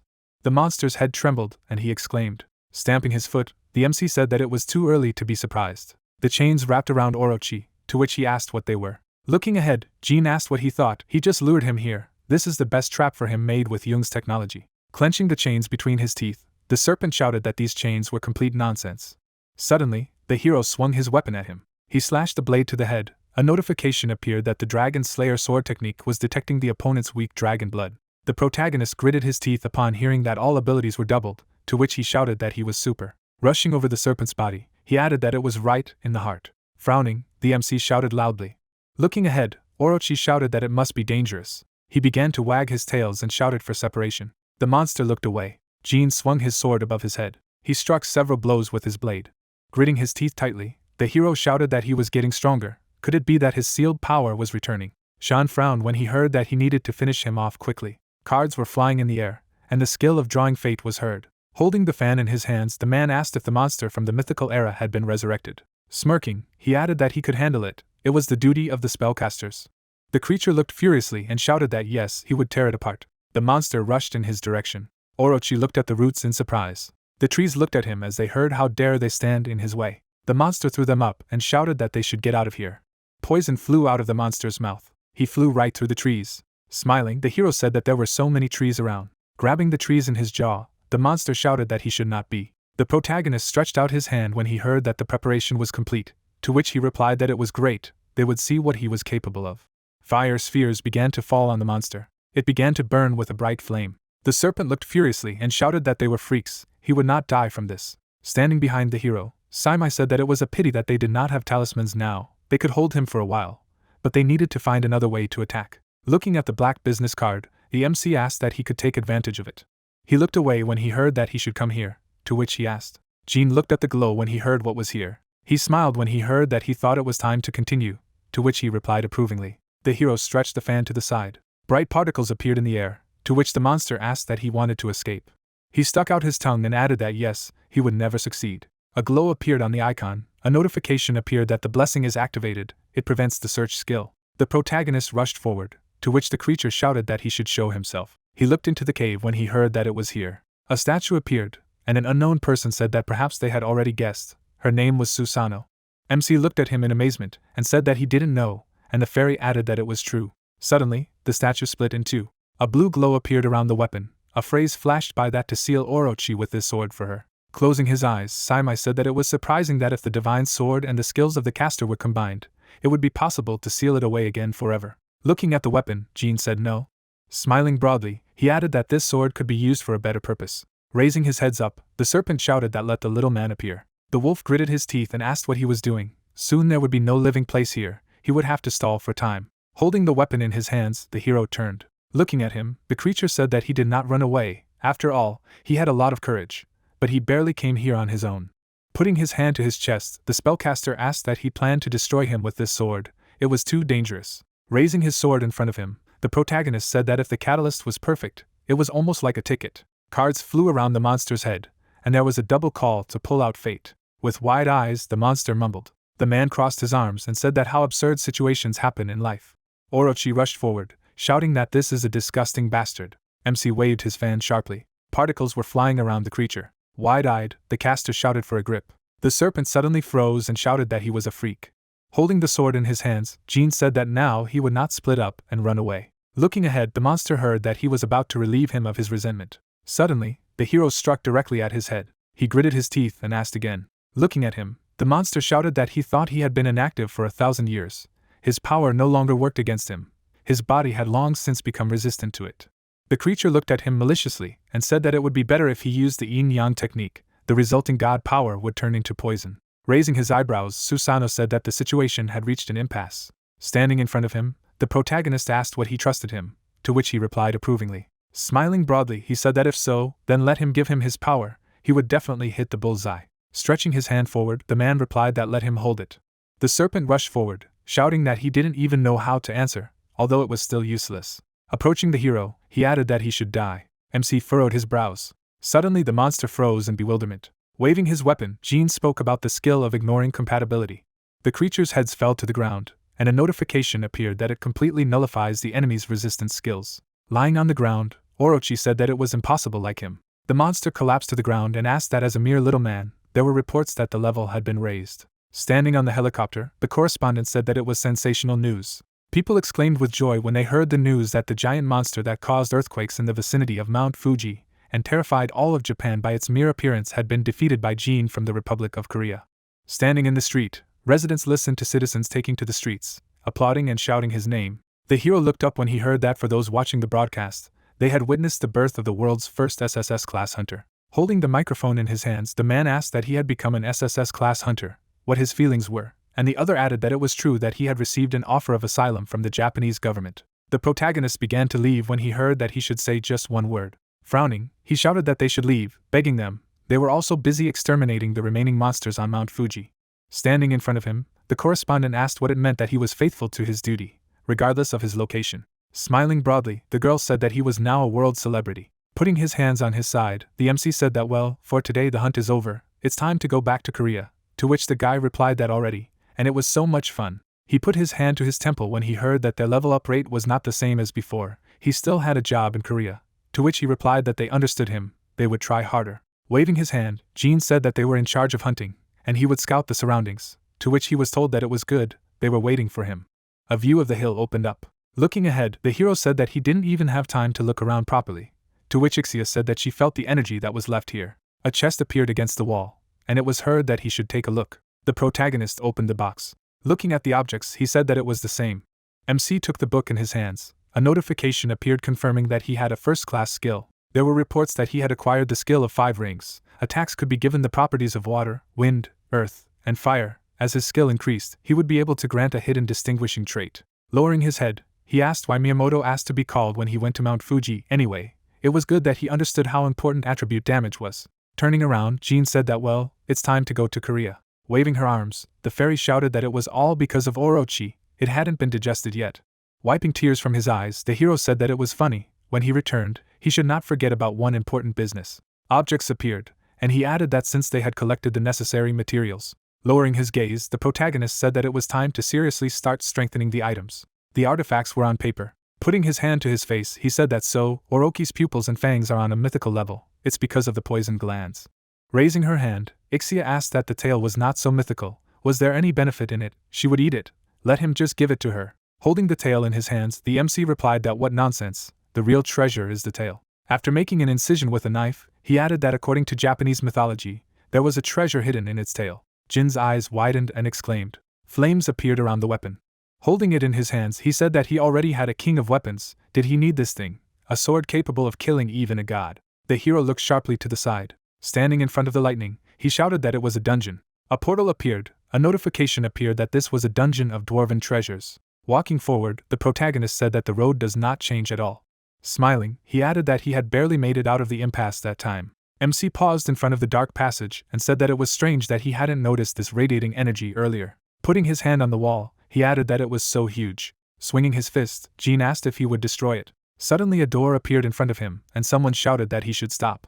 The dwarf opened his eyes wide and asked why he was trying to break down an ordinary door. Closing his eyes, the hero replied that he was glad to meet him, and then asked how it was, to which guys replied that it was very good, until the moment he tried to destroy their house. Looking at him, the dwarves greeted him. They sat him down on a chair and offered him a beer. Holding the glass in his hands, the protagonist said that this time everything is completely different.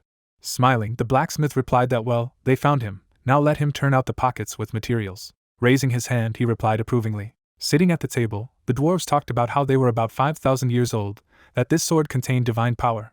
But what about the functions? It would be necessary to warm up if this little man had brought a deadly poison here without any processing in order to finish someone off later. Crossing his arms, the MC replied that judging by their reactions, he had done everything right, and then asked that well, they would make him what he wanted. Turning around, the blacksmith replied that he had to pass the test first. They didn't want that either, but there was no choice, it was all because of him. Frowning, Jean asked if it was okay, what was the test, the game, or the fight? Looking at the artifacts, he added that something like this had happened to them before. They said that fighting would not be a test for 1,000 years. Yes. Black particles appeared around the fangs and the eye. The hero's eyes lit up and he asked what. Well, there is still a long time to wait. The man smiled and said that he would swing at such a level.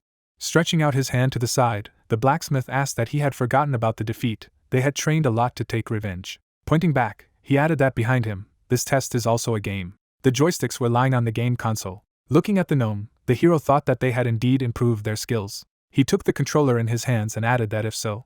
Smiling, the protagonist said that it was all in vain. He began to press the buttons with his fingers. The man looked at him in surprise and mumbled. The player character dealt a lot of blows. The dwarf's gaze froze and he said that he had never hit him again. The dwarves rushed forward, shouting that they should not look down on them. Now they would show what they were capable of. Suddenly, they were hit. Looking at them, the MC heard what they were suffering for. Looking ahead, the man said that she had taken him. They would fulfill the request of what he wanted, to which he asked that he was definitely fine. Stretching his hand forward, Jean asked what could improve the king of weapons first. Let him use several types, armor or double swords.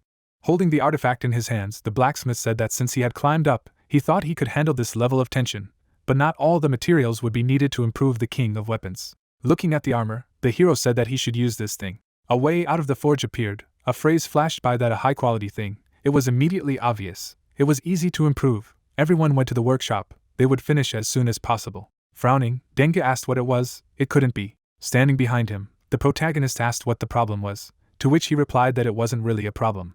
An element of armor appeared. It was heard that he was definitely touching it for the first time, but there was a feeling of secret harmony magic that only he could cope with. It was a shame, but it was clearly stronger than him, as if he had done it from the future. With his eyes wide open, the MC replied that it was true. He had made it. He had summoned him from the real universe. The dwarves looked at him in amazement. Jean froze in surprise when he heard that he had summoned from the real universe. He could do so, then so was their wish. Michael stretched his arms out to the sides when he heard that hadn't he seen his future when he created the king's weapon, to which he replied that he knew he had mastered something, but didn't even know it was real.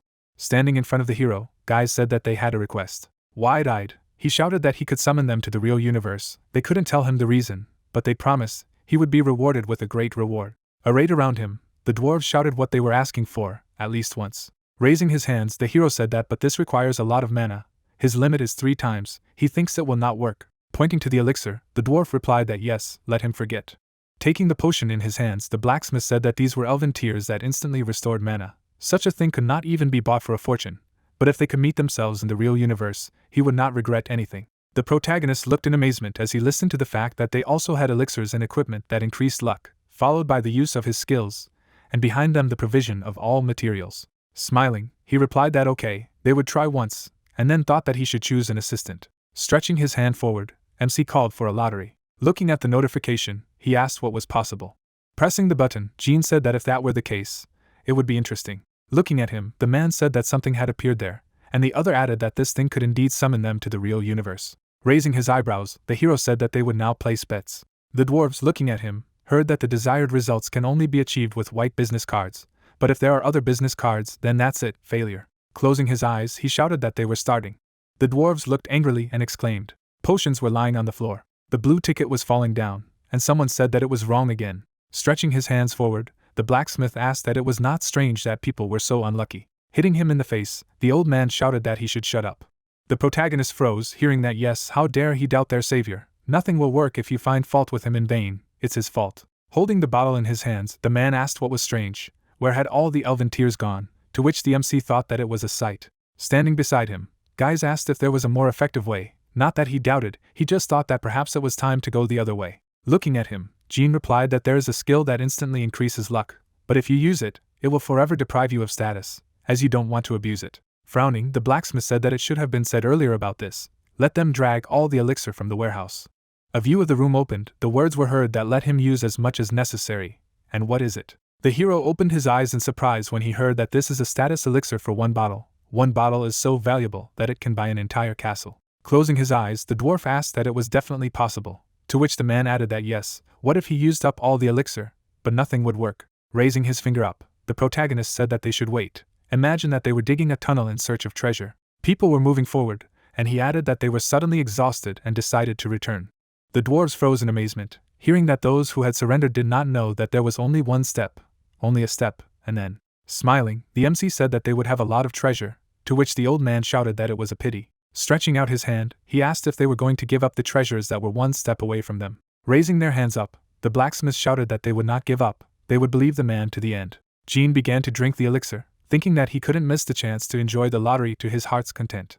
Looking ahead, he said that great, they will start. The dwarves trembled with fear when they heard that there were 3 choices in a row. Cards appeared in the air, and there was talk of selecting a combination. A black card appeared, and someone shouted that this was the end. Smiling, the man said that there was still a good feeling, to which the other added that it felt like it would work out. Putting his hand to his temple, the blacksmith said that there were so many wonderful guys here, and the hero shouted that he would do it again. The maps flew into the air. The protagonist froze in surprise. The dwarf fell to his knees and began to cry. Standing behind the hero, Guys said that he only had one chance. It was unwise. Smiling, he replied that it was not just one, but the only one. Turning around, the MC said that let them believe him, he was lucky. Stretching out his hand to the side, he added that it was the last one. Multicolored maps flew up. Jin's gaze froze in place. Raising his hand up, Denga said that they should take a look. The elder opened his eyes wide and shouted that she was white. Blue rays appeared in the air, shouts were heard that who was there, 100% of him, It was not for nothing that his instinct worked, but he was definitely there. The man took a step forward. The hero opened his eyes in amazement, and said that it seemed to be someone else. Looking ahead, Lilim said that she was disappointed, could not believe that those who refused duty and defied the truth would use such simplistic methods. Falling to his knees, the dwarf shouted that they had committed a mortal sin, to which the protagonist thought that they were old acquaintances. He plugged his ears when he heard that it was impossible to reach the truth using a shortcut, first of all them, to which he thought that she was grumbling. The dwarves froze in place. The thought flashed through their minds that they seemed to have aged 100 years. Lowering his head, Guys asked that she was gone, to which the MC replied that yes, they were fine. His eyes watered and he replied that as the goddess had said, this was a task they had to solve themselves, to which Jean thought that he was not okay at all. Stretching out his hand, the blacksmith said that in exchange for his labor, he could take a few items from the offering room, and in the meantime they would improve the armor and the king of weapons. Looking around, the hero exclaimed in surprise. He froze as he looked at the object. The elixir stood in front of him. A phrase flashed by that these were elven tears. He thought it was all over. Suddenly someone put a hand on his shoulder. Smiling broadly, the dwarf said that he should drink this, and one last thing. There was a notification that excessive excitement is a direct path to ruin. A view of the building of the Hunters Association opened. The guy looked surprised and asked that it was him. Yes, to which he was told that it was real. Lately he had been constantly shown on TV. The protagonist froze when he heard his name. Holding the paper in his hands, the young man said that he was an ardent admirer of his. Could he give him an autograph? The girl pushed him aside and shouted that he was so handsome, and the other added that there was one photo, but no, at least two. Kong smiled when he heard that they should not press and stand in line, to which he said that his popularity was felt again. People turned around when they heard that they were being asked to refrain from excessive noise within the association. Standing behind the hero, the hunter said that it seemed that he would be reprimanded for the hype. Stretching her hands to the side, the girl asked that he had come to create a guild, right? Let him pass. The doors to the VIP room opened. I heard that he should come in. Seoyoon opened her eyes in surprise and said that it was the same. Sitting on the sofa, the man said that they had not seen each other for a long time. After shaking the hero's hand, he added that the paperwork had already been completed. It remained to check and sign everything, to which the MC thanked him. The hunter smiled when he was asked who he was, to which Jean replied that it was Choi. From now on he would be in charge of running their guild. He asked him for help and he readily agreed. After shaking his hand, Kong said that he had heard a lot about him. Pleasant cooperation, to which he replied that he was glad to work together. Good luck to them. Turning his head, the hero said that, in fact, he had not decided on the most important thing. With the name, they had something on their minds. Raising her finger up, the girl said that she had an idea. The man looked at the papers and asked again, and the guy said that it was great, he was for it. The name of the guild appeared. The question flashed through the question that it would not be too frank, but clearly, decided, that they would be the SSS Guild. People clinked glasses. Raising his hand up, Choi shouted what kind of guild, for their new leader, to which the protagonist replied that what kind of leader is there, let him be called as usual. Smiling, he added that he was grateful to everyone for their trust, hoped for their continued support, and wanted to tell them about his skills to reinforce their trust. Seoyoon looked at him in surprise and asked what he already knew about it, and Kong added that it was the same skill that allowed you to see the level and abilities, to which the man said that he had a rough guess. Stretching out his hand to the side, the MC asked what they probably hadn't seen before. Pointing to the lottery, he said that it was a skill that gave information about the future. He could even sniff out the winning lottery number. Raising a finger up, Choi asked that they could take a look once. The capsules in the lottery shook after the words that of course he would show them. Jean looked at him in disbelief and said that he hadn't seen the capsule. Suddenly, there was a notification that the entire universe was beginning to watch the Earth. The disintegration of the Earth's crust was accelerating, and the real universe would now provide special government information about the invasion for the Earth, which had begun its original miracle and chosen a new path. The hero looked in surprise when he heard that in 10 days the experience buff on Earth would disappear, the third decay would begin, and in 10 days the third dungeon would appear. Closing his eyes, the young man asked what was there. Again, lottery numbers. The protagonist looked frightened and replied that they all had to focus on leveling up for 10 days, otherwise they would die. It seemed that a third cataclysm would occur. He put on armor. MC raised his hand up. He stomped his foot on the ground. A glow appeared around the equipment, and Jean said that it was now completely ready. A portal began to appear in the air. The hero stood in front of him. Gritting his teeth tightly, the man said that it seemed to explode as soon as the dungeon was created. The protagonist opened his eyes wide and said that only one person could enter here. He would have to go himself. The girl looked at him frightened and asked that he was sure that he could better observe the situation and find another option.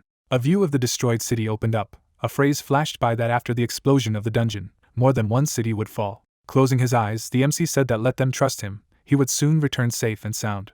He entered the portal. Red rays appeared in the sky. Jean furrowed his brows and exclaimed. As he flew down, he asked what was in the sky again. The guard's eyes lit up. The creature stared furiously ahead. Raising its hand up, It shouted for the enemy. The hero swung his weapon. He struck a crushing blow to the ground. The guards flew to the side and shouted.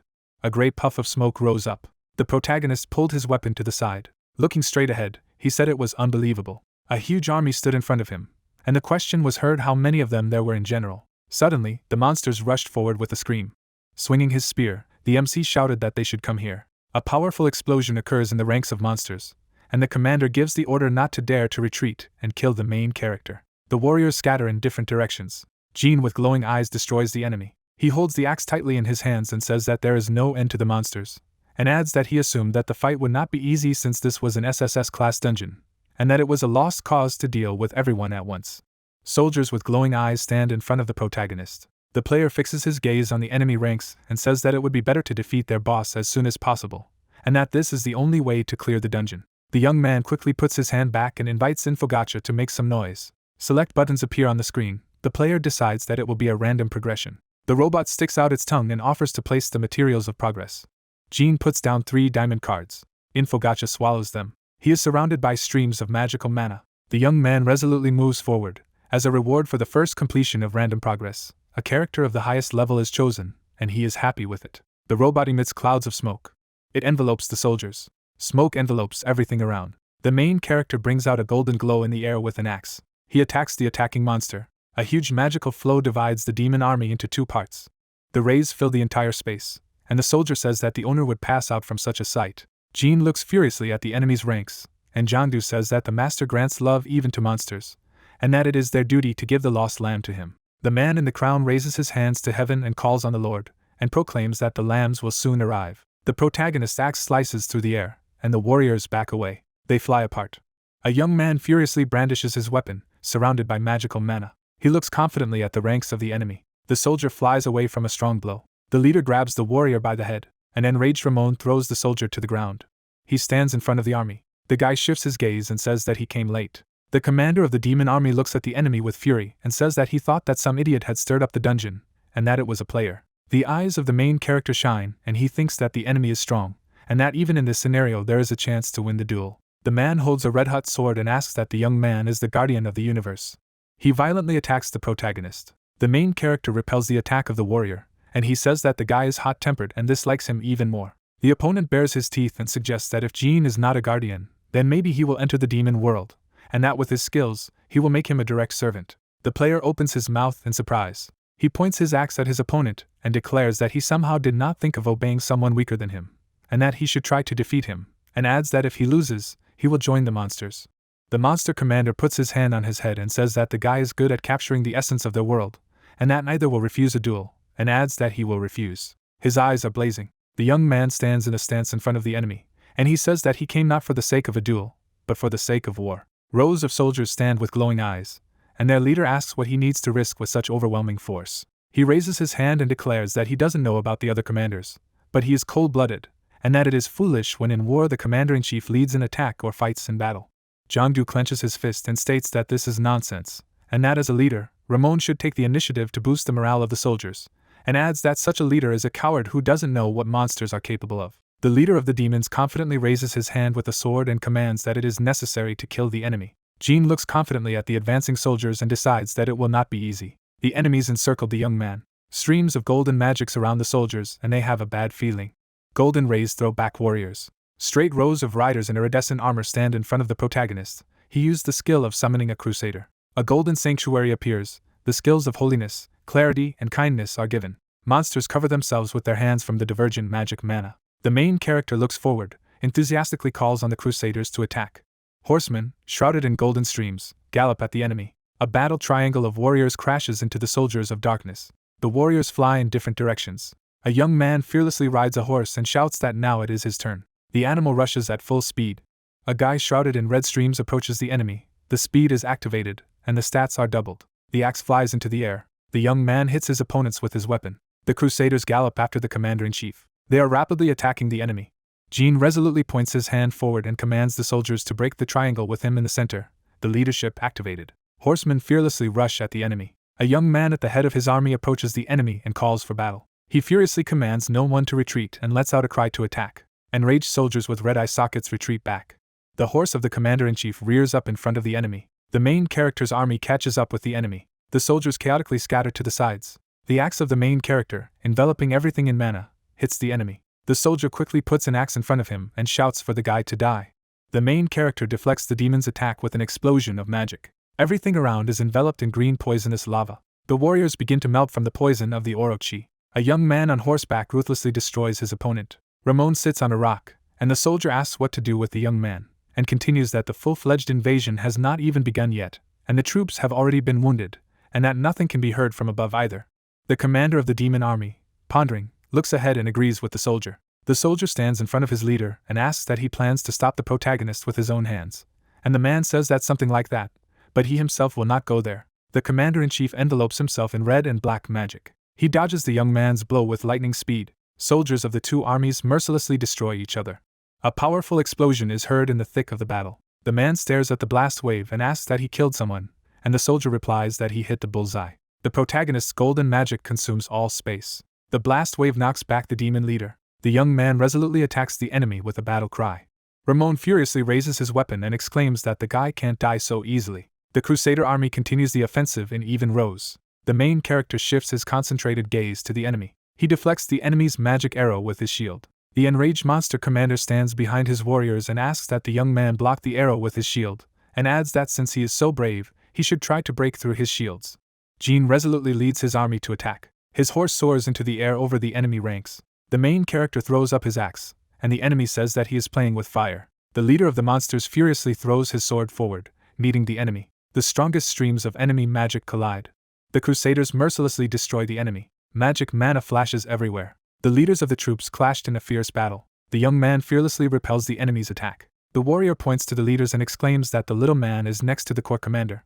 He directs his hand forward and orders the protagonist to be killed, and urges the young man to leave their leader alone. The rider points his weapon forward and orders that the enemy must be stopped, and that they are not allowed to stand in the way of the leader. The commanders of the troops are engaged in a fierce battle in the center of hostilities. Ramon raises his sword and demands that Jean get off his horse. The young man rolls on the ground. The leader of the monsters resolutely approaches the enemy. He soars up over the player, and he offers a fight with dual swords. The leader of the enemy looks at the guy angrily and states that he thought that only he had a special weapon, and that his weapon is a treasure from the demon world, which at any moment can turn into a light spear or bow. The protagonist crosses a weapon with an opponent's sword and asks what he calls a treasure. The young man resolutely attacks the enemy. He raises his swords in his hands and declares that the enemy has not yet seen real gold. The double sword skill is activated, and the attack speed increases significantly. Ramon prepares to repel the guy's attack. He is magically surrounded by the guy's waves. The warrior furiously crosses his weapons. A young man in golden streams of magic pounces on a man. The skill of 5 rings is activated. Fire attributes are granted. He pulls his sword aside. The Crusader's eye sockets burst into flames, an immortal rupture, and bonus damage when attacking with fire attributes. Fiery streams envelop the enemy. The man is captured by the magic of the main character. The young man opens his mouth contentedly and says that this is another matter, and that such a thing can be called a treasure. The monster commander gets up from his knees. He attacks the protagonist again and says how dare he treat the leader of the enemy clan. Jean steps on the enemy. The opponent's weapons are crossed in a fight, and the guy says that this is a swallow pirouette, and the demon asks that now it is a long sword. The player's eyes glow with fire. His magical currents capture the enemy. Ramon stands up and says that these thrusts will only add to the cracks in his mail. The satisfied protagonist raises his finger up and asks his opponent what doesn't he understand, and so that he looks where he is standing now. The man looks up in bewilderment, and thinks that this light is really the discovery of the sanctuary. He watches in horror as fiery arrows pierce him. The main character puts a fiery spear in front of him and declares that now it's time to end it. He soars into the air in front of the enemy. His weapon overtakes the demon with a flash. The enemy manages to repel the attack with fury, and the young man asks what he prevented again. Jean confidently points his axe at the man and exclaims that he will have to suffer more. The art of the axe is activated.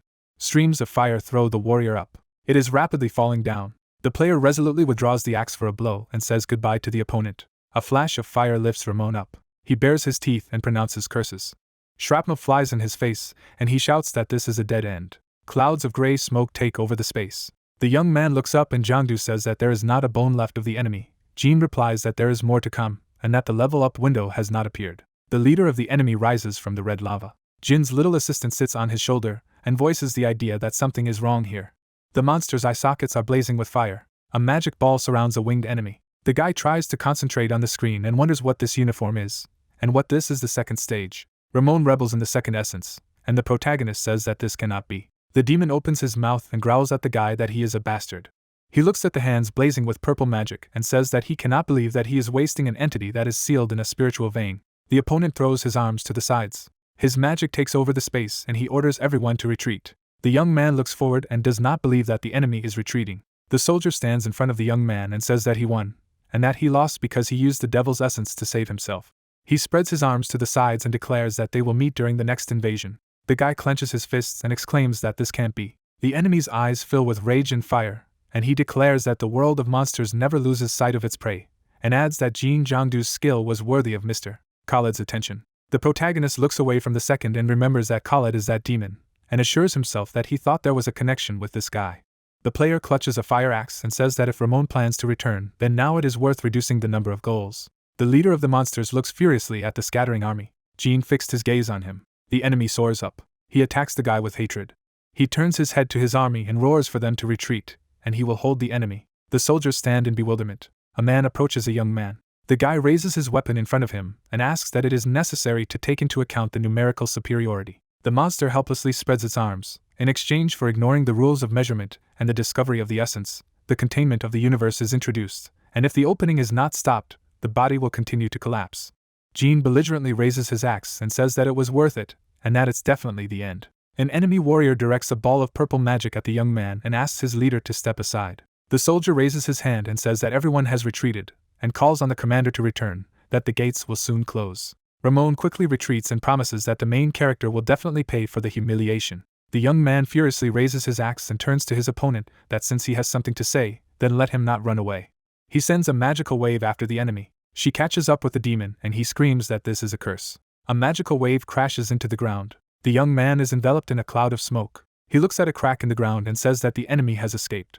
His little assistant hovers over him and says that he should not worry, she has memorized the coordinates, and that if he wants, he can open the gate at any time, and the guy asks again that she has been able to do this for a long time. The girl raises her fingers in a winner's gesture and replies that she is getting stronger every day by leveling up. The main character turns his head and believes that memorizing the coordinates is enough for her. He confidently looks ahead and decides that when the time comes, he will attack the enemy himself. Information appears that the player has successfully prevented the demonic invasion.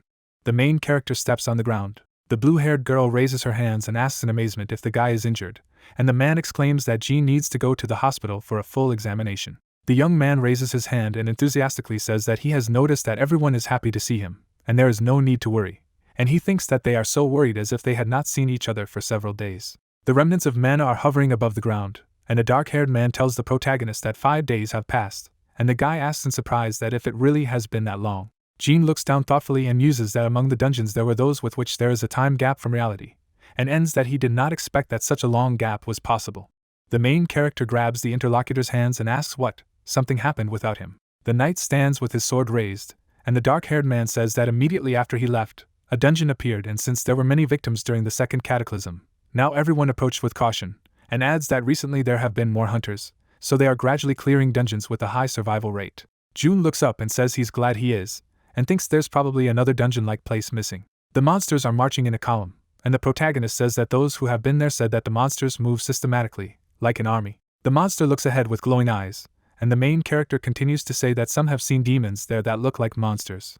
The blonde guy raises his hands up and exclaims that they had a place in Japan called Spot, which they used as a hunting ground, and adds that it did not cause a riot, since the same one appeared in England. A man with a short haircut adjusts his tie, and a young man with blonde hair continues to say that at first everything was calm about finding an experienced person, and then they said that they would deal with it. The protagonist opened his eyes wide and thought that since only monsters appear in the early stages of creating a spot, it was like finding a gold mine, and continued that there was a problem with these monsters becoming stronger over time. A black monster attacks frightened people, and the protagonist thinks that if they flee to the city due to the negligence of the leadership, a unique tragedy will occur. Bright sunlight illuminates the mountains. June says that since they are not asking for help, he cannot do anything as an outsider, and pointedly adds that they need to gradually level up and monitor the situation.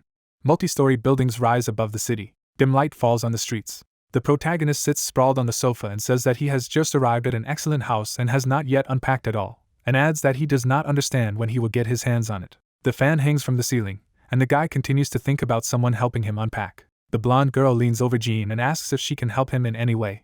The protagonist slid off the couch in fright, and exclaimed that it was a great job. The girl happily closes his eyes, and the young man says that it is necessary to make himself known, because she frightened him, and Winry replies that the guy looked gloomy, so she decided to play a joke. The protagonist crosses his arms in front of him and tells the interlocutor that he has a few questions before he receives the reward. The writer raises his hand with an axe, and the protagonist reveals that he summoned a character named Richard and fought a demon, and adds that one of them then told him that it was an impossible force in the world where the third erosion occurred. The monster looks angrily from above.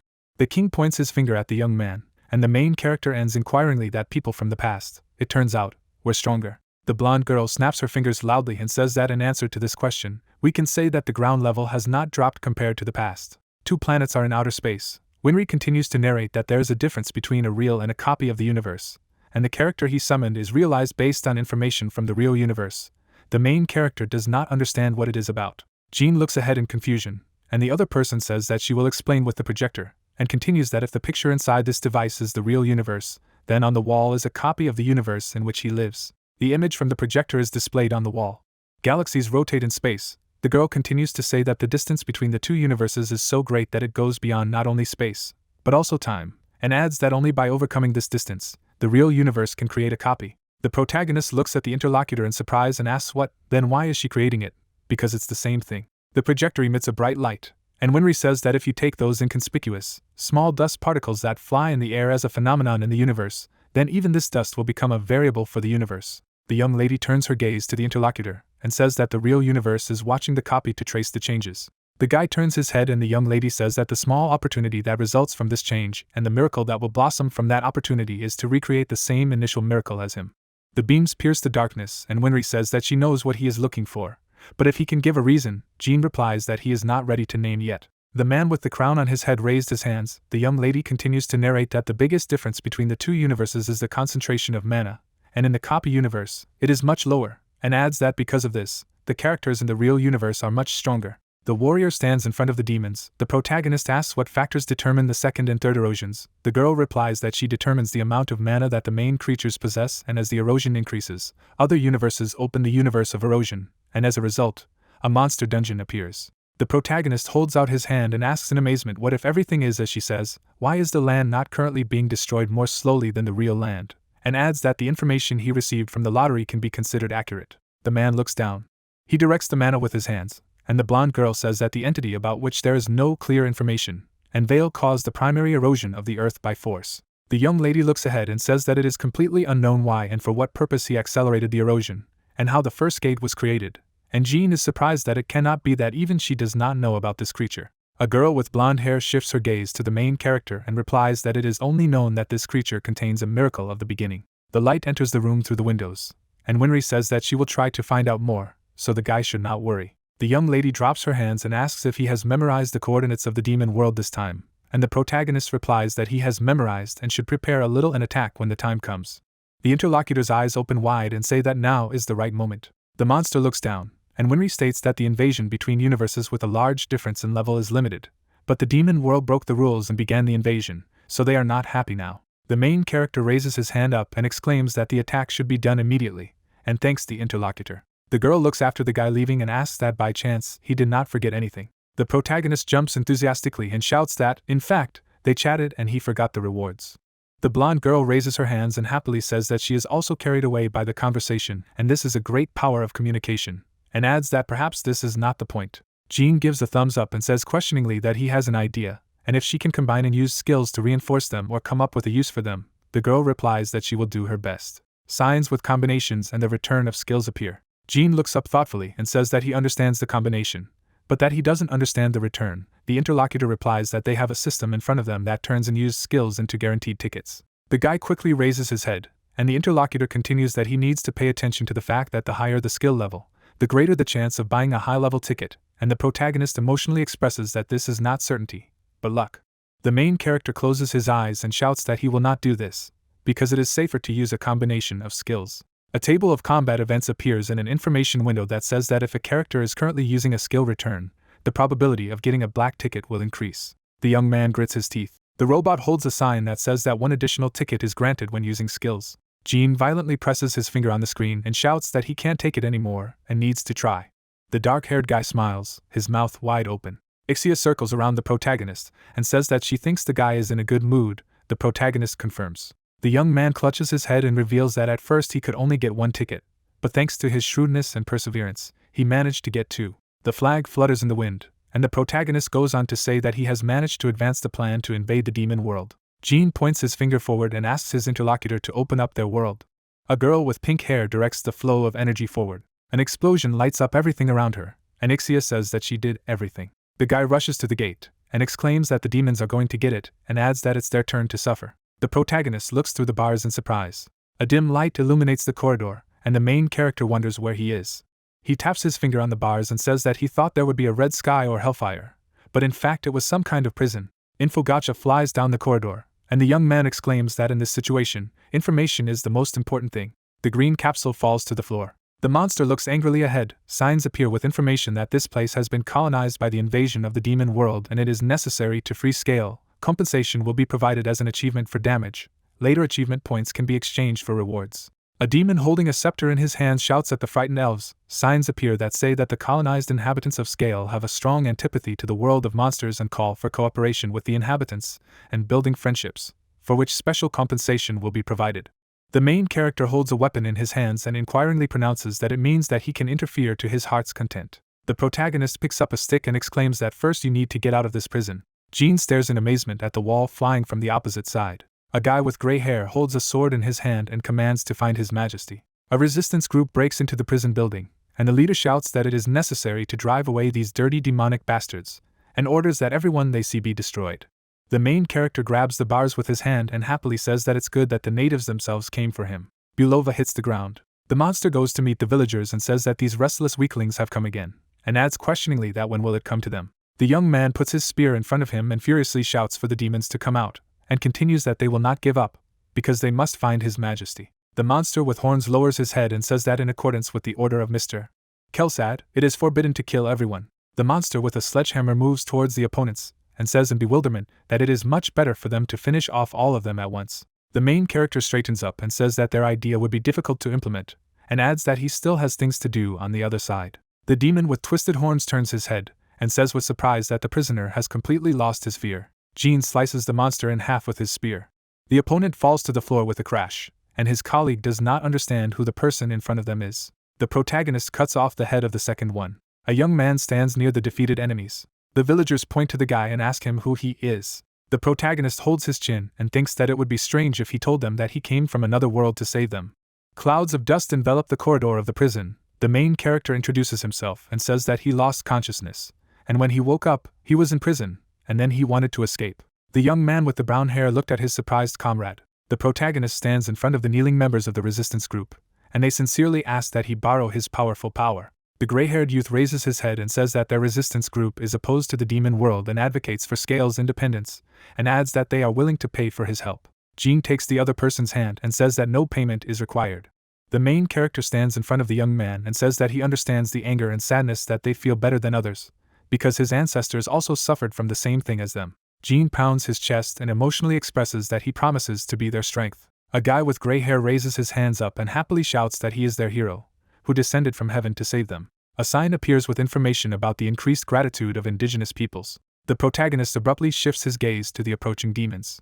The monster raises his hand and orders the rebels to be taken. Jean looks at the sign with information about the number of points awarded for the destruction of the prison, and happily says that previously only 1 point was given for the demon's head. Monsters move in a huge crowd towards the guy. A sign appears with the following information that points are awarded for the destruction of the first object in the demon world, and additional bonuses will be given if he kills all opponents within 1 hour. The guy raises his spear and enthusiastically says that he loves bonuses. The protagonist throws a weapon at his opponents.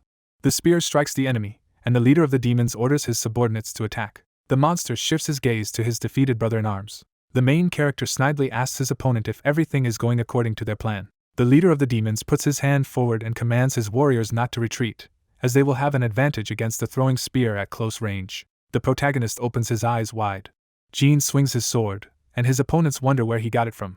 Jean delivers devastating blows with his weapon. The gray-haired youth opens his eyes in surprise and says that he can't believe his eyes, and adds that it's not possible to kill so many demons at once. The monster waves a mace, and shouts to the main character that how dare he. The axes are rapidly moving towards the main character.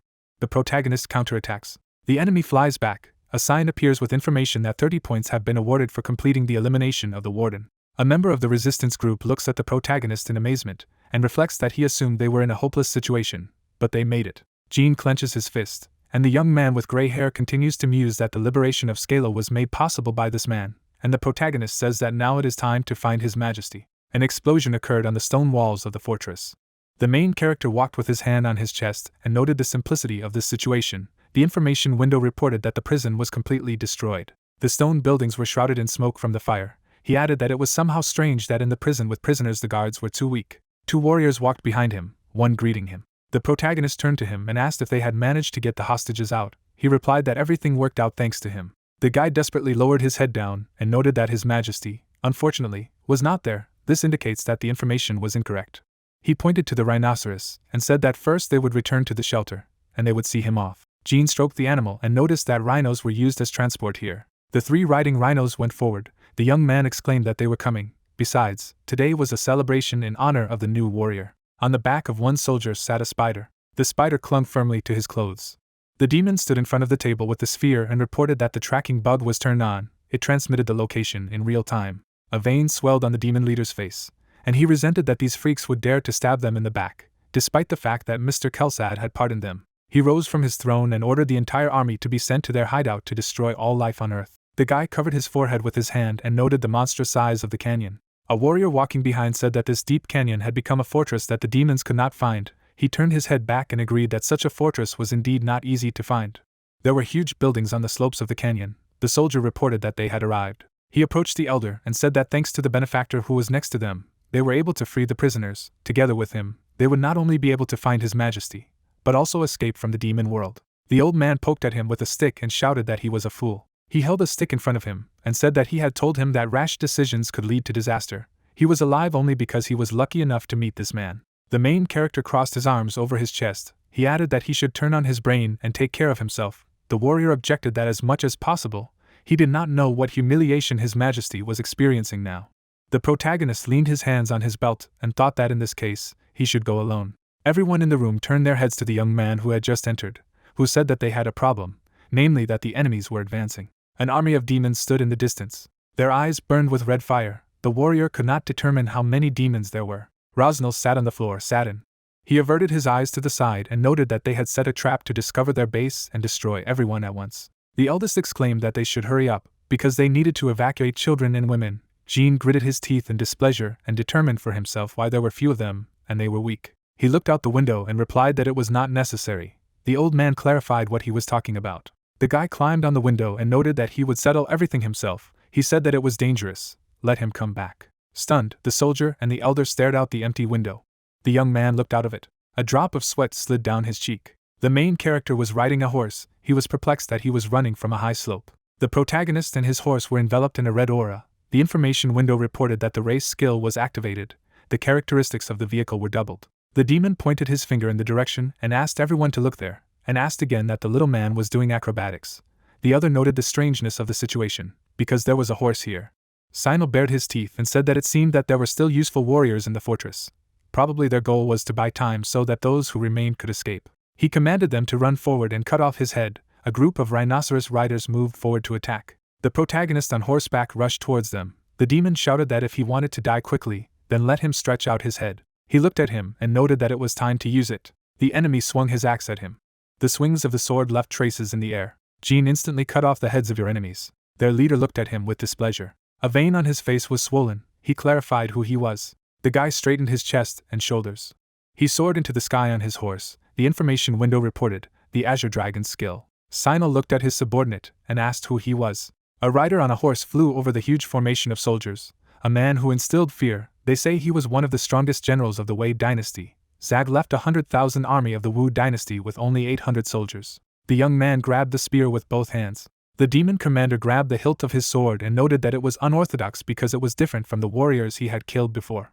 He watched him closely and added that if he was finished, it would be easy to exterminate the others. If he managed to do it, then his skills would be recognized, and he would be able to apply for the position of Ramon that he had dreamed of for so long. The red-haired guy's hair hung from his head. Sinal held out his hand with a sword in front of him and exclaimed that man should become a victim of his success. The main character instantly rushed past him. He bared his teeth in bewilderment.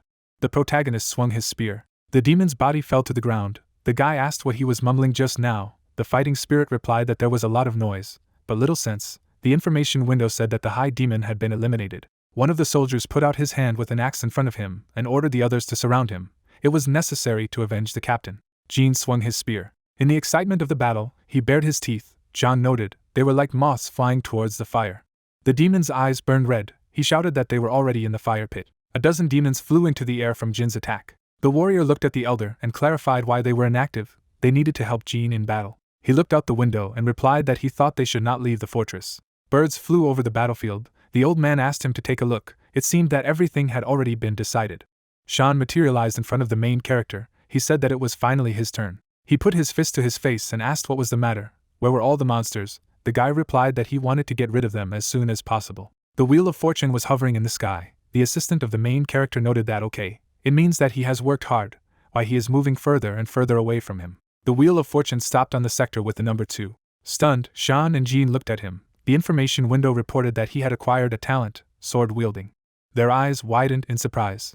The young man clenched his hands into a fist and exclaimed that he had finally got the battle talent he had wanted for so long, and noted the feeling that he was getting stronger every day, and what a pity that he hadn't had this before. The guy with the piercing in his ears spread his arms to the sides.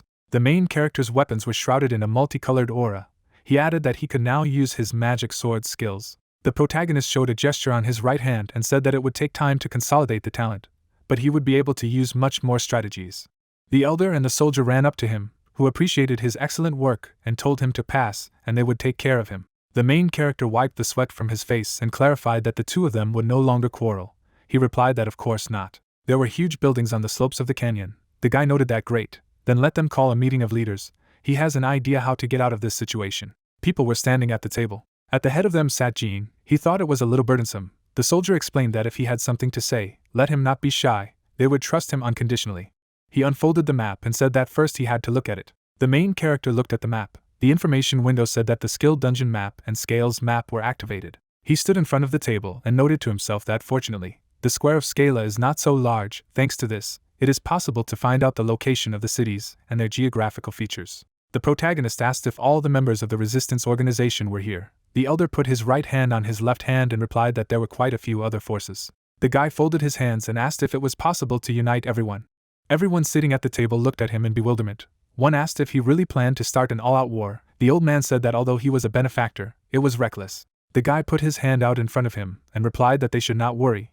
He would not ask them to fight the demons. He asked what they should do then. The young man spread his hands to the sides and asked what gentlemen they liked to run. He was standing at the table in front of them. 2 days later, Argonine, the most remote town of Scala. The sun shone on the fortress. Soldiers were marching across the field. The demon rang the bell and shouted that the enemies were advancing. The other clarified what kind of psychos. The demon opened his mouth and asked again that the enemies had invaded. What kind of madman would attack the city, which was under the protection of Jinsk? Jean raised a loudspeaker in front of him and said that they were surrounded. Let them surrender if life was precious. Then they would spare them. They only had one chance.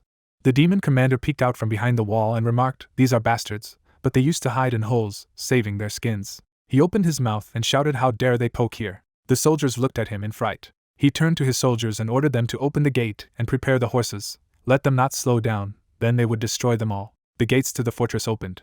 A column of riders came out of them. The warriors gritted their teeth. Someone said that they had come out, they had to run. Jinsk raised his spear in front of him and asked what they had given him now. He thought he would let him live. The guy looked at him out of the corner of his eye. Jean instantly carried it off the rhinoceros. He brandished his halberd. The young man sat on horseback and thanked him. He would take care of the others. The demon riding the rhinoceros raised his hand up and exclaimed that he was only one. He needed to attack and kill at the same time. The main character eliminated many opponents with lightning speed. Demon body parts flew into the air. 2 guards closed the gates. The protagonist raced towards them. He held a ground one in his hand and asked what they were going to do to hide from him. The guy jumped sharply with a hammer in his hands. He waved it and asked them to open it. Outside the gate, there was a crowd of demons. The commander ordered to stop him at all costs. They must guard the main gate. From the powerful blow of the hammer, the enemies flew in different directions. Dust rose into the air from the ground. Jean held the hammer on his shoulders and said that they, the demons who illegally occupied the territories, let them get out of here. Everyone instantly ran away.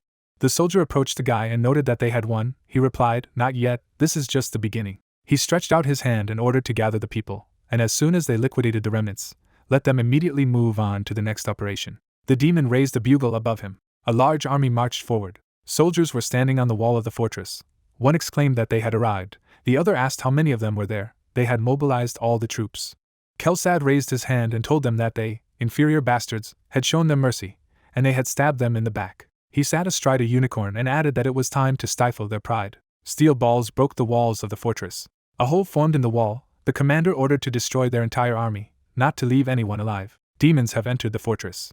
Their eyes burned with red fire. They stood puzzled in the middle of the battlefield and clarified that there was no one. The demon leader held his sword hands and wondered where everyone had gone. A one-eyed monster stood behind him. He replied that apparently the devil was allowed to do so, seeing such a powerful army in front of him. He said that they had the courage to kill Jinsk, but now they had fled without even fighting, which was quite strange. Another demon ran up to the commander and said that they were in trouble, since the capital was attacked by a detachment from their army. They took advantage of the fact that the troops left there.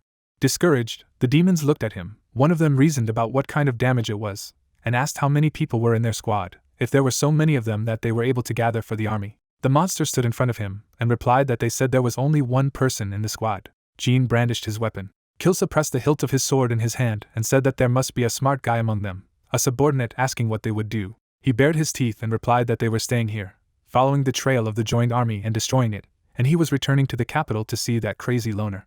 There was an explosion in the center of the city. Someone exclaimed that the military depot was on fire. It was necessary to carry water. The guy was on one knee and noted that this was the third military warehouse. Demons ran at him to attack. One said that there was an invader here, to catch him. From around the corner in front of Jean, an opponent with a sword ran sharply. He swung it and introduced himself as the leader of the guard, Guziel. The protagonist instantly cut it in half. The rest of the demons rushed at him.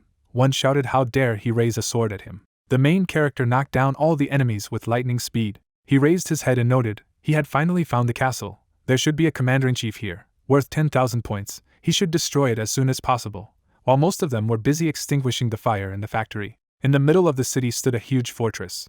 The guy abruptly opened the gate with his foot. At the far end of the corridor there was a large white statue. He asked himself, empty, strange. The map definitely did not lie. The tip of the spear was shrouded in a red aura. The young man mentally repelled the attack. Ramon was coming to meet him. He said that he had succeeded. He was going to shake the empty house. He heard rumors that a warrior was hanging around here, but he did not expect to see him. He looked at her and replied that he knew he was alive. The demon stood in front of him and noted that it was hardly a coincidence. He managed to track the coordinates. He was more cunning than he thought. He jumped into the attack with lightning speed and added that thanks to him, they managed to meet so quickly again. The guy blocked the attack. The latter looked at him and said that he was looking forward to it, because here he would be able to fully unleash his power, without any restrictions. He swung his sword. Pieces of cobblestone broke off from the wall. The main character looked at his sword and thought that he wanted to make every effort right away. He should buy a ticket as soon as possible. Ramon instantly flew up to him and noticed that he had become a weakling, hiding something. Someone's hand rested on the demon's knee. The angel looked at him and declared that light exists only for those who seek salvation. She turned her head to the main character. He opened his eyes and mouth wide. The information window reported that brainwashing magic had been detected. Jessen's defense was blocking brainwashing. The guy exhaled and thought, what kind of crazy brainwashing magic? The demon clarified what the angel was doing in the demon world. He bared his teeth and added that they were planning to start an all-out war, because its appearance was a clear violation of the agreement. The angel held out her hands in front of her and replied that, hadn't the demon world broken the agreement first? Because she had recently heard what they were up to on Earth. Thanks to this, she had entered the demon world without any problems. Jean looked at her with displeasure. She added that the earthly hero, thank you for his diligence in the fight against the evil demon world. From now on, their heavenly world will help him. Ramon stood next to them and said what kind of help was there? It was just an excuse to appropriate the land. They were even worse than demons. The angel smashed the floor of the building with a hammer. She looked at Ramon and ordered him to be silent, such as he was incapable of understanding the supreme truth of heaven. Jean stood behind her and said that he apologized, but had to refuse their help, thinking he would better figure it out himself. She turned to him and asked, that's okay, many fools like them don't realize that they need help to save themselves. Golden feathers flew in the air. The girl folded her hands and said that their merciful God had ordered them to be saved even by force. A drop of sweat slipped down the guy's cheek. He noted that it was a gang of madmen. The demon replied that he had told him. She stretched out her hand and exclaimed that they should rejoice. The place they had chosen for salvation, the land on which they were. Demonic troops fled into the building. They pointed spears at the main character and reported on his surroundings.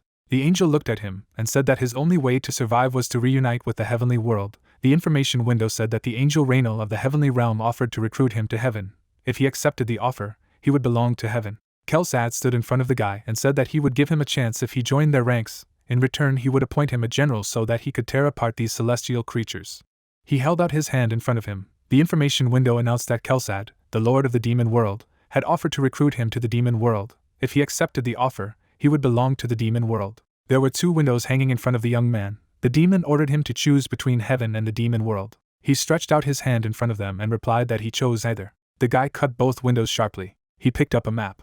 Jean added that he wasn't interested, so let them not involve him. They were going to fight, so let them fight among themselves. The demon's face had a swollen vein. He said that he had a chance. The angel swung her hammer and noted that the heretics must die. She and Ramon hit the main character. He knitted his brows and asked what it was. He was sure he was a man. The protagonist stopped the opponent's weapons with both hands. The information window reported that the level of power increased by 1.5 times. He clenched his fists. The angel and demon jumped away from him abruptly. The guy looked at his hand and said that it was the first time he felt such power. A man with a powerful physique was holding a mountain on his arms and shoulders, his strength moving mountains. He lifted it above him. The man stretched out his hand forward in front of him, the only creature that fills the world with overflowing energy. Jean closed his eyes. In the entire 5,000-year history of China, all historians rated him as the strongest man. He jumped on them to attack. Roman put out his hand and said that it was a strange feeling to block. The young man hit the floor of the building. Cracks were growing under his feet. All opponents flew into the air. Pieces of stones broke off from the building. Kelsad fell down and reacted emotionally to the destroyed fortress, and to the fact that he destroyed it with a single attack. This is the strength of the place where the third erosion occurred. The guy's eyes widened in surprise, noting that he couldn't believe that he had done this. The information window reported that the destruction of the fortress of the commander-in-chief of the demon world. The fighting spirit behind him clenched his hand into a fist and wondered what he was staring at. He needed to pounce on him as soon as possible, and noted his depressing thinking abilities, so let him move and he would figure it out on his own. The fighting spirit flew into the mouth of the main character. The demon was enveloped in red energy. He shouted that he had destroyed his fortress. He bared his teeth and added that he was an enemy of the demon world. He would grind him to powder, bury him along with this fortress. Kelsad swung his fist at him. The young man effortlessly stopped his attack. He smiled slyly and said that it had been a long time since he had been in a human body. He stared intently at his enemy. The information window reported that the activated talent was self-confidence. A trace of Jin's attack remained in the air. He threw the demon to the floor.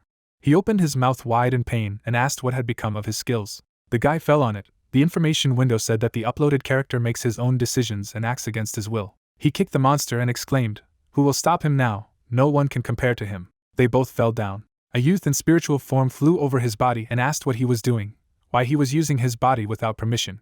He turned around and replied that he should not worry. He would return him safe and sound. It seemed that he was more than a close friend to him. The guy ordered him to be returned right away. He bared his teeth and said that no, friends were important, but his feelings came first. A magical attack flew out of the demon's mouth. It amazed the main character. He instantly cut it open and said, "Great, let her wriggle even harder. He's his enemy from now on." Jean threw a chain with a sharp tip. It hit Kelsad, who clarified what it was. The guy clenched his hand and ordered him to fight to the death. The information window said that the activation of the skill, the identification of the enemy. The demon abruptly flew at him to attack. With a powerful blow, he threw the main character aside. He looked at him and noted that it was Class. Now he was. He swung his fist. A fist struck the demon's face. A tooth flew out of his mouth. He asked to wait for it. He swung his chain and answered. They had already begun to expect what to expect. The demon suddenly flew into the air. Jin's fist hit him in the belly. He flew sharply in the other direction. He exclaimed, "Stop." The young man raised his hands above him and replied that he did not dare to command him. It was inadmissible. For him there was only the world and himself. He threw it with all his strength into the floor. Huge fragments of the floor flew down. Shrapnel flew from the walls of the stone fortress. The angel soared into the sky and noted that she would be finished if she got involved in this. The protagonist picked up a huge boulder. He looked at the sky. The information window reported that a victory had been won over Commander-in-Chief Kelsad. He looked at the girl and asked if she was next. The fighting spirit flew out through the mouth of the main character and said, "Of course, it's a pity to leave, but he managed to have fun." The angel put her hand to her chest and said that she thought she would die. The demon stood on the ruins of the fortress and exclaimed, Lord Kelsad had fallen. 3 demons took up arms. One shouted how dare he kill his master, for this he would definitely not return alive. Ramon pointed his finger at him and added that his strength had clearly weakened. It was necessary to surround him so that he could not escape. The guy looked at them with displeasure and said, "Why fight?" When the fighting was temporarily over, the fighting spirit behind his back noted that they still did not see enough. A wagon materialized in the sky. The guy added that the commander was killed, so it was time to leave. The carriage landed in front of the main character. The information window reported that the skill was a black horse. The protagonist grabbed the team and exclaimed, "Forward." The demons ran after him and shouted that if you grab him, you need to cling to the wheels and the horse. The fighting spirit blew the demons in different directions and ordered them to get out of their way, because no one could stop it. Says the demon pointed at him with his finger and ordered him to catch him. They must not be lost sight of. The soldiers of paradise appeared in front of the demons. Ramon furrowed his brows and wondered who she was blocking and taking the side of the people again. Reno floated in the air and replied that she did not understand him at all. She was simply punishing the evil in front of her in order to faithfully fulfill her original mission. Demons bared his teeth and clarified she had forgotten what she was allowed to do. This territory of the demon world, no matter how many of them there were, their rival. Jean turned to them and said that they could fight each other, help him. The soldiers of paradise held out their hands in front of them. One exclaimed that he felt the energy of the gods. Ramon spread his hands to the sides and said to hell with him.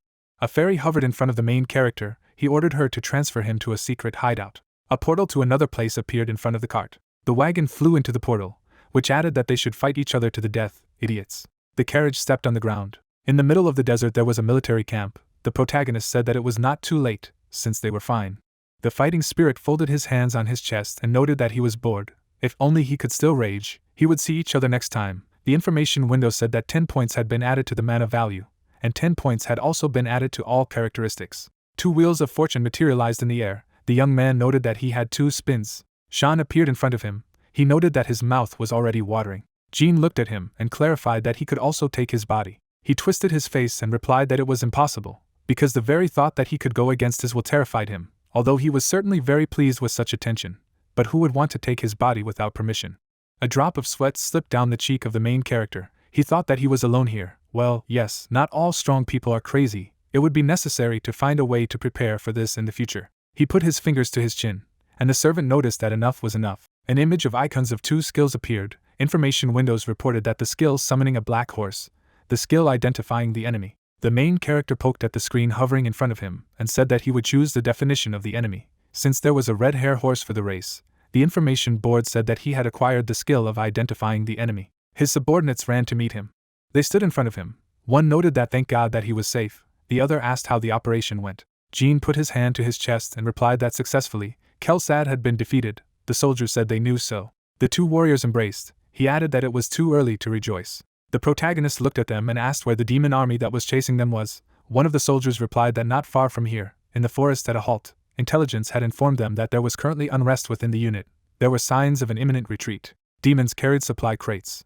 The guy opened his mouth wide and thought that perhaps they would hurry back when they learned about the situation in the capital, and noticed that then there was a chance now. An image of the information window appeared, which said that the stabilization of the stamina talent was complete. The main character looked at his hands and clarified that it was just in time. The information board added that currently the stamina is fine. He opened his eyes wide in surprise and added that it was great, and asked them to bring him good painkillers. The soldier looked at him in fright and asked about his wound.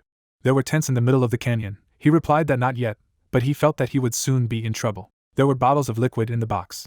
The young man looked at his amulet and said that he didn't want to do it, but it wouldn't have happened if he hadn't received a talent for swordsmanship. He held the necklace in his hand. He tore it apart with all his strength and added that he had to become more courageous. The young man was enveloped in a golden aura. Blood flowed from his mouth. He thought that he had stamina. Wouldn't he be able to hold out? He knelt. The main character took a bottle of medicine and said through pain how the saint endured it at all. He drank sharply from it. The remnants of the liquid spilled on his head. He opened his eyes wide and noted that okay, tolerable. It was probably even more difficult. He was taking 3 talents at the same time. Painkillers should help. An information window appeared on the floor, which informed that the talent beauty was activated. There was a big difference in the user's body and talent. Forced improvements began. The young man's eyes widened in surprise. He was enveloped in golden energy. The soldiers ran up to the tent. One looked at it anxiously and asked what was going on there. He insistently asked not to enter it. The main character was lying on the floor. He sat on it. The information window reported that the user was on the verge of death, activating the awakening of the dragon's blood. The young man looked at his hand and wondered that he had to endure the destruction of his body because of his talent, and the dragon's blood awakening was activated from his handsome face. There were fragments of a bottle of liquid on the floor. He added that it was ridiculous. He got to his feet and said if it wasn't for those demonic bastards, it would be possible to just wear a pendant and painlessly collect talents. He abruptly opened the entrance to the tent. He looked at the fallen subordinate and told the demonic creatures to hold on. He would save them all the pain and stress of fear. The information window reported the current skill levels. The one-eyed demon looked at the crystal. A voice from it saying that the capital had been taken over by the aliens. let them return to the capital immediately. He shouted that damn them, filthy heavenly bastards. A subordinate came into his room. He stood behind him and asked what he was doing. Mr. Kelsad clearly wanted them to destroy the remnants of the enemies. He replied that catching the hidden rats was one problem, but the invasion of heaven was the problem of the supremacy of the universe. He stretched out his hand and ordered them to retreat, let them return to the capital. In the canyon, a huge column of demons was marching. The rhinoceros rider said that there was a narrow canyon ahead, there might be an enemy ambush. Maybe it would be better to take a detour, he exclaimed. What a detour, every minute counts. If they delayed, then the capital would fall into the hands of the heavenly army. That then, he wanted to take all responsibility for himself. The demon held a spear in his hand. The demon leader has ordered them to stop talking nonsense. Mr. Kelsad is waiting for them. They will get rid of those who drag themselves, so go ahead. The demons rushed after him. The commander turned to his army. Someone shouted that the enemy had come behind them. A vein swelled on his forehead. He clarified who it was, the heavenly army. The main character was riding a horse. The soldier replied that no, there was only one person there. He raised his sword above him and said that they had been caught. The demon leader looked at him and noted what kind of fierce sword energy he was. He threw his hand to the side and exclaimed that the unusual energy would quickly disperse for everyone. The soldier stood in front of the commander and replied that more than 90% of the troops had already entered the canyon. They would not be able to hide. The protagonist jumped from his horse to attack. From his powerful blow, shards of stone flew from the canyon. Enemies flew into the air. A huge block broke off from the ravine. Large stones were falling from it. The demons ran away abruptly. Another cobblestone broke off from the canyon. Demon Talk looked at his army in discouragement and noted that they were bastards. He spread his hands to the sides and shouted what it was. There was a boy there. The soldier stood behind the commander and reported that the escape route was blocked. The only thing left was to get out of the canyon in a hurry. He replied, "Damn it, how can you lose so many troops so easily? Let them hurry up and leave before this bastard approaches again." At the top of the cliff stood the protagonist on horseback. He looked at them and said that they could run as much as they wanted. He still cornered them. The demon soldier held a spear in his hand and told them to be careful. From below, above, behind, in front, they don't know where he will come from. He pointed his finger at the genie running towards them and shouted that the enemy was here, appeared in the rear. Arrows flew towards the main character. The commander ordered to shoot from everything that could wound him. With one swing of his sword, he deflected all the arrows. Demon archers stood in the distance and asked how he fought off arrows on a running horse. Nonsense. The protagonist swung his weapon at them. They flew into the air sharply from his powerful blow. He looked at them happily and noted that this was it, the power of the second-level swordsmanship talent. He held on to the hilt of his sword with both hands and added that before he couldn't even imitate the swordsmanship of the heroes he loaded. Now he was ready to swing his sword non-stop. How to swing, where to go, he saw and felt everything. His blade pierced the demon's head. The monster's body parts flew to the ground. A trace of the main character's attack hovered in the air. A demon jumped on him. He broke his skull with a powerful blow of his fist. The demon flew in the other direction. He noticed that with talent, beauty had changed not only in appearance. Bones had become stronger, thanks to the correct skeleton. Now the muscles were so refined, by the way, that very improvement. Jean glanced at his clenched fist. A trace of his sword swings remained in the air.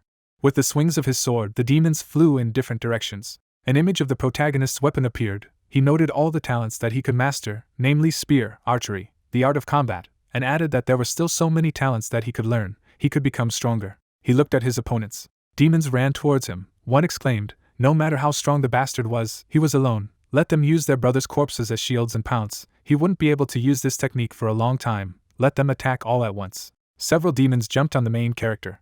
He looked at his weapon and replied who said he couldn't. A sword aura flashed in front of the monsters. The demon commander turned back and said that he was a tough guy. He had to do it himself. His subordinate handed him a box and said that it was an emergency message. He asked what, right now? The demon opened the box and added that it seemed to be very urgent. He had to answer.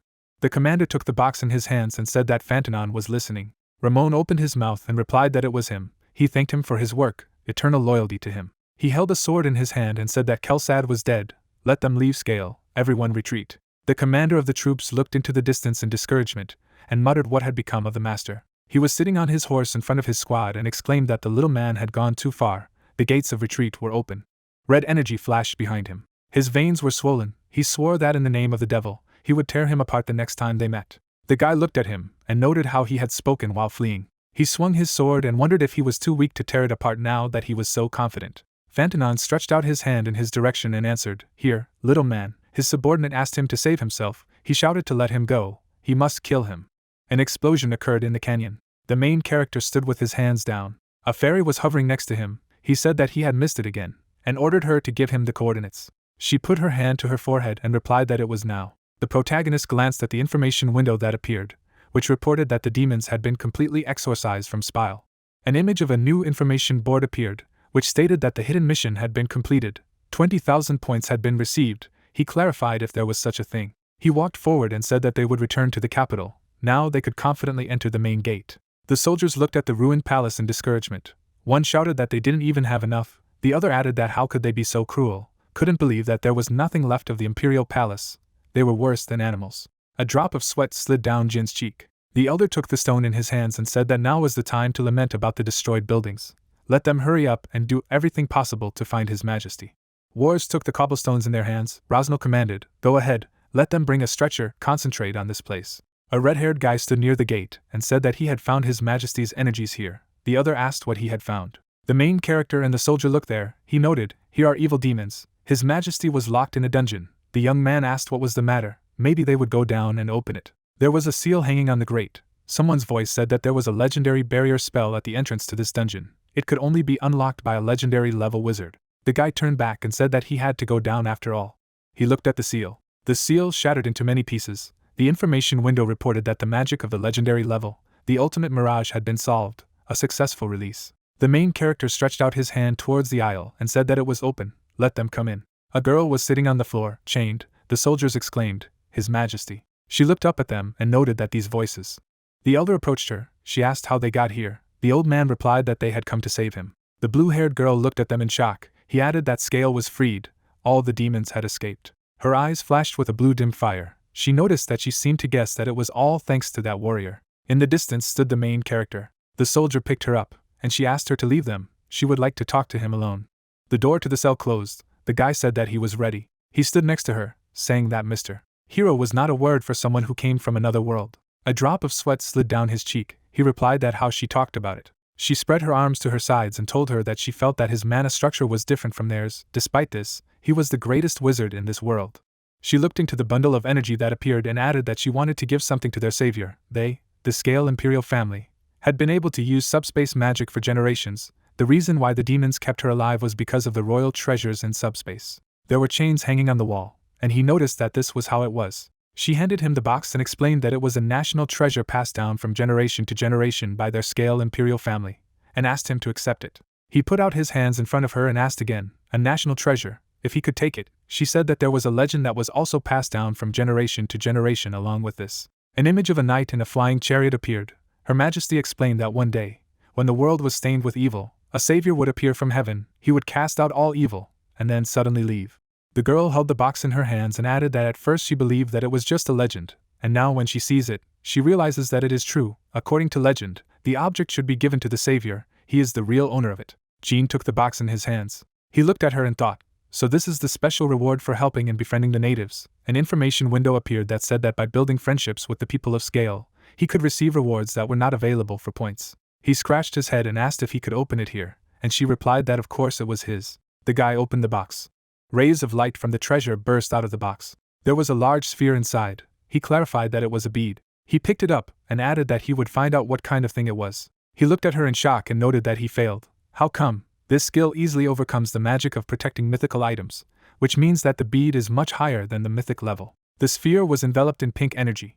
The girl looked at him embarrassedly and clarified that there were some problems. He waved it off, that no, he would not understand what she was for. He shifted his gaze to the sphere and thought that it was okay, and the experts in this matter, he would find out from the dwarves when they returned home. They would find out the purpose of this bead. The main character was standing in the square and told the fairy that they were going home. A portal suddenly appeared in front of them. The people of the city looked at him sadly and thanked him. He is their benefactor. They will never forget him.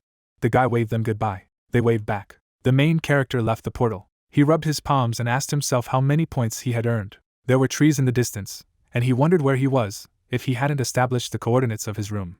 Ixia clasped her hands in front of her and told him to forgive her. When the gate was opened, there was an interference of coordinates, probably in the process of the invasion of the heavenly world and the exit from the demonic world. The guy scratched his head and answered, "These are heavenly abominations, they can't sit still." He was standing on a hill. The fairy added that they were not in Korea, but they had not left the earth either. He noted, "Thank God." The protagonist looked at the screen hovering in front of him and said that he would look at the location. The information window said that the map of the dungeon, the synchronization of the world map. An image of a map of the British Isles appeared. He clarified that Great Britain was somehow far away. I put my fingers to my chin and added, "Wait, Great Britain, it was she who made so much noise after creating the spot." Enemies rushed in his direction. The fairy pointed at them. He inquired, "3 level A."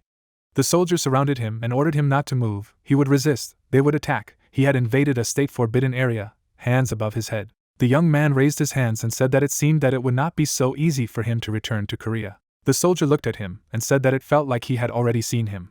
He spread his arms in different directions. The soldiers exclaimed that this was a SSS, the only SSS-Class hunter in the world. The warriors opened their eyes wide at him and asked him for an autograph. A drop of sweat slipped down the guy's cheek. They noticed that in real life he looked much cooler than on the screen. He replied that he often heard it. The guard stood in front of him and asked how he ended up here. He said that he got here after passing the dungeon in Korea. He himself did not know how it happened. He added that it was surprising that such a thing was possible. Another soldier rubbed his hands and said that it was even more surprising to see an SSS-Class hunter. Wasn't it God's will? The other said that it was hardly a simple accident. The young man looked at the other soldier and clarified that they were believers. Who said that lately? Yes, he had not heard about it. A bearded man with long hair stretched out his hands forward, who told him that Jesus had now been resurrected here in the Holy Land of Great Britain. The fairy flew over him and asked what it was. He noticed that it was true. First the world of demons, then the heavenly world, on earth. What was smeared with honey? Why all the fuss? Rayano held out the finger of her right hand. The man put his palms to the soldier's body. The blonde said that he believed they could doubt the truth, but they really witnessed a miracle. It was indeed Jesus. Trees grew far away from them. The young man replied that he was looking forward to the story. By the way, he could meet him. He explained that yes.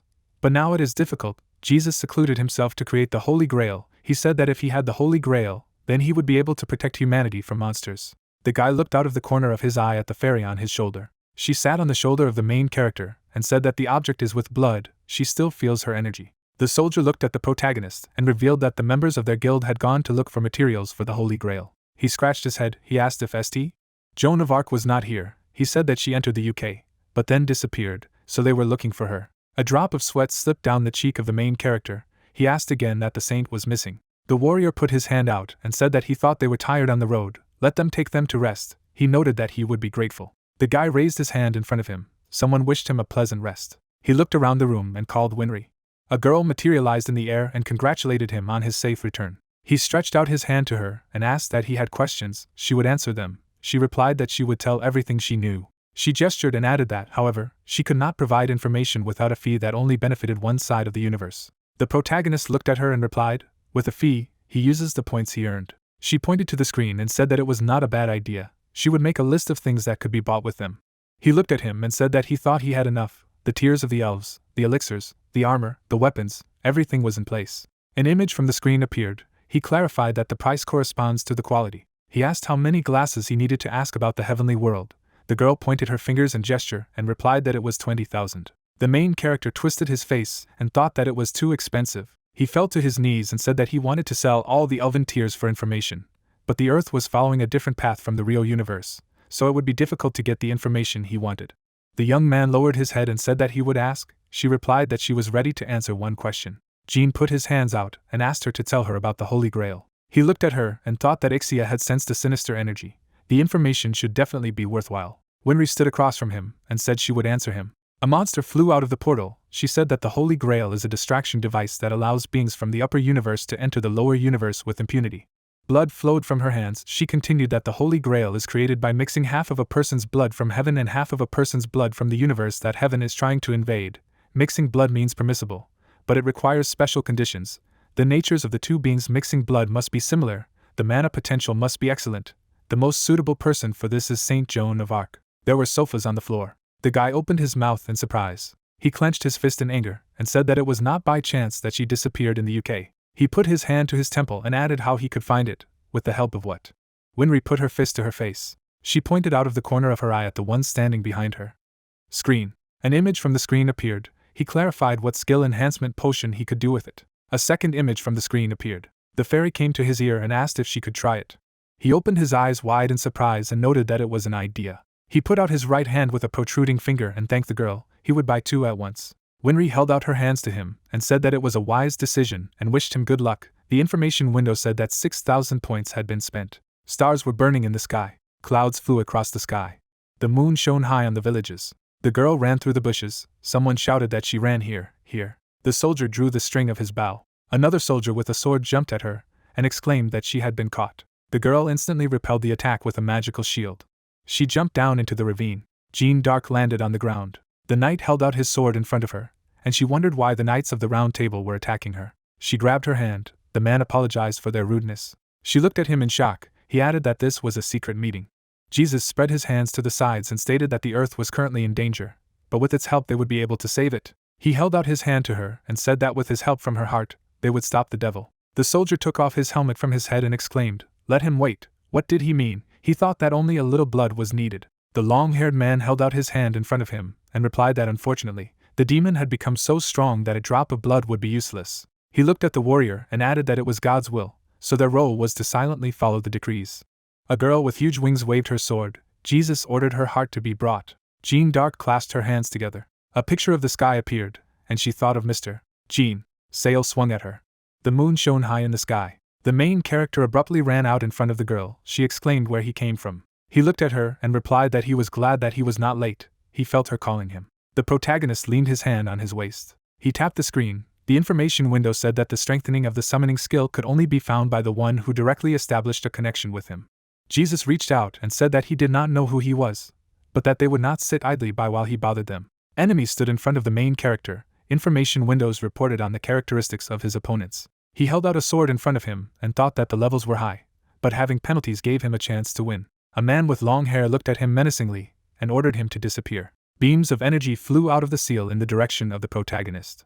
He stood in a fighting stance with the sword and shouted that he was forbidden to use the attack. The girl put out her hands to activate the skill. The shards of the magic shield flew in different directions. Jesus picked up the cross and asked what they thought they could block his sacred blow from their filthy defenses, which is hilarious. Then he asked what it was in his hand. The man was holding a legendary object in his hand. The information window said that it was the cross of Lioel. Jeanne looked at him in shock and said that he was crazy. What was his opinion of people? Jesus bared his teeth and replied that for him they were material that would be used up and thrown away. The main character grabbed a golden cup and told him not to even dream of a safe return. The latter looked at him with mockery and noted that it was ridiculous who was threatening whom now. Sean held out his hands in front of him. A beam of energy rushed in their direction. He hit the main character. The soldier jumped up and noticed that he should be more careful. Jesus looked at him in shock. The protagonist held a huge shield in front of him and clarified whether he could stop it in the third universe. A vein on the man's forehead was swollen. He told him not to make him laugh. He really thinks that his attack will block this flimsy shield. The warrior gritted his teeth as he added that it wasn't even all his strength. He stretched out his arms and ordered the holy light to destroy the enemy. Several seals appeared in front of the shield. The information window said that he could use the legendary shield magic that unites the 13 layers. The main character held it.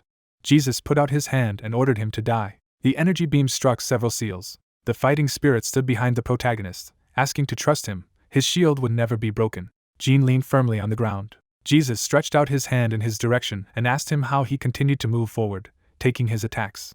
The main character persistently walked forward. He added that he should not approach. A vein swelled on his forehead. The man continued that he had said not to approach what he was up to. The young man looked at him and said that people are not consumables that can be used and thrown away at will. Jesus leaned against the shield. The main character put a shield in front of him and said that he could eat it if he was hungry.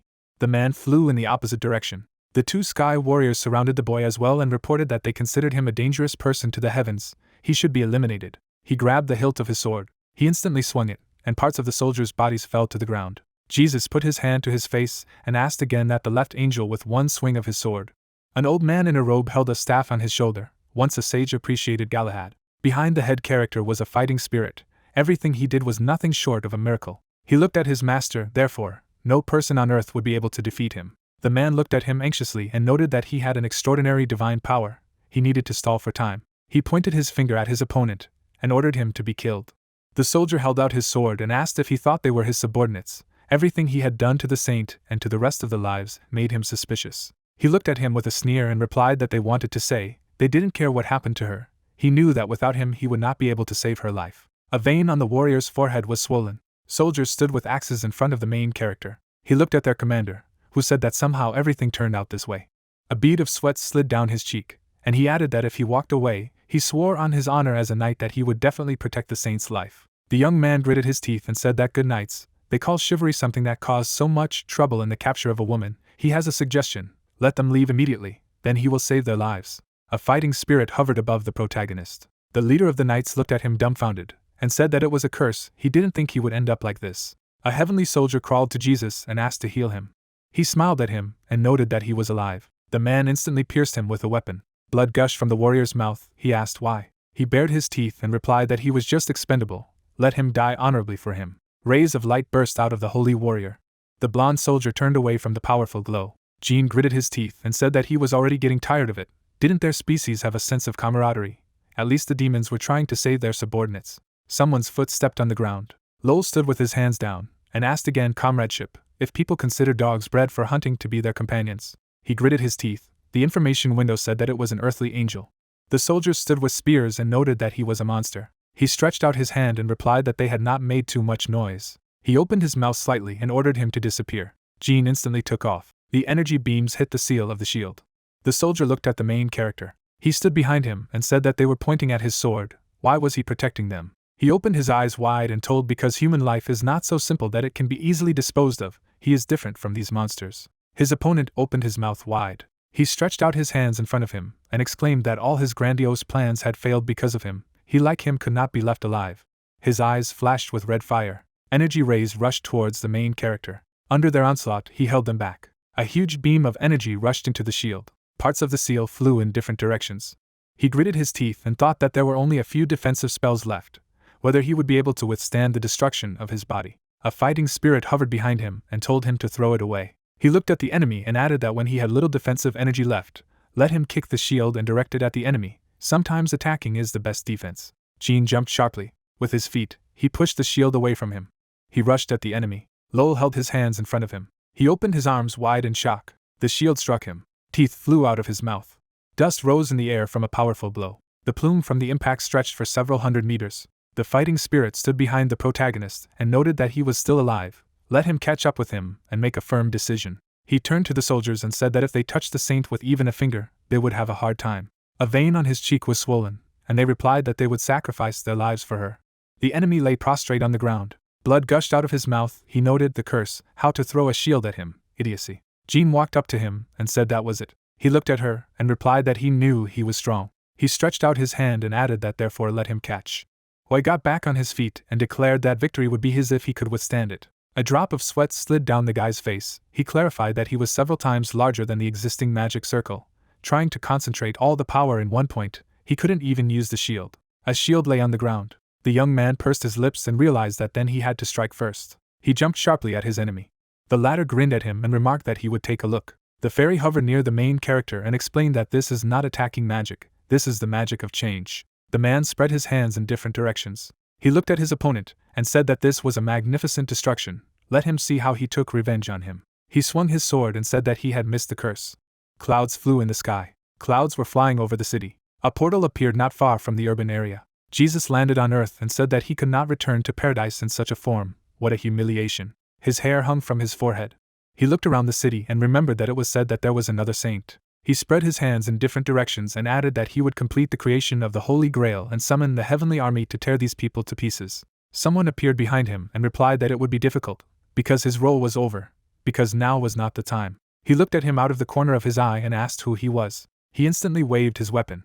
A defeated man fell to the ground. At the last moment, he looked at her and asked what was the matter. He opened his eyes wide and added that she hadn't even left a trace of who she was. The girl looked at him out of the corner of her eye. The soldiers were tied on their knees. Jean Dark clarified what would happen to them now.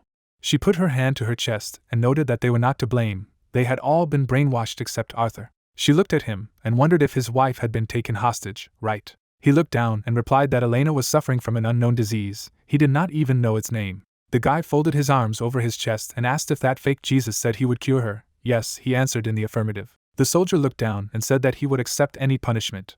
The girl stretched out her hand to him and asked if she could heal Elena. He looked up at her in shock and noted that he had caused her only trouble. She folded her hands together and told him that all people make mistakes. It's not his fault. She would like to help him if she can. Tears flowed from Arthur's eyes. The main character stood in front of the tied soldiers, who thanked her. Bushes grew near the entrance to the building. Seoyoon stated that she would stop at the hotel and then drive on. She was sitting on the bed and added that yes, only Haesik was constantly crying and asking when they would be back. They were fine. She thought there would be something urgent since they called her. The protagonist held the phone to his ear and replied that everything was fine. He just asked how she was doing, and thought to himself, He was so afraid that that bastard would molest her, who has the talent of a saint. The girl pointed her finger at the phone screen. He asked not to forget to hug Tinia when she was sleeping. She said that it was good, she was waiting for him. The protagonist looked at the phone and noted that there was only one left. An image of valuable objects appeared. The young man realized that everything was collected. It was time to call the blacksmith for processing. He looked in the mirror and said that it was necessary to put mana into the mirror. A clot of yellow energy appeared behind him. It was located in the middle of the room. He noticed that it turned out, it opens quite quickly. Jean stood with his hands down. He shook his head in different directions and asked why it was so dark. Someone's eyes shone in the darkness. The dwarf spread his arms in front of him and exclaimed, "Welcome, let him pass." A drop of sweat slipped down the guy's cheek. He muttered what else it was. He instantly sat down on an armchair. His friend said that let him sit down already. The other said that he had beer, he would be.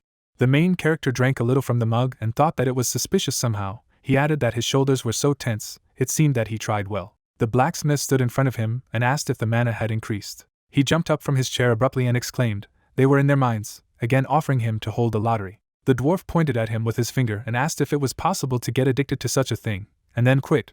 The other said that he still could not forget the white card that fell in front of his eyes. They could not even sleep normally, so let him finish once he had started. A drop of sweat slipped down the young man's cheek. He noted, "Here are gambling addicts. What will they do if Lilim appears again?"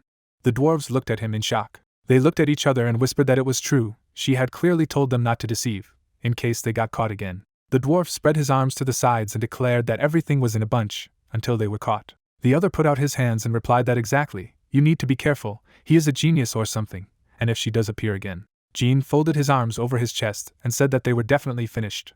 He was standing in front of them. One of their group asked that he had come here with some business. He said that he was finally here. He stretched out his hand and said that here they were, the collected materials. The blacksmith took the object in his hands and said that the devil and angel wings were of a high level. The other added that it seemed that he had captured the universe at once, both the demon world and the angel world. They were not so easy to obtain. Impressive. He put his hand on the back of his head in embarrassment. There were valuable objects on the ground. He wondered if it was possible to make something from them, even if not as unique as last time, but something useful. The dwarf stretched out his hand and asked him to wait. He stood in the midst of his comrades and told them that he knew that he would only be able to get what he wanted after passing the test, because Gius was here. He scratched his nose and asked again that there were more games, and noted to himself that he was already tired. One of the dwarves put his hand out and said that this time, it was a lottery. He pointed his finger at it. The guy looked at him dumbfounded. He added that he would pull the white one, win, no blow. They all looked at him. Someone noted that Mikhail, he is a genius. You can immediately see the college education. This is an inevitable rule. He has no choice but to go to the lottery. A drop of sweat slid down the young man's cheek. A vein on his face was swollen. He replied that he understood that this time the mana needed would be replenished from there. The blacksmith pointed his finger in the direction and shouted why they got up. Let them drag the elixir and elven tears. The protagonist averted his eyes to the sides and thought that okay, the lottery was still good for him. A lottery robot was hovering in the air, and it added that okay, we had to start. Cards poured out of it. The dwarves clenched their hands into fists. Lilim gritted her teeth and said that she had told them that she would not tolerate simplistic methods. The dwarves fell to their knees and noted that this was not what she thought. She waved her hand and ordered him to be silent. They grabbed her next and asked her to spare her. The main character looked at them in shock and realized that it was time to finish. The beaten dwarves sat on their knees and said that they were guilty. The goddess looked at the main character and said that next time he should ignore when he was subjected to such a test. He replied that it was good. Lilim evaporated and finally said that they would see each other again. 2 wheels of fortune appeared in the air. He thought that super twice in a row white roulette. He felt sorry for the dwarves, but he had had enough. The information window reported that he had managed to download a creature of the highest rank. An image of 2 skill icons appeared. The young man noted that they hadn't seen each other for a long time. A 3rd-level talent. He had been waiting so long. He tapped the screen and asked if they were okay. The information window notified that he had mastered the provision. The dwarves clutched their foreheads and said no. They walked away from him and said that's right. This is their outlet. What's the easy way? They'll do everything. Let him just wait. He asked them to wait. He wants to show something else. The blacksmith turned to him and said that this was the beginning of the conversation. They looked at the magic bead in shock. The guy said that he did not know exactly what it was for. One of them took the box in his hands and clarified where he got it from. He replied that this was his reward for raiding the demon world, and that it was a dangerous thing. There were various objects on the wall. The dwarf noted that maybe they didn't even know. The young man exclaimed what was going on. A drop of sweat slipped down the blacksmith's cheek. He added that they didn't know. He had no idea that such things could exist. An image of a bead appeared. He explained that it is difficult to explain in simple language. Choosing a word, he would call it an opportunity. The protagonist thought, an opportunity, an opportunity to become stronger or perhaps create something. The dwarf put his hand to his chest and noted that anyway, let him leave it to them, they would make a candy out of it, and now let him walk, they were busy. Jean held out his hand to them, asking them to wait. Wouldn't they do it right away? How long in time?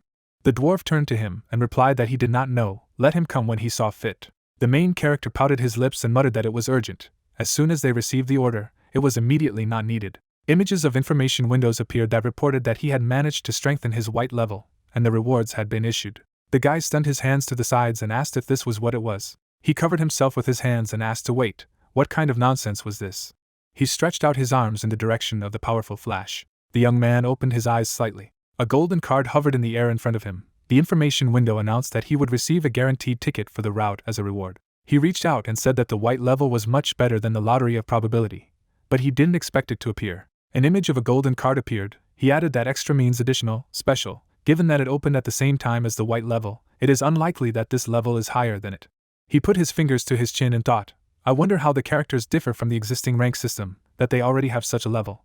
Whether there will be any games or characters from the anime. Funny, such a thing is not excluded. An image of warriors in different poses appeared. He stretched out his hand and noted that someday he would check it out for himself. The guy tore the pendant from his neck and added that it was better to sell it first. There was no need to collect them in a pile. He pursed his lips from the sharp charge of electricity.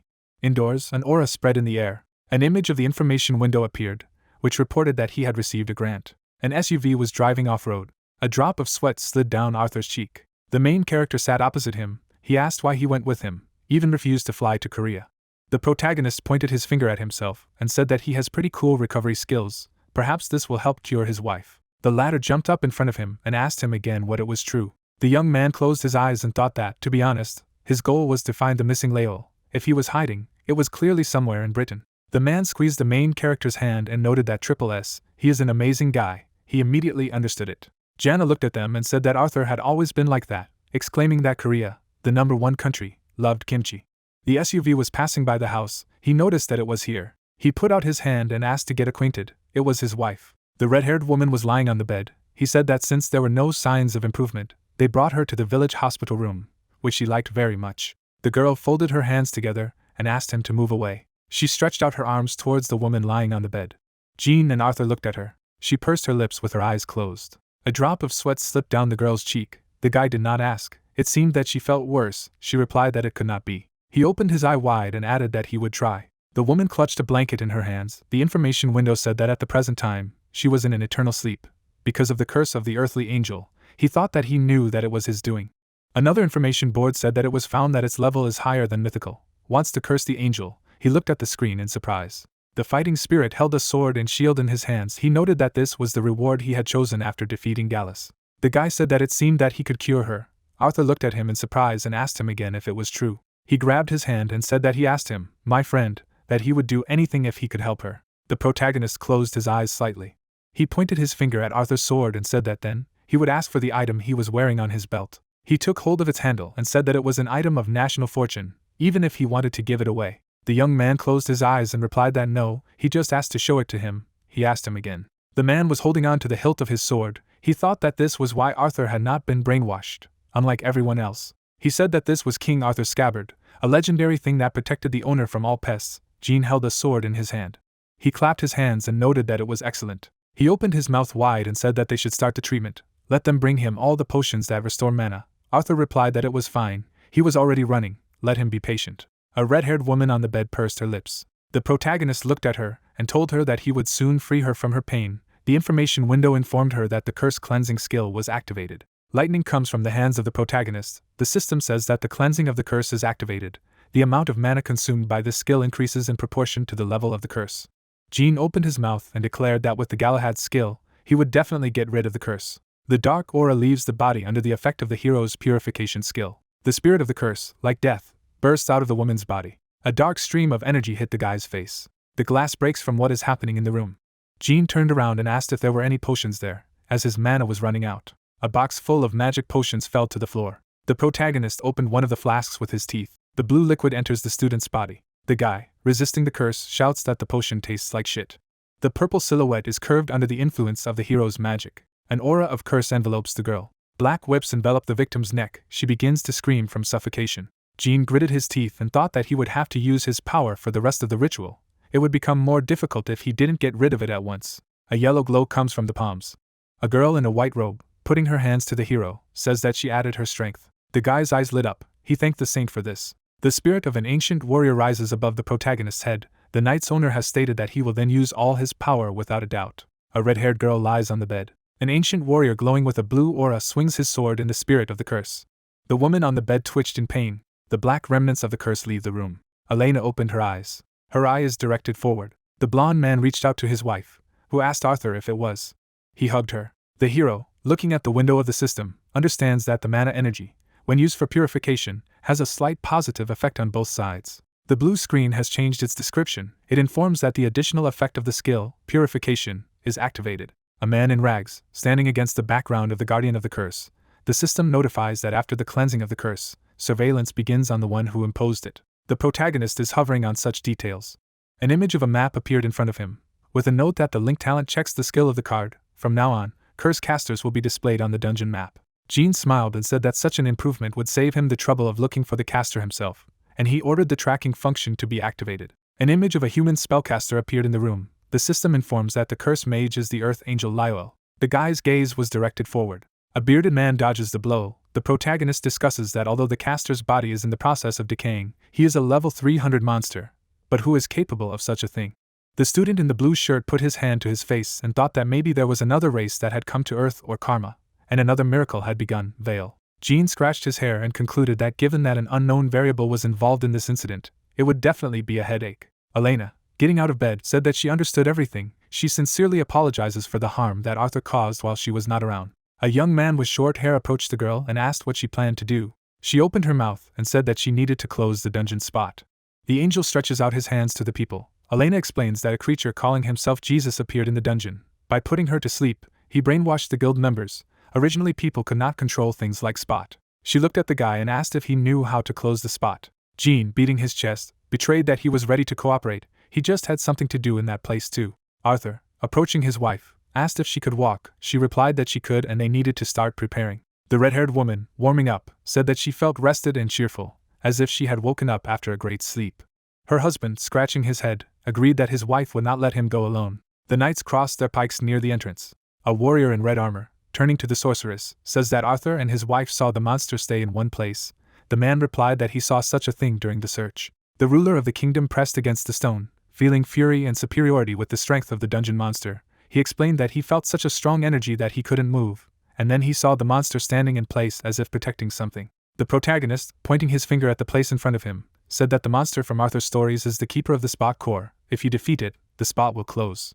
The king of Logres rushed forward, beckoning everyone to follow him. The bear bared his fangs. The spikes come out of his body. Elena, clutching a magic staff in her hands, asks that the monster that looks like a bear is a hippopotamus. Jonna asks if her partner knows something about the monster. A drop of sweat fell from the red-haired girl's cheek. She explained that this monster was a nightmare, despite the fact that their guild had managed to subdue the hippopotamus that had jumped out from the dungeon breach. The bear scatters the armored warriors with its heavy paws. Arthur's wife explained that half of the guild members were sacrificed to this monster. The silver-armored man, clutching a blade in his hand, said that the monster they encountered was much larger than the previous one. The protagonist stands in front of the silhouette of the monster. A partner with red hair asked for a triple S to buy time for him, and he will gather all his strength and strike. Jean, throwing a gleaming sword over his shoulder, said that this task should be left to him. He would just return the favor for renting the blade. The magic gacha cards swirled around the guy as he said that with King Arthur's scabbard, the desired lottery outcome was guaranteed. The black card emits a white glow. The hero orders King Arthur to join them. A girl in a dress hides behind several layers of smoke. The monster of the dungeon looks ominously, with fury in his animal eyes. At the hero's party, the girl from the gacha says that the bear is very small. She, putting her hands forward, asks the bear cub to come up to her. The owner of the card says that she is not King Arthur. Beauty looked down and asked who was standing in front of her.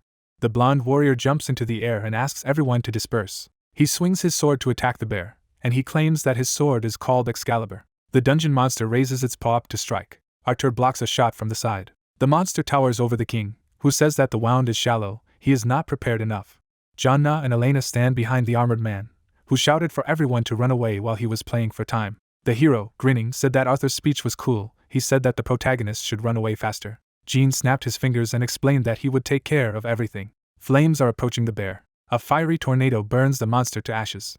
he screams, resisting the fire. Arthur asks if it is magic. A girl in a blue dress, clapping her hands, said that the bear is cute even when burning alive. The hero thought that she was some kind of crazy. The monster fell. The red-armored guy pointed his finger forward and told them to go to the cave nearby. The blue gate opened after defeating the behemoth. The windows of the system that appeared indicate that this is the lair of the behemoth. The dungeon radiates powerful mana, distorting space. Monsters are summoned from space to Earth. This phenomenon will disappear when the dungeon is destroyed. The squad approached the portal. Jean said that if they cleared this dungeon, then it would be possible to close the spot. A huge furry animal stands behind the monster that the heroes defeated. The protagonist says that if the one they killed is just a child of the boss, the enemy was too weak. Jean folded her hands together and declared that as long as everyone else was fighting the boss, she would protect them at all costs. The dark-haired guy reached for the gates of the dungeon. The blonde soldier looks up at the shadow of something of gigantic proportions. He asks if there are such huge creatures. The dungeon boss appeared before the cleanup squad. His eye shone red. Elena, hiding behind her husband, said that it seemed that the boss was angry, since the smell of his dead child emanated from them. The monster's mouth opened, exposing all of its teeth. Jean emerged from the shadows and waved his Excalibur. The mark of the impact shone with a noble yellow glow. Blood gushed from the monster's wound. The hero lowered his sword and said that such a blow should be enough. The guy holds King Arthur's sword in his hand, and he asks where Jean got this blade. Arthur opened his mouth at the fact that this Excalibur was just a copy. The king asked that a copy could be so powerful. The bear cuts the air with its claws. The protagonist, opening his mouth, said that he needed 2 more minutes. He needed to drag out a little time. Jean began to cast the spell with her hands. The flash flashed brightly, and Jean said that she was using Sacred Brilliance. Elena, clutching her staff, cast a spell to obfuscate. Green whips enveloped the feet of the dungeon boss. The hero grabbed a spear in his hands. He said that the situation was too difficult. The monster was too huge. Everyone needed to hurry. Jong and a girl with wreaths in her head appeared in the dungeon. Magic cards began to circle in the boss's cave. Jean cast the spell to pull out fate. A bearded man appeared within the walls of the dungeon. Pendragon clutched his blade in his hand and said that he did not think that he and his sister would be summoned here. The elf looked to the side and asked what kind of loser had come to them. The 2 newly arrived warriors approached each other. Pendragon said that his sister should not overdo it. This was their first conversation in 1,000 years. He was also not in a very good mood now. She said that her brother should fail, and she would cope on her own. A system window appeared in front of the protagonist with information that the 2 loaded characters are related by blood. The level of common talents increases by 1. A blue sign hovered in the air. It says that swordsmanship has increased the level by 1. The owner of the system said that the swordsmanship skill has improved. A system window appears in the air. She explains that the 2 loaded characters are enemies. The overall skills have decreased. Jean sat down and asked the 2 relatives to reconcile, and that the last time he had loaded Merlin and Lancelot, they seemed to get along. Pendragon frowned and said that he would laugh if the hero had summoned him with the Merlin. His sister said that if his brother had been a Lancelot, that bear would not have a skin left. The dungeon boss has broken the green shackles. The protagonist came out with a spear in his hands against the bear. He raised his spear behind his back and asked the summoned people to reconcile and stop the monster and win. The blue-robed girl put her hand out in front of her and said that she was going to do everything anyway. She used the water sphere strengthening skill. Jin's spear is wrapped around the blue energy of the water flow. The dark-haired guy opened his mouth and said that he was advancing. He throws his spear forward, slicing through the air. The weapon is aimed at the bear's forehead. Blood splatters from the dungeon boss's wounds. Throwing a spear leaves a large hole in the bear's body. He falls to the ground. A window of the system appeared in front of the face of a guy in scarlet armor with the text that the skills of Avalon and Pridwen had been acquired. The owner thought that apparently they had a very bad relationship. A great achievement inscription appeared above Jean as he had uploaded 10 black-level characters. The space flashed with yellow flashes. A system sign appeared with information that the category of Transcendence had been opened. The windows of the system are frozen in place and say that it is possible to specify a person in the album and register him in a category. The registered person increases the level along with the user. If the character who has grown up due to Transcendence satisfies certain conditions, he can gain a physical body and enter reality. The hero grabbed one of the tablets and was surprised at such a strengthening. Jong pointed forward and said that if he could get a physical embodiment. Arthur says that since they caught the big guy, it would take a long time to undress him. He asked the 2 girls to help him.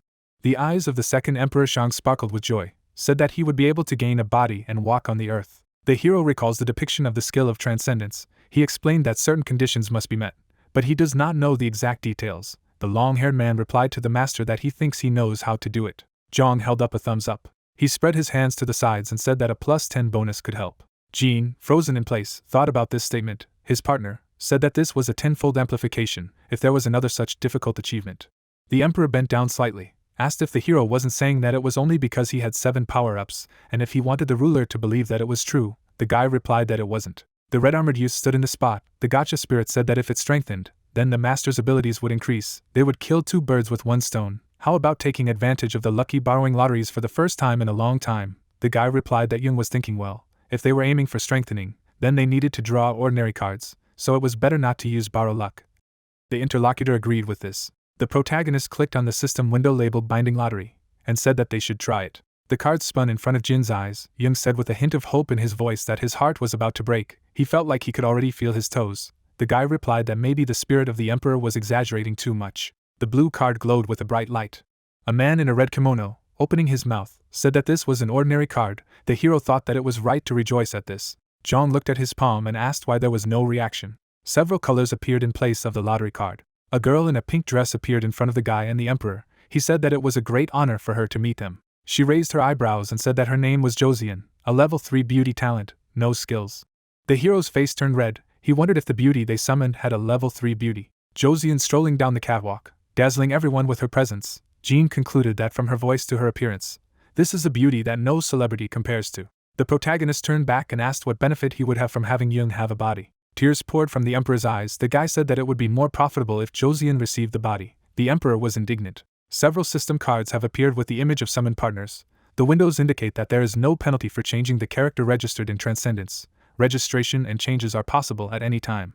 The red-armored warrior raised his hand to his face and said that fortunately, it turned out that after registering one character, it was not necessary to develop only one character to the end. In this case, it would be possible to develop different heroes in turn. Jong, frowning, said that it was too much to try to get away from him right away. The interlocutor replied that he was just checking. Seoyoon stands in the middle of the street. His brother says that he realizes again that the difference of even one level seems to be really huge. Yoo Seoyoon holds out his palm. The hero adds that he thought that Seoyoon's beauty, which is at level 2, is in no way inferior to even the top actresses. But Yoo Seoyoon's beauty, who is at level 3, definitely has something special. The guy imagined a picture of Winry and thought that maybe there was a level 3 beauty among Winry's talents as well. Considering Winry's level of beauty, it was quite possible. The protagonist's eye twitched. He waves to his sister along with Yoo Seoyoon. He speculates that if he uploads Yoo Seoyoon and watches Seoyoon, he can raise his sister's beauty level to level 3. The protagonist looked at his hands and said that as for the destruction of the body, it is possible to borrow a stabilizing necklace, and although the face is already perfectly formed, if it becomes even more perfect. Jong opened his mouth and said that he didn't think the gentleman was so interested in women. He blurted out that it was pure curiosity. Arthur, raising his hand up, fervently called the young man closer. Jean froze in place. In front of him lies a giant blue stone, the hero said about it. Arthur explained that the size of the stone is impressive. This is already a world record. The armored king pointed his finger at the protagonist, and said that it was his part for defeating the boss. The squad got together. The blonde man asked if the hero had a spatial pocket. He objected. Elena replied that she would do everything herself. She stuffed a huge magic stone into a bag. The girl hands the hero a bag of rewards. The guy thought that as far as he knows, it drops with a very low probability in S-rank dungeons and above, so it is not easy to obtain. It is a very useful item. He grinned and concluded that of course he didn't need the bag, since he had something better. A Pendragon card appeared in front of the guy. The system says that he managed to increase the level of the black character by +1. The dungeon is quickly filled with white magical light. The system informs that the protagonist will be rewarded with a guaranteed white ticket. The knight steps on the ground, coming out of the portal gate. A squad of heroes is leaving the dungeon. A rich asked if this was all. Jean replied that the place was closed, but there were still monsters that had passed before. Trees grow along the edges of the clearing. One of the squad members said it would be a good idea to take a closer look around. The hero looks around and thinks that he was sure that there should have been clues about the heavenly world here, but why they are nowhere to be seen. A fairy flies up to the guy. A pink trail from the fairy stretches between the trees. She added that as the mana around her decreases, she feels a flow of mana that has been hidden. The protagonist replied that it is a good job and they will go straight there.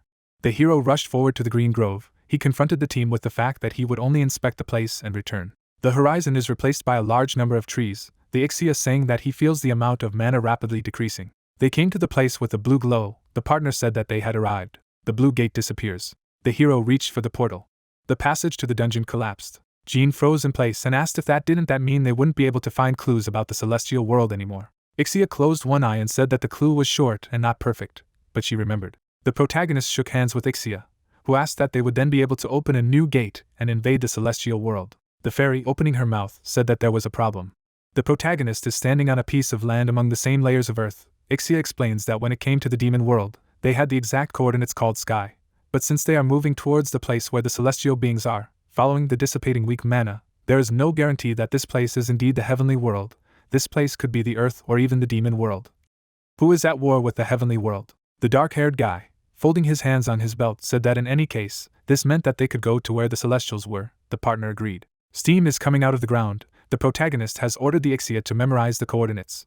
For sure they will find some more clues. The silhouettes of people praising the earthly prophet. Jean explained that in some ways they are even more vicious than demons who rely solely on brute force. People fleeing from angels in armor. The guy said that if he didn't arrive in England on time, they would probably succeed in their invasion. Jean clenched his fist and said that if the angels tried to invade again, avoiding his attention in this way, then the situation could indeed become dangerous. The armored youth froze in place and thought to be sure that they would never set foot here again. He is standing in front of the statue of the saint. The hero said that he would invade first and completely destroy everything, even more than in the demon realm. The royal estate stands between neatly planted trees. Arthur says that he sincerely thanks Jean for resolving the issue. He is a benefactor of their guild throughout England. He replied that there is nothing special about it. The king replied that even if it does not matter much to the protagonist, he wants to be sure that he will repay in kind. The blonde man opened the door to the room. The guy's mouth dropped open in surprise. Arthur pointed to the equipment in the room and said that this is the storage where they store the valuables collected by the guild. If there is something here that he likes, he can take anything. Ixia, looking at the prey, noticed that there were indeed objects here that would make others' eyes pop up on their foreheads. The fairy, pointing her finger to her master, asked if the master could see what it was and what was there. The bracelet began to glow, and she confirmed that it was her sister, and the warrior asked if it was true. Ixia, holding the bracelet in her hands, said that she was glad to meet and really happy to see her, and the protagonist noted that they recognized each other. Ixia absorbed her sister. She closed her mouth. The hero, shaking his head, remarked that it was bad to devour his sister so mercilessly, and she replied that it was not devouring, but assimilation. The fairy's body began to sparkle, and she exclaimed that she felt a change in her body. The heroine's body burned brightly, and the system reported that Ixia had reached the 5th level, gained the abilities of absorption, the will to transfer and interfere, and was now able to create a dimensional gate that connected to other worlds. The girl showed 2 fingers in the frame, and the system clarified that 1 + 1 = 2, the personal recharge limit is 7 - 1, that is, 6 days, and at the moment 3 out of 3 + 1, that is, 4 coordinates are registered. Ixia, flying beside Jean, added that there was more to it, and explained that her abilities had improved as well as new ones. The guy was pulling the character into the portal, and the system explained that now when a user goes through the dimensional gate with someone, the companions can be ignored and they can be forcibly moved. The character was fixated on looking ahead. A schematic image of the portal's work appeared, and the hero assumed that if what she said was true, then it meant that it was possible to forcibly drag the celestial into the demon world or vice versa. The guy scratched his chin and noted that it could be used against the heavenly realm or the demon realm. The fairy was levitating next to the bracelet, and Jean wondered if there was such power with the 2 pieces already assembled. What would happen when all the pieces were assembled? Ixia, smiling into the frame, said that since these memories were sealed, she could not know exactly what would happen, but she was sure that it would be something good, and so she asked that they be collected. Cain, looking at the soldier entering the door, asked if he had found anything worthy. The hero, approaching the soldier, replied that he had found just what he was looking for, and explained that thanks to this, he was now prepared, and the guy clarified that this was exactly what he was looking for. Cain, scratching his chin, exclaimed that this meant that the item was really important, and the protagonist added that he would not return it. The man put his hand forward and said that it was a joke, and then asked if the character wanted to go to the dungeon together, as the holy maiden promised to join if he went. Cain smiled strangely and said that there was a nice dungeon right now, and he would appreciate it if the character kept him company, and Jean asked what that expression was on the hero's face. The protagonist looked ahead and thought that he was planning to explore the dungeons anyway to test his abilities, and added that he could go, and the soldier added that he would start preparing. The character, looking around the space, clarified that this is the dungeon he was talking about. Monsters were advancing around, and the fighter exclaimed that he didn't think it was a good dungeon, and the system clarified that it wasn't just a dungeon, but the Tomb of Dullahan and SS-Rank dungeon. Cain, turning to Jean, agreed that it was a good dungeon, and for a hero it was 1 level lower, so this was his level, and the guy remarked that it was okay for him, but for those who entered with them, it was too dangerous. The girl looked at the hero and said that if they had known about it, they would have come here anyway, and it was probably his plan. The protagonist glanced at her, and agreed with her assumption. The antagonists attacked the warrior with weapons, and he agreed that these were indeed high-ranking dungeons. The hero stepped on the antagonist. The warriors attacked the guy. The hero's body glowed with a bright light, and he said that since they were undead, they would defeat them, and the system declared a sacred territory. The protagonists looked into the frame, and the hero stated that they had advantages. The woman looked ahead, and Jean stated that the scene was set and added that he would let the 2 of them have a blast, and she added that she would go first. The Holy Virgin, materializing the cross before her, pronounced the incantation of the Holy Cross. The girl held the cross in her hands. She began to spin the weapon in the air. The warrior rushed forward. The Holy Virgin, attacking the enemy, announced that she was using the cyclone of the cross. The enemy scattered and shouted. The main character, looking at the ongoing battle, remarked that it was impossible to even think that the cross-throwing technique could be used in this way, and added that it would be useful for the allies. The girl raised her hands to attack and warned that it was too early to be surprised, and cast the spell Holy Chain. The cross was covered with chains. She pulled the chains towards herself. The Holy Virgin, having defeated her opponent, announced that she was using a censer. The guy jumped on the enemies and said that doing everything alone was boring. The antagonist raised his sword. The knight passed through the enemies. The opponents scattered to pieces. Cain, running away from the defeated monsters, exclaimed that this was indeed an SS-Rank dungeon. He attacked the enemy and added that even an easy task should have a limit. The enemies flew in different directions, and the fighter noticed that if you clear the dungeon so quickly in return, you won't even realize that you were in the dungeon at all. Jean crossed his arms over his chest and said that of course, when you get all the possible buffs from the back such as territory, dual dragon swords, level 3 command, and blessing, it can't help but be easy.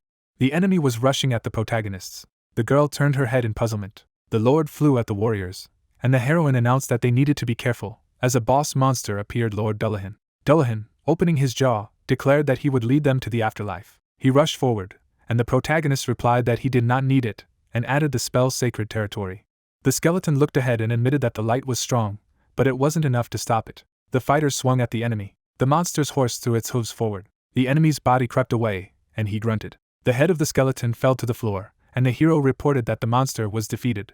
The girl closed her hands and exclaimed, which was amazing, it was incredible to defeat even a monster boss with one blow. The guy raised his sword in exultation, and Jean wondered why, if the monster was defeated, the level up window didn't appear. The head of the skeleton was lying on the floor. His eyes lit up, and he declared that he would not die so easily. The character, pulling his hand back, shouted that a mutation was taking place, and ordered the warrior to leave right away. The soldier looked ahead puzzled. The antagonist attacked the knight, and announced that he was using opening the gate and stealing the skill. Jean put his hand forward and complained that of all the skills, why did he get the opening of the Ixia gate, and called it bad luck. The monster looked ahead and announced that it was now possible to move forward. The skeleton opened its mouth and added that the will to transfer allows you to forcibly carry a person through the gate. The knight stood in the middle of the hall. The main character shoved him and ordered him to move. The protagonist's eyes looked forward. The girl, watching the battle from the sidelines, exclaimed that it was a triple S rank. The protagonist opened his mouth and assured that he was fine, and asked not to worry. A flash appeared in front of the warriors, and he said that they just had to wait, as he would be back soon. The portal was closing. The skull lay on the grass and laughed. The guy crushed him with his foot and sarcastically remarked that if the hero was completely insane, then why not leave with dignity? And the system reported that there had been an increase in level, mana +1, strength +1, and repeated that mana and strength had increased by 1 point. The warrior looked ahead. The character, looking around, asked where he was. The fairy woke up and began to grunt. The girl opened her eyes. The leaves flew across the field, and the heroine muttered that this place seemed familiar. The fairy pointed to the field, and the fighter asked if she knew where they were, and she replied that of course she did, and explained that it was the 11th universe, Lestinia, the place where she was born. The character shrugged her shoulders and asked if Ixia could tell how far they were from the right place, and she replied that although it was her homeland, she did not remember everything by heart, and it had been a long time since she had left this place. The protagonist turned to Ixia and asked how old she was if it had been so long, and she remarked that it was impolite to ask about her age, and added that age was a secret. The leaves were flying around the field, and the heroine said that they could open the gate and return to Earth, but since they were here, it might be worth trying to look for treasure, and began to explain as for the treasure. Ixia flew near the rings and bracelets and clarified that it was about finding her sisters, and added that she wasn't sure, but if they existed, they must be here. The hero threw his finger forward and exclaimed that this was a really good idea. Jean looked ahead and noticed that he was worried about one thing. Wasn't this the place they had come to as territory reserved for beings, and was Ixia's homeland under the rule of the world? Ixia clutched her stomach and categorically stated that it was impossible. The knights flew forward, and she declared that even if hundreds of pigeons gathered, nothing would work. The antagonist's eye flashed, and she added that they would not be able to match the strength of a single dragon. Monsters flew in the sky, and the heroine explained that in Lestinia, where dragons still exist, the Celestials would not stand a single chance against them. The character, clutching his mouth, exclaimed that the dragons written about in the novels really exist, and he will be able to see them with his own eyes. The fighter looked ahead and noticed that, of course, dragons could be stronger than Celestials, but remembering what these Celestials had done on Earth, he couldn't help but wonder what they were up to behind the scenes. Jean spread his arms to the sides and said that they could follow the tracks of the Celestials in search of Ixia's sisters, and Ixia added that it sounded reasonable. The girl pointed forward, and the fighter asked what the tremor was, and Ixia exclaimed for the master to look there, as it was a dragon. The hero turned in the direction of the dragon. The T-Rex raced forward, and the guy said it looked like a dinosaur. The protagonist scratched his chin and remarked that it was nothing like what he had imagined, and added that it was probably due to the fact that they belonged to the dragon race, in which dragon blood flowed weakly. The creature rushed forward, and the heroine reported that, despite its appearance, it is usually not like this, but something is wrong here. Scars were visible on the monster's body, and the warrior indicated that they were fresh wounds. The guy pursed his lips and noted that judging by the perceived aura alone, it was roughly on par with the Dullahan they had recently defeated. The monster pounced on the warrior, and he asked what could have hurt and frightened him so much. The line sliced through the monster's head. His head was halved, and the stranger asked where he was going. The one in white walked forward. He looked ahead. The stranger, standing in front of the hero, said that he apologized. The protagonist looked ahead, and the man added that he didn't know that the Chosen One was there, and clarified that the character was almost drawn into it, and then Jean asked what the Chosen One was. The stranger, looking at the hero, stated that there was no need to be on guard because he was also the Chosen One, and the protagonist muttered why he was so friendly just because of this. The man stepped forward and noticed that from the fact that they were in such a place, it looked like they had recently arrived in Lestenia, and the protagonist added that he had actually lost his way. The stranger turned around and said that then they should follow him, and he would lead them to the village. The hero, turning his gaze to Ixia, asked if she felt anything, and she said that no, she did not feel anything. The main character looked at the carcass and asked if they were going to take the captured monster, as it was probably valuable. The warrior gritted his teeth. He spat on the creature's body. The stranger, turning to look at the boy, said that there was no need for the remains of the dragons. The stranger crossed his arms and declared that God had ordered the destruction of all evil they saw because dragons were the source of evil. The fighter raised his sword at the monster. Jean narrowed his eyes and noticed that this was beginning to seem suspicious, and asked who the person in question was. The warrior turned to the boy and said that although he was the chosen one who had received his blessing, he actually didn't know much about him. He waved his hand and added that the chosen one should not forget about the grace received from him, and the protagonist noted that this guy is completely imbued with ideology. The stranger, grinning, said that his name was Ixius the Miracle. The protagonist looked ahead. The character, looking to the side, exclaimed why this name was popping up, and added if these bastards were pretending to be someone again, as they did on Earth. The hero, turning to Ixia, asked if it could be that the dragon that created her was the miracle. Ixia, throwing up her hands, apologized that she could not remember at all. The fighter scratched his chin, and the girl added that she clearly remembered everything else, but had almost no memory of it, and the protagonist asked if her memories had been erased. Ixia, flapping her wings, said that if she could find her sisters, she was sure her memories would return, and asked her to wait. The girl furiously closed her eyes and declared that as soon as they restored her memory, all the treasures that Mr. Ixius had hidden would belong to the hero. The protagonist raised his head and said that the dragon's treasure was attractive, and suggested that we go to the village first. The warrior pointed to the lock and said that they had arrived in Oilan. They entered the city. The fighter thought that it looked like a Central European city. The soldier looked sharply to the side. The woman picked up the broom and ordered the child to get out. The warrior walked forward and declared that they were insignificant, and there was no need to pay attention to them. The heroine ran after the thief and screamed. The knight smiled merrily, and the girl asked for someone to catch the thief, because it was a supply of food for her family. The hero turned to look at the guards and noticed that even the guards didn't care about what was happening. People were sitting in a dark aura, and the guy asked what kind of place it was that was so indifferent. The guide, looking at the hero, indicated that he needed to come here. The warrior looked ahead, and the man said that only a select few could be inside the castle. The character stepped into the city. The girl smiled merrily, and the warrior exclaimed that he did not understand how there could be such a difference in life just because of one wall. People walked around the market. The fighter gritted his teeth and said that this guy seemed more annoying to him the more he thought about him, and added that he didn't understand why people would be so divided and discriminated against. The young man turned to the guide and remarked that he would like to see this Ixia's face for once, and asked if there was a way to see Mr. Ixia, who replied that he would not spare even 1,000 gold coins to recognize him. The guy pointed to the city and stated that if you think about it, the hero said that he needed a map, and advised him to buy it at the store that is located there, adding that the character should go there immediately. The fighter walked out the door, and the merchant wished him to come again, and Jean informed him that the hero now had a map. The guy was holding a piece of paper in his hands, and the system reported that leafing had been added to the dungeon map, to which the fighter exclaimed that it was perfect. Ixia, pointing to a familiar place on the map, said that she knew the place.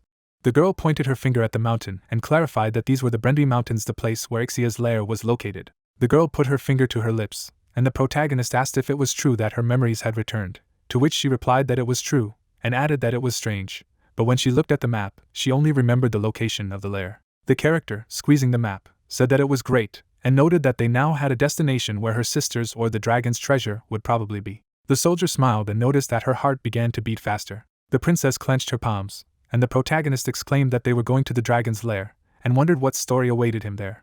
The hero, looking ahead in disappointment, noticed how boring it was around. Jean walked forward and stated that it was spacious and asked how it could be that there were no monsters along the way, and added that while it was good that they got there so easily, there was no sense of adventure or excitement. The door was visible in the rock, and the fairy said that there was a door over there. The monster's paw went up. He slammed the floor and Jean asked what it was. The monster shifted his gaze and reported that this was Ixia's domain. The protagonist raised his weapon, and the monster announced that only the worthy would enter. The fairy looked ahead. The guard's eye flashed. He pointed to the entrance, and explained that the soldiers were worthy to enter. The guy looked ahead. The book was in the air. It glowed, and the warrior asked Ixia if she knew anything about it, to which she replied that it was the first time she had ever seen such a thing. The fighter walked over to the book and asked if he could read it. He grabbed the book. The leaves scattered. The protagonist looked up, and a voice said that the fact that the fighter was reading this book meant that his plan was successful. The guy opened his mouth, and a voice said that he welcomed Jean to Listinia, and he asked how he knew his name. The dragon appeared in front of the hero and announced that he was Ixia. The main character looked at the monster, and it said that he felt something was wrong 2,000 years ago, and the warrior asked how this was possible.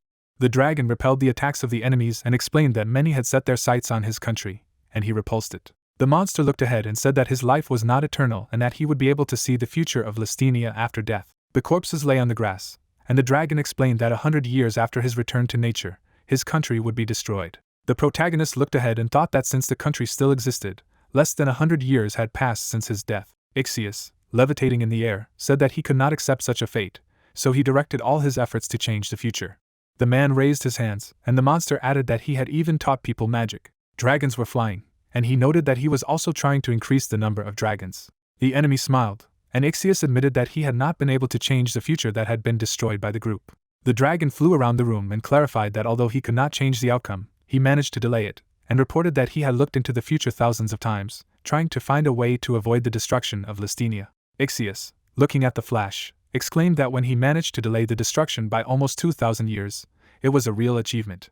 The silhouette appeared in a flash, and the monster explained that a miracle had happened, because the future, which previously showed only destruction, suddenly began to appear with the inscription, unknown, and stated that the hero of this future was a person from another universe. The fighter looked ahead, and Ixius reported that it was Jean. The monster held a bright light in his paws and stated that before returning to nature, he created an artifact that should help the hero. Planets were flying in space, and the dragon added that he had used his mana to send this artifact to Earth. The fairy flew over the guy, and Ixius admitted that he had imbued the artifact with a part of his essence. The dragon turned his paw and said that he did not know if his plan would succeed, but left 6 versions of Ixia here. The orbs were floating in the air, and the monster explained that once the hero had collected all 13 versions of Ixia, he would have access to information about the group. The silhouettes of the enemies shone with their own eyes. Ixius opened his paw and said that the character would then have access to everything he had. The chief warrior held a book in his hands, and the monster concluded that the fate of Listinia was now in the hands of the hero. The burning recordings fell to the floor, and the warrior muttered that he had just heard an incredible story. The stone guard looked away. The monster turned to the enemy and declared that this was the domain of Ixia, the dragon of wisdom, and added that only the chosen ones could enter it. The door shook, and the guy asked what the sound had just been. The wall shattered into pieces. The character, holding a sword in his hands, asked who was there. Silhouette stood in the door and announced that the protagonist had finally arrived. The blonde hero combed his hair back and added that he was looking forward to it. The man spread his hands to the sides and said that it was worth rebuilding the place, and added that he knew that sooner or later someone would come here. Ixia, flying around the hero, addressed him as a master. The man was covered in a dark aura, and the fairy reported that she sensed her sister's aura emanating from this man, the archangel Shuriel, whose level is 4,377, and his stats are enhanced by 6 pieces of Ixia. Shuriel, pointing his finger at the hero, said that he had found the book that was there. The man put his hand to his lips and added that even with his abilities he could not cope with this subject, and noted how curious it was that the book fell into the hands of a person. The guy spread his hands to the sides and said that since he was in the mood, he would show mercy. Shuriel, putting his hand forward, demanded that the hero give up the book and his weapon, and then failed. An image of a pictogram appeared, and the warrior said that then he would save the hero's life. The main character calmly looked ahead. The fighter raised his hand and noticed that he was eager to communicate with the Celestials, and now one of them appeared in front of him, equipped with Ixia's equipment. The protagonist took out a map. The character, standing in the beam of light, stated that he should thank Shuriel for this. Jean stared at the light. Shuriel, looking at the hero, exclaimed that this man did not even understand his situation. Mana hit the main character from the pictograms. The rays flew into the distance. An image of a shield appeared, and the system reported that the character had fully implemented the mythical weapon. The character flew backwards, and the system announced that the aegis fully reflected all magic based on light. There was an explosion. Shuriel, looking ahead, exclaimed what it was. The explosion fell on the enemy. Shuriel, scratching his chin, muttered that he didn't even think that his attack would be repelled at himself.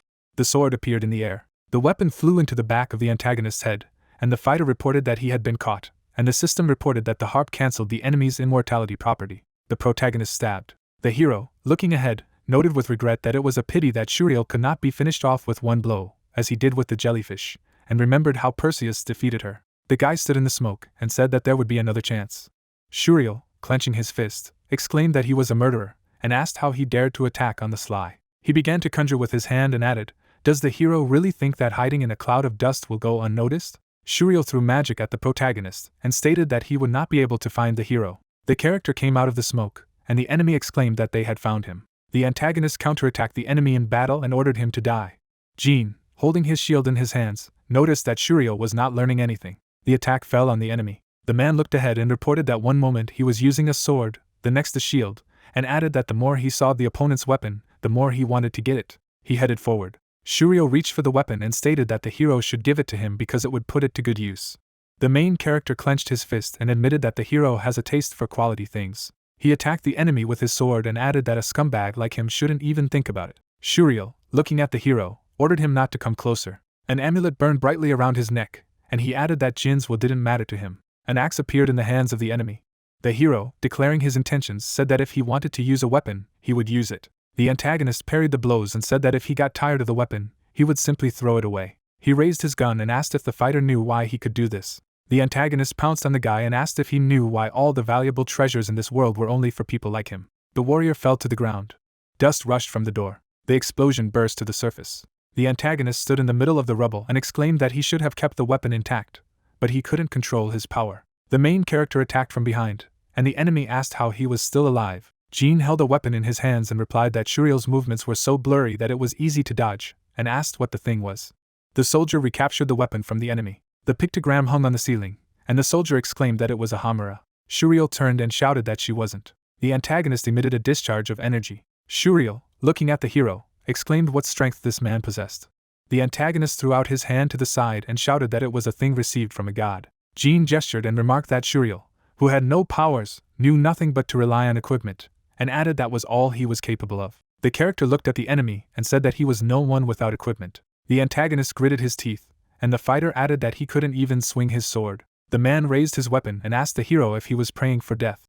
The weapon rushed at the protagonist, and the antagonist ordered him to die. The fighter repulsed the attack. The character put his fingers to his lips and said that he was worried about the Putsk's, and he probably touched a nerve with his words. The blonde hero raised his hands up and declared that this was the end. There was an explosion. The opponents were fighting with swords, and the guy shouted that the opponent had opened up. The fighter swung and asked if the antagonist understood at least something about the weapon. A light shone on Shuriel. The main character cut the enemy. The explosion occurred. Blood escaped from the enemy's mouth. Shuriel, holding his chest, exclaimed. He looked down at his hands and admitted that he had reached the limit, and his equipment would no longer hold. The man looked up and said that there was no way he could defeat the hero right now. Shuriel, spreading his wings, declared that he had no choice but to retreat and wait for an opportunity. Ixia, pointing at the enemy, informed the hero that Shuriel was trying to escape, and the guy asked the fugitive where he was going. The enemy took off. Shuriel, looking at his opponent, exclaimed that he would regret it. The winged guy flew away. The fairy turned to the guy and asked what they should do.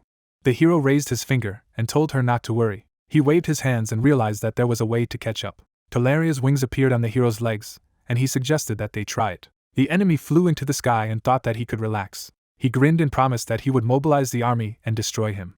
He widened his eyes, and the protagonist asked what he had said. Shuriel, turning around, asked who dared to interrupt his speech. The character, flying up to the enemy, replied that it was him. The blows hit the antagonist. He flew away into the forest. The enemy lay in the ground. The character, delivering the final blow, stated that this was the end. Shuriel, opening his mouth, asked for mercy and promised to tell all the information. The fighter flew with a weapon. The protagonist stopped. The man looked up at the sky, and Jean stated that he was listening to Shuriel. Shuriel, sitting on the grass, said that the hero was interested in learning about Ixius, and if he spared him, he would tell everything he knew. The character, holding a sword in his hand, said that he would ask 3 questions, one of which would be on a topic to which he already knew the answer. The hero, his eyes flashing, added that if Shuriel lied, he would immediately lose his head, and ordered him to be ready. Shuriel, shaking his head nervously, replied that he agreed, and thought that he was going to feed the hero information.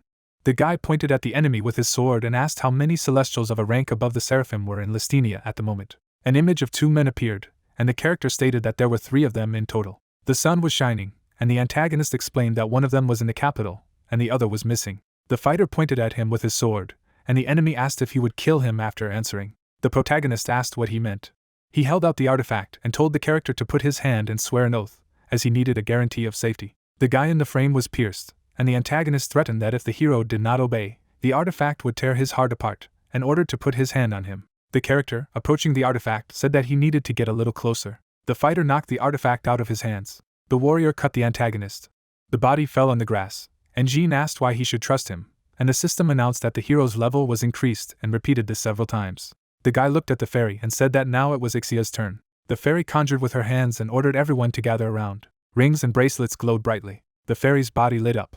The protagonist turned away from the bright light. The fighter looked away, and the heroine exclaimed that now she felt another, all-consuming force in herself. The fairy was levitating in the air, and the fighter asked if anything had changed in her, and she replied that perhaps she had not yet fully figured it out or was out of sync. Jean, seeing Ixia's reaction, asked what was wrong and added that she seemed to have a stomachache. Ixia, looking beyond the mountains, reported feeling the aura of her other sisters in the distance, and exclaimed that she had eaten them. The fairy flew forward and offered to follow her. The fighter ran forward, and the system reported that the character had received the reward, and the warrior asked how to refuse the reward. The system, activating the window, announced that the petrification immunity and weapon master skills had been obtained. The guy clicked on the screen and said that thanks to the weapon master skill, he was able to use the boots when he first put them on, and suggested starting with this skill. The guard, standing near the wall, ordered to see the pass, and the fairy added that it was better to just climb over the wall. The character, stepping forward, said that it was necessary to give him the opportunity to use what he had learned. The hero, entering the gate, said that he had been chosen for a very short time, and the guard added that now they could pass. Jean, looking at her friend, noticed that it was really easy, and she asked why there was a need for gatekeepers at all. The city was dark, and the warrior said that this place looked like Oilan. Ixia, flying towards her target, reported that she could sense her sister's aura straight from the fortress. The character, watching the rich, exclaimed what a sight it was. The townsman, running around the hero, exclaimed that he was a dragon slayer. The guy aimed his gaze at him. Mana emanated from the child, and the fighter asked why this child had mana-like energy. The protagonist looked around and noticed that not only this child, but all the children here have such energy. Jean looked around and exclaimed that this could not be. As the townspeople walked through the square, the warrior declared that everyone here could control mana. The hero looked ahead and asked what exactly was happening in this place. The warrior, closing his eyes, shouted for everyone to stand in line. In a line, this was not an opportunity that comes every day. The young man stood aside from the long line as the soldier begged them not to miss the opportunity to awaken, which only a select few could take advantage of. The guy looked away in surprise, asking again about waking up. He pointed his finger to the side, asking if he followed this instruction if he could take part in the awakening. The warrior wondered if he was an outsider. The crowd of people stood one after the other when the soldier explained that although the queue seemed long, it was moving quickly. Let him wait. The protagonist looked in front of him, wondering to satisfy his curiosity about this place. It would be quicker to check it with his own eyes, wouldn't it? The girl, standing at the gate, told him to go inside. Jean looked at the orange ball as she explained that the process was the same as when electing. You just need to channel your mana into the crystal ball in the center. The young man was surprised to hear what the girl was saying as she said goodbye. The burning ball stood on a pedestal. The young man thought about what looked familiar. The protagonist in the costume touched the magic orb, wondering if it wasn't exactly like the awakening one he touched when he woke up as a mana user. Jean watched the orb closely, reasoning that it was too early to jump to conclusions and it might just look similar, began to use the study. He opened his eyes wide as he wondered. The ball on the pedestal shone brightly when the hero realized that it was impossible, but it was definitely the case. There was a message that the Awakener was a device that awakened ordinary people as mana users, and it had a binding spell on it. The young man imagined himself raising a sword in his head, said that he now understood what it meant to be chosen and why the people here hated dragons so much. The guy wondered how this ball ended up here in the first place. Looking at the magic item, one wondered if it wasn't designed by McDowell, and if someone stole the technology. An unknown man appeared behind Jean, asking if this young man was going to wake up. The guy turned around, chasing away thoughts in his head about when he managed to come here. The man held out his hand in front of him, warning him not to be so careful. He tucked his hands behind his back, saying that he had come here because he was curious, and this was the first time since the Awakener had been created. The stranger's eyes lit up with a magical light as he reported that someone had entered, looked around, and didn't even touch him. The young man began to investigate, saying that it was him, the very person known as Ixia, whom people extolled. The man touched his chin, confirming that this is what he is called here. A notification appeared that the study could not obtain information about this object, and the type of entity is an initial miracle. Jean was dumbfounded by this information. He once again drew attention to what was written at the end, specifying that it was the same primordial miracle. The stranger raised his hand, replying that he shouldn't be too open, but there was a reason why he had come here. He looked to the side, saying that he had only one question. The hero opened his eyes wide as he listened to the man, wondering why he smelled Shuriel's blood on him. Ixia lowered his head as he listened to the fact that now that he had mentioned this, the guy had actually helped the man who was coughing up blood and fainting on the way here, but he didn't know that he was Shuriel. Replied that he understood, it made sense. He looked up at the interview, but said, Ixia saw a man with a cross in his hands behind the hero, asked why he also felt the strong aroma of Lioel, which was not in Listinia from him. The young man tensed as he looked at him. Dark energy appeared behind the man. Jean drew his sword, pointing it at Ixia. The man's eyes burned brightly as he began to use magic.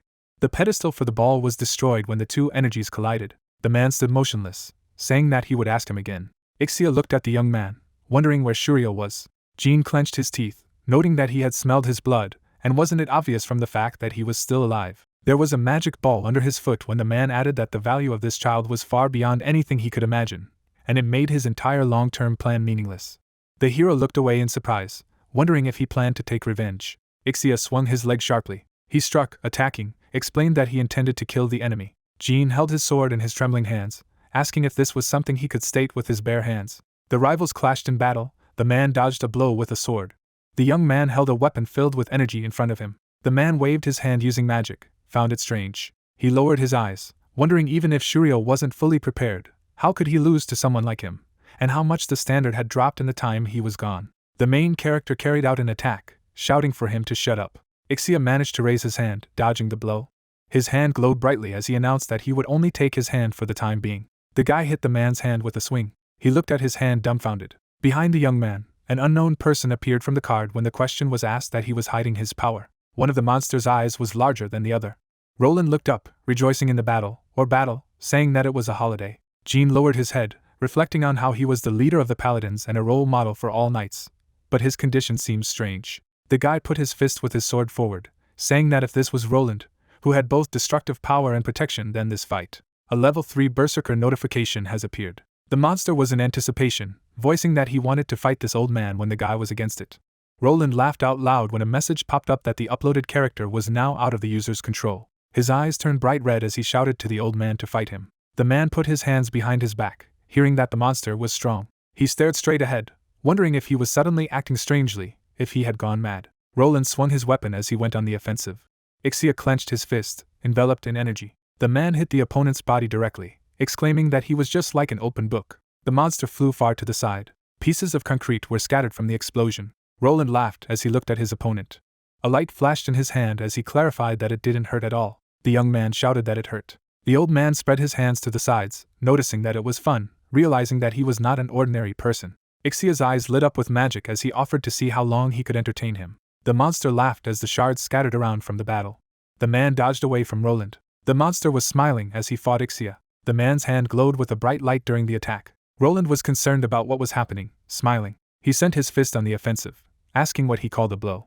Blood spurted on the old man's face. He reasoned that not caring about protection, he was striking in order to kill him. Ixia stepped away from the monster's powerful blow. Jean watched behind, thinking that it contrasts so much with what was before that he is confused. Roland threw punch after punch as the guy wondered how he could stick to such primitive tactics. The old man looked down, thinking that gradually his movements were becoming more and more readable. Ixia dodged another blow, realizing that there was nothing easier than just swinging his fists, relying only on strength. Light flashed from the monster's chest. The man raised his hand up, reasoning that since his ability to recover was no joke, he would aim at the neck and finish it all with a single punch. Jean was dumbfounded when a message surfaced that level 3 madness was being deactivated. The young man makes a precise blow, hitting Ixia. The old man looked carefully ahead, clarifying when this sword turned into a spear. The hero was holding a weapon that is illuminated. Ixia was shot in the chest, realizing that this attack was different from the previous ones, wondering if this time was a template attack that only targeted weak points. A huge hammer burst into energy.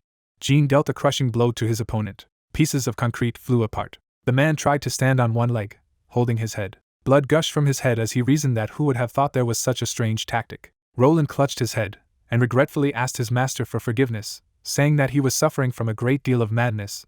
The young man asked if there was no way to get rid of him. The monster wiped his nose, saying that he was usually calmed down by a close friend, and the hero did not understand how he did it, offering to try it too. Roland closed his eyes, saying that it was a secret, and if he revealed it, he would have to die. The guy was furious at these words. The monster's eyes lit up red after a notification popped up that level 3 madness was activated. Shrouded in magic, he raised his hand in the air, attacking the old man again. The man spread his arms to the sides, wondering what it was, whether he was mad again. Ixia jumped to dodge the kick to his legs, clarifying what rhythm he should stick to now. There was madness in Roland's eyes when he said that he didn't use the same tactics twice. The old man clenched his fist, thinking that he had predicted his movements. The opponent's hand shone with magic, and the fingers are widely spaced. The monster stabbed his opponent with his hand, keeping a smile on his face. The two were standing over the old man's corpse when Roland stated that he was really sorry. He was mad again. The protagonist objected that they had won, and okay, anyway, that's in the past. A level up notification popped up. The guy looked at the body of the man with a hole in his chest, asking about the fact that there was only one level. For someone who was considered strong, there was too little experience. He understood that strength comes from the primordial miracle, but whether his level was high. There was a knock at the door, asking what the noise was and whether Mr. Ixia was all right. The young man was excited, saying that it looked like he would have to look for the back door. The old man, lying on the floor, said that everything was fine, letting them go. Jean flushed with energy, asking how he got up. He threw his spear exactly at the target, hitting Ixia. Outside the door, the old man was warned that they were entering. The man with the pierced chest asked a question. Didn't he say not to enter? The guy was dumbfounded, reasoning about the fact that he was still alive, and a notification about the level increase definitely appeared. A notification about lowering the level appeared in the system window. The hero wondered about lowering it. Ixia pulled out his spear, threw it on the floor, said that something had really pleased him for a long time, but he healed his chest as he continued to say that as expected, it didn't seem like even he was capable of killing it. A drop of sweat rolled down Jin's face, and he asked him again what he had said. The man raised his palm, flaming with magic, and noticed that he opened his eyes and looked carefully. A bright light shone around him, and with one blow his head flew off his shoulders. The young man was shocked, wondering if he had cut off his head. The old man's head rolled under his feet. The severed body part at his feet asked if Jean was surprised. The blood on the floor glowed with magic. Ixia reversed, claiming that the guy would only believe if he did. The old man put his head back in his place, saying that although it might seem regrettable to him, it was time to stop pointless resistance. He opened his eyes wide, noticing that this body was immortal. The protagonist gritted his teeth as he speculated about what a man was, and judging by the fact that there were no notifications, it's not a super regeneration, and it's different from the rollback of time when he fought the king of the trolls. The guy's pupils narrowed as he began to assume that it could be him. An old man stood in front of him. The guy wondered if it was God. Ixia looked away, reasoning that perhaps it might look like that. He reached for the magic ball, answering that he was not a god, much less a celestial, as the guy had originally thought. The old man activated the system window, wanting to show him something. The young man stared in horror at the notification window as he told him why he couldn't kill him. Jean opened his eyes wide, saying that it couldn't be. The message said that there was a level 3 immortality talent, and that there were no skills. The young man drew attention to immortality, asking if this miracle was primordial. He looked at the opponent holding the orb, who asked if he was still going to continue this senseless resistance, reminding him that the hero would never be able to kill him.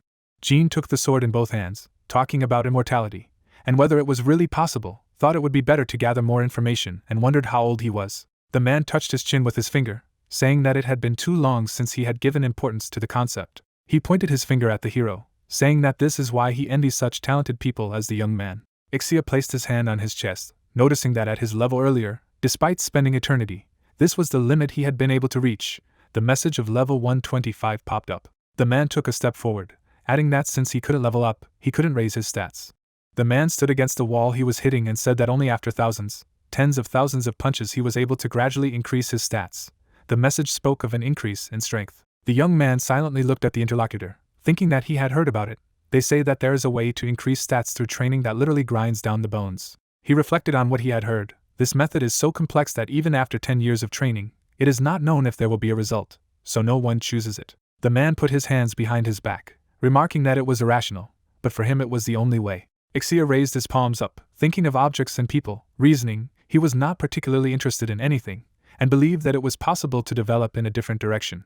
The old man looked up, saying that he had enough time to achieve everything, but after he had achieved everything he could achieve, The man put his hand on his chest, saying that he wanted to die. Ixia recalled sitting on the rock, saying that he wouldn't understand anything, but it just stayed where he was. Ixia was on the rock, surrounded by drowning people and animals, saying that while many things related to him were quickly passing by, leaving him behind. The man closed his eyes, explaining why he was now doing the menial work of the Celestials, thinking that they were most likely to kill him. His eyes shone with magic as he revealed that the work had been delayed a little because of the hero, but now he was slowly completing it, and there was no telling what they could find fault with, using it as an excuse. Jean held the sword in front of him, remembering that he had said he couldn't kill the old man. The guy's eyes flashed brightly as he reported that his opinion differed. The sword in the guy's hands blazed with yellow energy when it was reported that the king of all diseases had perfectly recreated a mythical weapon called harp, which neutralizes the immortality property of the enemy. He held a new weapon in his hands, reasoning that although this old man's existence was contrary to the laws of the universe, the guy was also a creature outside of those laws. The hero opened his eyes wide, realizing that if anyone can kill the enemy, it is him. The young man activated the 2 cards, choosing a combination of Roland and Bramante, reasoning that it was clearly said that only his comrade could control Roland's madness. The maps glowed brightly. A lot of maps swirled in the air. The info gacha lit up with a bright red light. Ixia reached forward, remarking that he seemed to have something to show, agreeing that he could do whatever he wanted. The old man stared at the vortex of energy in front of him. With the dissipation of energy, a character appeared. The notification said that Roland and Astolfo had been summoned twice. 2 fighters appeared in front of the hero. Roland asked in horror why she was there. The girl pointed her finger, was glad to see the young man. The message indicated that the 2 characters were connected by a strong fate. She touched his cheek with her finger, wondering why her friend was so silent, whether he was glad to see her, and it made her sad. Astolfo clutched her face, saying that she should have put on a skirt for him. Roland asked her to shut up. Jean watched their conversation with disdain as the girl refused. Noting that wasn't eloquence her strongest point, he reasoned that in trying to control one man, he summoned an even crazier one. The old man rushed to attack, saying that if he didn't attack, he would attack first. The guy deftly swung his sword, defending himself, saying where he was. Ixia picked up his cut hands. The young man continued the battle with sword swings, which the opponent deftly dodged. In the heat of the fight, the old man knew that he had been able to dodge somehow, but now his opponent's attacks were more accurate and sharp. Ixia was taking damage. Looking ahead, he was talking about how he had become so much stronger in such a short time. There must be a reason, and above all, he had to act with the utmost caution and stall for time. The main character struck a crushing blow at the feet of the enemy. The stones scattered to the sides. The girl behind the guy's back spread her hands to the side, commenting that it was necessary to inject this way, and it was annoying. The young man rushed to attack, exclaiming that he was annoyed, that it was very noisy. He made blows one after another, which the old man deftly dodged over and over again. The man swung his fist, feeling that he was becoming more and more impatient. He narrowed his eyes, thinking that if this continued, he would definitely try to launch a powerful attack. The hero's eyes flashed with a bright light as he swung his weapon. He struck an accurate blow to the man's body. Ixia struck back at the head, chasing through his mind the thought that even if he had to give up half of his body, if he killed him, it would be a victory. Jean raised his sword above his head. Ixia filled his fist with magic, thinking that it was now. The opponents simultaneously struck at each other. The young man was stunned by what was happening, asking again. The old man opened his eyes wide. Dark energy passed from top to bottom as he reasoned that this feeling had definitely responded to the primordial miracle.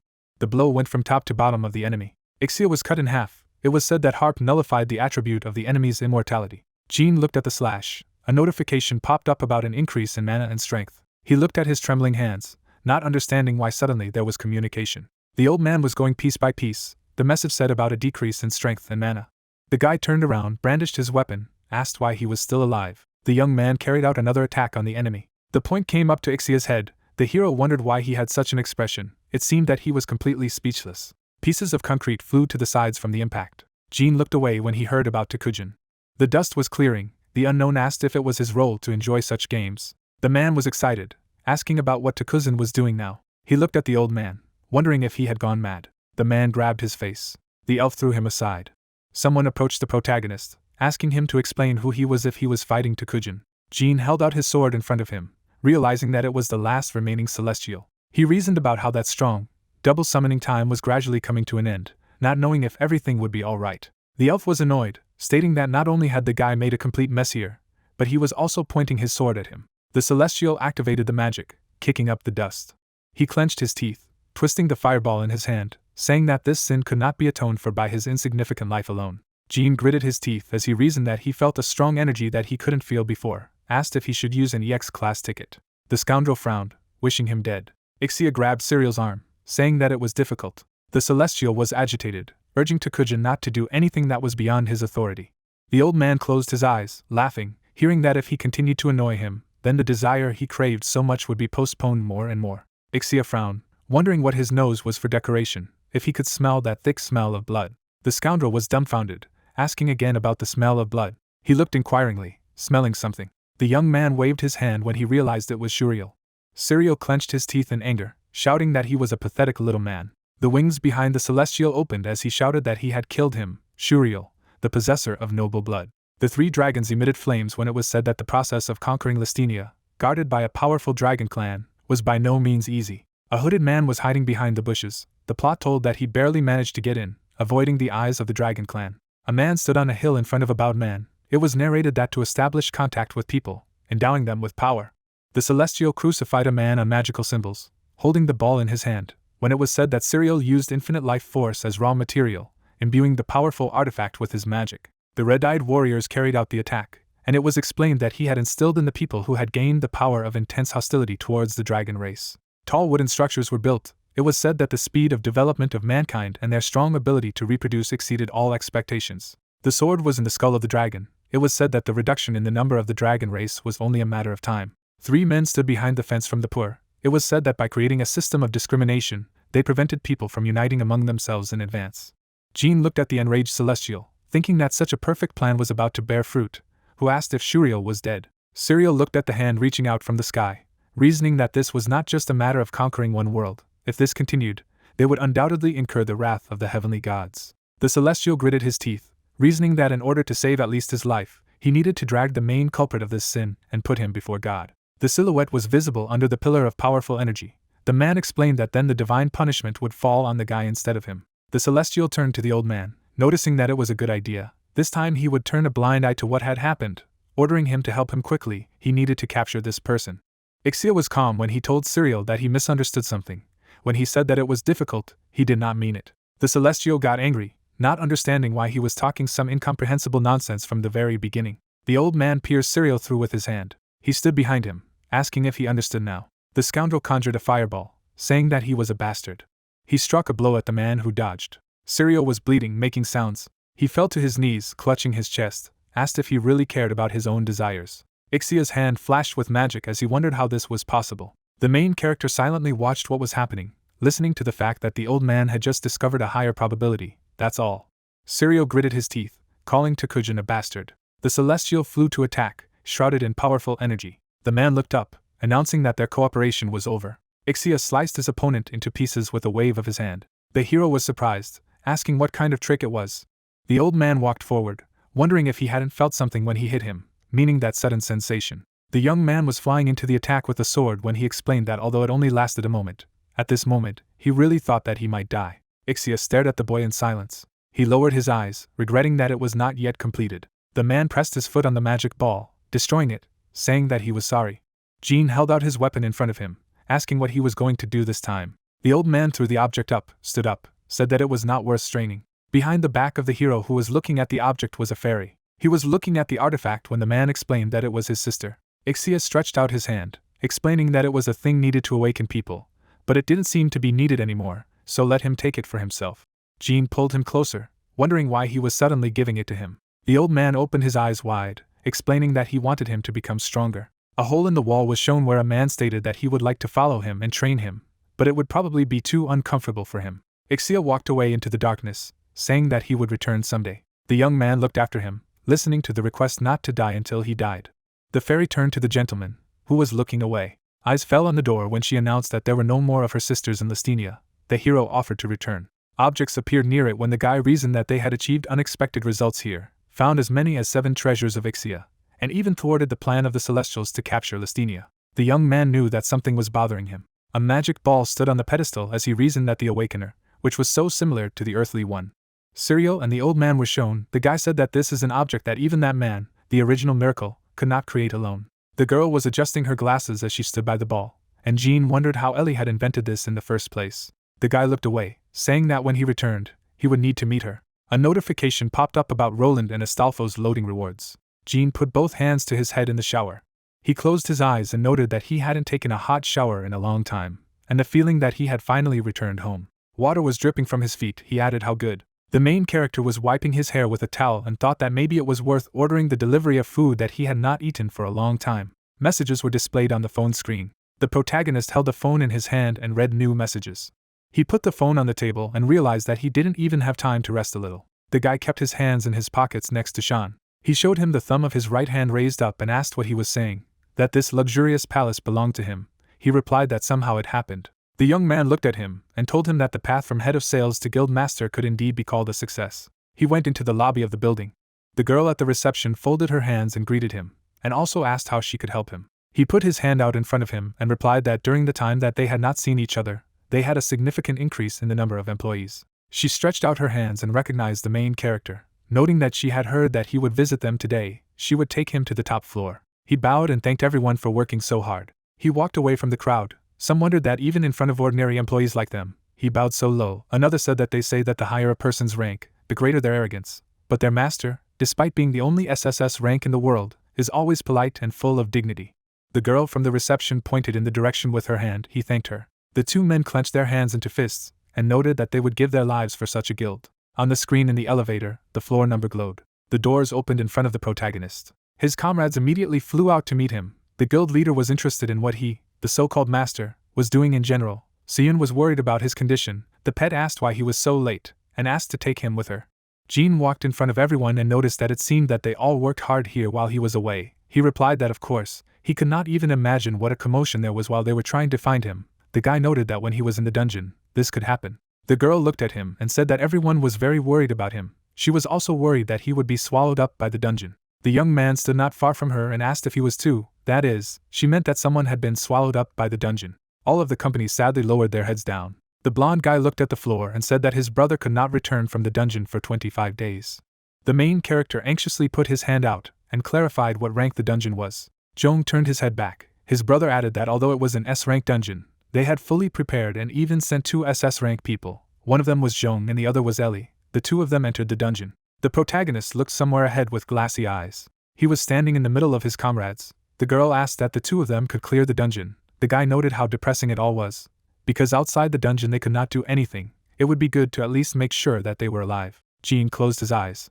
He opened them abruptly and exclaimed that he had a way. The guy put his hand out in front of him and asked the girl to bring him a pen and the largest paper he could find. She clarified that it was required right now. He confirmed it and asked to do it for him. The man looked at him and asked what he was going to do. The young man pointed his finger down and said that he was going to summon Mr. Jong right here, who wondered what it meant. An image of 2 human figures appeared. He explained that among the skills he had was the so-called summoning. He could forcibly summon a person of his choice here. Seoyoon handed him the paper and pen, and he thanked her. He looked at the tablet and noticed that, however, mana was required as a penalty in proportion to the level of the summoned object, and given Jong's level, the time he could be summoned would only be a few seconds. If nothing happened to him, then summoning would not be a problem. The main character wrote on paper. He stretched out his hand and announced that he was starting to use the skill. There was a burst of energy in front of the entire company. The blonde guy gritted his teeth and begged his brother to be fine. In the middle of the room, someone's pair of legs materialized. He noticed that something began to appear. Jong's eyes widened and was shocked by the place he was in. The protagonist held a tablet with a written message in front of him. He held it with both hands. The writing said that he would come to save him. He only needed to hold on with all his might. He would definitely save him. A piece of paper fell from the tablet. The blonde guy closed his eyes with satisfaction. His brother stretched out his hand in his direction and tried to shout to him. A drop of sweat slipped down the young man's cheek. He noted that he was first of all glad that he was able to make sure that everything was in order. The guy with the light and hair clenched his hands into fists in anger, and noticed that the wound on his elder brother's side was a reference to the fact that it was received from Sister Ellie's thunder cannon. He knitted his brows. Jean looked at him and noted that he had a bad feeling about it, and clarified the location of this dungeon, which replied that it was in the Grand Canyon in America. The guy reached out and asked to find the fastest flight for him that he could take right now. The man noted that he perfectly understands his concern about this, but he is aware that they outside do not have much to help. He looked at him and told him that there were ways to go to the dungeon from the outside. The young man stretched out his hand in his direction and asked what was true. He smiled and promised him to save his older brother and Ellie. The guy looked at her and said that he believed in him. Jean stood inside the elevator and told him not to worry, just wait. Clouds flew across the sky. Arizona, USA? The main character was standing in the middle of a group of soldiers. The guard said that this area was closed to outsiders. One of the soldiers asked if it was an SSS hunter rank. A man in a business suit held out a paper and introduced himself as a member of the Korean Hunters Association, and asked if he was in charge of the place. He patted the soldier on the shoulder and offered to discuss all the details. The protagonist glanced at the portal. In front of him was a gate to the dungeon. Information windows reported on the features of this dungeon. Jean gritted his teeth and whispered that this dungeon was quite sinister. He needed to hurry inside before it was too late. In the middle of the desert area grew rare trees. The main character stretched out his hand and activated his skill. A fighting spirit materialized in the air. He noted that the target was Princess Keiko. Rivers of lava erupted from the ground. He revealed that she was the only SS-rank hunter in Japan. As well as a member of Karma, she had tried to capture Cord, but had lost her life instead. He looked at the girl and added that in the moments when he remembered it, he didn't even want to see her face. But the only thing that mattered was the skills that the woman possessed. The guy stretched out both hands and activated the opening of the dungeon. There was a burst of energy in front of him. He looked at the gate to the dungeon and asked his comrades to be patient a little longer. He was already on his way. The young man looked up and assumed that they had entered a maze-type dungeon. He stood in the middle of the high walls of the dungeon. In the distance of the long corridor there was a huge gate. The destruction-type dungeon is usually only straight paths or forks. An image of a labyrinth appeared on top, but in the case of mission-type dungeons, such labyrinth-like structures are common. He looked at his companion and realized that this did not apply to him, since he had a guide, and said that this was her way out. She enthusiastically asked to rely on her. Ixia flew forward and noticed that her intuition had improved after absorbing her sisters. He clarified that it turned out that the synchronization was almost complete. The guy ran after her. She replied that only half of it was completed, but despite this, the changes in the body were already quite significant, and perhaps something even more amazing would happen after the synchronization was completed. He promised to wait impatiently. An image of a dark silhouette of a man appeared. The information window reported that the owner of the dungeon suddenly showed interest in the user who suddenly appeared. The main character put his hands in different directions. He clutched the hilt of his weapon in his right hand, the information board notifying that the mental charm was activated.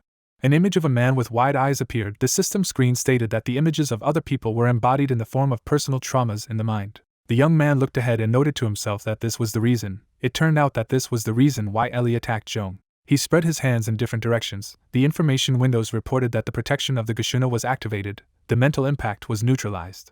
A dark human silhouette bared its teeth. The system scoreboard said that someone was showing even deeper interest. Jean ran forward and noted that he was somehow uncomfortable. He needed to speed up. The fairy was flying near him and asked him to pay attention to what was ahead of them. There were two men lying on the floor. The young man guessed that, judging by the tracks, they were fighting each other. Apparently they were other comrades who had come with Jong. Ixia pointed her finger forward and noticed that she could sense the presence of someone ahead. He walked forward and replied that it was not far away, since he could feel it too, so they should go and see. Jong leaned against the stone. He had his hand on his side. The main character grabbed a bottle of liquid and exclaimed that it was very good that he was alive. The blonde guy from the saws from the vessel said that he would bend a little, so let him drink as much as he could. The young man with glasses closed his eyes. Jean was sitting in front of him. He couldn't believe that he had really come. He thought that the scene he had seen yesterday was an illusion created by him.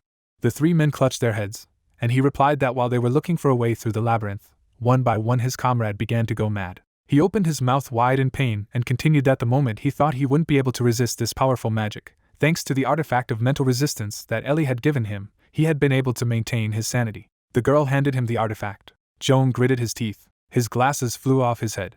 He turned her head back and asked if Jean was okay. Here he stood not far from him, and replied that he was all right. Not far from him stood Ellie, who exclaimed that it was long over. Tears flowed from her eyes. She asked how long he would appear in front of her and torment her. He noted that she really did not look very good. There were high walls on the stone floor.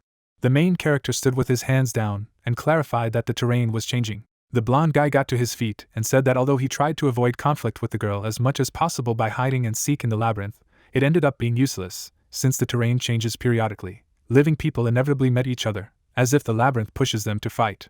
Ellie arranged her hands and shouted for him to disappear. The protagonist walked forward and said that he couldn't just stand by and look at it. He asked not to hurt her. He looked ahead and asked me to trust him. A charge of energy rushed into him. He dodged him instantly. Ellie stood in the distance, shouting that he should not approach her. She stretched out her hand in his direction and repeated that he should not approach her. Unmanned aerial vehicles flew towards the main character. One of them was accumulating charge for the attack. Jean watched him carefully. Jong shouted for him to be careful. After all, these were lasers. The laser hit the shield of the main character. He stood with his shield raised. Ellie looked at him and shouted for him to die. A laser charge rushed at the protagonist. He gritted his teeth from the onslaught and realized that if he deflected it now, he would hit her, so he needed to change direction somehow. The flow of energy rushed upwards. He raised his head to the explosion in the sky. The entire labyrinth was under a magical barrier. A dark human silhouette stood over him and said that rules exist to be followed, but things are becoming completely chaotic. He opened his mouth wide and added that in such a situation he had no choice but to intervene. Lightning shot out in the air. He suggested that he take a look at his vaunted abilities, which he boasted of so much. The main character raised his hand to attack and noted that it would hurt a little. His fist hit the girl's stomach. Her eyes bulged from sharp pain. She fell to the ground. Zhong said that it was hard to believe even seeing it. He didn't think he would be able to handle it without a single scratch. He replied that there was no need to thank him. He was glad that they were fine. And now they should go out, and he used the skill of opening the dungeon in order to forcibly open the entrance. The walls were shrouded in dust. The guy asked him again about the skill of opening the dungeon, and wondered when he managed to get such a skill. The young man stretched out his hands and said that he was opening. The dungeon owner put his hands to his chin. He looked the other way and reasoned, this is the reason why he was able to interfere in his labyrinth. A drop of sweat slid down Jin's cheek. He wondered how he had been around since he had been around, how he could not have felt even the slightest presence until he got so close. The black-haired guy cut off his head. He assumed that if he decided to kill him, he would already be dead by this time. He put his fingers on his chin and realized that if they fought in such a state, it could be dangerous for all of them. Zhong put Ellie on his shoulders. He opened his eyes wide and noted that he needed to stall until he found a way to resolve this situation, and asked who he was. He leaned on his hands on his belt and noticed the ridiculousness of this situation, because the owner of the house did not allow it, and he entered without asking and immediately asked for his name. He looked at the protagonist and added that he had no reason not to answer. His name was Mushinma. The information window said that it was impossible to get information, the corresponding type of divine martial body. A drop of sweat slid down the protagonist's cheek. He asked again about the divine martial body. Mushinma put his hands out in different directions and noted that he was the master of this labyrinth. According to the rules, he was not supposed to reveal his identity in the first place. He pointed his finger at him and continued that thanks to breaking the rules and invading his labyrinth, he was able to reveal his identity like this. Jin held out his sword in front of him and wondered if he was also one of those who had set his sights on the ground. He leaned his hands on his belt and replied that he was very mistaken. Everything was the opposite. He pointed his finger at the main character and revealed that he was there to train them, weaklings. He looked at him in shock and asked him again about training, and asked that he was crazy, killing each other, piercing through. This, in his opinion, was training. Two men were fighting with swords. Mushinma smiled at him and explained that nothing makes a man stronger than a real fight in which his life is at stake. His eyes shone red. He said that his policy was to select the best of the best and focus on only one talented person. He spread his hands in different directions and noticed that he had appeared and ruined everything when the last person was almost chosen. The black-haired guy got into a fighting stance and said that he should be held accountable for this. The latter looked at him in complete shock. An image of an information window appeared, which announced a warning about Mushinma. The rank of the dungeon is increasing from S level to immeasurable. The guy's fist flew towards the protagonist. He flew sharply upwards from the power of the blow. He opened his mouth and eyes wide in pain. Musuma stood on his feet as if nothing had happened and asked him to concentrate on the battle. He jumped up sharply. The genie lay exhausted on the ground. The fairy begged him to wake up. He needed to come to his senses. The latter opened his eyes sharply. On him with an attack or an opponent, he said that otherwise he would die here. The protagonist looked at him attentively. From a powerful blow, pieces of stone scattered in different directions. Zhong was holding Ellie on his shoulders. The guy abruptly got to his feet. A drop of sweat slid down his face. He realized that he had not yet met opponents of this level. A black card would not do. The blonde guy was standing in the middle of the battlefield. He added that if he had known that everything would turn out this way, he would definitely have saved the white guaranteed card. Shan hovered behind him and noted that he knew better than anyone that it was useless to feel sorry now. He agreed with him and decided that he would just do the best he could. The young man was clutching a bottle of liquid in his left hand. The information window said that this was a blessing from the Star of Luck. He took a sharp sip from the vessel. The system window notified that his luck had increased dramatically. An image of the price screen appeared. Jean reasoned that the guaranteed white cards he wanted to buy from Winry's shop were too expensive, so he purchased 3 bottles instead to increase luck. An image of a potion bottle appeared, and he added that since the price was 3 times higher than that of an elf's tear, the effectiveness should also be more reliable. Mushinma stood not far from the main character. He leaned his hands on his waist and asked what strange thing he was going to show him this time. The main character raised his head up. A map hovered in the air above. He exclaimed that it was a black card that he had to quickly draw again. The black-haired guy abruptly flew up to him to attack and asked if he hadn't waited long enough, or if he should wait a little longer. His fist flew into the face of the main character. A huge explosion of energy occurred in front of him. The protagonist stood calmly in a veil of dust, then asked what he endured. The old man put his hand to his chest and told him that violence could stop the problem for a while, but it could not solve it. A fighting spirit hovered behind Jean. Muslin looked at him in bewilderment, and noticed that the atmosphere had changed. It seemed that his physical abilities had noticeably decreased. How could he block his attack? The main character stood calmly in front of him. The owner of the labyrinth leaned his foot on the ground and suggested that perhaps it was an accident, or still skill. He swiped his foot and added that he would find out if he checked. The old man held out his staff in front of him and explained that true courage lies in defending oneself without violence. The information window reported the characteristics of the skill. The protagonist was standing with his hands down. Bursts of energy occurred behind him. He held out his right hand and noted that it was amazing how attacks were completely blocked. Sean looked at him and exclaimed that now was their chance. Before the enemy could touch them, they needed to quickly twist the best card. He noted that the idea was quite good. He drank a potion from the vessel and added that in the end, in order to win, they needed to attack. The information window stated that the increased luck overlapped. Mushinma folded his arms over his chest and asked if he was the same behavior as before.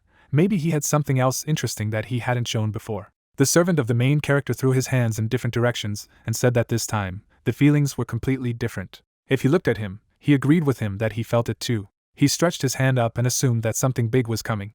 The battlefield was enveloped in flashes of energy. Mushinma spread his hands in different directions and noticed that he had clearly changed. His skin was beginning to go numb from the aura alone. He opened his eyes wide and added that it was interesting, very interesting. Jean grabbed the hilt of his sword. A fighting spirit runs behind him and has noted that he is definitely a barbarian, judging by his clothes.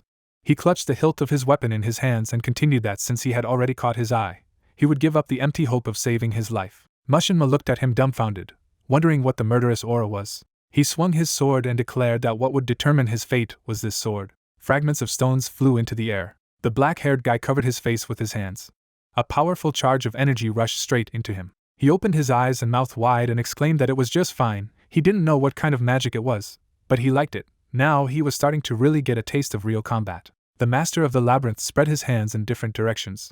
A charge of energy raged on the battlefield. The fighting spirit behind the protagonist's back lowered its hands and noted that it would tear his body apart completely if it used all its strength. The information window reported that Chalk was loaded. He rubbed his hand and said that he was going to train him instead of the last one left, but it turned out that he was too presumptuous. Zhong abruptly ran away from the battlefield, noting that he needed to leave this place as soon as possible. If he stayed, he would only hinder their Jean. The guy waved his hand and clarified that they no longer needed those who did not participate in the fight. The main character opened his eyes and mouth wide and exclaimed what this bastard had just done. The blonde guy materialized on the surface of the earth. He replied that there was no need to worry. He simply sent those who could interfere with their fight outside the dungeon.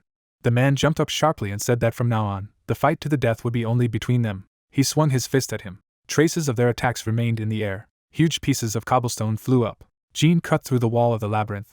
The black-haired youth stuck out 2 fingers of his right hand. The protagonist held a sword in front of him. He instantly waved it, and he put his hands together and declared that this labyrinth, this is his territory. His power here is absolute. The guy was standing in a fighting stance in the middle of the battlefield. He brandished his blade. There were traces of their attacks in the air. He clutched the hilt of his blade in his hand. The main character threw his head back from a powerful blow. In the excitement of the battle, he opened his mouth and noted that he was already losing strength, which was quite bad. The protagonist shifted his gaze to the wall. He asked him to wake up, because the wall was approaching from the side. Pod instantly swung his sword. He cut the wall into many pieces. He said that this was a deception. You need to be more careful. Mushinma abruptly found himself behind the back of his opponent. He instantly blocked his attack. He was swinging his sword in the air. Jean gripped the hilt of his blade with both hands. The master of the labyrinth folded his hands together. He spread his hands in different directions. He cut through 2 walls with lightning speed. Another wall was approaching him from behind. She kicked him in the other direction. Mushinma swung his right arm to attack. The main character slammed into the wall. With his body, he broke through several obstacles. He lay exhausted on the ground. The fighting spirit looked at him, and wondered that he also sensed it. His skills were not enough to kill this monster. He looked down and thought that for sure, the enemy was too strong. Every blow and attack was deadly. His attacks had difficulty reaching the target. He was so agile, and if they did, his defense was so strong that it did not allow him to inflict fatal damage. Muslim bared his teeth. The battlefield was shrouded in dust. He added that he used the terrain favorable for himself, and used everything that could be used with care and prudence. The protagonist lay exhausted on the ground. He wondered if he could defeat him if he continued like this. The martial spirit looked at him, and asked him to entrust him with his body. He would personally cut this arrogant face in half. He looked somewhere in the distance, and replied that if they lost so terribly, maybe it would be better to give up like last time. The opponent stood not far from him, and said that he would ask him one question, and asked what he thought was the most important thing to become the best. The latter looked at him dumbfounded. Mushinma put his hand on his hip and continued, innate talent like a celestial, or maybe a divine weapon bestowed by heaven, Both of these aspects are important, but they are wrong answers. He stretched out his finger and said that the most important thing of all was the spirit of competition and the pursuit of perfection. Stones flew into the air from under his feet. He put his fist to his chest and said that when he encountered an opponent who was stronger than him, whether it was by putting his limbs or his life on the line, he would do whatever it took to break him and become stronger. The guy pointed his finger at his opponent and added that this is the quality that you need to become the best. Both he and he have it. He opened his eyes wide and clarified whether he had reached his limit. If so, then it was necessary for him to break this limit and attack him. Jean looked at him, discouraged. He spread his hands in different directions and declared that he would experience all his strength. The young man held a sword in front of him and apologized for not being able to give him his body. He opened his eyes wide and added that he had to cope with it himself. He would certainly throw him to his hands. Manhwa gritted his teeth. The fighting spirit opened its mouth. He hovered behind his master's back and replied that it was very good, because this is what a real man should do. Chiok looked at him and said that he was just a sword that followed his master's will. Jean raised his sword in front of him, and the information window informed him that Chiok had full confidence in the user. The protagonist was enveloped in light energy. The system screen said that a hidden skill was activated, and he could use 100% of the experience of the fighting spirit. The black-haired guy swung his right hand to attack and noticed that he could do more, so let him show everything he was capable of. His fist was enveloped in a red aura. An image of a bent elbow appeared. The main character stared intently at his opponent. He tilted his head to the side. Pieces of truth flew across the battlefield. Manhwa clasped his hands together. Two red walls stood next to each other. They moved towards the protagonist. He stood motionless in the middle of the battlefield. He swung his blade sharply. The young man cut the walls in half. His opponent rushed to attack with lightning speed and noticed that it was amazing how he had predicted his attack. Jean swung his sword at his enemy. He spread his hands in different directions.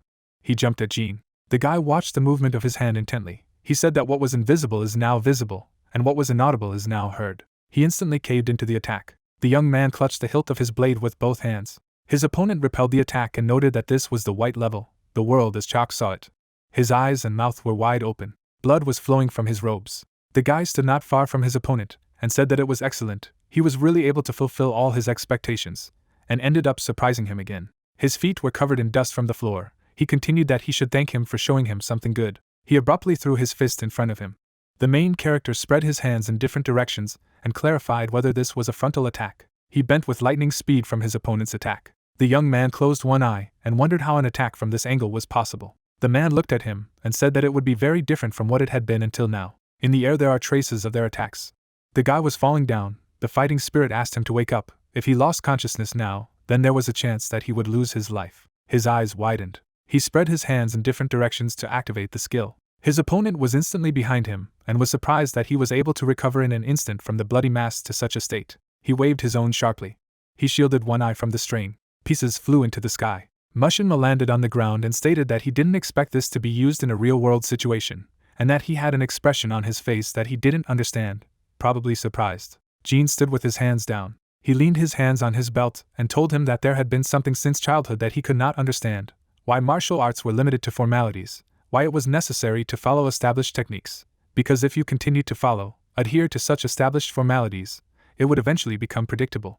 An image of a labyrinth with a view from above appeared. The black-haired guy looked at his opponent and added that therefore, he had created his martial art, without form and techniques, a martial art that no one could predict. Jean spread his arms in different directions from his enemy's attacks. He clutched a sword in his right hand, and he continued that since it was not yet complete, his strength was not yet sufficient, and asked how he felt about the art he had created. He looked up at him, and replied that it was disgusting.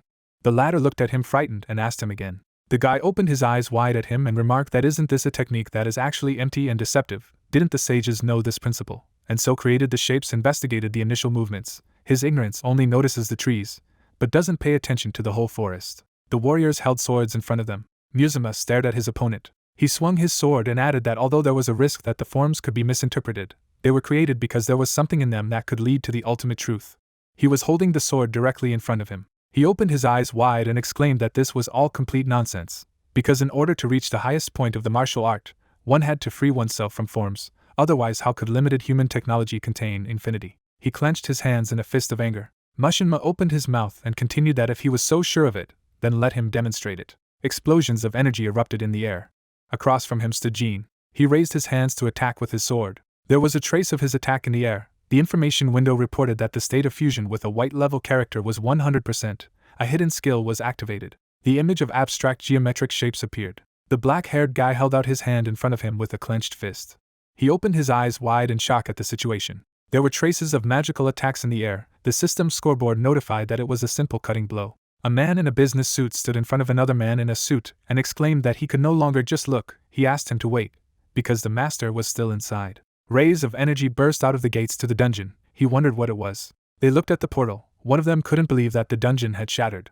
Manhwa lifted his head up. Fragments of the labyrinth fell on top of him. He looked up at her and remarked that it was simply unthinkable. The main character took cover from the explosion with his hands. The fighting spirit held the sword with both hands and noticed that he probably understood everything without words. He replied that it was, judging by the fact that there was no notification about the level increase, the enemy was still not defeated.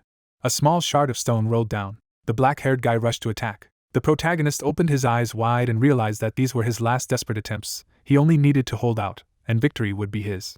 The young man held out a shield in front of him. The information window announced that it was a legendary magical protective barrier made of 13 layers. A drop of sweat slid down his cheek. Chiak said before disappearing that this was not the end.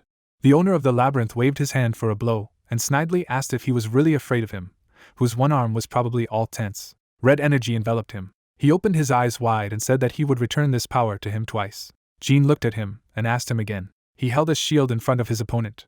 The guy gritted his teeth at the onslaught of the enemy. The shield flew up.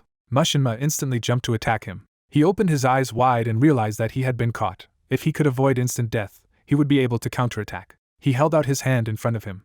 The black-haired youth raised his right leg in front of him. Jean looked at her in bewilderment. He stood in front of him and told him that he wasn't the only one with a time limit. He would still survive even if the attack had passed. He looked at his opponent and admitted defeat. The guy put his hand on the back of his head and added that he was so ashamed that he could die. He came to coach, and in the end he got such a shame.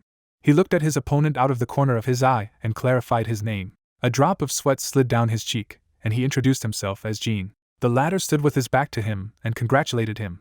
Let him enjoy victory like a winner. Jean shielded his eyes with his hand from the powerful flash. He opened his eyes and mouth wide in amazement.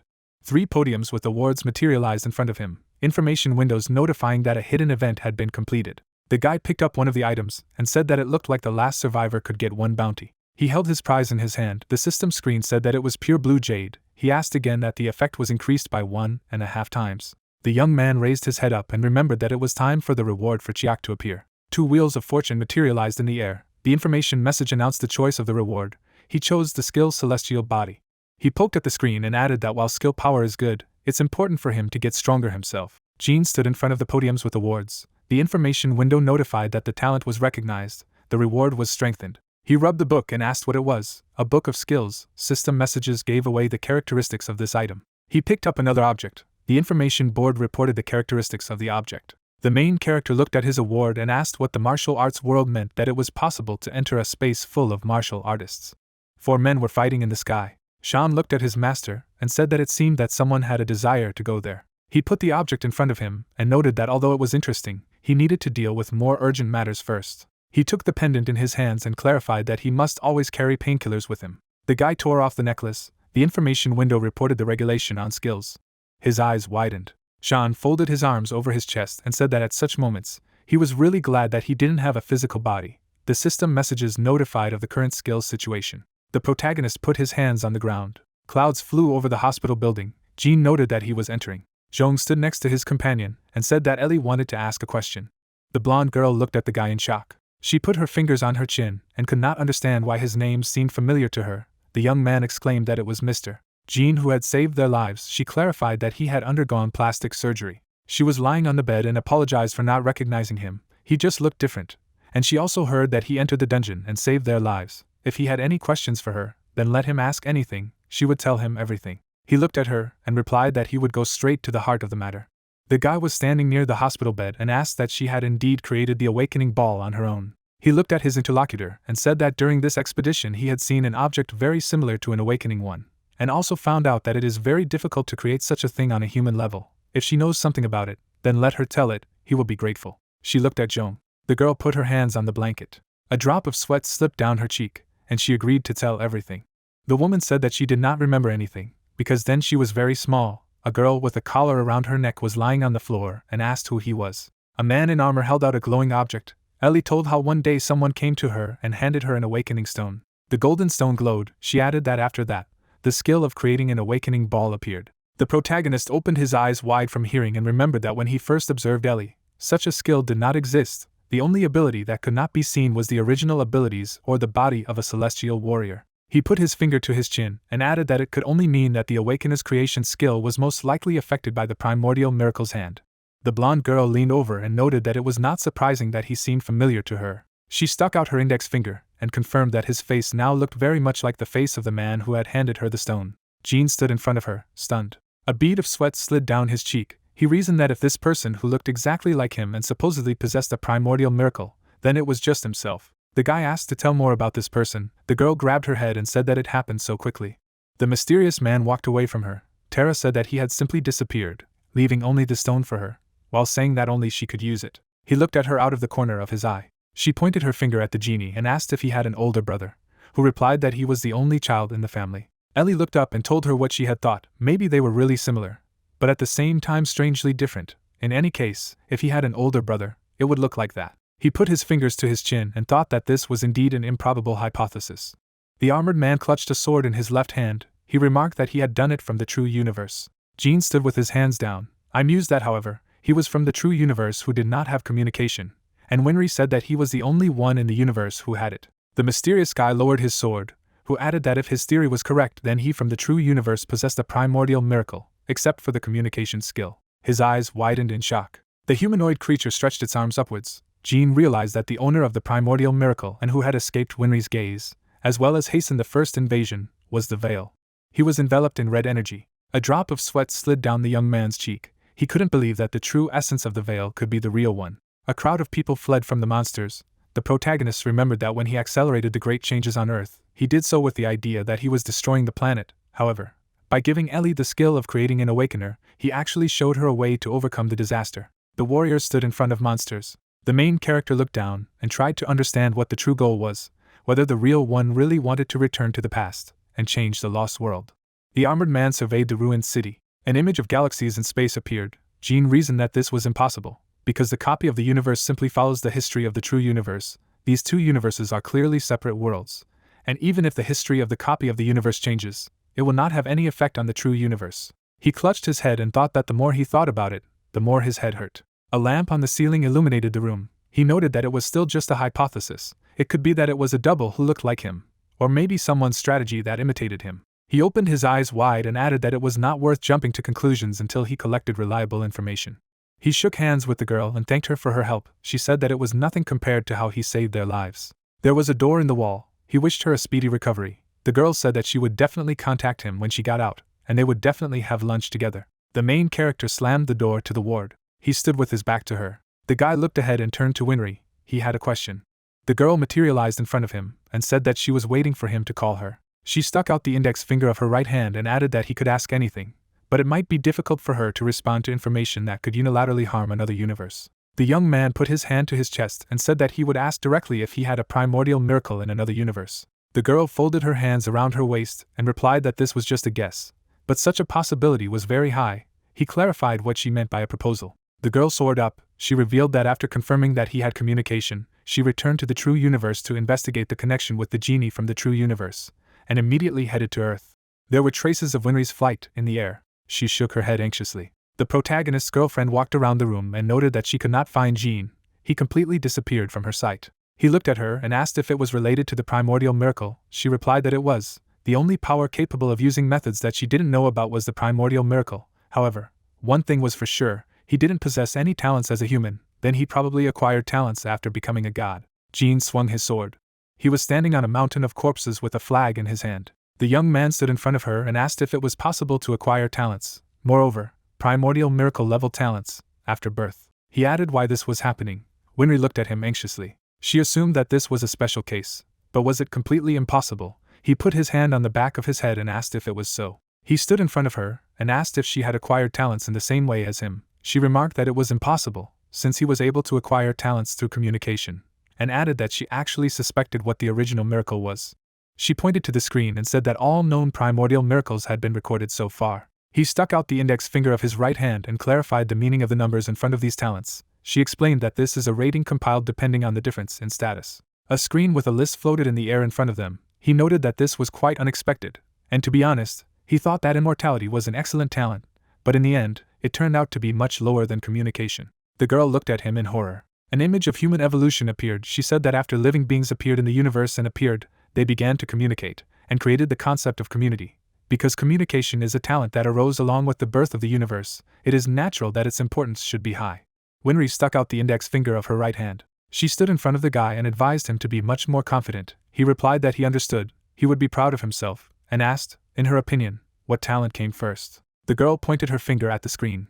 A screen image with a list appeared. A second screen image with a list appeared. The young man looked at him dumbfounded and asked about her choice.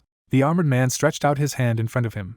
Winry explained that if he had the ability to be born, it explained a lot, namely how he created the skill of creating the awakened, and how he was able to avoid the gaze. It was likely that he gave birth to a new concept that allows him to avoid detection. Jean's living hands on her chest and noticed that the fact that this is an extraordinary talent can be felt even when listening to him. She agreed with him and added that this is why this is a talent that is most wanted to be observed even in the true universe. The girl folded her hands around her waist and stated that she had very high expectations for Jean. The fact that he got it from the true universe meant that he could get it too. The mysterious man from the truth of the universe closed his lips. A drop of sweat slid down Jin's cheek. The girl said that she had one question, what she wanted to ask him. He pointed his finger at himself and asked again that she was addressing him. Winry looked at the protagonist and wondered why he wanted to meet the real Jean so much. It was because he possessed the primordial. The protagonist put his hand on the back of his head. There was a bedside table with pull-out compartments on the floor. He suggested that maybe it was just a wariness of something uncertain. A purple human figure fell into the abyss. He added that aren't all people like that. They have a vague fear of changes they can't control. The young man clenched his hand into a fist and said that he did not want to succumb to this fear. He wanted to face what could be a change and find out the truth. He held out his hand in front of him. She looked at him and noted that she understood him. An image of a screen with a list appeared. The guy asked her to tell her about the methods of training talent. She replied that he was already doing everything well enough. If he leveled up like he was now, or got help from special items, or tried new experiences that he hadn't had yet, it would help him a lot to level up his talent. Ixia spread her arms in different directions. Then I stretched out my hand in front of me and realized that I just had to act as usual. The armored man was on one knee, and Winry explained that he shouldn't worry too much about him, as he was a deity. He had to interfere in the affairs of humans, and most likely used up most of his strength. Joan clutched his stomach and called out to Jean. Monsters were flying in the sky. He said that he could not do it anymore. The main character raised his head up and noted that the moment they surrender, everything really ends. Please, let him believe him, they will definitely survive. The protagonist held the sword in front of him. There was a door in the wall. He opened it and said that he had come. The dwarves looked at him fascinated and greeted him. They pushed him into the back of the room and asked him why he was late. He put his feet on the table. Beer foam flowed from the mug. The blacksmith invited him to make himself comfortable, as well as to drink and listen. The guy drank beer and clarified why they were all so excited. He replied that they should not worry. After all, they found out what kind of ball it was, what he left them. The young man leaned his hands on the armrests and asked if they were serious. Two dwarves opened the box with the bead. The diamond-shaped bead emitted a bright light, and Jean noticed how the bead had changed. The bearded dwarf held out his hand and asked him to wait before he picked it up. He handed him a glove and asked him to put it on. He asked if he was fragile. He replied that no, even the dragon's breath would not leave him a scratch, but suddenly he would stain it. The dwarf put his hands on his beard and noted that his heart was beating strongly. The guy lifted the diamond above him and asked what exactly they had managed to find out. Kuznets looked at him and warned him not to be too surprised when he heard. An image of a process bead appeared. He said that this crystal is the very embodiment of the possibility of becoming anything. It is a material associated with the very birth of the universe. This crystal can become heaven, earth, man, and can even turn into a talent that makes up people. An image of a sandy shore appeared. The abstract man held out his hands in front of him. A bright flash hovered over the huge palms. He added that with this crystal, it is even possible to create a completely new talent that has never existed in the universe. Jean opened his eyes wide from what he heard. He looked somewhere and realized that this was it, the real cosmic one. He had definitely been born thanks to this crystal. A man in armor stood on the water surface. The young man clutched the crystal in his hands. The dwarf warned that despite the fact that they found out what it was, how to use it, they could not understand. He was surrounded by dwarves. One said that with his skills, he would definitely be able to find a way to use it, and maybe it wasn't possible right now, but if he honed his communication skills, he would definitely see a path with his talent that could connect all the myriad things in the universe with each other. He would be able to communicate even with initial capabilities. The main character looked at the crystal. He looked down and thought that the key to using this crystal was communication, while the real one he had used. While Winry was definitely saying that he had no talent for communication, was there any other way? The mysterious man was holding a crystal in his hand. His eyes widened in surprise, the dwarf noting that now he would tell him about the current test. The guy gently nudged him with his shoulder and asked what it was this time. The blacksmith handed him an axe and asked if he remembered his appearance here. He clutched the hilt in his hand and added that he had asked then if it was possible to arrange a duel, and that today he would fulfill his wish. The dwarf swung his weapon sharply. The protagonist's eyes widened in surprise. He held up an axe in front of him and demanded that he demonstrate all that he had achieved in the meantime. There was a burst of energy in the room. Jean and the dwarf crossed their weapons. He swung his sword and noted how the body intuitively moved, as if it knew how to attack more effectively after it had mastered the celestial martial body. The blacksmith blocked his attack. He bared his teeth and noticed that he was as annoying as a fly, and nimble as well. Behind Jean stood the other dwarves. He raised his sword above him and stated that he would test how long he would taunt. The information window reported the characteristics of the skill. He swung his weapon sharply. A stream of energy rushed towards the dwarf. He opened his mouth wide and mocked that it was not the wind. It became a little more interesting, just what was needed. The guy gritted his teeth and noted that he believed that this would throw him back, or at least break his stance. Could it be that because he was fat and with a low center of gravity, such a wind was not a hindrance to him? He exclaimed that it was not fat, but muscles. The young man raised two swords and asked what he would say to this. He swung both swords. Jean tapped his sword against his sword. He spread his hands in different directions. He was enveloped from head to toe in fire. He put his hands behind his back. The information window reported the characteristics of the skill. A magical animal materialized from the fire. The dwarf looked at him dumbfounded, and wondered what he was relying on the equipment. In the middle of the room, there was a huge fiery splash. A drop of sweat slid down the guy's cheek. He was worried that he had overdone it. The blacksmith jumped up sharply. He clutched a golden shovel in his hand and noted that he believed that only he had good items. The system scoreboard reported the skills of his weapons. Jean held a sword in both hands, and Jean added that he might have forgotten who had created his equipment. The dwarf's axe was shrouded in lightning. He said that he knew his weaknesses and would find them even with his eyes closed. Jin's equipment shattered into many pieces. He fell to the ground and realized that he had never even been able to hit properly. The blacksmith leaned his hands on his waist and noted that the fight was quite good, given the difference in years and experience. Even this is already good. He folded his arms over his chest and thought that when they first met, he had thought that even after 1,000 years the duel would be completely useless, and that he had grown so much in the human body in such a short time that he could resist it. The more he looked, the more astonishing the speed of his growth seemed. The guy grabbed a bottle of liquid and clarified that he was offering him a meal and a second fight. The dwarf looked at him and replied that he had already tested his human abilities. It was time to test other talents as well. He smiled broadly. The young man looked at his hand, and he suggested that he try to summon someone tough. Maps hovered in the air. He stuck out the index finger of his right hand and said that he should not regret what he had just said. The dwarf pointed his finger at him and asked if his luck was SOSO. The other wondered what if he tried in vain, for example, pulled out gold or a diamond, and got even more punched in the face. Sean clenched his hands into fists and exclaimed that they were petty shorties, apparently still remembering past deeds and holding a grudge. Jean looked at him and told him not to pay attention. They just didn't know the immutable law of the game. He asked him about the law. The guy drank from the bottle and noted that he can farm as much as he wants on spare characters, and the top items will still fall to his main character. This is the essence of the game. He wiped his mouth with his right hand. The system windows reported that a huge amount of luck was beginning to flow to him, and that the luck star had taken notice of him. An image of a bright flash appeared. A white map hovered in the air. The dwarf covered his face with his hands from the flash. He looked anxiously ahead and asked what it was. He had a bad feeling about it. The main character took out a sword from the sheath with his right hand. The information screen announced that there had been a successful increase in the level of the God of War. Chiok looked at his master and noted that they met much earlier than he expected. Apparently there was a connection of fate between the owners of the same celestial martial body. The system message notified that a ticket of guaranteed EX rank was issued as a reward. The blacksmith nervously put his hands out in front of him and clarified that it was just a joke, after all. The protagonist swung his sword and replied that he was just joking. Let him not worry. The information screens reported that the summoned character fully trusts the user, and he has reached 100% synchronization with the character. The hidden single strike skill is available for use. Jean smiled slyly and repeated that he was just joking. He swung his blade wide. The dwarf spread his hands in front of him and exclaimed, "From which side for this psycho it looks like a joke." He looked at his comrades out of the corner of his eye and demanded their help. They wanted to admire how the entire dungeon took off. They instantly grabbed objects for protection. The dwarves set up shields. A magical barrier appeared in front of the shields. He repelled the fire attack. The first layer of the barrier shattered into different pieces. The dwarves looked at this. One wondered how a legendary rank barrier magic formation was broken by the sword, and added that more mana was required, and let them hold the shield properly if they didn't want to die. The protagonist pointed his finger at them and asked if they would be okay. After all, he even deliberately restrained the force. The fighting spirit replied that judging by the way they fussed about such a trifle, the shield still had a margin of safety. The dwarves fell desperately to the ground, one saying that he thought the whole dungeon was about to collapse. Sean hovered behind the main character. Another dwarf wondered how long it was.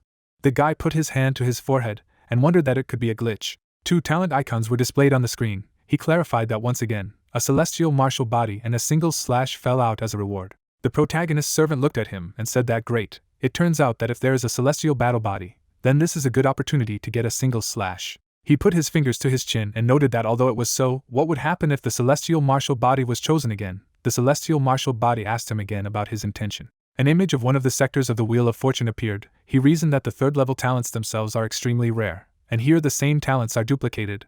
They broke through truly unthinkable chances. Sean asked the question that if they broke through such an extreme probability, maybe there would be some kind of reward. An image of a skill icon appeared. Sean replied that maybe the celestial martial body would be strengthened, or the level would increase. The protagonist's servant put his fingers to his chin and remarked that it definitely made sense. He spread his hands to the sides and said that what Chiok so easily summoned again, he felt that the energy of the universe was attracted to him. He looked somewhere in the distance and added that his intuition screamed that this was the right choice. The guy tapped the screen and said that he was taking a celestial martial body. In front of them is a system window that reported that the celestial body is complete. Further amplification is impossible. They looked at him in surprise. He threw his hands up and begged to let him choose again. An image of the skill icon appeared. Information windows notified that the selection of the reward was cancelled. He automatically received the remaining reward. He folded his hands together and thanked the universe. He would never engage in such adventures again. An image of a mysterious vessel appeared, and system messages informed that a special item had been received as a reward in the points shop for attempting to enhance the talent for the first time. The young man looked at the screen in shock and asked again that it allows you to temporarily use the talent with maximum skill. But no, it's not a permanent effect. The dwarf looked at him and called him to him. He stretched out his hands and asked how he knew how to use the methods of concept separation. It could not be that he had also received this technique. He clarified what he was talking about. Maybe he was talking about breakthrough techniques. The blacksmith pointed at him with his finger and exclaimed that he did not know what he was using. Just like that, they almost all died because of one mistake. A drop of sweat slipped down his cheek, and he said that he would explain to him briefly the separation of concepts, a term that denotes the level at which one can instantly affect the system of the universe. He slammed the edge of his palm into the other palm and continued that, for example, when they tried to destroy their base, it was possible to cut through space, or even destroy items with the absolute indestructibility option, such as including the Lord of 1,000 Ailments that they had created for him. An image of a burst of energy appeared. The dwarf pointed his finger at Jean and said that he could not even imagine how dangerous and incredible this power was. Others could not find a hint of separation of concepts even after thousands of years of training.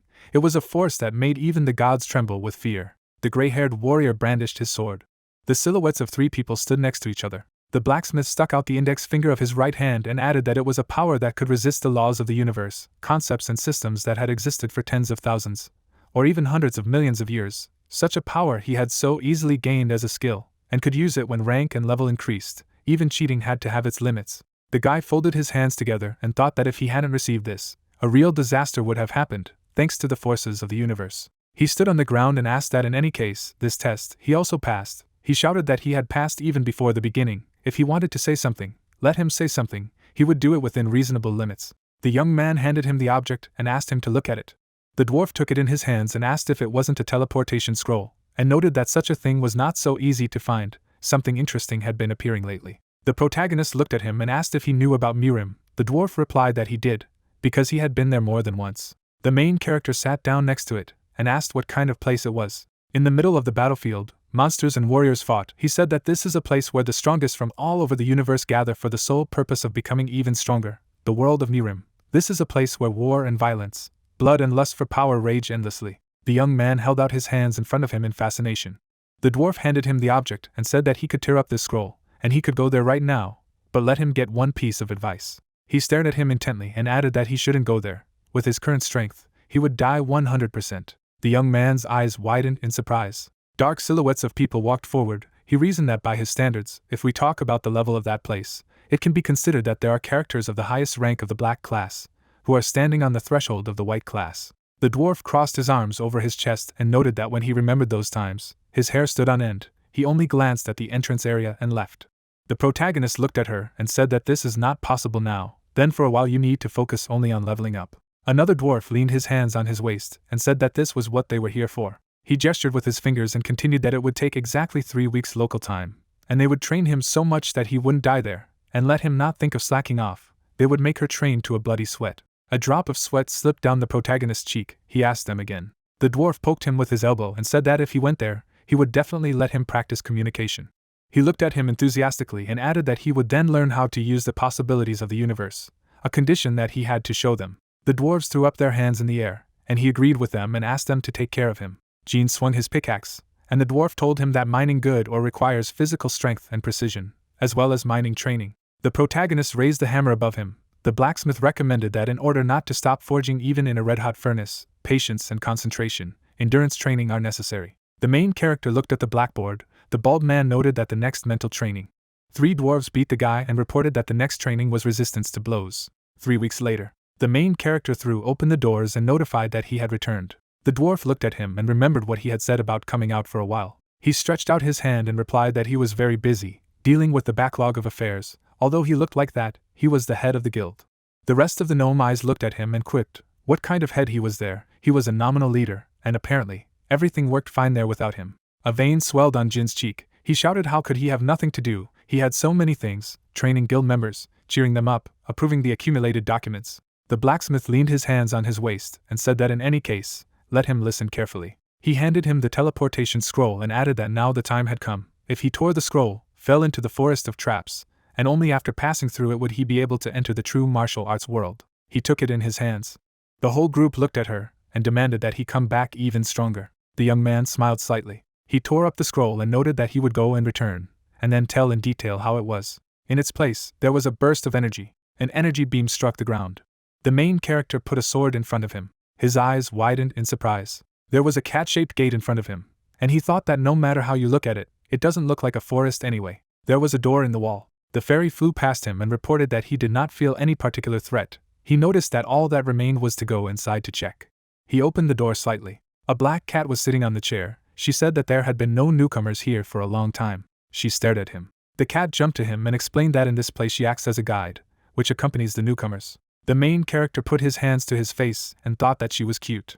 The statue was holding an object above it. The young man said that he had heard that before entering the wireless world, you had to go through the forest. She replied that the forest existed to weed out weaklings. She rubbed his leg and continued that for those whose abilities had already been tested, who had received an invitation, this process was not necessary. She closed her eyes and said that if she wanted, she could come in right away. The cat sat down on the sofa and noted that there was one test before that. She opened her eyes wide and added that it was not compulsion, the choice was his, either not to participate and go straight to the wireless world, or to accept the challenge and receive a reward depending on the result. He had to choose one of 2 options. 2 portals appeared in front of him. In the middle of the mountains there was a city. A sword protruded from the ground. She said that either to the wireless world, or a test and a reward. The main character looked at her and asked what kind of test it was. She licked her leg and assured that she only needed to fight her opponent and prove her strength. It was not even necessary to win. She would not be able to win anyway. She looked at him carefully. He was touching his chin with his fingers and replied that then everything was simple. He stepped forward. The guy looked at the red portal and chose a test. He opened his eyes wide and said that he likes to choose the difficult path instead of the easy one. The cat folded her hands together and rejoiced at what a good choice the newcomer had made, and added that as soon as the test entered, it would begin immediately. He stepped into the portal at once. The cat turned her head back and did not understand how it was so easy. A city stood among the mountains. An image of a huge monster appeared. Someone's tentacles burst out of the ground. The cat opened her eyes wide and told her that he who did not thirst for battle had no right to enter here. She opened her mouth wide and demanded that the newcomer demonstrate his value. The guy opened his eyes wide and exclaimed what these sinister jokes were. Black energy rushed in his direction. It pierced him through. He grabbed his stomach and noted that it was a disgusting feeling, as if something had passed even through the internal organs. Someone's eyes appeared in the black haze. The protagonist swung his sword sharply. The girl hit him with her attack with lightning speed. Under the onslaught, he put his foot on the ground. He deflected the girl's blow. The young man's eyes widened and exclaimed that it was Yoo Seoyoon. She clutched a spear in her right hand. They both waved their weapons. The main character looked at her attentively. He gritted his teeth from the onslaught. The protagonist swung his spear at her. Seoyoon drew her spear hand back. Their attacks collided with each other. The guy closed one eye from the tension. The girl looked at him and said that it was her. A drop of sweat slid down his cheek. They held spears in front of each other, and she noted what a fool he was. She instantly struck him with her spear. He slammed into the wall. He got down on one knee. The guy looked at his hand and stated that fortunately, the armor didn't break through, thanks to which he survived. The new armor is much better, she has the same skills as him, showing a higher level of skill. She smiled slyly at him. He looked at her, and did not understand why it was Seoyoon of all the faces. He pursed his lips and realized that in all his life he had never said anything bad to her. How to beat that face? The main character lowered his head down, and realized that fortunately it seemed that the items were not copied perfectly. If he went into a protracted battle, relying on the items, the chances of victory were on his side. The girl took a sip of the potion, and he exclaimed that she had even copied the item storage. She looked at him and said if this pathetic creature realized that she was a superior to him. He clutched a spear in his right hand. She added that no matter how much he resisted, he would never be able to win. He looked at her, asked her again what she was superior in everything. Well, then he would look. Sean flew in front of him. He continued, maybe her luck was stronger than his. The girl stretched out her hand to the side and asked that he wanted to reconcile with his strength in the gacha. Okay, she would mercilessly trample him. A copy of Sean flew in front of her, and the information window said that the character's choice had been confirmed. He pointed his finger at her, and exclaimed that she was caught. She really believed that she could get something good by copying his power. Her eyes widened. The girl held a spear in her right hand. A drop of sweat slid down the cheek of the main character. He did not understand what was wrong with her. Maybe something terrible fell out and fell into shock. Shan's eyes widened. He wondered what was wrong with him. She stretched out her hand and called to him. He looked at her out of the corner of his eye and said that only Shan called him young master. An image of the protagonist's servant icon appeared, and a system message notified that one of the manifestations of the transcendent essence had been revealed. The protagonist looked at her and noted that he was scared. She stretched her hand up. He looked at the black haze and added that it was scary, as if in a nightmare. He was standing on the ground and thought that the upload had failed. The last time in the dungeon he was also unable to copy the communication, and this time there was an error for a similar reason. The young man put his fingers on his chin and added that he had one easier than he thought, and had even managed to find the thread to transcendence, which was good. But what had caused the lockdown to be removed? Was it really that Sean had to load into a woman's body? The servant of the main character waved his hands. He explained what it was, why he was there. Drops of sweat slid down his cheeks. He said that he had a dream, whether it was in the body of a woman. He raised his hand in front of him and added that even when he called out to the master, the voice barely came out, and the body didn't want to move the way he wanted. But this feeling was real. Sean folded his hands together and concluded that it wasn't that bad. He closed his eyes and added that it was a feeling he hadn't experienced for a long time. A feeling of his own body moving, quite different from just being next to him. If there was a little more time, he could comprehend an uncharted area. The guy put his fingers on his chin and wondered if the condition of transcendence was a different body load from his. The cat opened her eyes and clarified that it was amazing. She could never imagine that the illusion could be defeated in this way. She walked up to him. Rain folded her hands together and said that in any case, the last one left standing was a rookie. As the winner, he should receive the reward. Clouds of dust came out of the gate. Jean melted his hands in different directions. She invited him to enter the desired room and choose a reward. An image of potion vessels appeared. The cat said that the first room was full of all kinds of healing food. If she was lucky, she would receive secret medicines that could not be obtained anywhere else. A picture of various weapons appeared, and continued that the second room was with a variety of rare weapons. An image of shelves with books appeared. She said that in the third room you can get a new skill or level up an existing one. The man struck the workpiece with a hammer. Rain concluded that the last one was the training room. She spread her hands in different directions and added that she did not recommend her. The allotted time was too short for her. Only 10 minutes. He put his hand to the back of his head and asked what could be trained in 10 minutes. He twisted his face at what he heard. She noted that in that room, when using skills, mana is not consumed. That room is intended for entry at the last moment, when after creating an item, strong mana is poured into it, so there is not much point without crafting skill. He looked at her and chose the last room. She stretched out her paws in front of her and asked if he had the skill of crafting. He stepped forward and said that he could keep the rest of the rooms for himself. The fourth room was all he needed. He looked ahead and said, "Mana is infinite, this is not to be missed." An image of a flash appeared. He abruptly ran into the room and added that go ahead, they had time for endless gacha. The main character was standing over the information window. A screen with a timer hovered in front of them. He put his hand out to the side. An image appeared with an explanation of the work of the gacha system. He reasoned, the gacha of connections consumes 10 mana, and the combo gacha consumes 40 mana. If you take into account only the cost of mana, then it is more logical to spin only the combo gacha. But the combo gacha needs time to find characters in the album and register them. The guy poked his finger at the screen and did not understand where it had gone. He opened his eyes wide and shouted that he had found it, and thought, however, the real value of the rich man lies in this. He looked up at the screen and added that it was the activation of the faction that made sense. An image of photos with heroes appeared. He noted that his goal was to fill the last place in the Knights of the Round Table faction.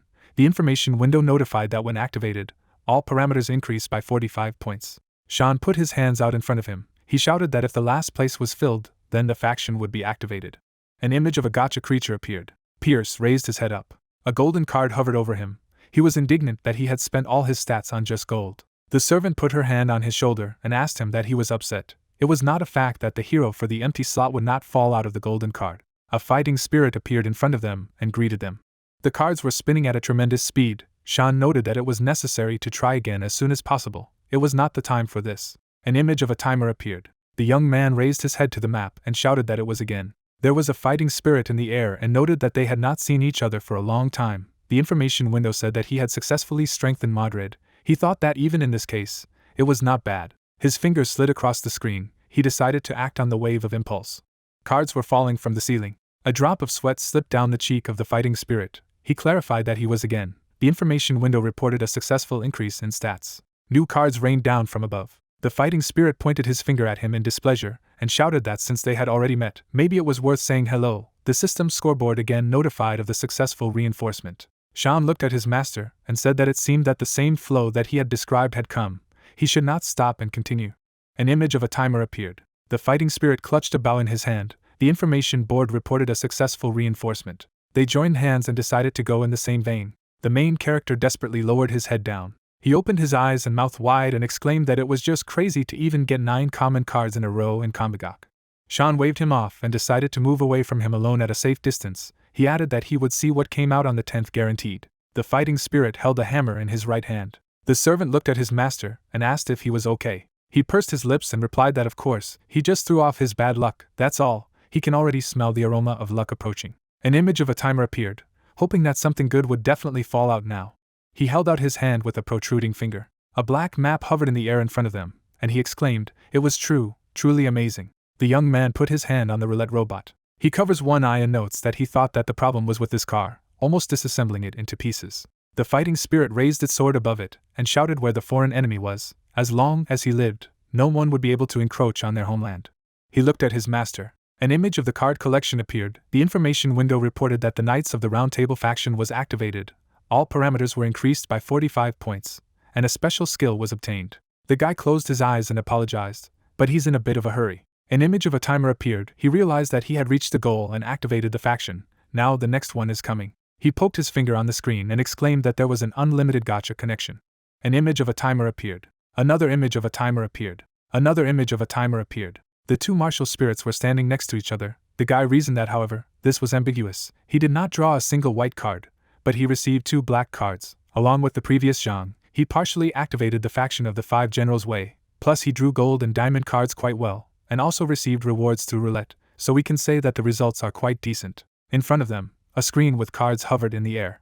Sean pointed his finger at the timer, and exclaimed that it wasn't all over yet. They had so much time. He was surprised at how enthusiastic he was. He threw his hand up and they decided to have a blast at the end. An image of a timer with time expired appeared. The main character looked at him dumbfounded. A portal appeared in front of him. An information window notified that the time had expired. He was leaving the reward room. The cat looked at him and asked if he was happy with his results, what he was looking at so closely. He opened his mouth wide and noted that this was madness. Shan's luck was really insane. A system window hovered in front of him, which offered him to strengthen Shan. He poked his finger at it. An image of the cosmos appeared. The information board reported that in the real universe, the recorded Shan, it is a character who does not have a diamond rank, due to transcendence. The diamond rank is forcibly opened, the evolution is successful. A reward is given for strengthening the diamond rank. A picture of a servant's photograph appeared. The main character stunned his hands in different directions. New information windows appeared in front of him. He noted that just like with the successful strengthening of the diamond rank, he gained a skill, which means that when he reaches diamond rank, he receives all the rewards for upgrades that were there before. Gina looked at him in shock, the system window warning that if it failed, Shan's existence would be erased from the universe. He opened his mouth in disbelief. He put his hand in front of him and decided whether to take such a risk. Shan nudged his hand and told him to act. He held his hand and told him to try and believe in him. Jean looks at Shan in shock, who demands that the hero strengthen him. The protagonist indignantly points his finger at the system window, which says that if they fail, the existence of the spirit will be erased. He shouts that if they fail, the ghost will disappear completely. The guy excitedly raises his hands and reveals that they have been doing great so far, to which Shan states that he wants this power up. The ghost's body is shaking. The young man asks why he is acting so riskily in this situation. The spirit lowers his eyes and tells Jean that he would do the same. The hero makes a surprised face. Sean flies behind the fighting protagonist and reveals that he has been watching him all this time and adds that even when his life was in danger, he still did not run away. The guy stands in the rays of light. The ghost declares that he has always bravely resisted difficulties, but still overcame them. The Emperor clenches his fist. He closes his eyes and, with tears in his face, reveals that he wants to be as strong as Jean. The hero looks attentively at the interlocutor, who says that he no longer wants to rely on someone else's power. Sean, with moisture on his face, puts his hand to his chest and declares that he is going to overcome the trials on his own and become stronger. The hero's eyes shine. He notes to himself that the king of the fallen state, who seemed only an immature coward, at this moment looks more majestic than any other ruler. A bright golden dragon flies around the spirit.